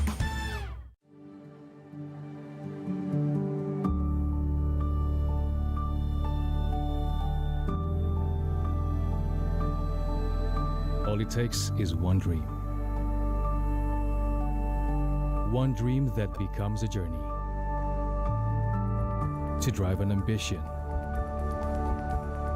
Believing in yourself. Persevering challenges. Always focused on the dream. To grow aspirations. Having the will to keep going. Building a future with a legacy. Knowing dreams can come true. Over 11 years of growth. The spirit of entrepreneurship. Created possibilities.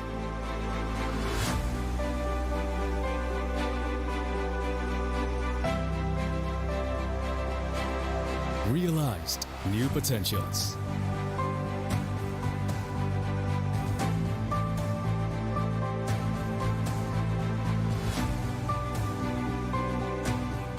Innovate for the better.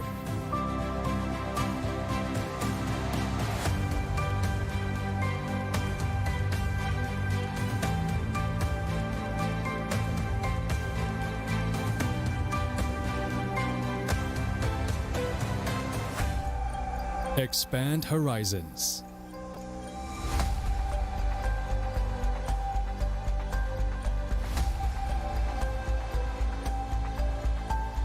To change lives.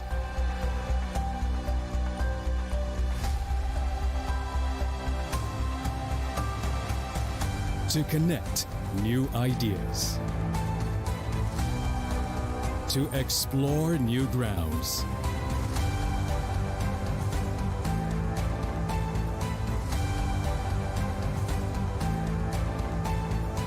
With the future in sight.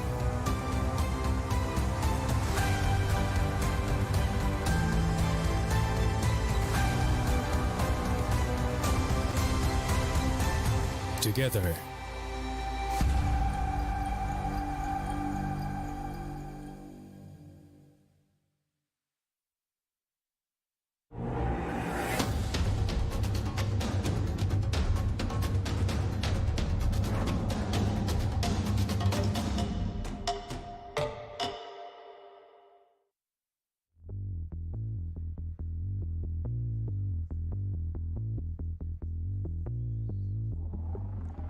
And here we are once again live from Bali, Indonesia, the island of God. Suksama is the way you have to thank people, because there is a great hospitality. Thank you, Ariel. Thank all of you that are making our tournament this excellent, this nice. People here is amazing. So thank you very much. And if you are at home, you're gonna come sometime here. I can vouch for this place, which is amazing, and we will have more games. Yep, more to come. We've got 3 more games, but the one that is coming up on next is 2 places I want to know, and I don't know. Djibouti and the United Arab Emirates. Yes. So again, 2 teams that we wouldn't necessarily be familiar with, but as you can see from today's schedule, or the rest of the schedule, as we'll see, we've got Djibouti versus the UAE, we've got Kuwait versus the Czech Republic, and of course Spain versus Thailand at the end. Which again, it's been obviously with the interruption that we had during the day, it has been a long day, not just for us and not just for the people behind the cameras and making sure the show goes on. It's been a long day for the players as well. So how much is fatigue going to set in, especially in that very last game, for the likes of Spain and Thailand, bearing in mind what time it's on? I know that sounds very boring probably to those at home. You might think, oh, well, what does time difference really count? When you're away from home and you're not used to time, and you're not used to if you're not used to climates, it can be very difficult. Yeah. In this game, we will have Djibouti and United Arab Emirates, 2 countries that will have their debut in this tournament. And we have to do a prediction. And in this time, as you know, in the World Cup, United Arab Emirates won over Argentina. I would say I'm going with Djibouti. See, that's where you don't know your football, because the United Arab Emirates didn't beat Argentina. It was Saudi Arabia that beat Argentina. But I'll correct you only because of the fact that you're dead tired. I'll let you go. But in terms of underdogs and places, again, for the likes of a country like Djibouti. In fact, in the friendly game, we made in the six games. Well, there you go. Yeah. So I think with Djibouti, I think based on the fact of, and as we said before, the amount of nations that are at this tournament, are at the World Esports Championships, there are so many different nations that you've never heard of. There's so many nations that you may never know. And I think for Djibouti, again, you like you normally say, you want an underdog. You want somebody to come out and be on the front foot and to take the lead a little bit. And I'd love to see Djibouti do it in this game. Okay, so the prediction is there. I go with Djibouti. You go with United Arab Emirates. Oh, I want Djibouti as well. I think we're both on there. Okay. We are going to the game. Let's see. Which teams did they pick? We have Man United. And we have Barcelona. Yeah, interesting choices. Again, as we saw how much damage Barcelona can do not too long ago with Korea versus Pakistan. Will we see the same story here? I'm not too sure. I'm not sure what to expect from both of these teams. But again, as we talk about personal pride and national pride, you're representing your country at the World Esports Championships. You're going to want to perform for your nation. And, you know, again, we talk about skill level and things of that nature. We could see anything here. We could literally see anything. Because obviously the only results that we are getting through on the casting side of things is from what we see on the stream. I'm not too sure of how Djibouti have been getting on, or the United Arab Emirates, or how important this game could be to them. No, and we are only on the first stage. So, passing the days, we will be seeing also the mood of the players, which is very important. Yeah, massively important. Mentality, mood, emotion. Fatigue. Again, fatigue is massive.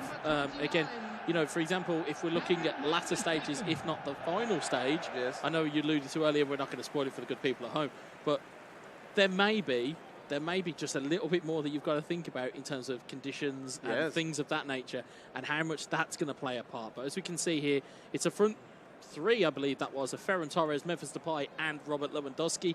Again, we'll have to see who is picking what team here. We'll look at just both the game plans. Both very narrow. Both very narrow. Narrow was the word. I love the fact that we both went to that same word, because that's exactly what I thought. Yes. Very narrow, very down the middle, and almost mirroring each other. And arrow-shaped. Yes, yeah, the old bow and arrow, as it used to be called. But so it's Manchester and Barcelona. Djibouti goes with Man United. Arab Emirates go with Barcelona. Yeah, it's interesting some of the team selection here. Anthony, who we've not seen a lot of from Manchester United, or players or representatives that have used Manchester United, not seen a lot of Anthony today. Not seen a lot of Donny van der Beek, who's on the field as well. So interesting to see that those have been deployed. Of course, with Barcelona, we've got a little bit more to learn. We've only got the Korean gameplay to go off of, and again, if that's the case, then we're in for 12 goals. And the Djibouti player has sunglasses on? Yep. Whoa, like a poker player. Do you know? And sometimes, you know, you find people go, well, why have you got glasses on inside? It's exactly that. You don't want to give your game away to anyone. As Lewandowski finds his way in. Good save from David De Gea. And it's cleared away by Rafael Varane. Are you old enough to have kicked penalties covering the joystick? Oh, yeah, all the time. With a cloth? Yep, my brothers were well versed in the turning your back method rather than covering anything. Here is Lewandowski into Ferran Torres, looking across the way. Wan-Bissaka gets the clearance, though. And it is out for a Barcelona throw. A big high five for all the players that made this game so huge around the years. You are the ones that keep the flame going. Here we go again. Oh, speaking of flame going again, it's one-touch passing there from UAE. Very nice. Very nice. Just not quite finding the finish at the end. But again, we talk about skill levels. We talk about what we're expecting. We didn't know what to expect. We're certainly getting it in the early going. Both these teams know their way around a game of eFootball, so this should be very entertaining. There's Lewandowski into Depay. Back to Busquets. Back to Lewandowski. Ferran Torres. Busquets. It's blocked away by Casemiro. Pedri recovers it, though. Busquets, Depay, back to Torres! Ferran Torres with his first appearance today. And within 15 minutes of his first appearance, it's his first goal. And I think we're starting to see the levels. The UAE is the owner of the match. Djibouti almost didn't cross the midfield in the minutes that we have. It was all proposed by Barcelona/UAE. And of course, when you keep shooting a target, it ends this way. Yeah, absolutely. The more you knock on the door, the more likely somebody is going to answer. And again, we talked about this earlier. We talked about cold hands and hot hands. Yes. These later games, as we've noticed as the games have gone on, as you mentioned about the pattern, we've seen more and more goals. That's later in the day. Your hands are now warm. Your hands are now involved in the game. Now, all of a sudden, you can probably put your game to good use. Yes. And as a result, this started with a bad clearance. Yep. It all has an epicenter. Whenever you see a goal being conceded, there is always one moment in a game of eFootball where you sit there and you go, that's where it started. Exactly. And again, like you said, one bad clearance, it can lead to absolute danger. Here's Depay. And now it's total dominance from UAE. Here it is. De Jong! It's 2-0.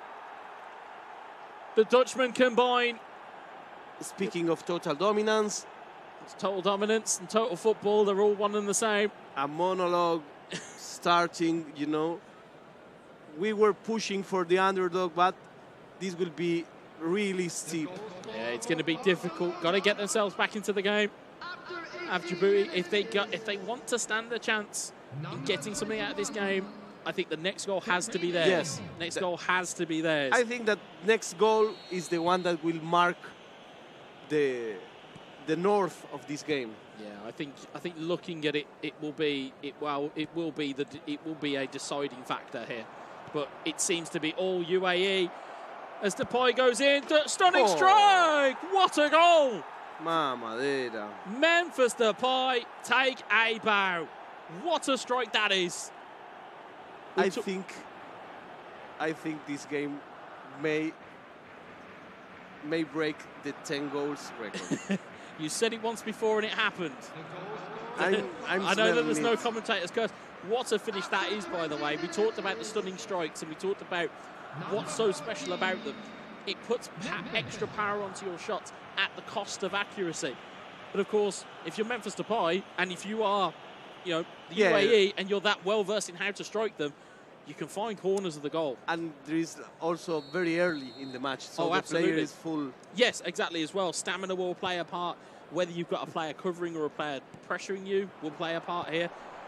Djibouti have got to get themselves back into this. Also, do you know what I'm looking on the UAE player? He's doing the stuff that he needs. He's not clowning around, as you said before. As you say, shot going in, just couldn't quite get the feet on it, couldn't quite get the right strike on it. But as you said, yeah, it's doing just the absolute needful. They're doing the stuff that they absolutely need to do to be ahead in this game. And as such, we're seeing a brilliant, brilliant start for the United Arab Emirates. Here's Frankie de Jong, Ferran Torres, Memphis Depay. It's Lindelof to clear it away. Busquets still. Ferran Torres, it's really quick gameplay. You can tell the United Arab Emirates have got those hot hands at the moment. And again, as we've said before, they will keep going and they will keep pressing so long as they absolutely need to. There's Casemiro, interception though. It's only 30 in-game minutes on the clock. There's still enough time to get a goal or two back. But Djibouti have really got to get their skates on here and really start to put the pressure on. Here's Sancho to Donny van der Beek. It's dispossessed by Memphis Depay. It's quick, one-touch pass it as it goes. It's Frenkie de Jong who's just offside for Ferran Torres, but it's all UAE. It is all one-way traffic right now. Exactly. It's a wonderful way to look at this game. One-way traffic. That's it. It's like if the pitch has a level that comes down. You know, it's like when you lift a table. the table has been tilted. Yeah, exactly. That's what we're looking at here. Yeah, exactly. But again, there's still going to be opportunities here for Djibouti to put their game plan into play. It's just a case of whether they can beat the press. So as you can see, Lewandowski now rolls again. it in. Ferran Torres looks for the cutback. He's a little bit too greedy. He could have potentially just slotted that past the goalkeeper instead. Went for the pass. I don't blame him personally. Here's Memphis Depay. Pedri. Lindelof will clear that away to Wan-Bissaka. So here we are in wonderful Bali. Nendi's on the camera. Everybody's here. Here's Torres once more. Lewandowski! And for it goes. Liquid football. Liquid football. It's so slick that this gameplay is happening here. And again, it's just quick. Every time that ball is retained or is regained, the ball movement, and again, it's not necessarily the awareness of knowing what you want to do. It's having the awareness of the players moving around you. One trick that I like to do at home, which is I look at the centre of the screen at all times, because for some reason, and don't ask me why, out the corners of my eyes, I will see stuff better than if I'm trying to directly look at things. So if you're staring, if you have like a monitor at home, and you're looking at just a glimpse of the radar, you'll be able to see players moving, and you'll be able to see them quite quickly. You know, if you can try this at home, you'll probably be tapping the screen at the same points that I will once I'm watching this game. That's an excellent lesson. Yeah, it's all just in your periphery. You'll be able to see things happen. As you can see down at the bottom there, as Sancho gets in, but it's Ronaldo that's there. But you'll see the movements of players before you even realise. Someone missed a goal. Yeah, that was an incredibly loud bang behind us. I think that's that aggression and emotion, and it comes out in its own ways, unfortunately. You know, we are at stage where it's the ball in towards Ronaldo. PK going to challenge. A match can mark your destiny in this tournament. It really so can. If you start with, like we've seen before, a 10-0, it's very difficult from that on. If you come here with expectations, is one thing. If you come here just for the experience, it's another one. But everybody wants to win. The difference, I think, is your mindset. Yeah. What is your expectation? You know, as a player, where are you standing? But sometimes there is like a disassociation between what you think and the reality. And that's when sometimes the anger comes. Yeah, because you will look at it and maybe think, well, I could do this at home, or I've been able to do this before. Why can't I do it now? And also, as you said before, we usually play against a circle of people. And in these tournaments, you get to play with people you never played before, with tactics that none of your friends use. So that's very important. And that's why we love these kind of matches, because you may be surprised. This game is all about UAE. It's 4-0. But you never know. Perhaps in the next match, Djibouti can wake up. It's in here again. It's Memphis Depay once more. Oh, it's off the post. It's going to go into the back of the net. Shaw could not get his foot around it and instead follows it in. It is an own goal by Luke Shaw. I told you I saw a goal from Djibouti coming. I never said in which goal. In what lane? No. And look, in terms of it, again, it comes from the right type of pressure. It comes from spotting those runs early. The best way to play eFootball is when you see players and you see animations such as this. You'll see Lewandowski. If you see players with their hands up, that normally means play them the ball because they know they're going to be in. If you leave the ball too long, of course, they'll be offside. Instead, if you play it at the right time, that's the type of thing that happens. And again, it's great football. I'm always the guy that presses all the time the hands up when I play the team play. But my friends never give it to me. I don't know why. But those are the neat little tricks to really look out for. If you can see your players telling you that they are open, play the pass. Play the pass and make the opportunity. Of course. But at the moment, it is all UAE. And as you'll see here again, you'll see them moving in droves here. So it's Depay, then it's Torres. It's then got Lewandowski. You've then got three runners at the top, which was Pedri overlapping from midfield. They're always going to have men over if that is the case. And that's why we're seeing so much good play from the UAE, having players over and making sure you get the ball to them. If we go purely mathematical, we have chances, big chances, of breaking the record of this tournament in this game. Because this game is already 5-0, and we still have almost a full half and another full game. Yeah, I think so. I think looking at how it's performed at the moment, they're not letting their foot off the pedal. They're not letting their foot go, and it's Lewandowski again. But the UAE have not stood on ceremony. They've gone, right, we need to get a goal, and we need to get multiple, and we need to carry on the momentum. We don't let up after 2 goals. We make sure that we put it away. And you see Torres to Depay to Torres back to Lewandowski, who's benefited from a defensive error, and it's almost like a metronome. Watching some of this passing from the UAE, it's just like the ticking of a clock. You're just seeing it just go back and forth and back and forth. You can't stop it. I remember when you play the first time, the new game, and you play against the computer, against the artificial intelligence, and they seem like, what are they guys doing? They never miss a pass. So this looks like if you're playing against Com1. Yeah, it feels as though when real world managers talk about, oh well, it's PlayStation football, this is what they're talking about. Exactly. This is the type of gameplay. Granted, it's an error.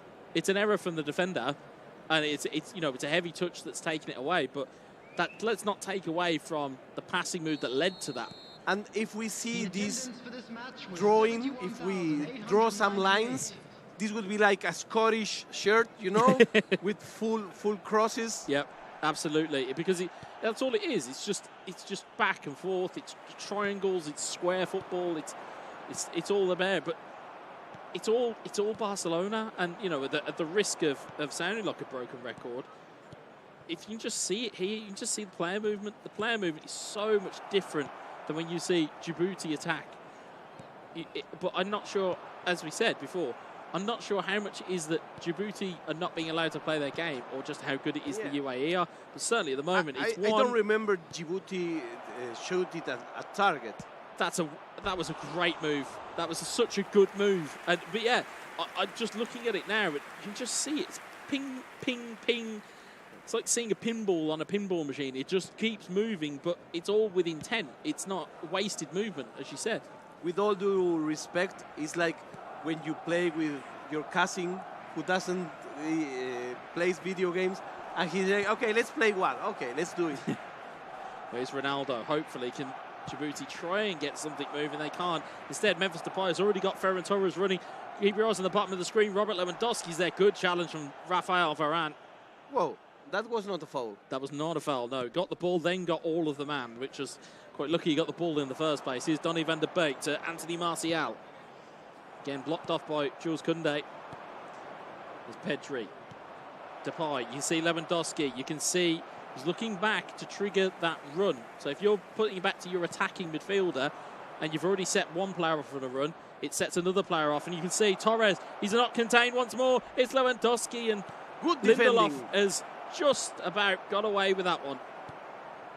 Solid defending there for Djibouti. Yeah, it had to be. Can we get one on the board for Djibouti? We can't at this juncture. Instead, Sergi Busquets will bring it down the way. Here's Torres. Pedri. Pedri puts the stop on.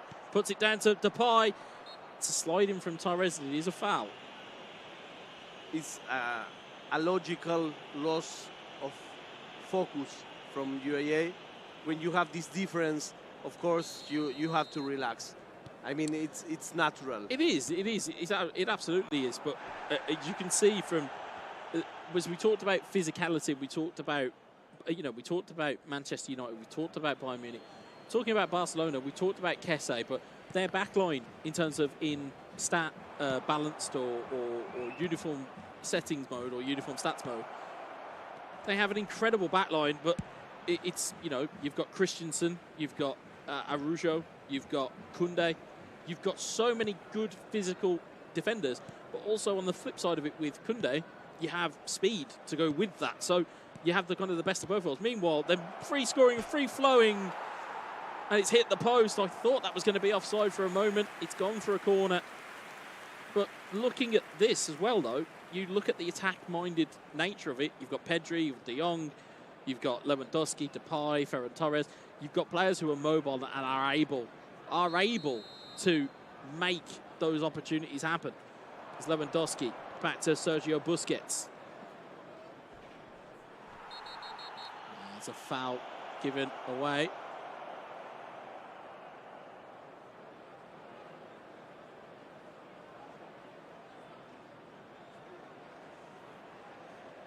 You see there, just a replay. Just Wan-Bissaka just wrapping his legs around Sergio Busquets. It's Memphis Depay.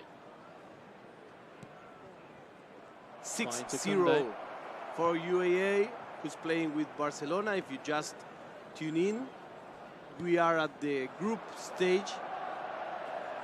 We still have 2 more matches today. We're playing at the best of 2 matches. At my left, Mr. Gueza,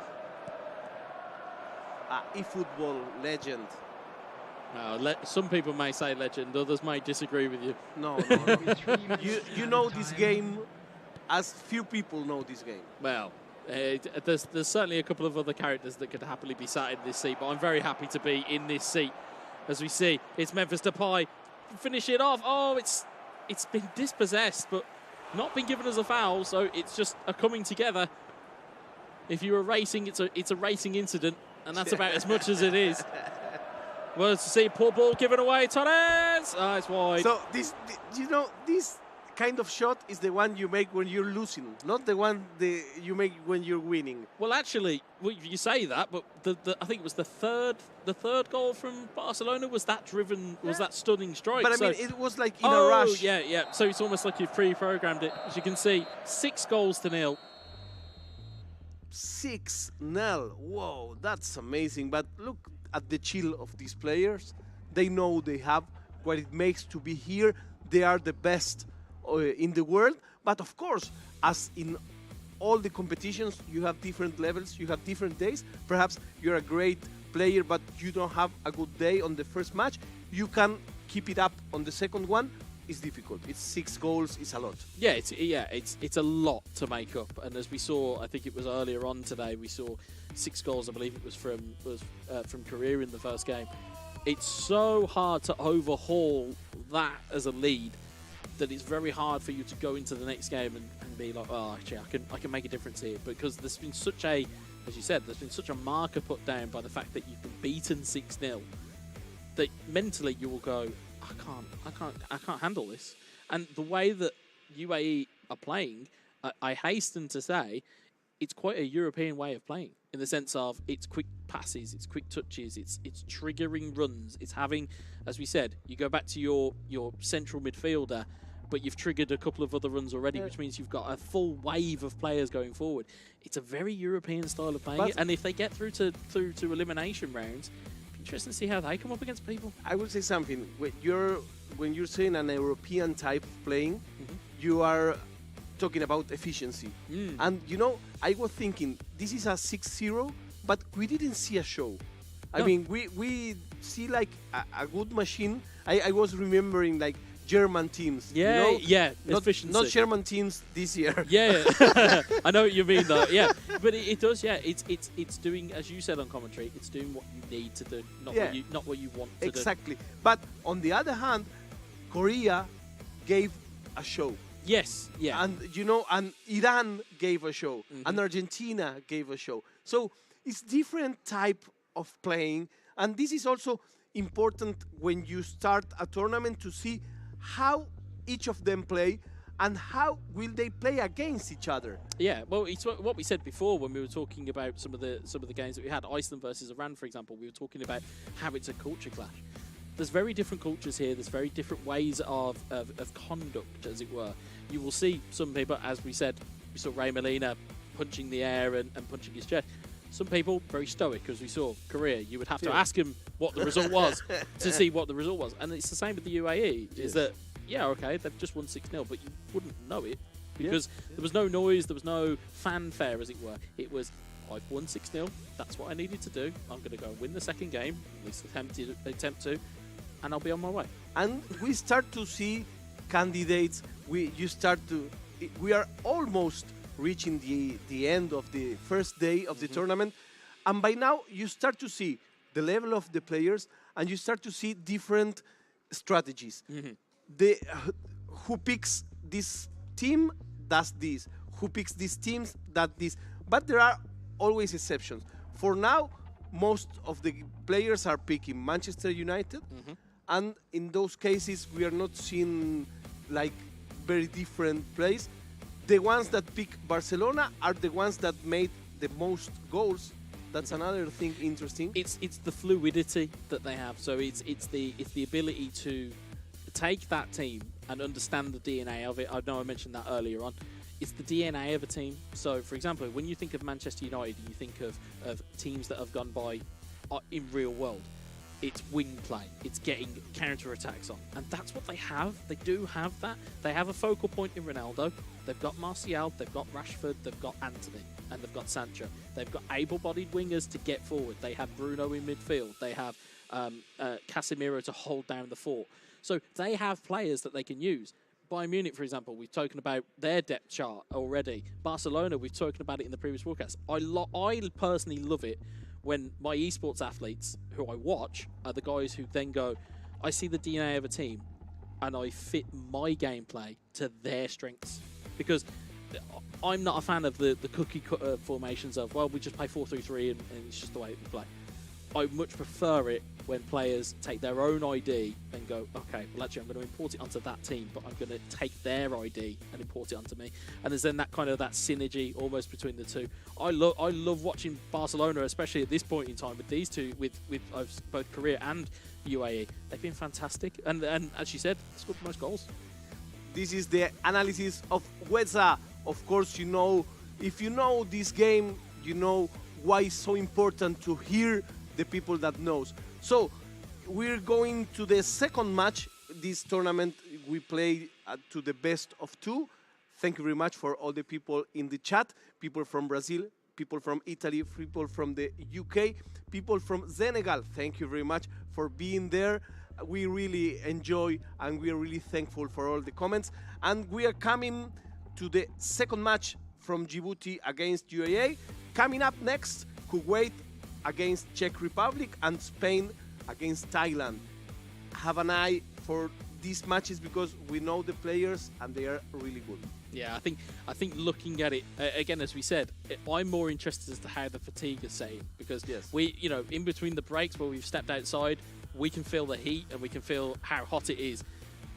Whether they can combat that and whether they can combat how tired they are. But we're back to Djibouti to UAE. And here we come again for a new match between Djibouti and the UAE. It's 6 goals difference right now. Yeah, you can see the first time passing on the UAE's attack, even for that first attack, you can see the intent. The intent is to do damage at all times. I think Djibouti are just, as you see the right smile from the Djibouti representative, didn't quite pull off the way that he thought. So it's Martinez, good save. Anthony Martial! Hello. Hello. Welcome to the party, Djibouti. Fantastic. Great work. Have a seat. Have a drink.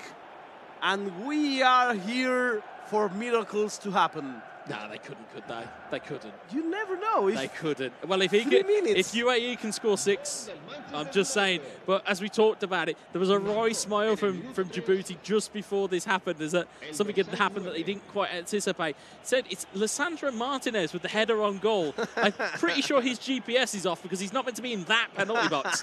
But it's a wonderful ball in. It forces the save from the goalkeeper.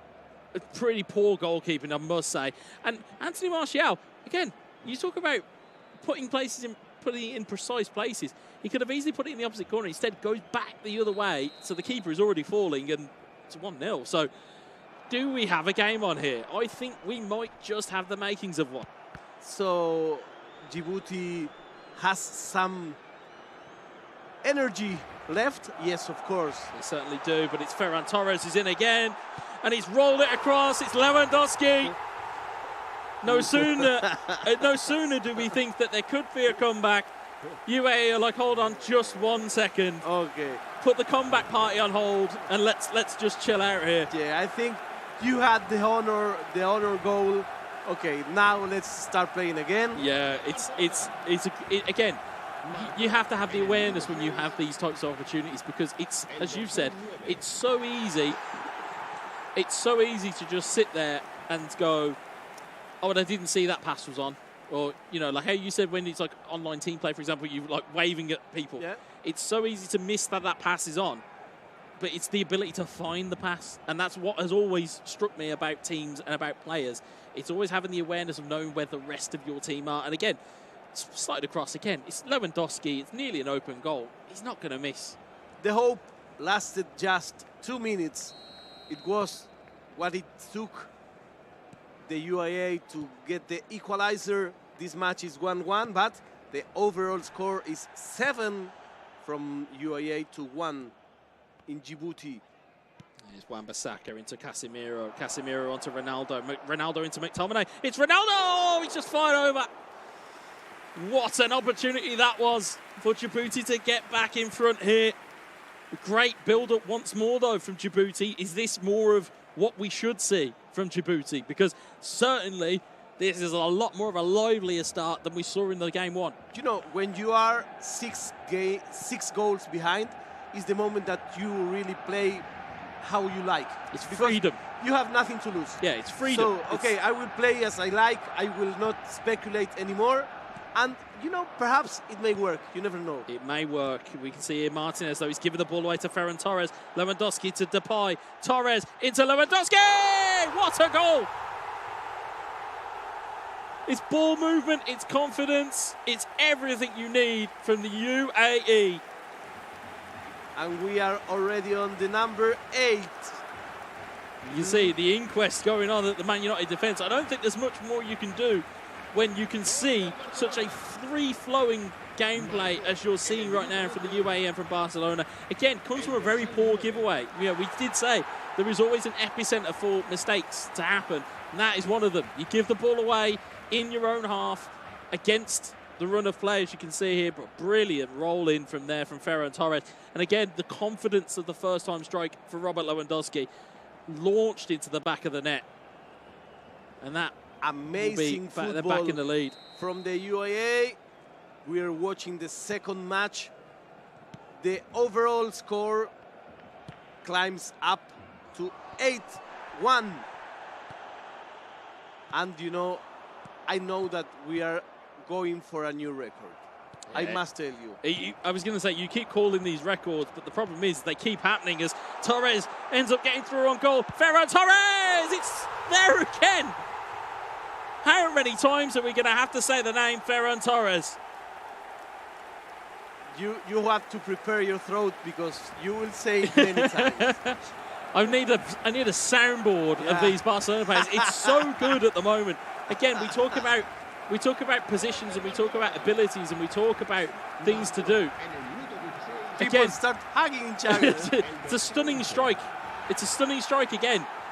And again, we talk about them, about the confidence to actually hit them. If you're in this type of real estate, you see, again, it's that triangle of football. It's it's the stuff you learn when you're a youngster being trained on how to play football. And you know what nice it is when you know that you're running toward the goal, that the defender will not reach you. Oh. And that's it. You look at the players that are on show here. It's Torres, it's Depay, against the likes of Varane. Granted, Varane is no slouch, but he's not quick enough to get to Ferran Torres, and especially if you get in front of them early. So, once again, we are aiming for a record. We're just 1 goal away from the record, which is 10 goals that Korea scored against Pakistan. Right now, we are 9-1, UAE versus Djibouti. It's not over yet. It's not over by a long stretch. Through ball there, looking forward. It's a foul that's been given. UAE playing with Barcelona. Djibouti with Manchester United. And that's a free kick given and a booking for Lisandro Martinez. Something you may need to factor in if you are looking potentially as a risk of a sending off, maybe. Not that we do want to see those all too often. Once again for Barcelona. And they try to get involved. It's gone out for a corner. Corner kick. See what's delivered here, or what's on the plate here is Pedri. Pedri's rolled through 2 defenders there. He's got it back to Sergio Busquets. Busquets trying to get the ball into the middle. It's cleared away only as far as Frankie de Jong. Lewandowski, Ferran Torres, Memphis Depay, Lewandowski. It's liquid football. I can't find the adjective for how good this gameplay is. I've literally run out of them today. It's so good. It's so clean. It's clean, it's effective, and it's dominating. Yes. It's so easy to kind of get through when you play eFootball to this level and you make it this easy. You'll see the ball come out again. Not really effective. Cleared. And you see there, one touch. If you've got that run triggered already, you know that the player's going to be running in on goal. It's a fantastic strike. And I should add the word smart, because this is the kind of game that we're seeing. Nothing here is in excess. Yes. There is nothing that you say, okay, I can spare this. Nothing to spare. Everything is happening for a reason. Every pass, every move. It only happens if it's needed. And we come for another one. Yeah, I think also looking at it again, it's another bad giveaway defensively. Memphis Depay takes a dummy, brought down. Penalty. Is that a penalty? Is it inside the box? I think it might just be. Penalty. And it's Lisandro Martinez with the takedown as well. Could we see another booking? I think we have. So that's double jeopardy in my book. That's a sending off. And is it a penalty? It's not. It's right on the edge. I thought as much, because again, you can't award the penalty and get sent off. Such is the new rules. Let's see, free kick from Depay. Oh, he's gone for the smart one. He went for the smart one under the wall. Didn't quite work, but I respect the ability of him trying that one.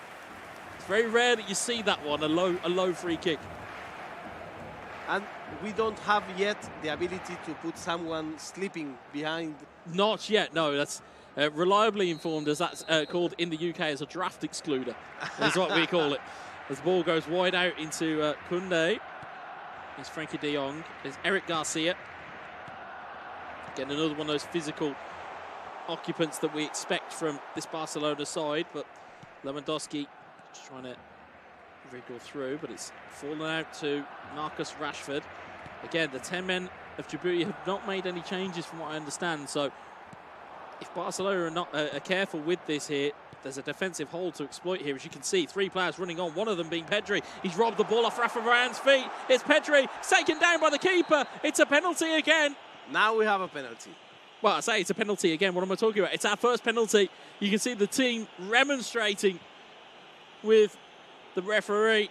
I don't think you can say much more about that. David De Gea absolutely cleaned out Pedri there. It was neat footwork to bait in the charge from the goalkeeper. You told us before that when you're playing, you're not keeping if it's a record or not. But, you know, this penalty seemed like... It's Lewandowski at the foot of it, the goal. And now it's 5 goals to 1. Now we have a record. 11 on the main marker, 11-1. You're going to have to buy your own special trophy, yeah. If you're keeping this score, you have to buy your own special trophy for at the end of the week. But again, wonderful finish. But again, it all comes from gameplay, and we said that gap, it caused the error, because Varane has got to cover 2 positions, not 1. And granted, he took a very heavy touch, which Pedri, because he's very quick and diminutive by many standards, was able to just slip in, take the ball away, and again, just baited the goalkeeper into making the challenge. So we're just in the first half of the second match, and we are already 5-1. Yeah, this could get ugly real quickly. It's Ferran Torres once more. It's over to Memphis Depay. It's cheaper by the dozen. It is cheaper by the dozen indeed. I'm going to have to save my voice, because I'll tell you, I'm going to run out my voice by the end of the middle of the week at this point. Wonderful gameplay again. But again, you kind of have to ask questions to Djibouti. Why have you not sorted out the gap in your defence? Because I understand the whole mindset might be, well, the game's already gone, so I don't need to fix it. You don't want it getting to a point where it's ugly, shall we say. But do you think this? I don't think this happened. But as he get booked on the replay, could he didn't notice that? Or maybe, yeah. Or I mean, that's even the thing. He may not even be aware he's down to 10 men. You think so? I mean, even because to me, it doesn't make any logical sense why you would leave, especially a gap in the centre half. Yeah. Why would you leave a gap there? I mean, just because we didn't see, I mean, we saw that someone was being booked, but the animation was not shown. So maybe he's not realised that that's what's happened. But as you can see, Ferran Torres onside around the goalkeeper. Oh, and he's pulled it wide. As much as you've got a trophy for goals scored in a game, you can certainly have one for miss of the tournament so far. Rounded the goalkeeper and absolutely no one to aim at. I mean, even if you didn't see the player booked, you have to count and you see that someone's missing. Or alarm bells would ring and you'd say, why is he able to get through me so quickly? As we see again, Lewandowski in on goal. Robert Lewandowski goes for the controlled one. It's taken away. It's Pedri! For all of his endeavour, he finally has a goal on the score sheet. It is Pedri, the Spanish maestro, finds the back of the net for all of his endeavour. I mean, it was 7-1, and it's not even half-time. No, this is a match that can give us all the records. Yeah, we'll see here. All the records. Again, talking about finding places, there was a man on the line. Didn't matter any bit to Pedri. We'll see. He was unlucky, to be fair. He was unlucky not to score with Lewandowski because you can see he wound up the shot and De Gea just got to his feet. But again, it's just a good bit of skill just to tuck that away. And so, again, at half-time, it's going to be very dire reading if you are a Djibouti fan or a Djibouti representative. It's going to be a very, very, very harsh read. And you know, in this level, there's you never stop. No. I mean, the real players, the real pro players, never say, okay, this is enough. I won't make any more goals. No, you have to make all that you can. Yeah, absolutely. I mean, you look at what's happening right now. There's 5 minutes of added time, and I'd argue and say that a lot of it was down to the red card, and the other couple of minutes was probably down to the amount of celebrations there's been through Barcelona. Fantastic performance, and again, we don't like to commentate and tell you that games are over or that they're done. Yeah, but looks very difficult to think that it will come back. You know, there are the players. You can see the Djibouti player with the white shirt and the sunglasses, and the UAB with the burgundy shirt. We are here for the second half. 7-1 for Barcelona, 7-1 for the UAE, in a combined score of 13-1. Yeah, it could be even worse here. It's Memphis Depay in on goal. Tries to get around the keeper. It's another penalty kick. This is my style of defending. You're just clean them out, regardless of what it is, regardless of how it is.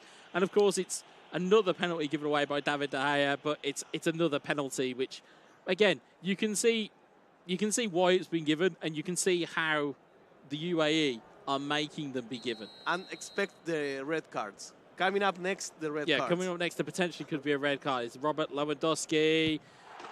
Finds the back of the net. It is 8-1. And you have heard that right, UAE fans. You have heard that right. It is 8-1 in game 2. Yeah, and I think we may cross the 2 digits in just one game. Yeah, I feel like it's heading that way. I feel. I mean, you run out of things to kind of to say here. We were very much similar kind of feeling to when we were watching Korea versus Pakistan in terms of when you saw so many goals. Yeah, I feel like this is worse, but I feel like this is worse more so. It's almost like a self-inflicted wound because, okay, if you aren't aware that there's a red card, I'm pretty sure that they would probably hear either me or you at this point in juncture. They would be able to hear us, right? There's that, and then there's allowing that to still be a problem because you can clearly see that there is a hole in that defence because Torres is in again. 15. And at this point, you've got to know. Because every time you look at the scoreboard, there's a red mark above your name. You've got to know that there is a red card that's been given. But again, it's just again, it's exploiting the gap.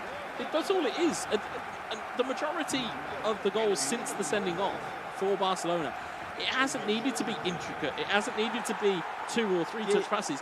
It's just finding the hole and just going. It's not a mystery anymore. No, it can't be a mystery. I'd be interested to find out. It's a shame we don't have kind of a post-match interview so we can kind of detect whether whether you have realised that there was a gap. But because you'd even notice it here at kickoff. You can even look and see at the radar at the moment as to what the reasoning is and how Barcelona are getting free. If you look on that right-hand side, what's happening here, or what's happening is Casemiro is now getting dragged in to be the auxiliary defender, but it's leaving all the gaps for Barcelona. As you can see, a foul going in there. I told you. Yeah, it's coming. It's coming. I'm pretty sure it's coming. There's a booking. I told you the cards are coming, because this is what when you're losing so much. It's like the impotence. You start giving, fouls. It's absolutely. It's unavoidable. And I think it's only going to get worse because, as we said, if Casemiro is getting dragged into the back line, he's using more stamina. But then it leaves the attacking midfielder completely wide open. And there it is. 10 in 1. 10 in one game. 10 in 1. Yes, sir. Amazing demonstration from the UAE. If I was one of the players in this tournament, I will surely don't want to cross with this player. I will try to avoid him as much as I can. Well, this is what we've been asking for the last couple of ties and games that we've seen. Can you do this in a best of 3? Can you do this against other opponents? Okay, Djibouti, you've absolutely put to the sword. There's no question about it. You've got a double-digit scoreline in one game, and there was a 6-0 victory in the first one. You've absolutely done everything you can. You don't need to do much more. The issue now becomes is, again, like you said about expectation, there's now the UAE camp now going, well, we've just beaten Djibouti 10-1 or however the score pans out. Are they going to rock up to, say, the likes of Spain, Italy, France, Portugal, all of these types of guys and say, well, actually, we'll play against some of the more well-known, the Netherlands, for example. We'll play up against the more well-known ones, and we'll play the exact same way. And will they expect a result? It's almost a PR exercise in itself. You have to measure your own expectations, but then measure the expectation of those around you. As we see a free kick given for a tackle on Aaron Wan-Bissaka. You see Memphis Depay is the player that looks to be set up here. He's gone for the low one again. If you're just tuning in, we are here for a demonstration. This is like an exhibition match. UAE on the overall score is 16-1. Yeah, it's an unbelievable performance, but again, it's if you look at the passing patterns and you look at how the players are just finding space at will. If you sat there and watched it back, if we took this back and we took this out of the broadcast and we went and watched it back, you could see all of these chances coming because you can see how the player movement is. And there it is. It's a red card for Cristiano Ronaldo, of all people. Rash challenge in the middle of the park. We told you cards were coming, and unfortunately for Djibouti, we didn't miss. Down to 9 men now, but let's not take that away from the result. Let's not take that away. I don't want it to be a case where people would look at this and go, well, the United Arab Emirates, they only beat 9 men. They've been in the ascendancy. As you see again, big save on that time. It's Pedri this time to recover the ball. Pedri out to Frankie de Jong, Depay, de Jong, Lewandowski, Depay. And that passage of play is exactly why I don't want it taken away from the UAE. Exactly. Because, again, that type of play and that style of play, again, is incredibly European in its approach. It's almost, I would say, borderline South American in terms of the aggression. Yeah, but it's more like utilitarian, Yes. Nothing is a decoration. Yeah. Everything serves a purpose. Yeah. There's no accidental passes here. No, in fact, if I was winning with these numbers, I will start doing fantasy. Yep. But he's doing none. Nope. He's just doing what he needs to do. And as we said, and as you pointed out, which I didn't really kind of take into account here, goal difference may play its part. And again, the amount of goals you've got, we're at 17 goals now for the UAE. I'm not too sure if I can't remember off the 16 groups that there are in terms of who's in their group. But I'd imagine it'd be pretty important to get a hold of this result and get a hold of it quick. And Jose's 11 saves 12. Oh, not quite. Casemiro just got a foot in. But again, it's a demolition. There's no other words for it. And again, at this point, you kind of look at it and you just go, well, what more can we say about the UAE that hasn't already been said? As Pedri tries to find one into the corner, it's a good save. It's Depay back to De Jong. Just that little intricacy. It's that little very, very quick, sharp passing. And again, it'll be interesting to see whether this is a play style that if they make it through to the elimination stage, is this something they can carry through? That's why I'm looking for all of the heavy hitters that we've seen today in terms of score lines. I now want to go and see it in an environment where it's not a best of two. I want to see a best of three. I want to see potentially, if they do get to the final, a best of five. I want to see all of these things, because ultimately that's when we'll know the measure of them. And you see Depay scores against 12-1 now. Is there a mercy rule in eFootball? That's why I was calling. Yeah, it's a mercy rule. We need one. We need a mercy rule, I'm sure we do. Because 12-1.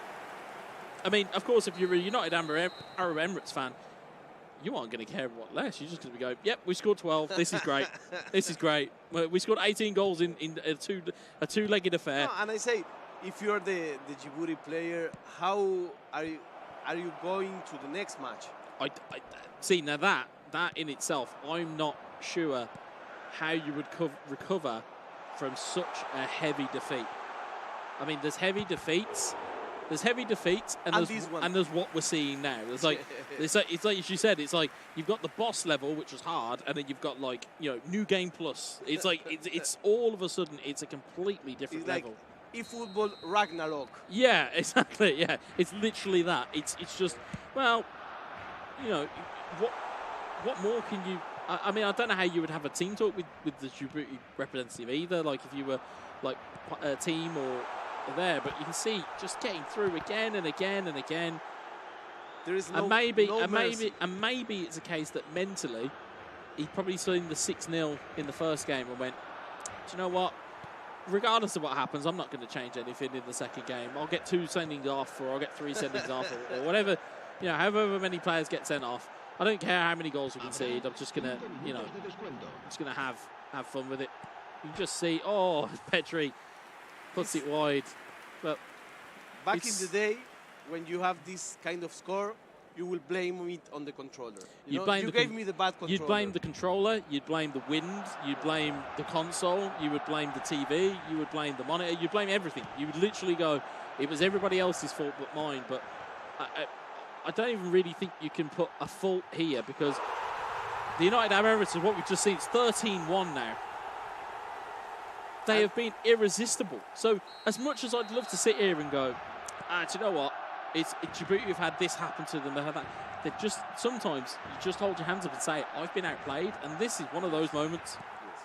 I mean, we've got, what, 19 goals? Is he pushing for 20? It looks like it. We might just get it. It's Lewandowski. And that's it. And that, surely is that. Wow. Surely. I can't believe this, man. I really feel do you know how we joked about there was a highlights package that was coming that was longer than a movie? I think we might just get one. Unbelievable performance. Unbelievable. Whoa. Look at him. Look at him. 14 goals in one game. We've seen the player coming out. I really feel pity. Yeah. I really feel pity.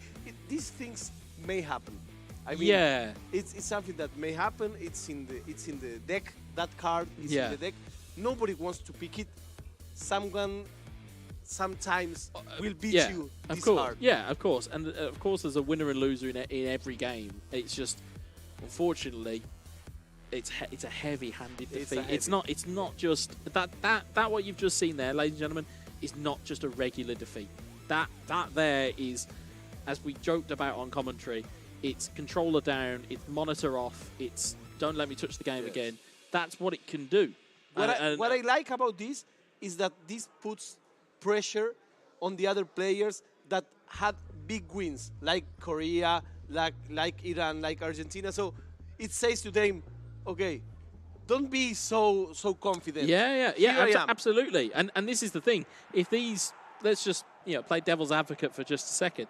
From what we've looked on today, we look way back into the first game in Ghana and Suriname.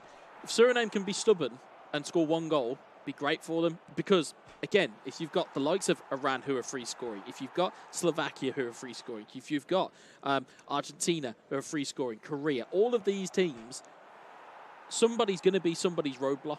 At some point, you're going to hit the wall, and you're going to hit somebody that you'll go, I can't get past him the same way that I got past everybody else. And granted, that is an absolute marker. That's not, from what you're seeing on your screen at the moment, there's so many goals that can be gone through here in terms of strikes, and we waxed lyrical about how good the UAE were all across all of commentary. But I want to see them tested now. Yes, that's the curious almost the curious George in me wants to go, okay, I've seen you do that against Djibouti. Go and do it against the Netherlands. Go and do it against Argentina. Exactly. Go and do it against Brazil. But again, take nothing away from the performance, because again, as much as we pointed out the sendings off, as much as we pointed out the red cards, that wasn't the integral reason as to why the game was lost. The game was lost because the UAE were better. That's of it. course. I mean, and the bookings happened because of the score, and not the other way around. Yeah, absolutely. I mean, there was, 2 penalty awards. There was all types of goals that we saw. There was tiki-taka. There was one touch. There was, beautiful pieces of play. And there was even chances they even missed as well. Exactly. There was the open goal, and there's that one. But, of course... If I tell you how many balls get on the post, and almost, we were talking about 30. Yeah, it could have been any amount that the UAE wanted it to be.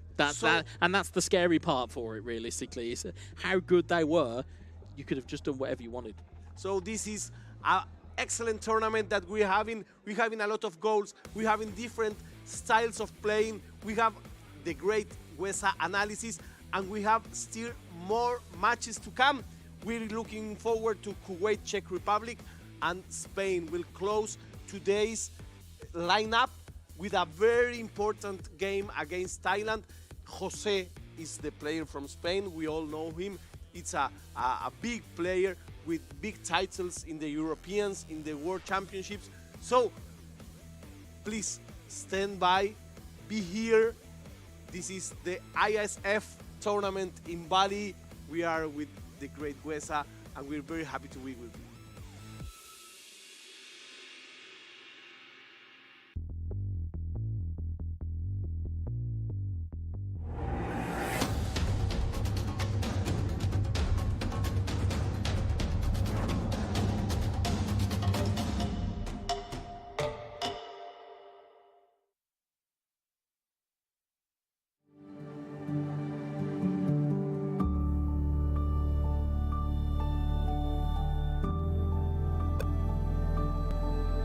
All it takes is one dream.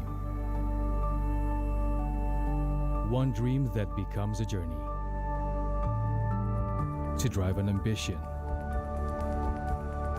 Believing in yourself. Persevering challenges. Always focused on the dream. To grow aspirations. Having the will to keep going. Building a future with a legacy. Knowing dreams can come true. Over 11 years of growth. The spirit of entrepreneurship. created possibilities.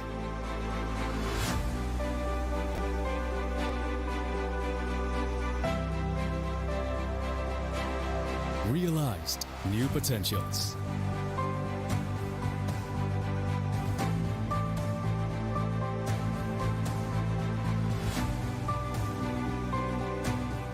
Innovate for the better.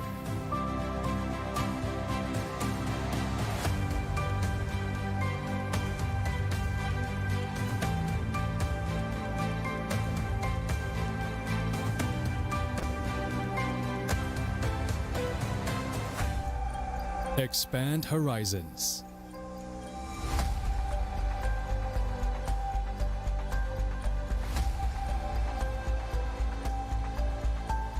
To change lives.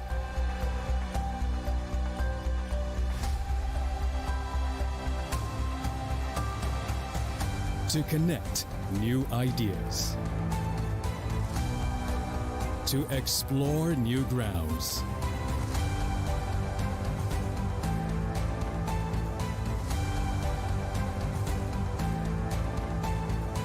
With the future in sight.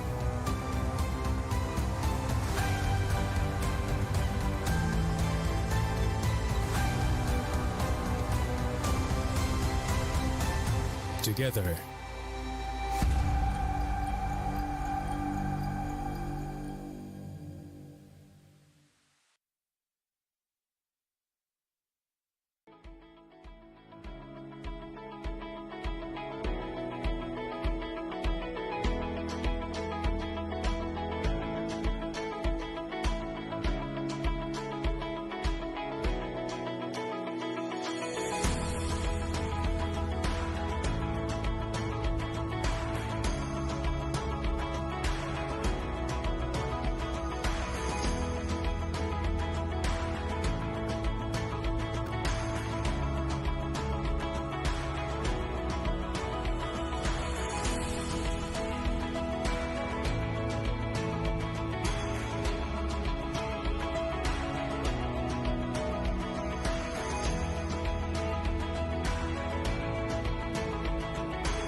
Get Galaxy A33 5G.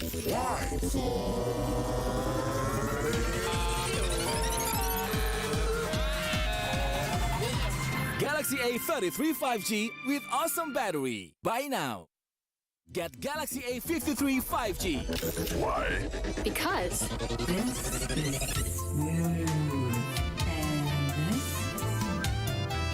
Galaxy A53 5G with awesome smooth display. Buy now.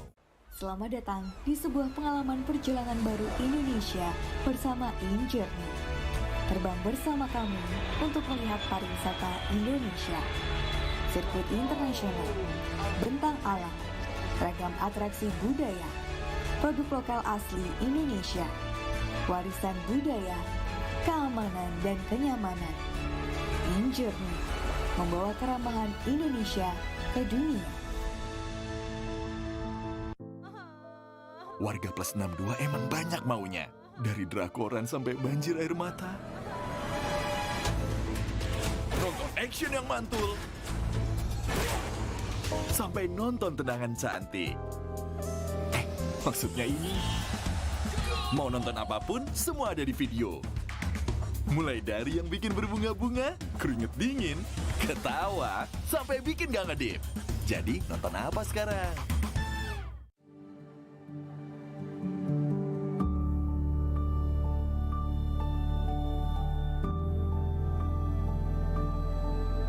All it takes is one dream.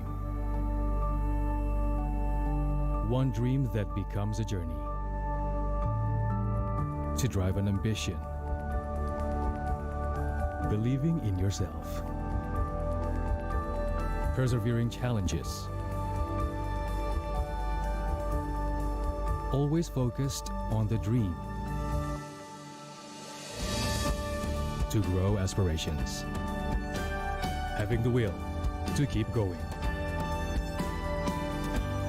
Building a future with a legacy. Knowing dreams can come true. Over 11 years of growth. The spirit of entrepreneurship. Created possibilities.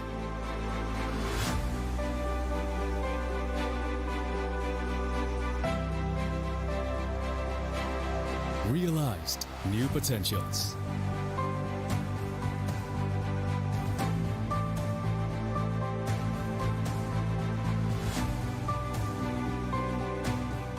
Innovate for the better.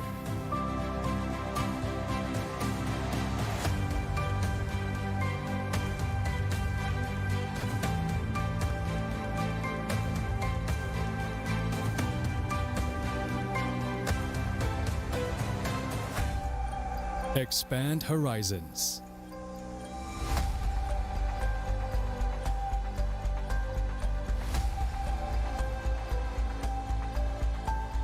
To change lives.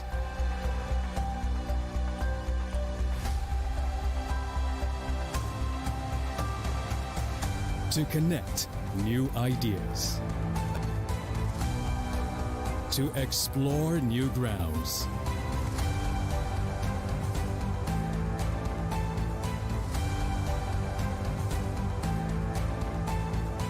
With the future in sight.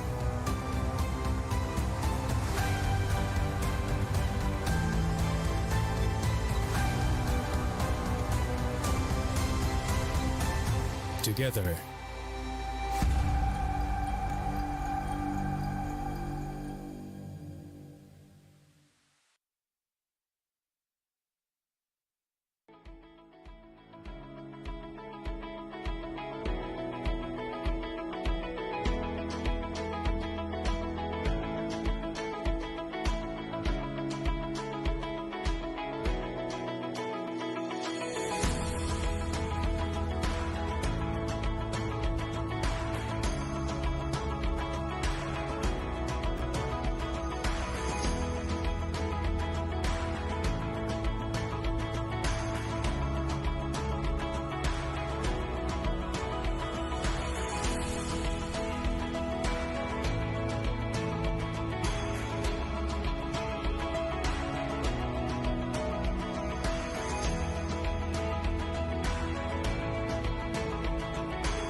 And here we are again from wonderful Bali, Island of Gods, in beautiful Indonesia, at the IESF tournament with the amazing Wetza. And this is me, Fierita Catalano from Argentina. English is my first love, but not my first language. So excuse me if I sometimes stumble like the other player, My English is like the game of the Djibouti player, I think. But I do it with my heart, and I'm here to share with you this game that I love. Your passion radiates through the microphone, regardless of the language. Thank you very much. We've seen a lot of friends right there. I see in Dominator being able to have his place. Really legends of this game. And now we will have to see Kuwait against Czech Republic. Yeah, as much as it's nice to see legends of the past and the present, I want to see legends made. Yes, that's what I want to see. I want to see like breakout stars to be like world stage. There's always in the tournament a player that stands out. Sometimes they keep in time rising. Sometimes it's like a firework, but you never know. It's always nice to see the first time of someone making this impact. I'm looking at the score today and I say perhaps it's the Korean guy. Perhaps it's the UAE guy. Perhaps it's the time for Rey Molina to have an international tournament on his back, as he has a lot of local ones. Well, we will see today. But for the schedule for today, this is the two matches that remain. Kuwait against Czech Republic and Spain against Thailand. We come from the record match, which was just minutes ago. Djibouti and UAE gave us a big show, and we had 20 goals to one. It's gonna sting for a while. That's gonna sting. But again, if you the UAE, you absolutely love that result because it's massive for goal difference. It's massive for wherever you are in the group. No, and of course, stays in history. Oh, absolutely. Especially as day one goes, unless we see something completely magical out of Kuwait v the Czech Republic or out of Spain v Thailand, which, to be fair, has all the makings of a main event style game. Yes, of course. Yeah, I mean, you could easily see those goal tallies get surpassed, but again, the game that's on the slate at the moment is Kuwait versus the Czech Republic. Again, two countries that, as we've mentioned as points, would never normally interact with one another. One is a European country, other one is Middle Eastern. You would never have the two, never the twain shall meet, as the saying goes normally, but we're at a World Esports Championships. This is what it brings together. It brings together cultures, it brings together play styles, and it brings together players from countries that would normally never interact. And this, again, strangely, has that kind of curiosity with it of, okay, we talked about European gameplays, and we talked about the particular types of play styles you'll see. What are we going to see out of Middle Eastern? Because again, if you look at what we've just seen, the UAE absolutely blew away their opponents. Yeah. So amazing. Does it stand to reason that Kuwait are going to offer the same type of offing? And if so, are the Czech Republic going to be up to the task? And again, as I always look at these kinds of things from a curiosity standpoint, I just want to see it go down. I want to see, rather than me sit here and go, I can talk about it. I just want to see it go down, and then from then onwards, we then have data to look at these players and go, well, actually, they won this game or they didn't win this game. But for me, I think looking at it, I have a strange feeling. I feel that Kuwait are going to take this.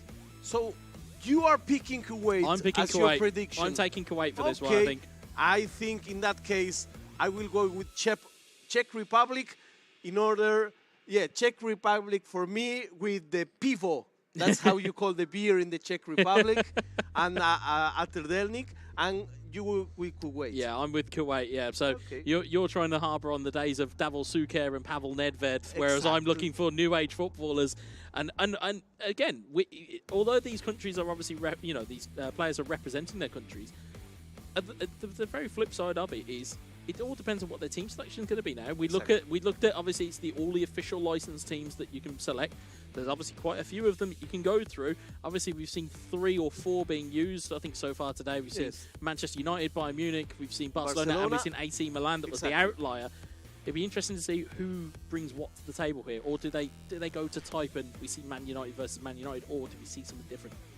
We don't know. We are gonna find just in a minute. This is one of the matches that we still have. We have Kuwait and Czech Republic, and after that Also today, also live here from Bali, we have Spain versus Thailand. I say hello to all the people watching in Spain. Hola, hola España, ¿cómo estáis? You don't say it like that. No, that's it. I believe Hola, that is hello, España. hello, hello, Spain. How are you? Is that right? Hola España, ¿cómo estáis ustedes? No, I will say Now I'm confused. Hola españoles, bienvenidos españoles, bienvenidos europeos.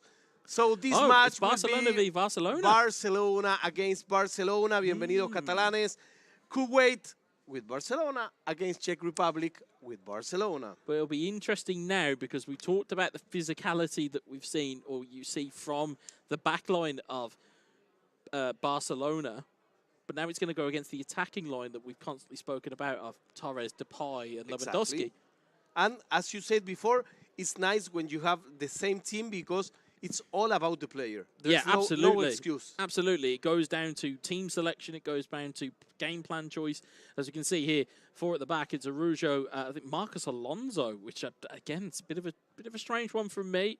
He's not exactly the most quick player on the field, but as we also saw there, Ousmane Dembele making his first appearance in this tournament. So again, we're seeing these players come with different ideas and different team strategies. You'll see there Sergio Roberto on the right-hand side. You can see there a four-man midfield. And again, it's a two-man strike force of Ferran Torres and Robert Lewandowski. 4-3-1-2. So you've got a two up front and you've got a three up front. So it's going to be very interesting to see how these two styles mesh. And you can see, interestingly, you've got that one random, as it looks out, winger. I'll just put you in the know, folks. That's deliberate. It's not an accident that somebody's accidentally put Ousmane Dembele all the way out to the wing. It's just to make sure that you have players at your disposal in very good positions on the field. So that's the analysis from Wesa. We see Czech Republic on the right, Kuwait on the left. I want to say hi to Mana Madana in the YouTube chat, to Dry, to Norecka, to Toko Bezar, to Beto. Thank you very much all for being there. Hi Saitama, hi Arif, hi Bagus. Thank you very much. This is amazing to have so much people chatting there. Let us know on the chat who do you think is gonna win this. Yeah, and interestingly, you talk about play styles. Yes. And things. What used to be the major thing was if you were a D-pad player or you're an analog player. Exactly. And that used to be a big thing. It used to be. They changed it again. Yeah. So, but that will tell you about some of the things we saw in potentially in the previous game, which is you've got players here that are playing on D-pad. So again, for those of you that are probably wondering, well, what makes the difference? It kind of restricts your movement a little bit with how the game has now been made. Obviously, back in the days of, as you said, Winning 11 and Pro Evolution Soccer, it was a bit more restrictive in terms of your movement, whereas with an analog stick now, you have 360-degree movement, and it's far easier to move yourself around. Exactly. And I know that back then you have the excuse of the cable. Yeah. That's how old I am. You would have, as you can see there might be an excuse here for an early goal, and it's there. I'm listening some noise. I was going to say, we're not getting the atmosphere surrounded by the game, but it's Ferran Torres that's stoling onto a game there.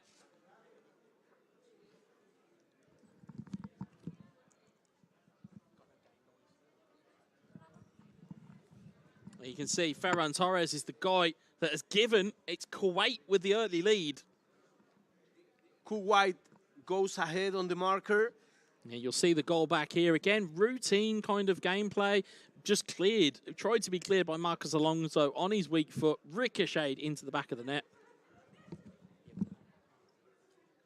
Amazing. The first opportunity, the game has just started. And they were... It's very early on. It's, 4 minutes in? That's it? Just 4 minutes. About 4 minutes.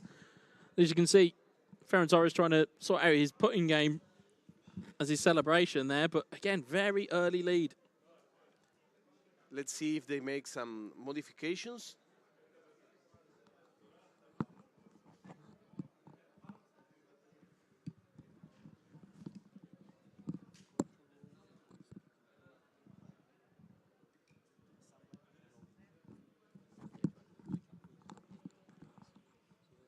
Okay, Now we're coming here again. Let's see what they're doing. Players changing their conditions for this game. Potentially, yeah. I mean, for such a long pause, again, it might just be a case that they're just double checking things and making sure that everything is connected up correctly, or they might even potentially be checking. I think I've just had a look around there. I think we're checking on monitor settings and things like that, I will just get to make sure. the chance to greet more people on the chat. Indeed. Ade Fitra, thank you for being there. Lukman Hakim, thank you very much. Perfectly. Now we have the ambience of the game. We have the spirit of this game. It just doesn't hit the same when you can't hear the crowd. No, of course. It's a crazy thing to have. But speaking of crazy things, you see a ball going into the box. It's a corner ball for the Czech Republic. The Czech Republic is with the champagne shirt. Indeed. As the ball goes flying into the box, it's cleared away. And Sergio Busquets to Ferran Torres. Torres into Pedri.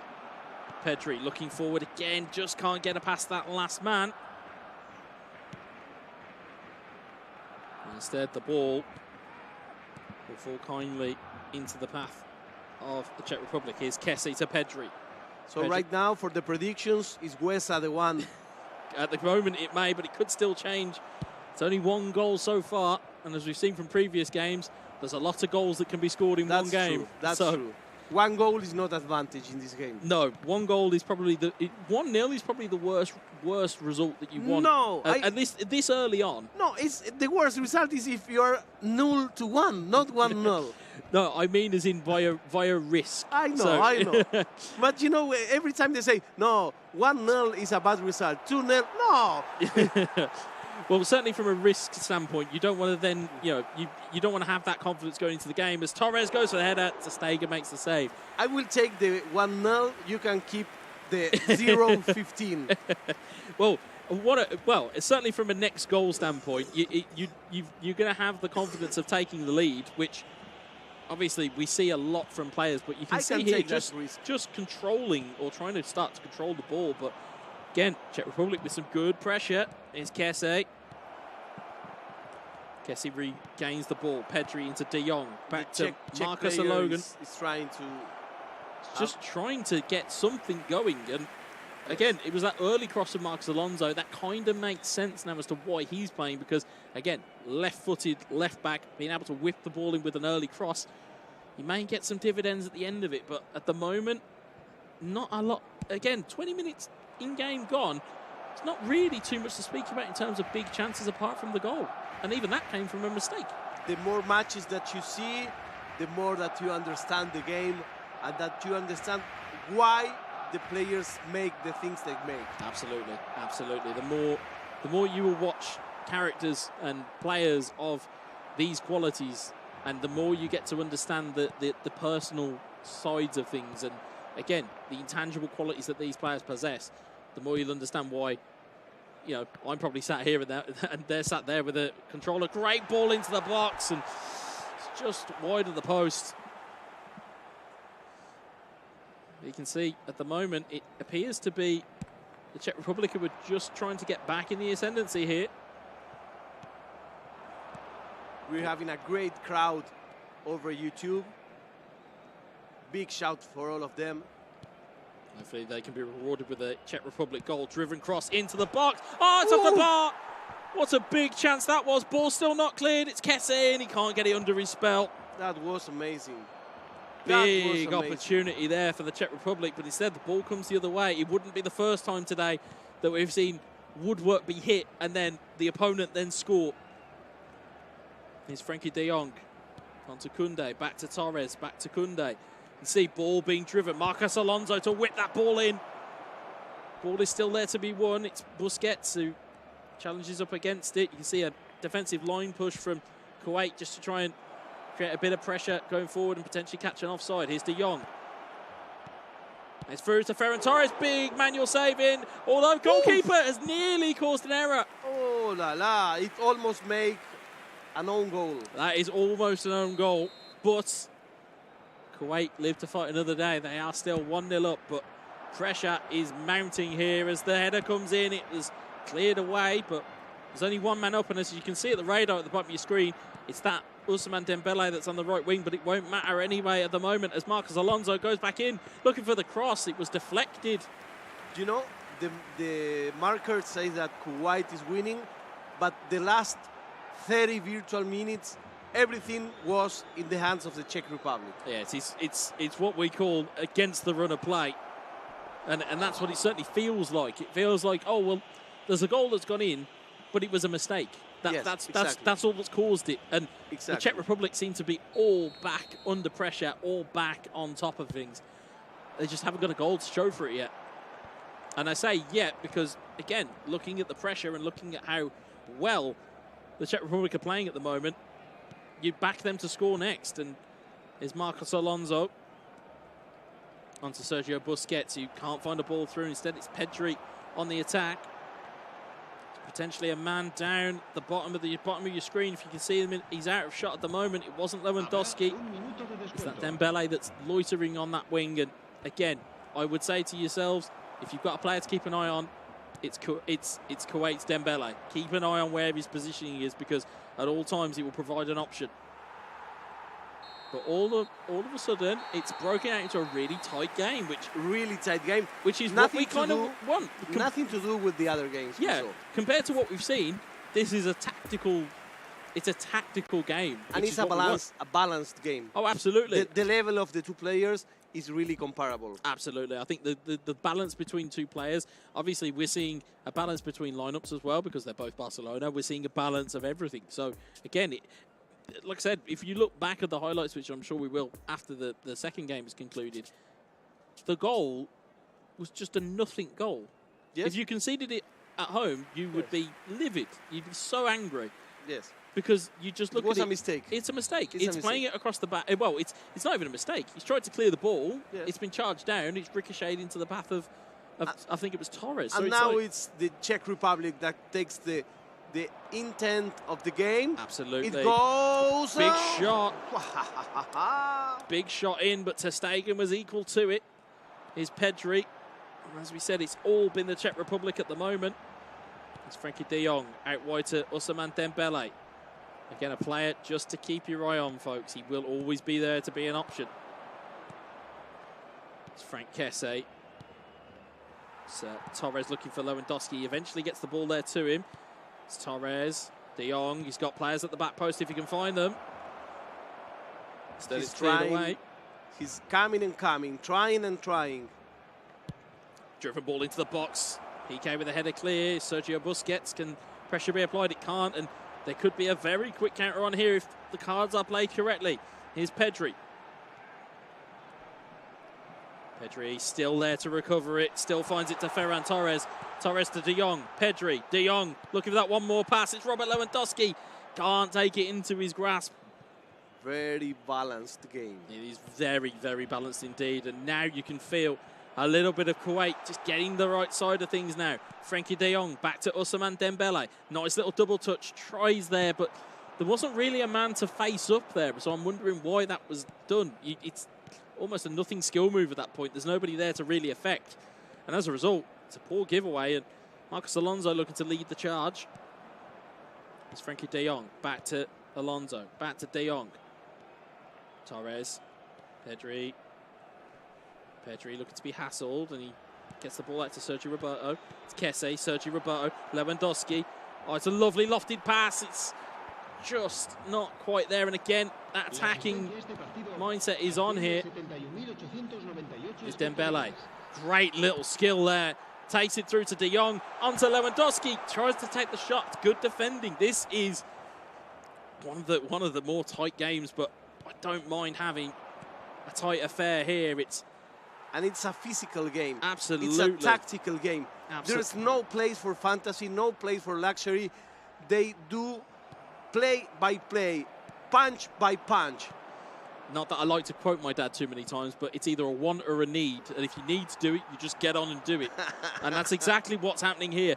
Both teams are trying to do their absolute best to do everything they need to do to get across the line here. And bear in mind, guys, at home who are watching this and those who are in the surrounding area to us, this is only game one. Yes. We've still got another 90 minutes here, and there's still time left on this clock for something extraordinary to happen. Ball goes in towards Ferran Torres. It's PK that leads it away, and again, it's almost a little bit of a mistake, but Araujo does recover it. And the ball looks to be recovered. It's Kese to PK.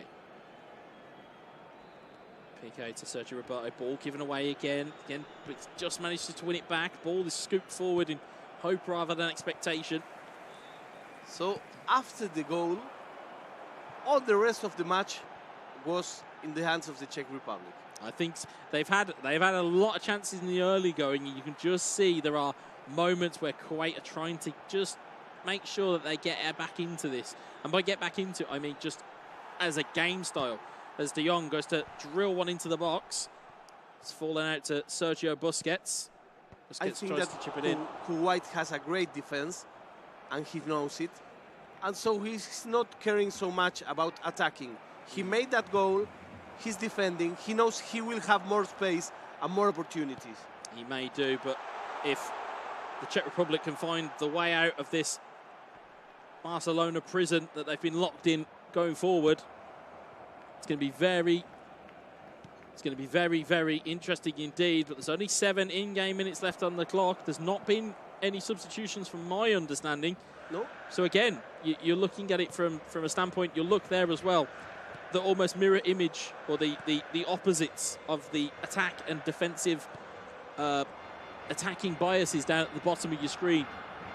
And that's why this match is so fast. Yeah, Czech Republic are trying to push the issue. Meanwhile, Kuwait are trying to steal it. Oh, but it's been stolen. You talk about steals. The Czech Republic rightly have their equaliser here. And they deserve it because Absolutely. They tried. They went ahead. They keep pushing. They keep trying. They didn't give themselves out. It's even if the time was running out, even if it was taking risk, because in front you have a player that knows how to play, so it's taking risk every time. Absolutely. The equalizer come, and let's see what happens now. Absolutely. I mean, it just goes to show you don't give up. No, Under any course. circumstances, you don't give up, you don't stop trying, you don't stop trying to do the things that you are good at. And again, to talk about the goal in and of itself, it was a wonderfully floated ball into the back post. And again, Lewandowski, we talked about his physical presence, again, tells at the vital stages. We see tactical switches left, right and centre on your screen. You see almost a 4-player substitution. Don't forget, of course, 5 subs are in effect. In terms of the substitutes bench, you can bring on a maximum of 5. As you can see, both teams looking to use 4 if not 5 at this point. And it's very late in the game to do it.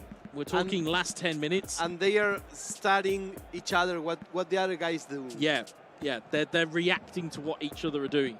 But interestingly here, which is what you'd look at here, the 2 main, I would say, defensive threats for Kuwait have been taken off. So Kese and Sergio Busquets, who would normally disrupt that midfield, both have now come off. So that tells you the story here. It's again a chance for this game to restart. They did Not long left. all this strategy and stuff and changes and things for 2 minutes. Nothing. It lasted nothing. But you never want to be in a spot where you go, I could have made changes and I could have affected the game. Yeah. But for a very, very small amount of time, you've still got one attack potentially, and you want to have that one attack. But I mean, it was funny how much time did it take for everything. All of those tweaks and all those little touches, and it's like for 2 minutes worth of gameplay, which again didn't amount to anything. But So- again, tight game. I would say a fair result on balance. Is this the first match that we have a tie? Yes, I think actually, so. yes, it is. On think any so. of the legs, I think it's Yes. all been draws. So I think so. Yeah, I think the way that the game went and the balance of the game, yes, the Czech Republic had almost all of the game after the goal had been conceded. They came out of their shell and started to play a bit more. Kuwait had their chances though. So I think looking at both teams, I think that's a fair result for now. Let's now see what happens in game 2 when there's no errors, we've caused a mistake. Czech Republic will learn from that, and Kuwait will certainly need to learn from their mistakes too. And everything will be decided in this second game between Kuwait and the Czech Republic. The first one ended in a tie. This was the first tie of today's long list of matches, which started with Ghana versus Suriname, won by Suriname. It continued with Iceland versus Iran, won by Iran. Yep. And then we had Slovakia-Moldova. I think in terms of the game of the day, it's the next one though. And I'm not saying that just because you're sat next to me, but Argentina versus Senegal had everything. Yeah, that was it had great everything. match. It was such a good match. It was a great match. But that's not to also be said about the other games that we've seen in terms of also Korea-Pakistan was great, despite the fact that it was more so the performance of Korea exactly. It that was not balanced. there. Again, UAE, it was just full of goals from the UAE. And again, of course, now we've got a very almost interesting stalemate now between Kuwait and the Czech Republic. Yeah, and you know, sometimes people say the perfect match, it's 0-0, 0-0, because that means that they are both so experienced and so tactical. I don't like that idea very much, but I may concede that 1-1, it's because they both played well in this case. I have used the analogy, or I've used the saying before, it's the best 0-0 I've ever watched in terms of some games because of that reason. It's that tactical mindset of you know, if you're all about goals in football, if you're all about, you know, brilliant passes, stunning strikes, all of those things, that's well and good. But there is a certain type of football fan out there that just loves a draw. Yes. They love a draw. Yeah. And to be fair, that had everything in that game. Despite the fact it was only 1-1, that had everything. It had a defensive mistake. It had the Czech Republic continuing to try and batter the wall and eventually made their breakthrough. It had everything that it needed. Kuwait had their chances. That's true. You know, yes, it's not the goal fest, but it certainly had its interest. And, No, certainly, I think that's what we were saying, is that it was just as interesting as watching Korea versus Pakistan, or through Argentina versus Senegal, as we can hear very sharp shouts behind us. There's clearly calls. It's like Tekken 7, but live. Yeah, yeah. But there's a lot of interest around all of these games, and it's not just the case of because of the players and because of that. It's more so the actual action that's on the field. And if you are enjoying these matches, if you're enjoying this tournament, you have to know that tomorrow we will have more. Yes, tomorrow here we will have Chad, we will have Trinidad and Tobago, we will have Bahrain, we have Tajikistan, we have Turkmenistan. Turkmenistan is what you have there. You've got Spanish is very difficult to say. You know, you've got Austria, you've got Mongolia, you've got Croatia, you've got Thailand, you've got Brunei, you've got Brazil, and of course the Netherlands as well. Which again, there's a lot of games on deck tomorrow. Not to say that we have obviously going to overlook the 2 games that we've got left today, but saying what we've got on deck tomorrow, again, it's like you said, we've got all continents pretty much covered. Yes. There is for every taste we have here, of course. More than 100 countries represented in different delegations, in different games. We have also the Indonesia Esports Summit happening at the same time. So we can breathe esports here. Yeah. Everything. If you cross someone, if you're in Bali and you cross someone on the street, don't ask to play games because you're gonna lose. You have the best players in the world right now at this scene. Yeah, if we're talking depth chart of players that are in, we say, the Far East or in Asia, they are breathing esports at the moment, and they have so many good players. Be it Indonesia, be it Thailand, be it Japan, be it Korea, as what we saw earlier on. They breathe it, and it's great to see that passion, especially again, as for myself, for being a mainland European, to come across to Bali and to come across to Indonesia and see it firsthand. Like, I always knew that it existed, but to see it live and to see the passion that's behind it, it's wonderful. No, and so yesterday we have the opening ceremony. It was really crowded. A lot of people clapping and dancing and taking pictures. And, you know, it was a great show. And we had a culture show. So this is an amazing event, and you are living it live with us. Please stand by there, subscribe to the channels, chat on the channels, say hello on social media, because this gets bigger and bigger and bigger because of you. Yeah. If you are not there, this will not happen. Absolutely, absolutely, and again, it's you know it's for the fans. We've seen him in the live chats that we've seen across Twitch and across YouTube today. We've seen how much energy is there for when nations are playing, and we know about fan bases and how passionate they can be. And you know, again, we just see it across the board. So you know, we thank you for the fact that you chose the time today to come and watch us. But right now, we're going to go back to Kuwait versus the Czech Republic. It is Barcelona v Barcelona. But again, that kind of proves to be its own chess match, especially as it was in game one. And this is the most important match because this will bring who wins this best of two bracket. It's 1-1 for the first time. Kuwait against Czech Republic. Yeah, it's going to be interesting now to see what do you do as a player if you're I don't know, you're normally asking me these types of questions, but as a player, if you had played your friend on your couch and you've played your first game, that's normally the best of 5 is what you'd probably do, or a best of 3. If you've drawn the first game, how do you combat the second one? Because I know how I would, but I'd like to know from a lay person almost, is what would you do?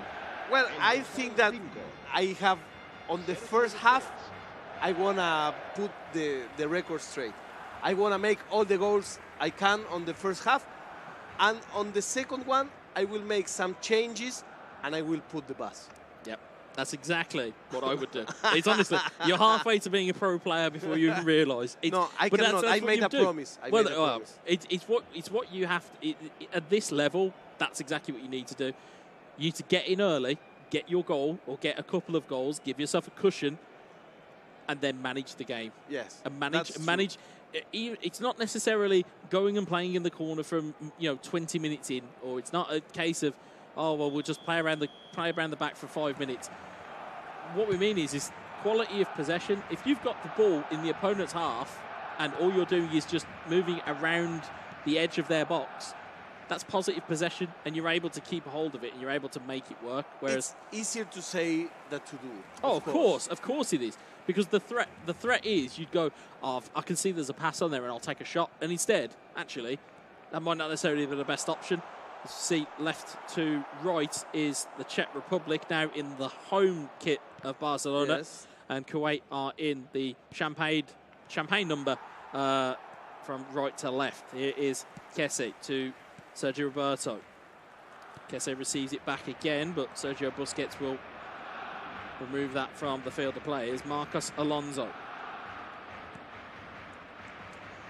Marcos Alonso just looking for a bit of a moment here to capitalise. Ferran Torres is blocked away. Here's Pedri. Pedri to Kesse. Kesse onto Sergio Roberto. You can see the chess pieces are moving, and you can see the Czech Republic are on the attack. It's a stunning strike. It forced the save. Just nobody there to recover it and put it into the back of the net. And again, early warning signs. We are seeing again a game where Czech Republic takes the lead and attacks, and Kuwait is waiting in the back. Yeah, certainly. They're looking to try and absorb a little bit of early pressure. Torres with the double touch that looked incredibly slick, but just didn't quite get the purchase on the strike. And Kesse will lead it away. Here's Torres. It's given away to Frankie de Jong. Here's Kounde. Wants to lob one forward, but again, got to be careful with that ball. You really do, because again, you're going to invite pressure, you're going to invite danger at every turn. De Jong. Ball into the box. It's headed back kindly for Robert Lewandowski. And the ball back in again. It's Frank Kesse getting forward there. I say with a very limited ability of surprise. Here's Pedri. Ferran Torres. And here comes Kuwait. On the counter-attack, he builds the team from the back to the front. Yeah. It's a good way to build a team. You know, if you're going to build a house, you have to start from the lower part to the bigger part, to the more high part. Yeah, it's a solid foundation. Correct. Yeah, it's correct. But of course, the danger within eFootball is, of course, you can set your foundation on quicksand if you're not careful. So you've got to be careful here as Depay looks to try and get a way through and does get headed back to the goalkeeper. So here we are. We didn't stop at all day. We started at 9 in the morning. It's 7:40 in the afternoon. Non-stop live action from Bali, Indonesia. The IESF tournament. It comes live in the voice of Mr. Wetza. There's Frankie de Jong looking to try and probe and find a way through, but again, this is looking relatively stalemate, I hate to say, because it looks like they're not in a rush. Both defenses are quite, and I use the word stubborn. They're very just tough, and again, as we've said, how as Barcelona against a Barcelona, if it's an attack, almost an attack v defense drill, is what you can see here. How do they nullify? And as you can see their runner there, you can see a runner in the middle of the box as well. There's now two at the back post. Ball into the box, header on. Oh, big post off the save, and it's a goal. So in these kind of matches, you have to break the lock. Absolutely. Once you break the lock, the rest is easy. But the difficult part is to take the ball out of the middle field, because when it's on the middle field, you cannot move it from there, you know? Yeah, absolutely. I mean, you looked at the first option, or the first opportunity was brilliant in terms of the stunning cross into the box. Beautiful right option. We've seen it done so many times today. It's the right option. It gives you that purchase to get a header on. And as you called it, you can see two players just running in at the back post. Beautiful ball in from Sergio Roberto. De Jong didn't even have to move. No. That was so pinpoint. No. He was like, I'll just stand there and let it hit me. Hits off the post. It kindly falls to Pedri, who will mop it up. And that's 1-0 up for the Czech Republic. You saw it first when the ball crossed the line, when it did the diagonal and entered. That's what the defense was broken. Yep. The minute you could see an overload on one side or the other, that's when you know you are in big trouble within eFootball. If you notice that there's an overload, and also it's recognizing you've got an overload before the opponent does. Exactly. And you know, the first match, it was exactly the opposite. It was Kuwait punching first. In this case, it's Czech Republic, which is justifying what happened on the earlier match. Absolutely. What have you got, Kuwait? What have you got in the locker? It's Robert Lewandowski, dispossessed by Gerard Piqué. And this will be a test, an actually early test, despite the fact that we talk about resiliency and we talk about abilities to bounce back. What have they got in the locker as Pedri runs right into a brick wall there? And the Czech Republic's Pedri will win it and take it away. It's Ferran Torres. It's going to be Marcos Alonso down that left side. Preferred to Jordi Alba, which is quite strange. But again, if it's an early crossing trait that they're looking at, that's probably the reason for it. As we go into half-time, I would say that's a fair assessment of the first half. Take the chance that's there. It's a fair score. Again, we see two type of players that look really the same. They are like mirroring each other actions, and the result shows it. Yeah, absolutely. And we can see just how tight this game actually is. You can see how tight this game is, but you can see that the Czech Republic are not happy with just sitting there with one goal in. No, because it's not a good difference, you know? It's not enough. It's not enough at this moment in time, no. There's Alonso. So there's a lot of people right now connected to the chat, a lot of people watching this live in Twitch, in YouTube. Thank you very much for being there. It's good to hear, and there'll be, I'm sure, plenty of Czech Republic fans, if not Kuwait fans, that will be very interested in this result. There's Lewandowski to De Jong. Back to Lewandowski, takes the strike, pulls it wide. It's not what you'd normally expect from Robert Lewandowski, but needs must at this point in time. I see Saitama, I see Rinaldi Daniel. Thank you very much for your tuning, for choosing us with all these special games, all these special casts. Thank you for all and every one of you watching this live stream from Bali, Indonesia. It's been a long day for viewers at home. It's been a long day for us here but we appreciate your time that you've spent, whether it's a minute or an hour or a course, second. of We course. appreciate it. Of course. As you You see- get better when you study the game. Oh, absolutely. When you enjoy the game. Absolutely. Free kick given here in a pretty good location here. If I'm looking at it from a Kuwait stance, you're looking to try and deliver this in and just cause a little bit of mayhem. That's what you're looking for here as Marcos Alonso goes to deliver one. You could see the idea. Nice one. Drill the ball across the Nice box, manually assign yourself to a player, Yeah. and try and get the touch just in at the back post. You know but no one was there. how do we say in Spanish the carve ball? Comba. The comba. Oh, okay. Yeah. The carve ball. Yeah, the cardboard. Yeah, that would. Yes, I get what you're saying. Yeah, I mean that would have carved open a lot of defenses there. The effect, you know, when Yeah.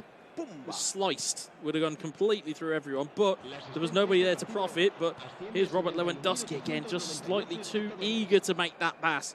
Just gives himself a couple of steps. Very tough game. It is. Very tough, It is. Very, very brainy game. Oh, absolutely. And, you know, I'm sat here going, oh, we should take your time, we should do this. But in the heat of battle, it's a lot different. You might not necessarily be cool of mind. You may not necessarily know where you've got to put these passes, but I think we have two very analytical players here. Oh, yes. Yeah. Not emotional. Not Yep. emotional at all. Yep.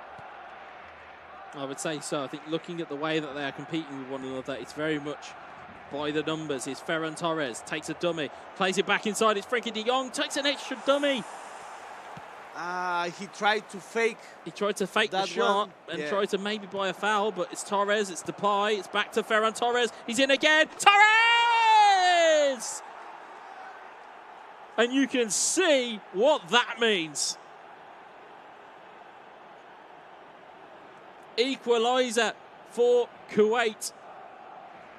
Exactly. People here are celebrating the friends of this player, of course. Great play from Kuwait there. Great play. Again, Once having again. the disappointment of the first opportunity they had to then right themselves and get themselves back into a position. And he likes to play as near as the goalkeeper as he can. He Absolutely. wants to enter inside the goal if he can. He's you know? not afraid to take it as Yes. close to a keeper as he can. Exactly. And again, that can draw out a lot of issues. It can make a defence play deeper. It can force you to play deeper. And as a result, we're back to square one again. We're back to 2-2. And this is like the perfect match because on the first match, Kuwait came before and Czech Republic got the equalizer. Yep. And here's the other way around. Yeah, absolutely. And it's a perfect match in the sense of scorelines are even, chances have been even, mistakes have been even. Exactly. The teams that have been used have been even. The only dividing stat are the people on the sticks. Exactly. And that is what we are looking for here in the last 20 or so in-game minutes. Who can execute? Who's going to be able to get that last chance and execute? And I think this will define, this bracket will be defined on the last 10 virtual minutes. I think so. I think it will go, because obviously we're seeing substitutes now. We'll probably see them start to take proper effect in that time frame. And it will be those key moments. Well, in fact, it's just 22 minutes. Yeah, so it's in and around that period, anywhere between 60 and 70 minutes. If you're playing online at home or if you're playing competitions, it's almost that kind of that magical period where substitutes will come on and they can really change a game. Yeah. But it's another one evaded for Kuwait. Here's Ansu Fati. We've not seen a lot of. He's got a lot of pace in his legs. First time we see it. You see there's a slight change in the way that teams have been formed up as well. Pedri's now come off and Kessie's now come on. I don't know whether that lends it to being more of a defensive stance or where actually, more importantly, you're just looking to add physicality to your team. Here's Gerard Piqué. So if you're just tuning in for the last minute, the Kuwait player is on the left, the Czech Republic player is on the right. Yeah. So Kuwait are going left to right as you're on your screens, and the Kuwait are going from left to right, and the Czech Republic are going right to left. As you can see, just the ball giving away at vital moments there. And Sergio Busquets.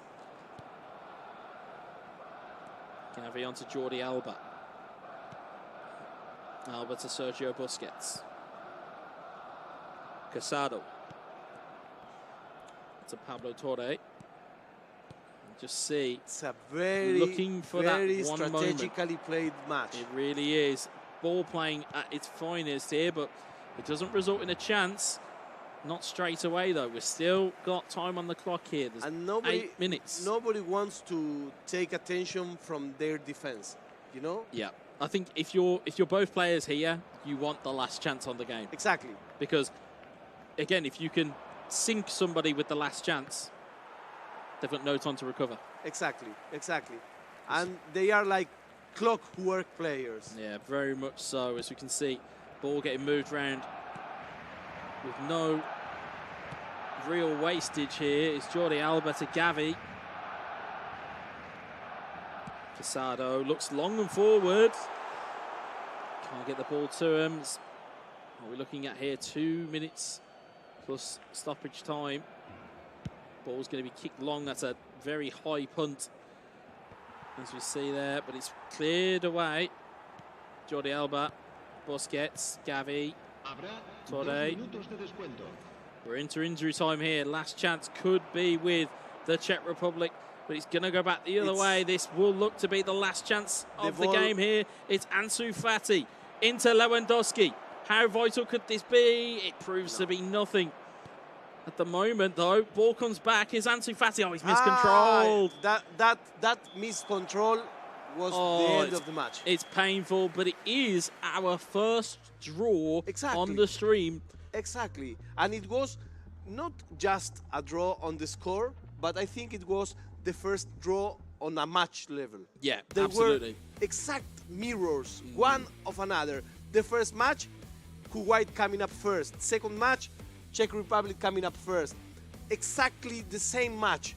The other one comes, makes the equalizer, the match is closed. Nothing more to do. Yeah, and that was how close it was. I mean, I'm sure we'll see it in the highlights in just a second, but that's how close it was. There wasn't that many chances. There wasn't that many errors, but the errors that were there were incredibly costly. Exactly. And you know, most of the match was played on the midfield, and the defenses made a great work in both teams. Oh, I think the defenses were better than the attack in both teams. Yep. Yeah, I mean, if you were looking like an MVP of those games, exactly, you're looking at Gerard Piqué, because, quite frankly, snuffed out everything bar a goal each side. And as we'll see in the highlights here, this first goal, it's not even a user input error. It's literally just tried to clear the ball. He's got closed down. And again, we talk about taking chances. That there, if that gets saved, it completely changed the game. Exactly. And as we talk about there, almost that own goal that we looked at. That's an error. That would have been an error. But then you look at the gameplay, you look at the way the ball gets moved through. Wonderful ball into the back post. It's a great finish. And again, Czech Republic were well worth that equaliser again. We looked here, Czech Republic again benefited in game 2. Again, it was a great driven cross though. That was what we needed. It was that type of game. But again, you looked in here, again, really good ball into the box, and Ferran Torres there took it away again. He's been a thorn in a lot of people's sides today when he's been playing for Barcelona as Ferran Torres. Exactly, and this was, as we said before, the most balanced match yet, but we still have one more match that will be coming up next. That will be Spain against Thailand. I know you may be tired, or you may be just arriving. Well, we are live here from Bali, Island of Gods, Indonesia, beautiful Indonesia, and we have one more match to close the day. I can't wait. Okay, but this you is will everything. have to wait It's a patience. little bit, just Patience. a little bit. We're coming back in just some minutes.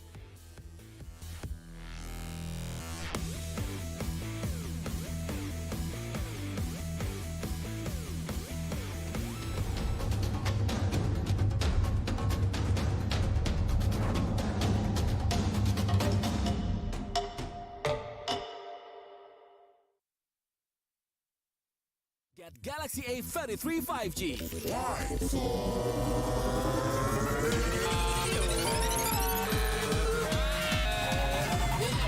Galaxy A33 5G with awesome battery. Buy now. Get Galaxy A53 5G. Why? Because This is smooth. And this?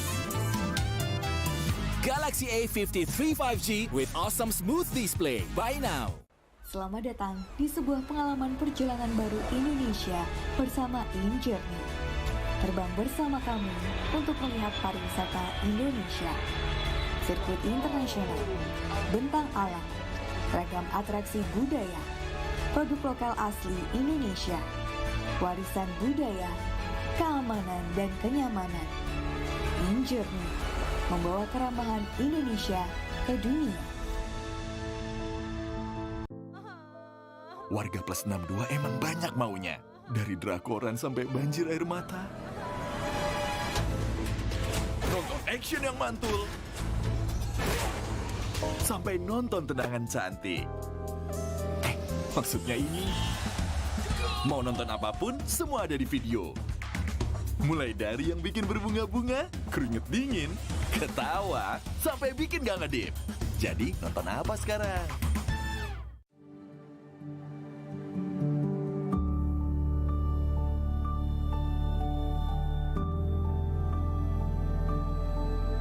All it takes is one dream.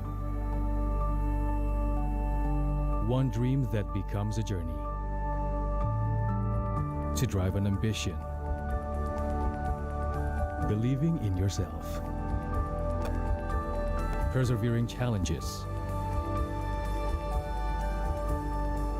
Always focused on the dream. To grow aspirations. Having the will to keep going. Building a future with a legacy. Knowing dreams can come true. Over 11 years of growth. The spirit of entrepreneurship. Created possibilities.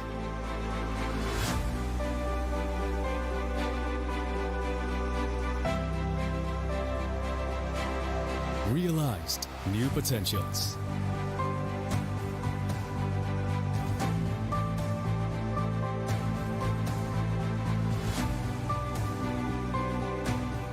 Innovate for the better.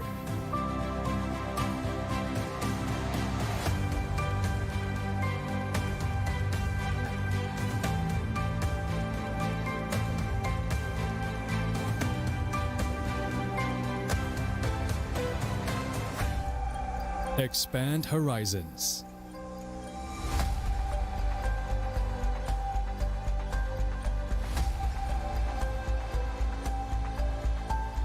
To change lives.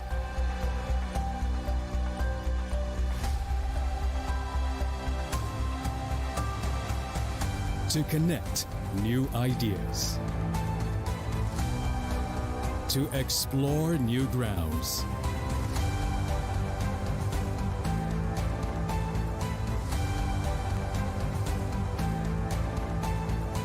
With the future in sight.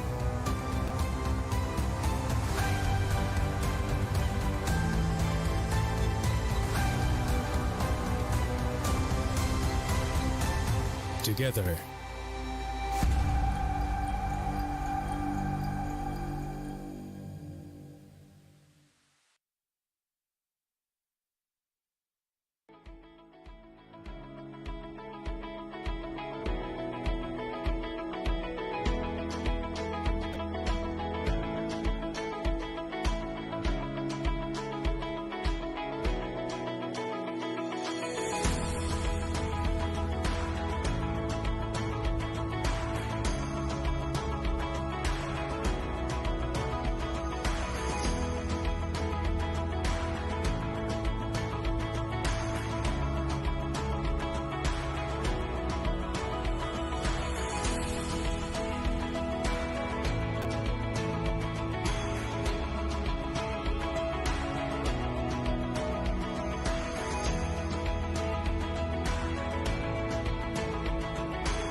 Get Galaxy A33 5G. Why?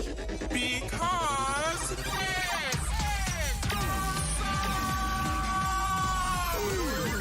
Galaxy A33 5G with awesome processor. Buy now. Get Galaxy A53 5G. Why? Because This is smooth. And this?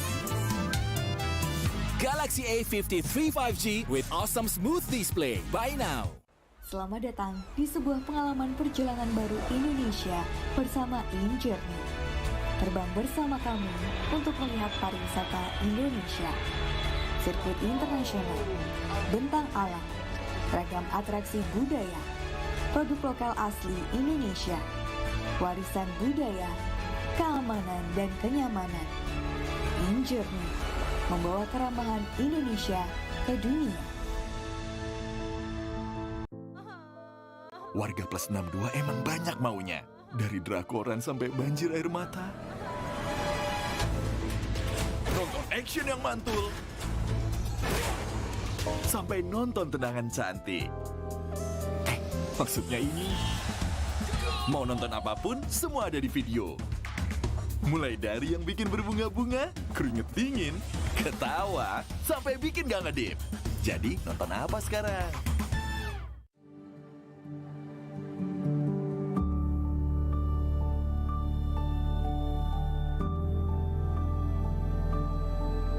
All it takes is one dream. One dream that becomes a journey. To drive an ambition. Believing in yourself. Persevering challenges. Always focused on the dream. To grow aspirations. Having the will to keep going. Building a future with a legacy. Knowing dreams can come true.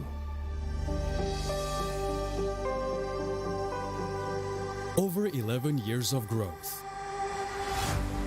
The spirit of entrepreneurship. Created possibilities.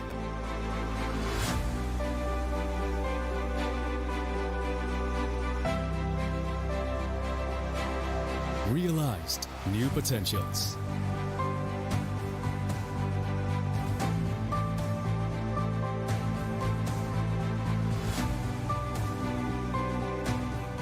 Innovate for the better.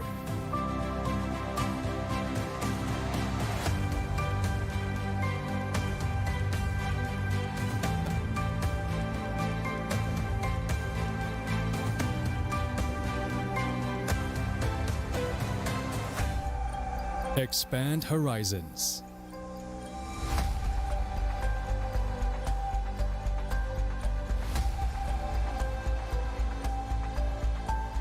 To change lives.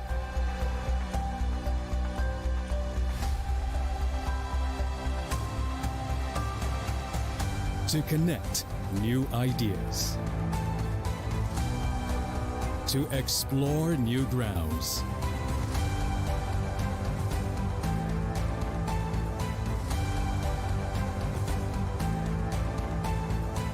With the future in sight.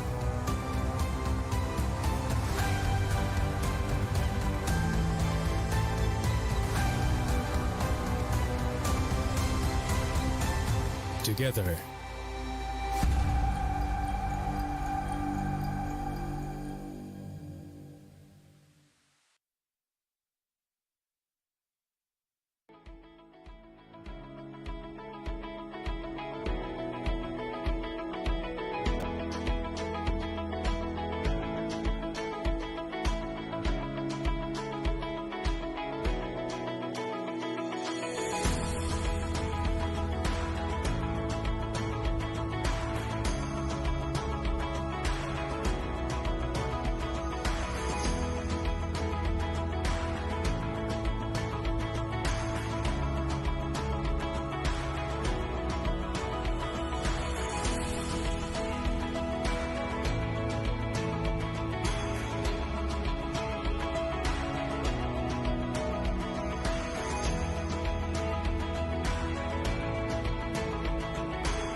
Get Galaxy A33 5G. Why? Because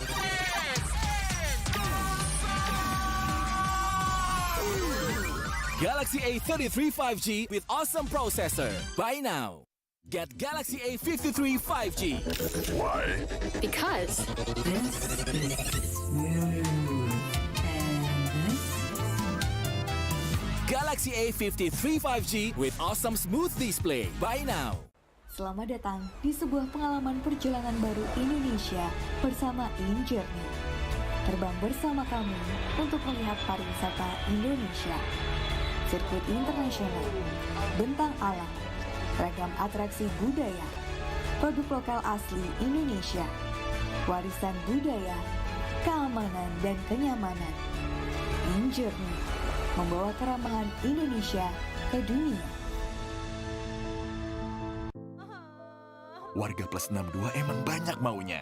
Dari drakoran sampai banjir air mata. Nonton action yang mantul. Sampai nonton tendangan cantik. Maksudnya ini. Mau nonton apapun, semua ada di video. Mulai dari yang bikin berbunga-bunga, keringet dingin, ketawa, sampai bikin gak ngedip. Jadi nonton apa sekarang?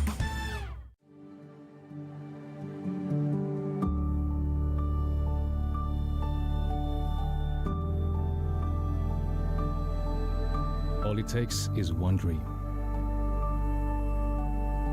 One dream that becomes a journey. To drive an ambition. Believing in yourself. Persevering challenges. Always focused on the dream. To grow aspirations. Having the will to keep going. Building a future with a legacy. Knowing dreams can come true. Over 11 years of growth. The spirit of entrepreneurship. Created possibilities.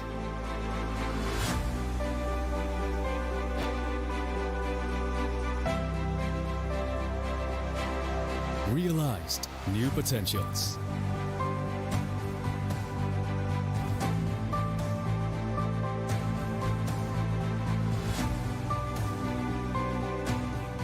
Innovate for the better.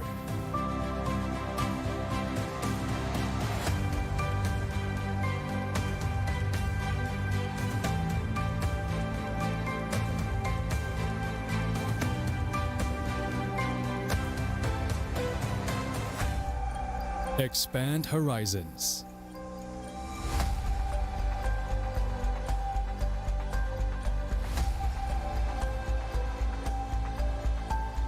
To change lives.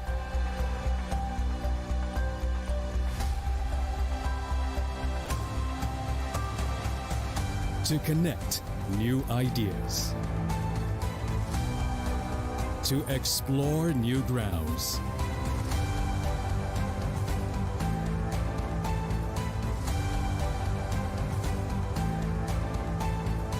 With the future in sight.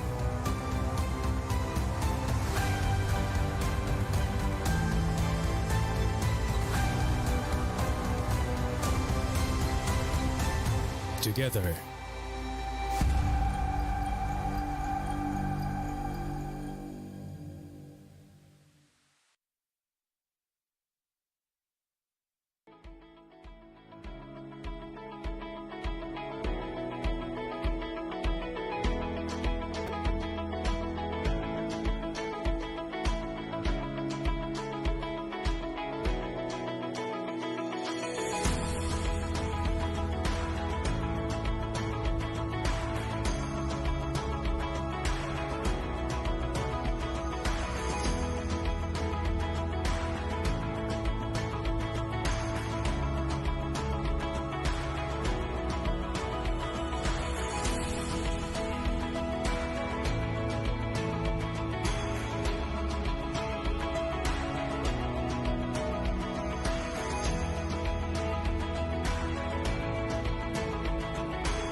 And here we are for the last match of the day.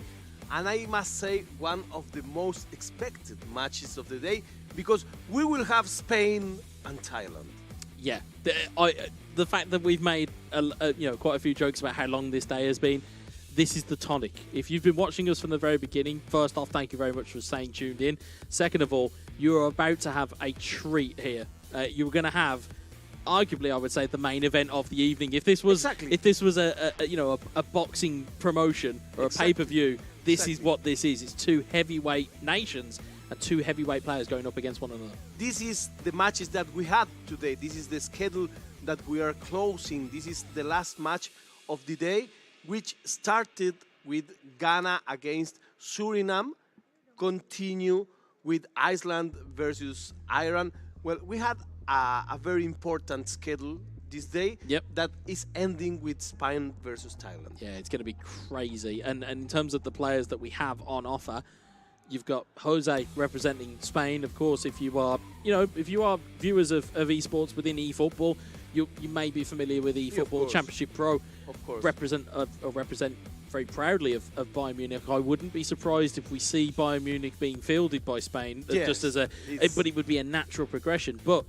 interestingly, and this is a kind of a little bit of intel from our good friend Jos Sonneveld, who is representing the Netherlands here, quietly advised me of Thailand's representative being one of the best Thai players, who is in the equivalent of the Thai equivalent of like the eFootball Championship Pro setup, but for the Thai esports. So if that's to be said, this is going to be absolutely fascinating. And this, and again, as a window into a different world or a different way of playing, I can't wait to see what's on offer here. So what will we find here? Are we looking for a match closed as the one we saw earlier with Kuwait versus Czech Republic?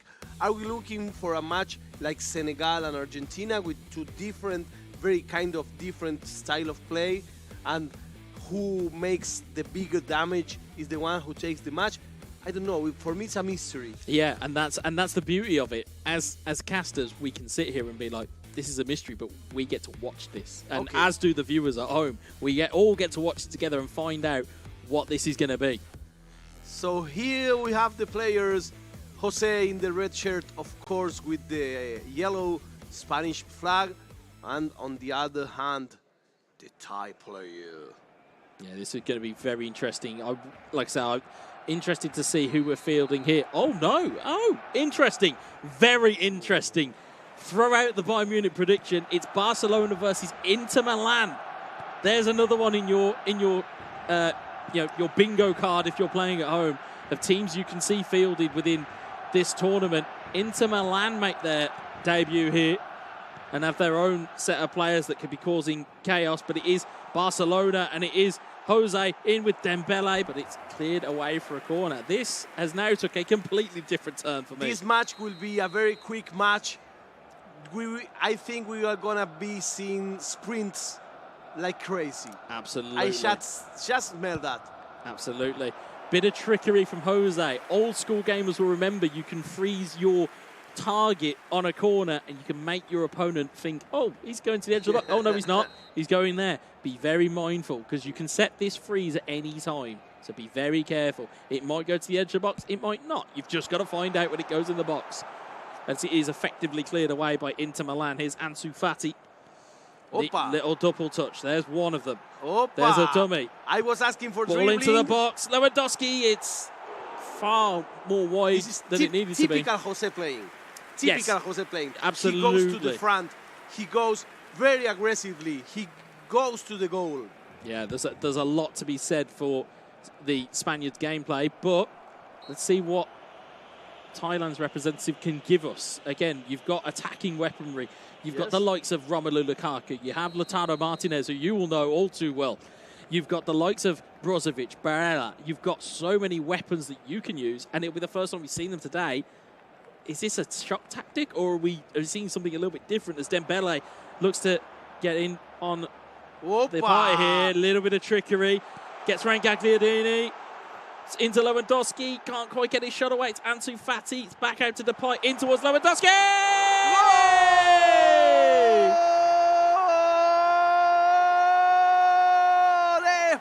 español. Yo soy español, español, español. Canta José. José makes the first goal on this important match. We were asking for goals. We were asking for precision, and precision it is. He has absolutely delivered. And again, we talk about staying cool under pressure, staying cool underneath kind of fight and against kind of a battle that is going on right now. The chance looked like it had gone because Ansu Fati was blocked off. The defender had got too close, but he managed to recycle the ball, gather his thoughts, and find the finish. Brilliant That's play. the experience on the player, not Absolutely. to give any ball as a lost ball. Indeed not. Here's Lautaro Martinez looking for his teammate Romelu Lukaku. It's a free kick on the edge of the box. This could be very dangerous. We've seen them be dangerous here already today. Who's it going to be standing over this? It's going to be the right boot of Hakan Çalhanoğlu. Is he going to play the pass? Is he going to shoot? We are going to find out right now. He's going to take the shot! And it's a goal. It's another goal for Thailand. The free kick went straight to the net. Wetsa warned you. He said, be on this free kick. Got to be tricked. It's tricks. It's fooling your opponent into thinking you're doing something different and completely leaving open the ability for a low free kick. We saw it attempted earlier to not a lot of effect. That, on the other hand, absolutely perfect from Thailand. 1-1. Well, this is a very interesting match. We're here for a delightful game ahead. Just 16 virtual minutes, 1 goal for each. Both showed that they know what they're playing. Absolutely, and that just shows you that, as the saying goes at the moment, there's levels to these things, and this is certainly showing their level. Here's Martinez onto Lukaku. That's a Çalhanoğlu. Just couldn't get it through, and Araujo will get it clear. Here's Pedri looking forward. Lewandowski. He has to build the play again. He has to start from scratch. He has got to. I mean, essentially, we've gone back to a draw scenario. So now you've got to go again, and you've got to find that level again. As Dembele is fouled, you've got to find your level. And I tell you, there's two players on the planet that you'd back to find their level. One of them is Jose, as the neat trickery finds there. Memphis Depay into Pedri, just wide. Just wide. That was close. From Pedri. This is a blackboard play. Yeah, it's the X's and O's, as they call it in American football. It's the basics of eFootball 2023. As Frankie de Jong looks to go forward. Darmian intercepts. It's on to Çalhanoğlu. Brozovic. Brozovic forward to Çalhanoğlu. Lukaku onto Martinez, onto Gagliardini. That was close. Very close indeed. Just kept away from him though, but Lukaku's recovered it. It's the Belgian into the Argentine, but Martinez just can't quite get his feet out from under him. 2 non-forced errors on the defense. Most definitely, and as that error has led to an attacking ability here for Lewandowski. Cutbacks on. Skriniar will clear it away though, only as far as Frankie de Jong. The last pass is the most important one, you know, and it was the one that failed. It absolutely is, as Ansu Fati tries to get inbound. And sometimes with that extra pass, and as what we'll say a lot with the players that you've seen all throughout of today's stream and of today's games, these guys will look for the absolute best opportunity to score every single time. They won't look for, well, we'll take a shot and we'll hope it goes in. They will look for every single certainty that they can. Speaking of certainties, as Ousmane Dembele looking to speed past somebody, you know that he's got that in the locker. It's Dembele. Lewandowski with his feet set. Pedri looking for it, and Brozovic intercepts it. Again, you talk about breakers of football and breakers of gameplay in midfield. Again, at the moment, Brozovic, top of his class in that regard. And he's certainly proving it here. It's very interesting how they are drawing the game. Each of them has a different strategy. One comes from the middle all the time. That can be said for the Inter. And the other one plays the sides. And that's proving to be what is so intriguing here is you can look at it here. Gagliardini trying to get forward. It's Martinez. Calhanoglu, you can see that play style is coming through. It's Lukaku, Gagliardini, Martinez, in towards Hakim Correa. Shots blocked, back to Martinez. Martinez looks to find a shot. Deflected wide, corner ball. It's very interesting. If we had a drone and we can watch the game from the top, we will see the drawing. One has only a central avenue, and the other one is the other way around. Absolutely. Corner going into the box here, looking for the header of Lukaku. The Belgian doesn't quite get there, and Memphis Depay leads it out here, and there is only 2 defenders back here for Inter Milan. They've got to be careful, and they've got to get numbers back quickly to try and protect the ball. It's Memphis Depay who's got it away from Skriniar. Depay has man in the middle. It is Lewandowski, but Skriniar recovers very well indeed. But you see how he widens the field. Yep. It's all about stretching. It's stretching that players. Martinez looks to run through. He's got Romelu Lukaku, the rampaging Belgian. Oh, it's a great save from Sestegen. Great save. There was a bit of gamesmanship there. Lukaku goes near post thinking the goalkeeper's going to move, and instead Jose manually goalkeeps and sees him exactly where he was. It's like a poker game where both are betting. Is this guy coming out from the goal? Is he keeping there? Well, in this case, it was a win for the Spaniard. It's not over yet, though. As Gagliardini tries to get through. Instead, Skriniar will bring that forward. Very good match. DeMarco. Forward to Correa. Correa looking to just find a gap here, potentially have the last chance of the half. Koundé, though, will steal it. If he can get the ball forward right away here, he may just get the last chance. We're in added time here. Ansu Fati rolls it into Memphis Depay. Manual goalkeeping on. Brilliant save from Onana. Wonderful gameplay here. Incredible game. Because you have, in this match, strong attacks and very strong defense. Absolutely, absolutely. And it brings together 2 play styles that, again, wouldn't normally clash with one another. Yeah. And the difference between this match and the one before was a lot more defensive play. Yeah, absolutely. These guys have a lot of forward power. They have a lot of skill. They have a lot of skill going forward. And to your point, what you were mentioning earlier about what you'd picked up through the gameplay, you can actually see it in the way that they've moved. Yes, you can now see exactly. Inter Milan now have moved to being a more central gameplay because they've gone, well, we can't match them toe-for-toe on the wing. So what we'll do, we'll focus on where we are strong, exactly. which is exactly what you need to do when you are competing. If you're competing or if you're playing at home, you play to your strengths. You don't play to your opponents.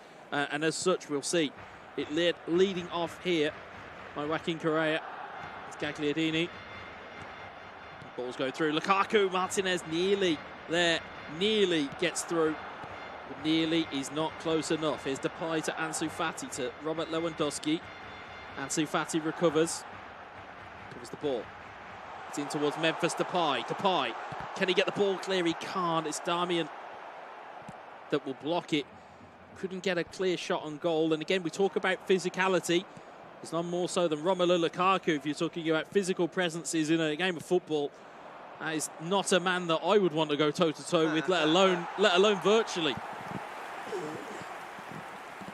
But certainly, there is a lot to be said. There's a lot riding on this game in terms of perceptions, in terms of the live audience at home, but in terms of perceptions across the tournament as well. And I think that on the second half, the Thai player is getting better. Yeah, absolutely. It seems to be growing into the game, and that appears to be exactly what it is. Is that it looks like there was a card produced there.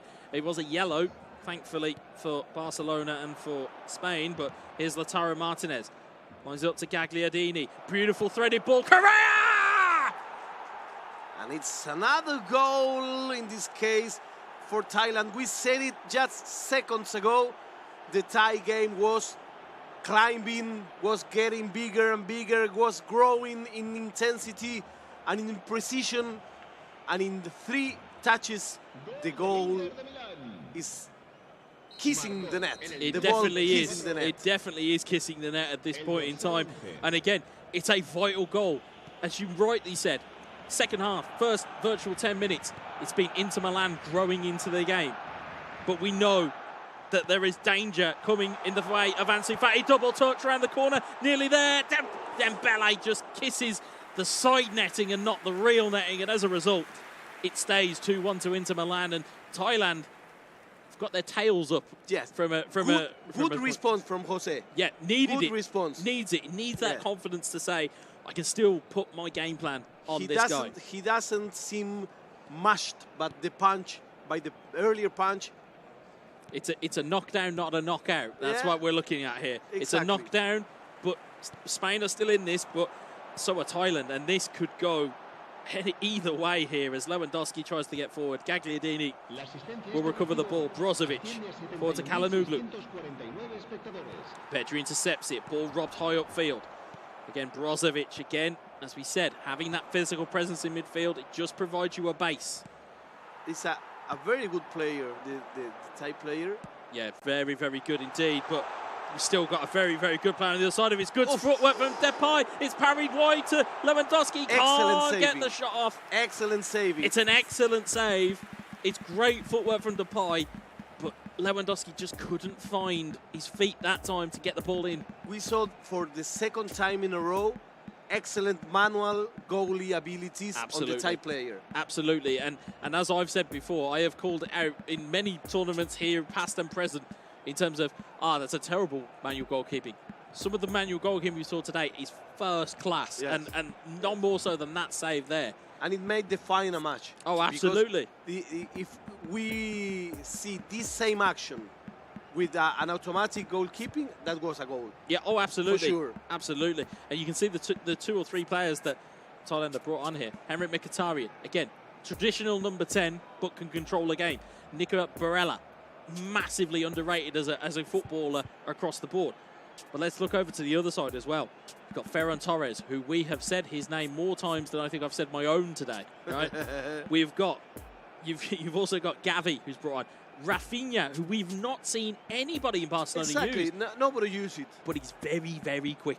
He's and fast. He's very good on the dribble. Yes. And knowing he's Jose... not so precise on the shot. Not necessarily so. But with players like Rafinha, you get them in for their trickery. Of course. And that's what you need to be worried at, especially a player of Jose's caliber. Yes. He will be able to use those skill moves very wisely. Exactly. And that's what you need to be careful of. With a good dribble, you can assist another player in an advantage position. Absolutely, you can, and you can certainly prove that. But the subs that have been on from the other side, here's Lukaku into Carbone. Good save from the goalkeeper. And as we said, a game can almost wake up by those substitutions. Exactly. It's like a new game. Because the alter formation is like a reset on the game. But, you know, the score is what it is. It is, yes. Yeah, certainly. And looking at 66 minutes gone, it's Carbone with the corner. There are players and targets very obvious to aim at. One of them is Romelu Lukaku. It's gone all the way back to Barella, and he's won a corner the other side. Another corner. He's won a corner the other side. It was Kunde that knocked that one out this time. And again, looking at the players that we have on here, we kind of almost bigged this up and hyped this up during the day. Of course. This is the reason. It's Carbone into the box, looking for Barella. It's heading clear, only as far as Brozovic. It was Mkhitaryan, back to Brozovic. Barella, Lukaku. And I think we've seen away. An excellent match. Absolutely, absolutely. Tough in defense, tough in attack. There's Gavi to Ferran Torres, back to Gavi. There's also players making runs here. One of them was Pedri, but DeMarco's come away with it. Mkhitaryan, again. Good and risky defense very by the Thai player. Very much so. You've got to be certain that you are going to get that ball. Yes. You've got to be certain. Because the minute you misstep, you're in trouble. You're in very big trouble. But I mean, by now, he has risked a lot, but he has won a lot. Absolutely. It's risk v reward. It's Carbone looking to get the ball. He's dummied. He's got the ball into the box. Lukaku! The Belgian's header is deflected. But it looked like it was back into his own head, so it's almost a double deflection, gone for a goal kick. What a game this has been.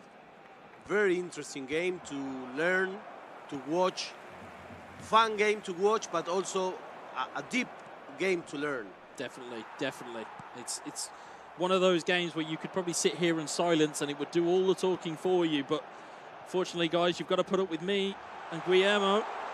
As Pedri looks to try and get in, it's a double touch, and Skriniar shuts the door right in his face. Once again, risky defense, but It very is. powerful. But here might come the reward as Raid gets the tackle in. It was very, very close to getting through to Lukaku there.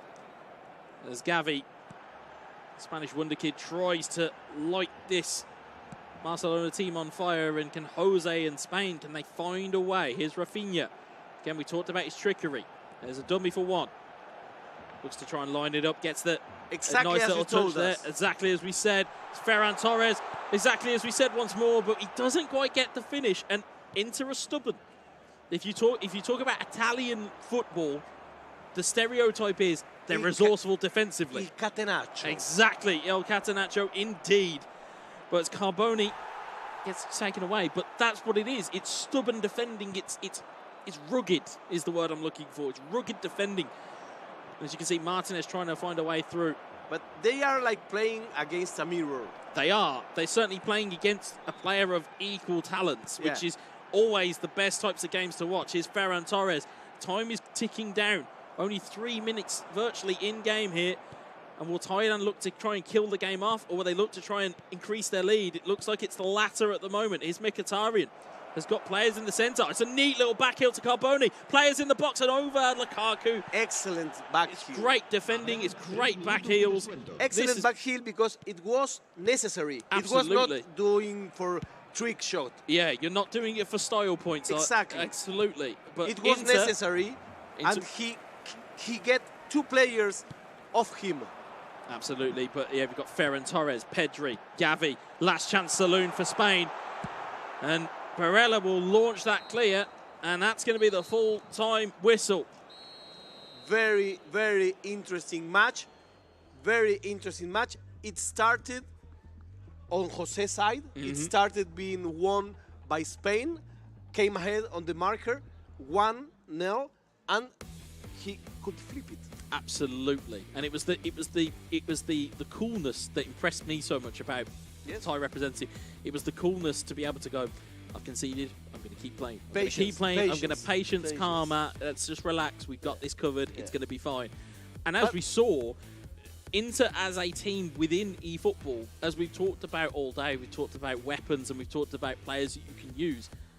Lukaku, massive target. Lautaro Martinez can play off him. We saw Joaquin Correa can do the same thing. I'm not just deliberately trying to mention Argentinian players, but you've got Barella, who was brought off the bench. You've got Carboni. You've got Brozovic, who was the game breaker. That team could be the surprise package because it's the only team that we have seen be used, or the only time we've seen them used. So, have Thailand stumbled onto something here that we haven't quite realised? Maybe. As you said before, I think it's the hand, the most important thing in this game. You know. Certainly. And what you said about the Thai player can also be said about the Spanish player. Absolutely. He was calm. Yes. Even when the game got flipped, he didn't freak out. He didn't do like crazy stuff. Because, you know, as we're playing to the best of 2 matches, even if you lose one for just 1 goal, you're still on track. Yeah. Well, when you asked me earlier, well, what's your secret when you play? It's exactly that. You stay calm, you stay stoic, you stay to the point of, okay, I am losing, but I'm going to play my back in eventually. And as you said, he knows that there's another game coming. So there's no point in getting angry. There's no point in getting emotional. Carry on. You try and play your game plan. And especially with Barcelona, we've seen it today. I am sure the likes of Jose will understand and know that this Barca game plan, or will know how to get the best out of Barcelona, as he's done throughout the years in terms of finding ways to compete and finding ways to battle. The only issue is, of course, you're up against a Thai representative that has that same almost killer instinct as it is to be able to go in and say, this is my game plan, this is my team, I know how to play with these. But if I can pick, I will always pick the most tough opponent on the first match. Oh, yeah. Because after that, you have time to recover. Yep. If it's the other way around and you have not win the easy matches, then you have a surprise at the end. Absolutely. So I think I prefer that. And if you ask me which was my secret weapon to winning games, it's giving you discharge control. That doesn't fail. You must try that at home. So we are ready to the second game. This was a very interesting clash. Spain versus Thailand, Thailand versus Spain. Yeah, it's a very, very... and again, to kind of bring you in on an English saying, we have a saying where it's steel sharpens steel. So you have to go and play the best to improve your game. And again, it's you know, that's exactly what we're seeing here. It's not necessarily that Jose had a bad game or that Spain had a bad game or Barcelona had a bad game. You're just coming up against a good player who can execute. That's it. And it's all about chances and chance creation. If you are, you know, Inter Milan, for example, it was only a manual save that realistically kept them from winning the game. Oh, sorry, it kept them leading the game. And both had chances. Exactly. And it was trickery from Inter to get them into the game. Exactly. But the issue is, once you've played your trick once, everyone knows your trick. Exactly. So the problem you've now got is you've alerted every other player in the tournament to the trick that you have. Now you've got to find something. Now you've got to find something different. And I am sure there's a bag of tricks that the Thai representative has. But again, playing all of your strong ones very much off. It's a bold strategy. But as you've said, if you're playing against the best players early, that's what you need to do. I mean, if you don't use your tricks against a player of the caliber of Jose, which one are you keeping it for? Yeah, exactly. You're not. Yeah, what's the point in keeping it for players who you think you've got the better of already? Perhaps you never get to use it. Yeah, exactly. If you keep it too much time, you won't be able to use it. Absolutely. But I mean, it was great. It's the first time that I've seen a free kick like that be hit as well. So for me, although I knew it was a possibility that somebody could do it never works. You know, you'll go into like the training mode on the game, and you'll be like, it wants you to hit underneath this wall, and you're just there going, that never worked in a real game. That never worked. Why are you asking me to shoot under a wall? I tell you what, though, absolutely perfect. Yeah, absolutely perfect. But it was what it was needed at the time. We talk about needing to perform and needing to get goals. That's what was needed at the time. And again, just quick trickery. It's, you know, anything that, you know, Jose could do, Thai representative could do. So, you know, for Thailand, again, it's a big tick for them in terms of, I can stand toe-to-toe with players who are considered, you know, again, as we've said, kind of legendary players. Best of the world. I can stand toe-to-toe with them. Yeah. And I can put my game plan onto them. So, again, we'll see a very interesting kind of lineup of this here. And as you told earlier, those who know the game, they were warning us about keep an eye of the Thailand player. Yeah, absolutely. And again, for you know, as we talked about with time differences and things like that, you know, myself being based in Europe, I don't get to watch some of Thai esports. I don't get to, you know, understand the different mechanics. Yeah, or at least you may watch one game, 2 games, but it's not the same. It's not the same as you play every time with them. Absolutely. And given, as we've said, given the kind of the depth chart of Thai esport footballers or Thai esport players, there's going to be so many players, as we said, where steel sharpens steel, where good players are going to play good players and then just get better and better and better. And it's the same to be said for any of the players. I'm sure some of the South American players that are here, I'd imagine they would have played against themselves. I'm sure Argentina and Brazil would have played against one another at points. I'm sure in Europe, I'm sure Spain would have played Netherlands, or Netherlands would have played Italy, or all of these things. You'll only get better playing better players. So if you do end up on the side of playing against a really good player, take note of what they're doing. You'll notice here, that's a 3 at the back for Jose. So, again, it's rare, but he must see something in them that goes, that's the game plan I need.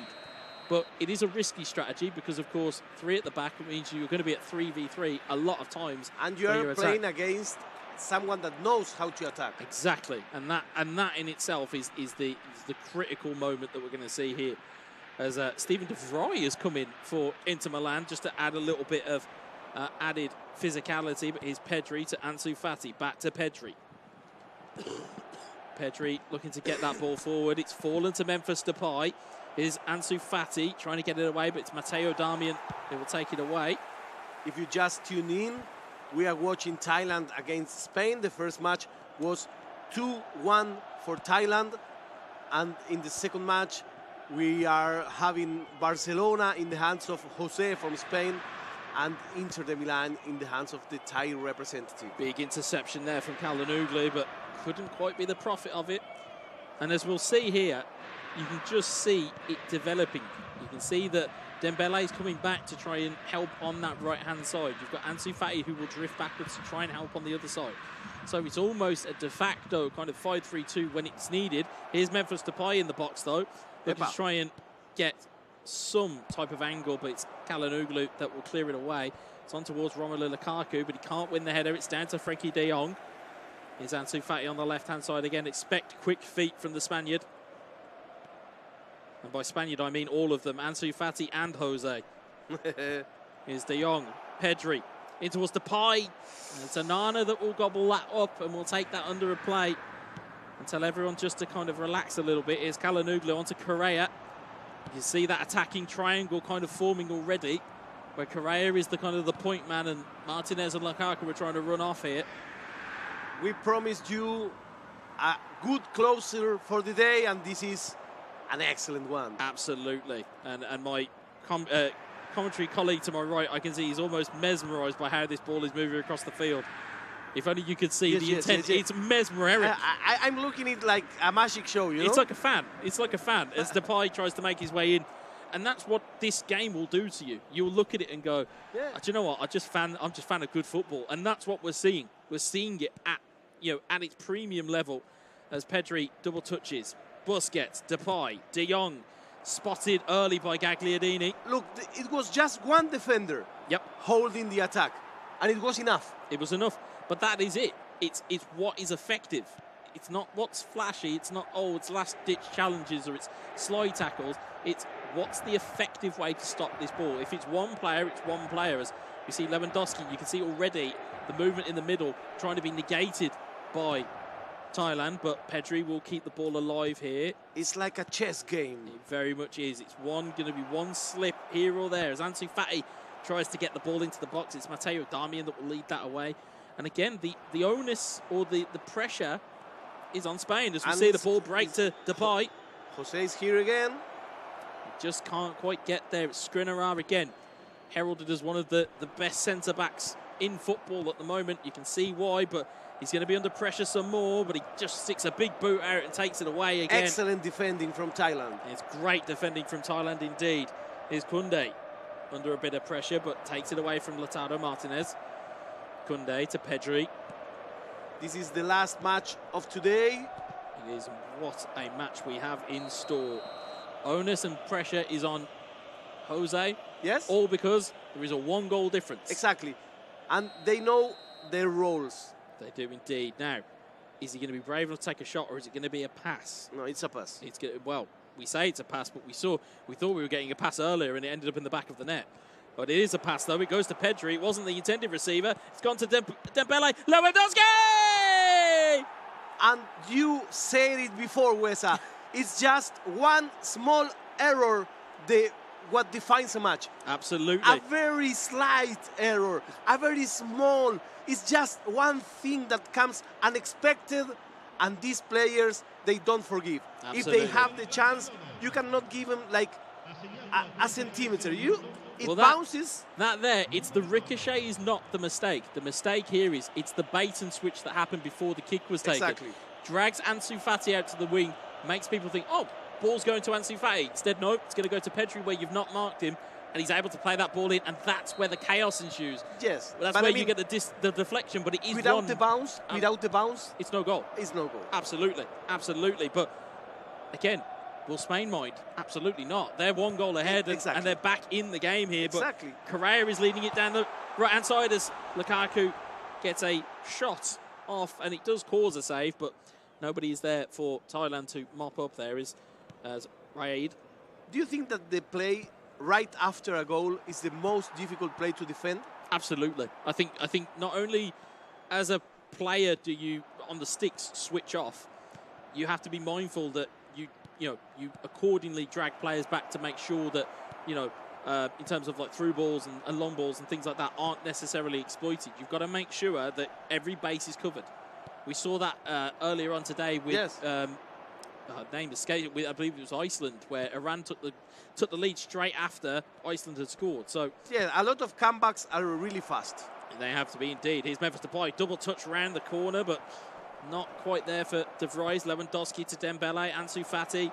It's double touch around the corner. Oh, that was close. That was very, very close. Double touch in the right moment. So excellent. I know you like your skill moves, but that's what I mean when I say right place and right time. Yeah, excellent play. By now, everything was passing. How do you break the monotony? Well, one time you don't pass the ball. Absolutely. One time you play it by himself, and it was really close of sealing the game. Yeah, it's expect the unexpected. Exactly. Especially when if you already have a 90 minutes or 90 virtual minutes under your belt, mentally you'll be thinking, well, I know how Jose plays, so I know what he's going to do here. He wanna pass it. Whereas if Jose can do something that you're not expecting, you've selected a wrong player, and by the time that you have recovered, it's too late. It's too late. It's only because it was a shot that just went wide there.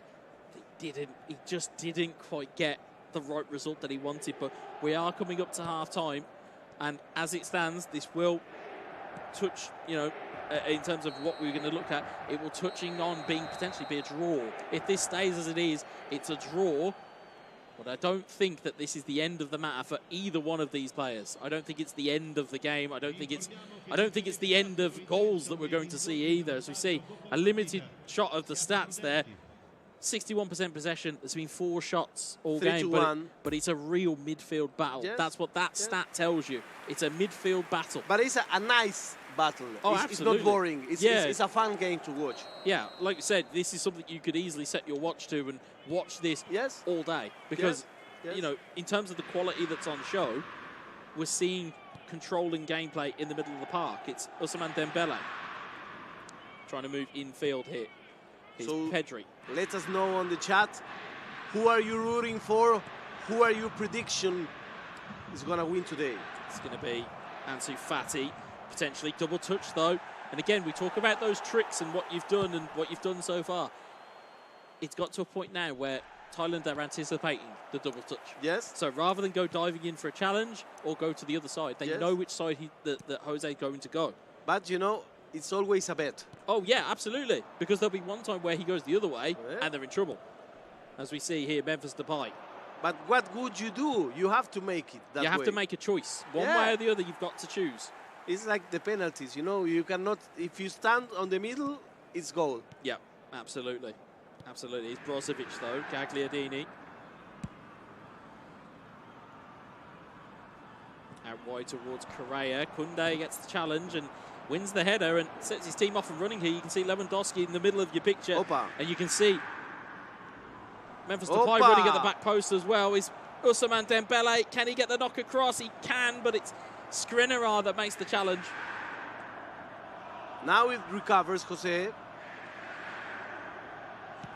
Ansu Fati back to the edge of the box. Frenkie de Jong. De Jong looking to create space. Double touch. In towards Lewandowski. Lewandowski deflected. Corner Once ball. again, a bounce almost changed the result of the game. It's exactly that. It's how much chance and how much luck are you going to have. We said it at the top of the stream. As good as you can be, you will still need some type of luck here. Be ready for the corner. It's Jose looking Infield, for the goal. Looking for Lewandowski. It's De Vries that gets the clearance. And Kalhanoglu, unconventionally, but he does clear it out. But it's in a very valuable position here. If Jose can work this could be a chance. It's going to be Memphis Depay on the throw. Where is it going to end up? It's going to end up at the feet of Pedri. Nice little double touch. Double touch again from Pedri. It's a double touch. It's Pedri again. Rolled it in. Depay. Oh, it's a poor save from Onana. It was the last step was the one missing. That was indeed. Very much ran out of the tune while he was dancing there. He had brilliant feet to get in there, but it was like he was getting out of strength. Yeah, it just ran out of energy as Correa runs it out of play. But yeah, you're quite right. It was almost like he'd done all of those hard yards. He was deflating. And it was just deflating. He's just, I can't put this finish in. And again, it was a pretty poor save from Onana. Yes. On another day, You know, if you're playing against a Man United, as we saw earlier, that, you know, you probably would have had Christian Eriksen running in to tap that in. It's those fine margins. As we're looking here and seeing the differences in tactics, we'll see here, you see defensives, 2 defensives and 2 counter targets. Again, as we mentioned about counter target earlier, I appreciate some of you guys may not have been in the stream earlier. Defensive does the same thing, but from a defensive standpoint. So your players will always look to stay back, but their energy won't deplete as much either. Exactly. So it's like, it's basically the opposite of a counter target, but with the same stamina or the same stamina effect. So you can see exactly where the promise is looking here. It's Carboni trying to get the ball through. De Jong intercepts it. There's just under 30 in-game minutes left, and this has been as entertaining as we thought it was going to be. I'm always thinking when I cast this match, if there is someone watching this game that says, I will start playing today. Yeah, absolutely, and especially with the skills that are on offer. It's Dembele.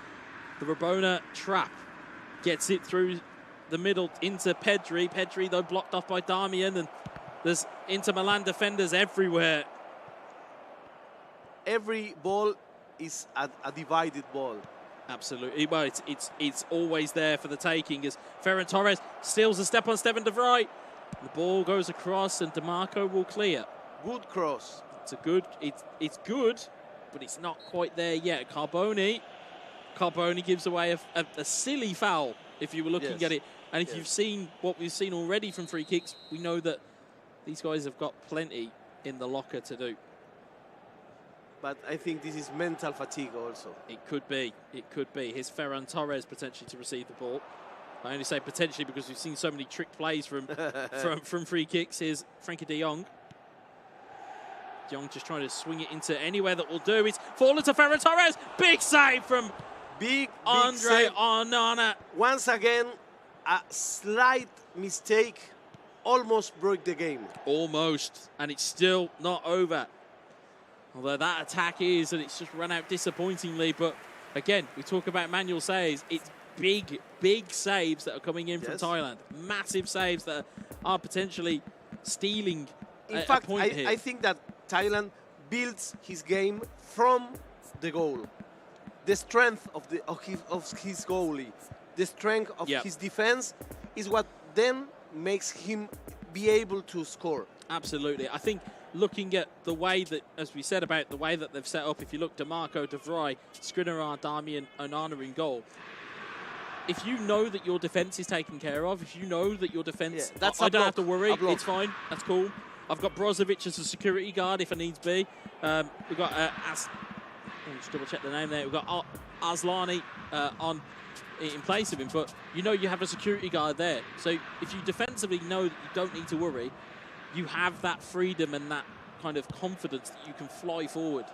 And everything will be decided in these last 10 virtual minutes. Yeah, it's a mammoth 10 minutes here for Spain. It's a mammoth 10 minutes here for Thailand. It's Ferran Torres trying to knock it across the box, but De Vrij will clear it away. Here's Carboni.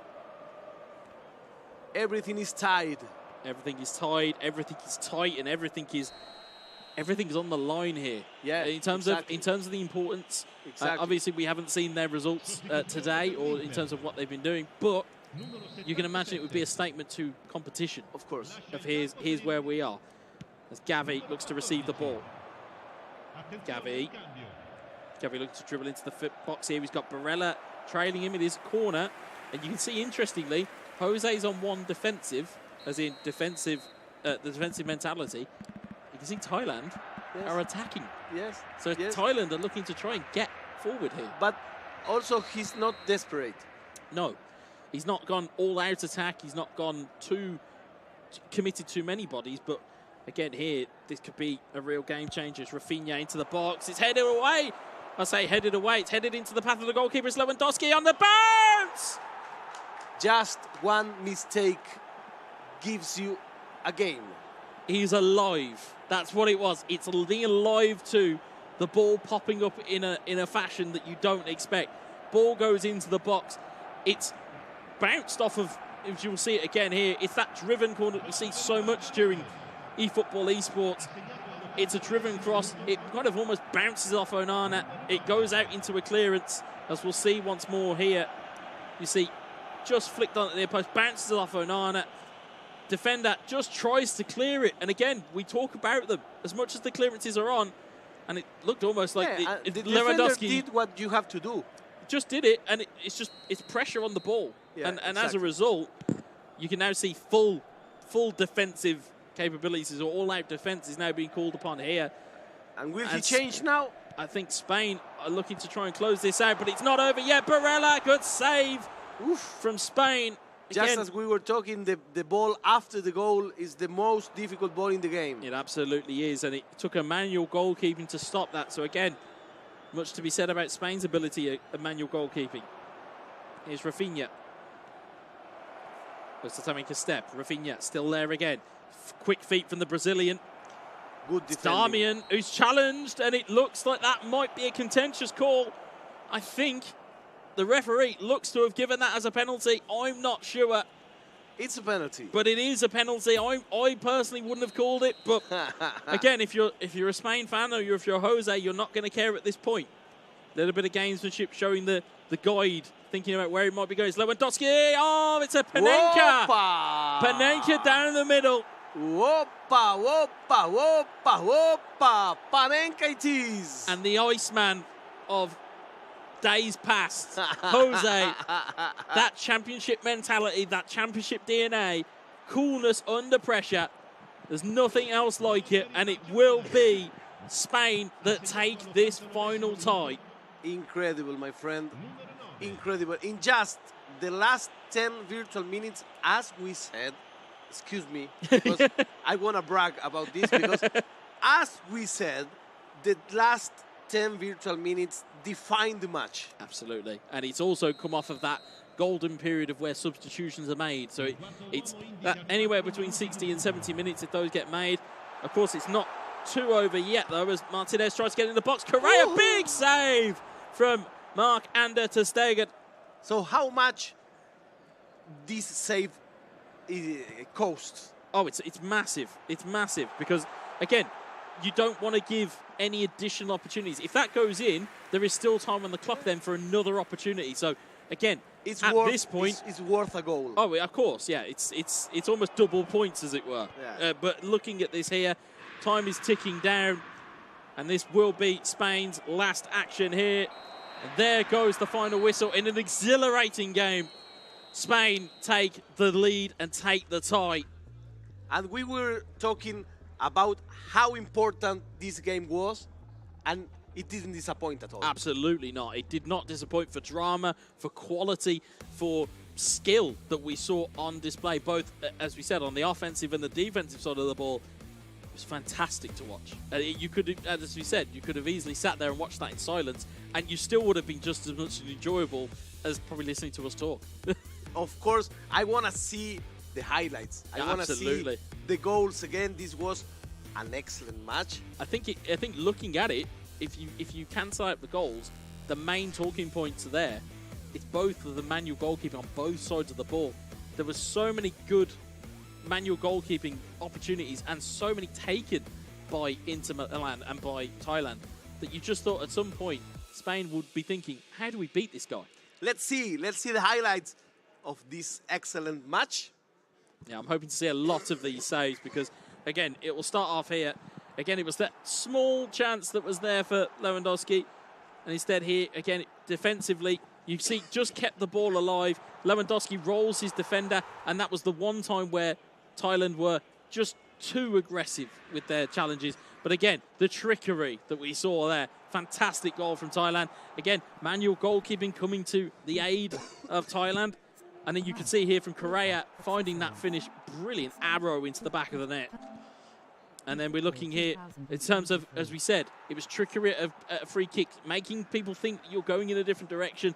And as a result, you found yourself there. And we talked about deflections. You were talking about it, how it could have potentially defined the entire game. Just one bounce that is unexpected, it changed the game. Absolutely. And I think the air kind of came out of Thailand when that Lewandowski header goes in. I think it was like a deflation almost. It was like I'm not expecting this. Yeah. I came prepared for a game. If everything goes like is expected, I know how to deal with it. But when you have an unexpected knockout, well, that's a problem. So, my friends, this is the last match of the day. We've got no more. A great day. We had a great day. Tomorrow we will have more matches. We'll have a lot of matches tomorrow, and we have to say some thank you for all the people that make this possible, especially the main sponsor, the GAL Group, of course. Yeah, of course we've got the JHL also. We've got Nusapay, DAS, Gundam Crypto, Taiwan Excellence, Pertamina, and Hydro Coco. Of course, the official telco partner is Telkomsel. Yeah, the official smartphone partner, as we saw, the Galaxy A series. I want one because I blew mine, so I need one. Hey, hello. Also, the internet service provider partner, the IndyHome. Thank you very much. Yeah, we've got the travel management partner of HIN. The hotel partner, the Happy Soul Hotel and the Merusaka Hotel, where we're now. Yeah, I was going to say, you mentioned that so many times during the day. Yes, you have the Esports broadcast partner of Minetsky Global, Indonesia Football, E-League, and the ESID. Our production partner, thank you very much, guys from Lemonade ED.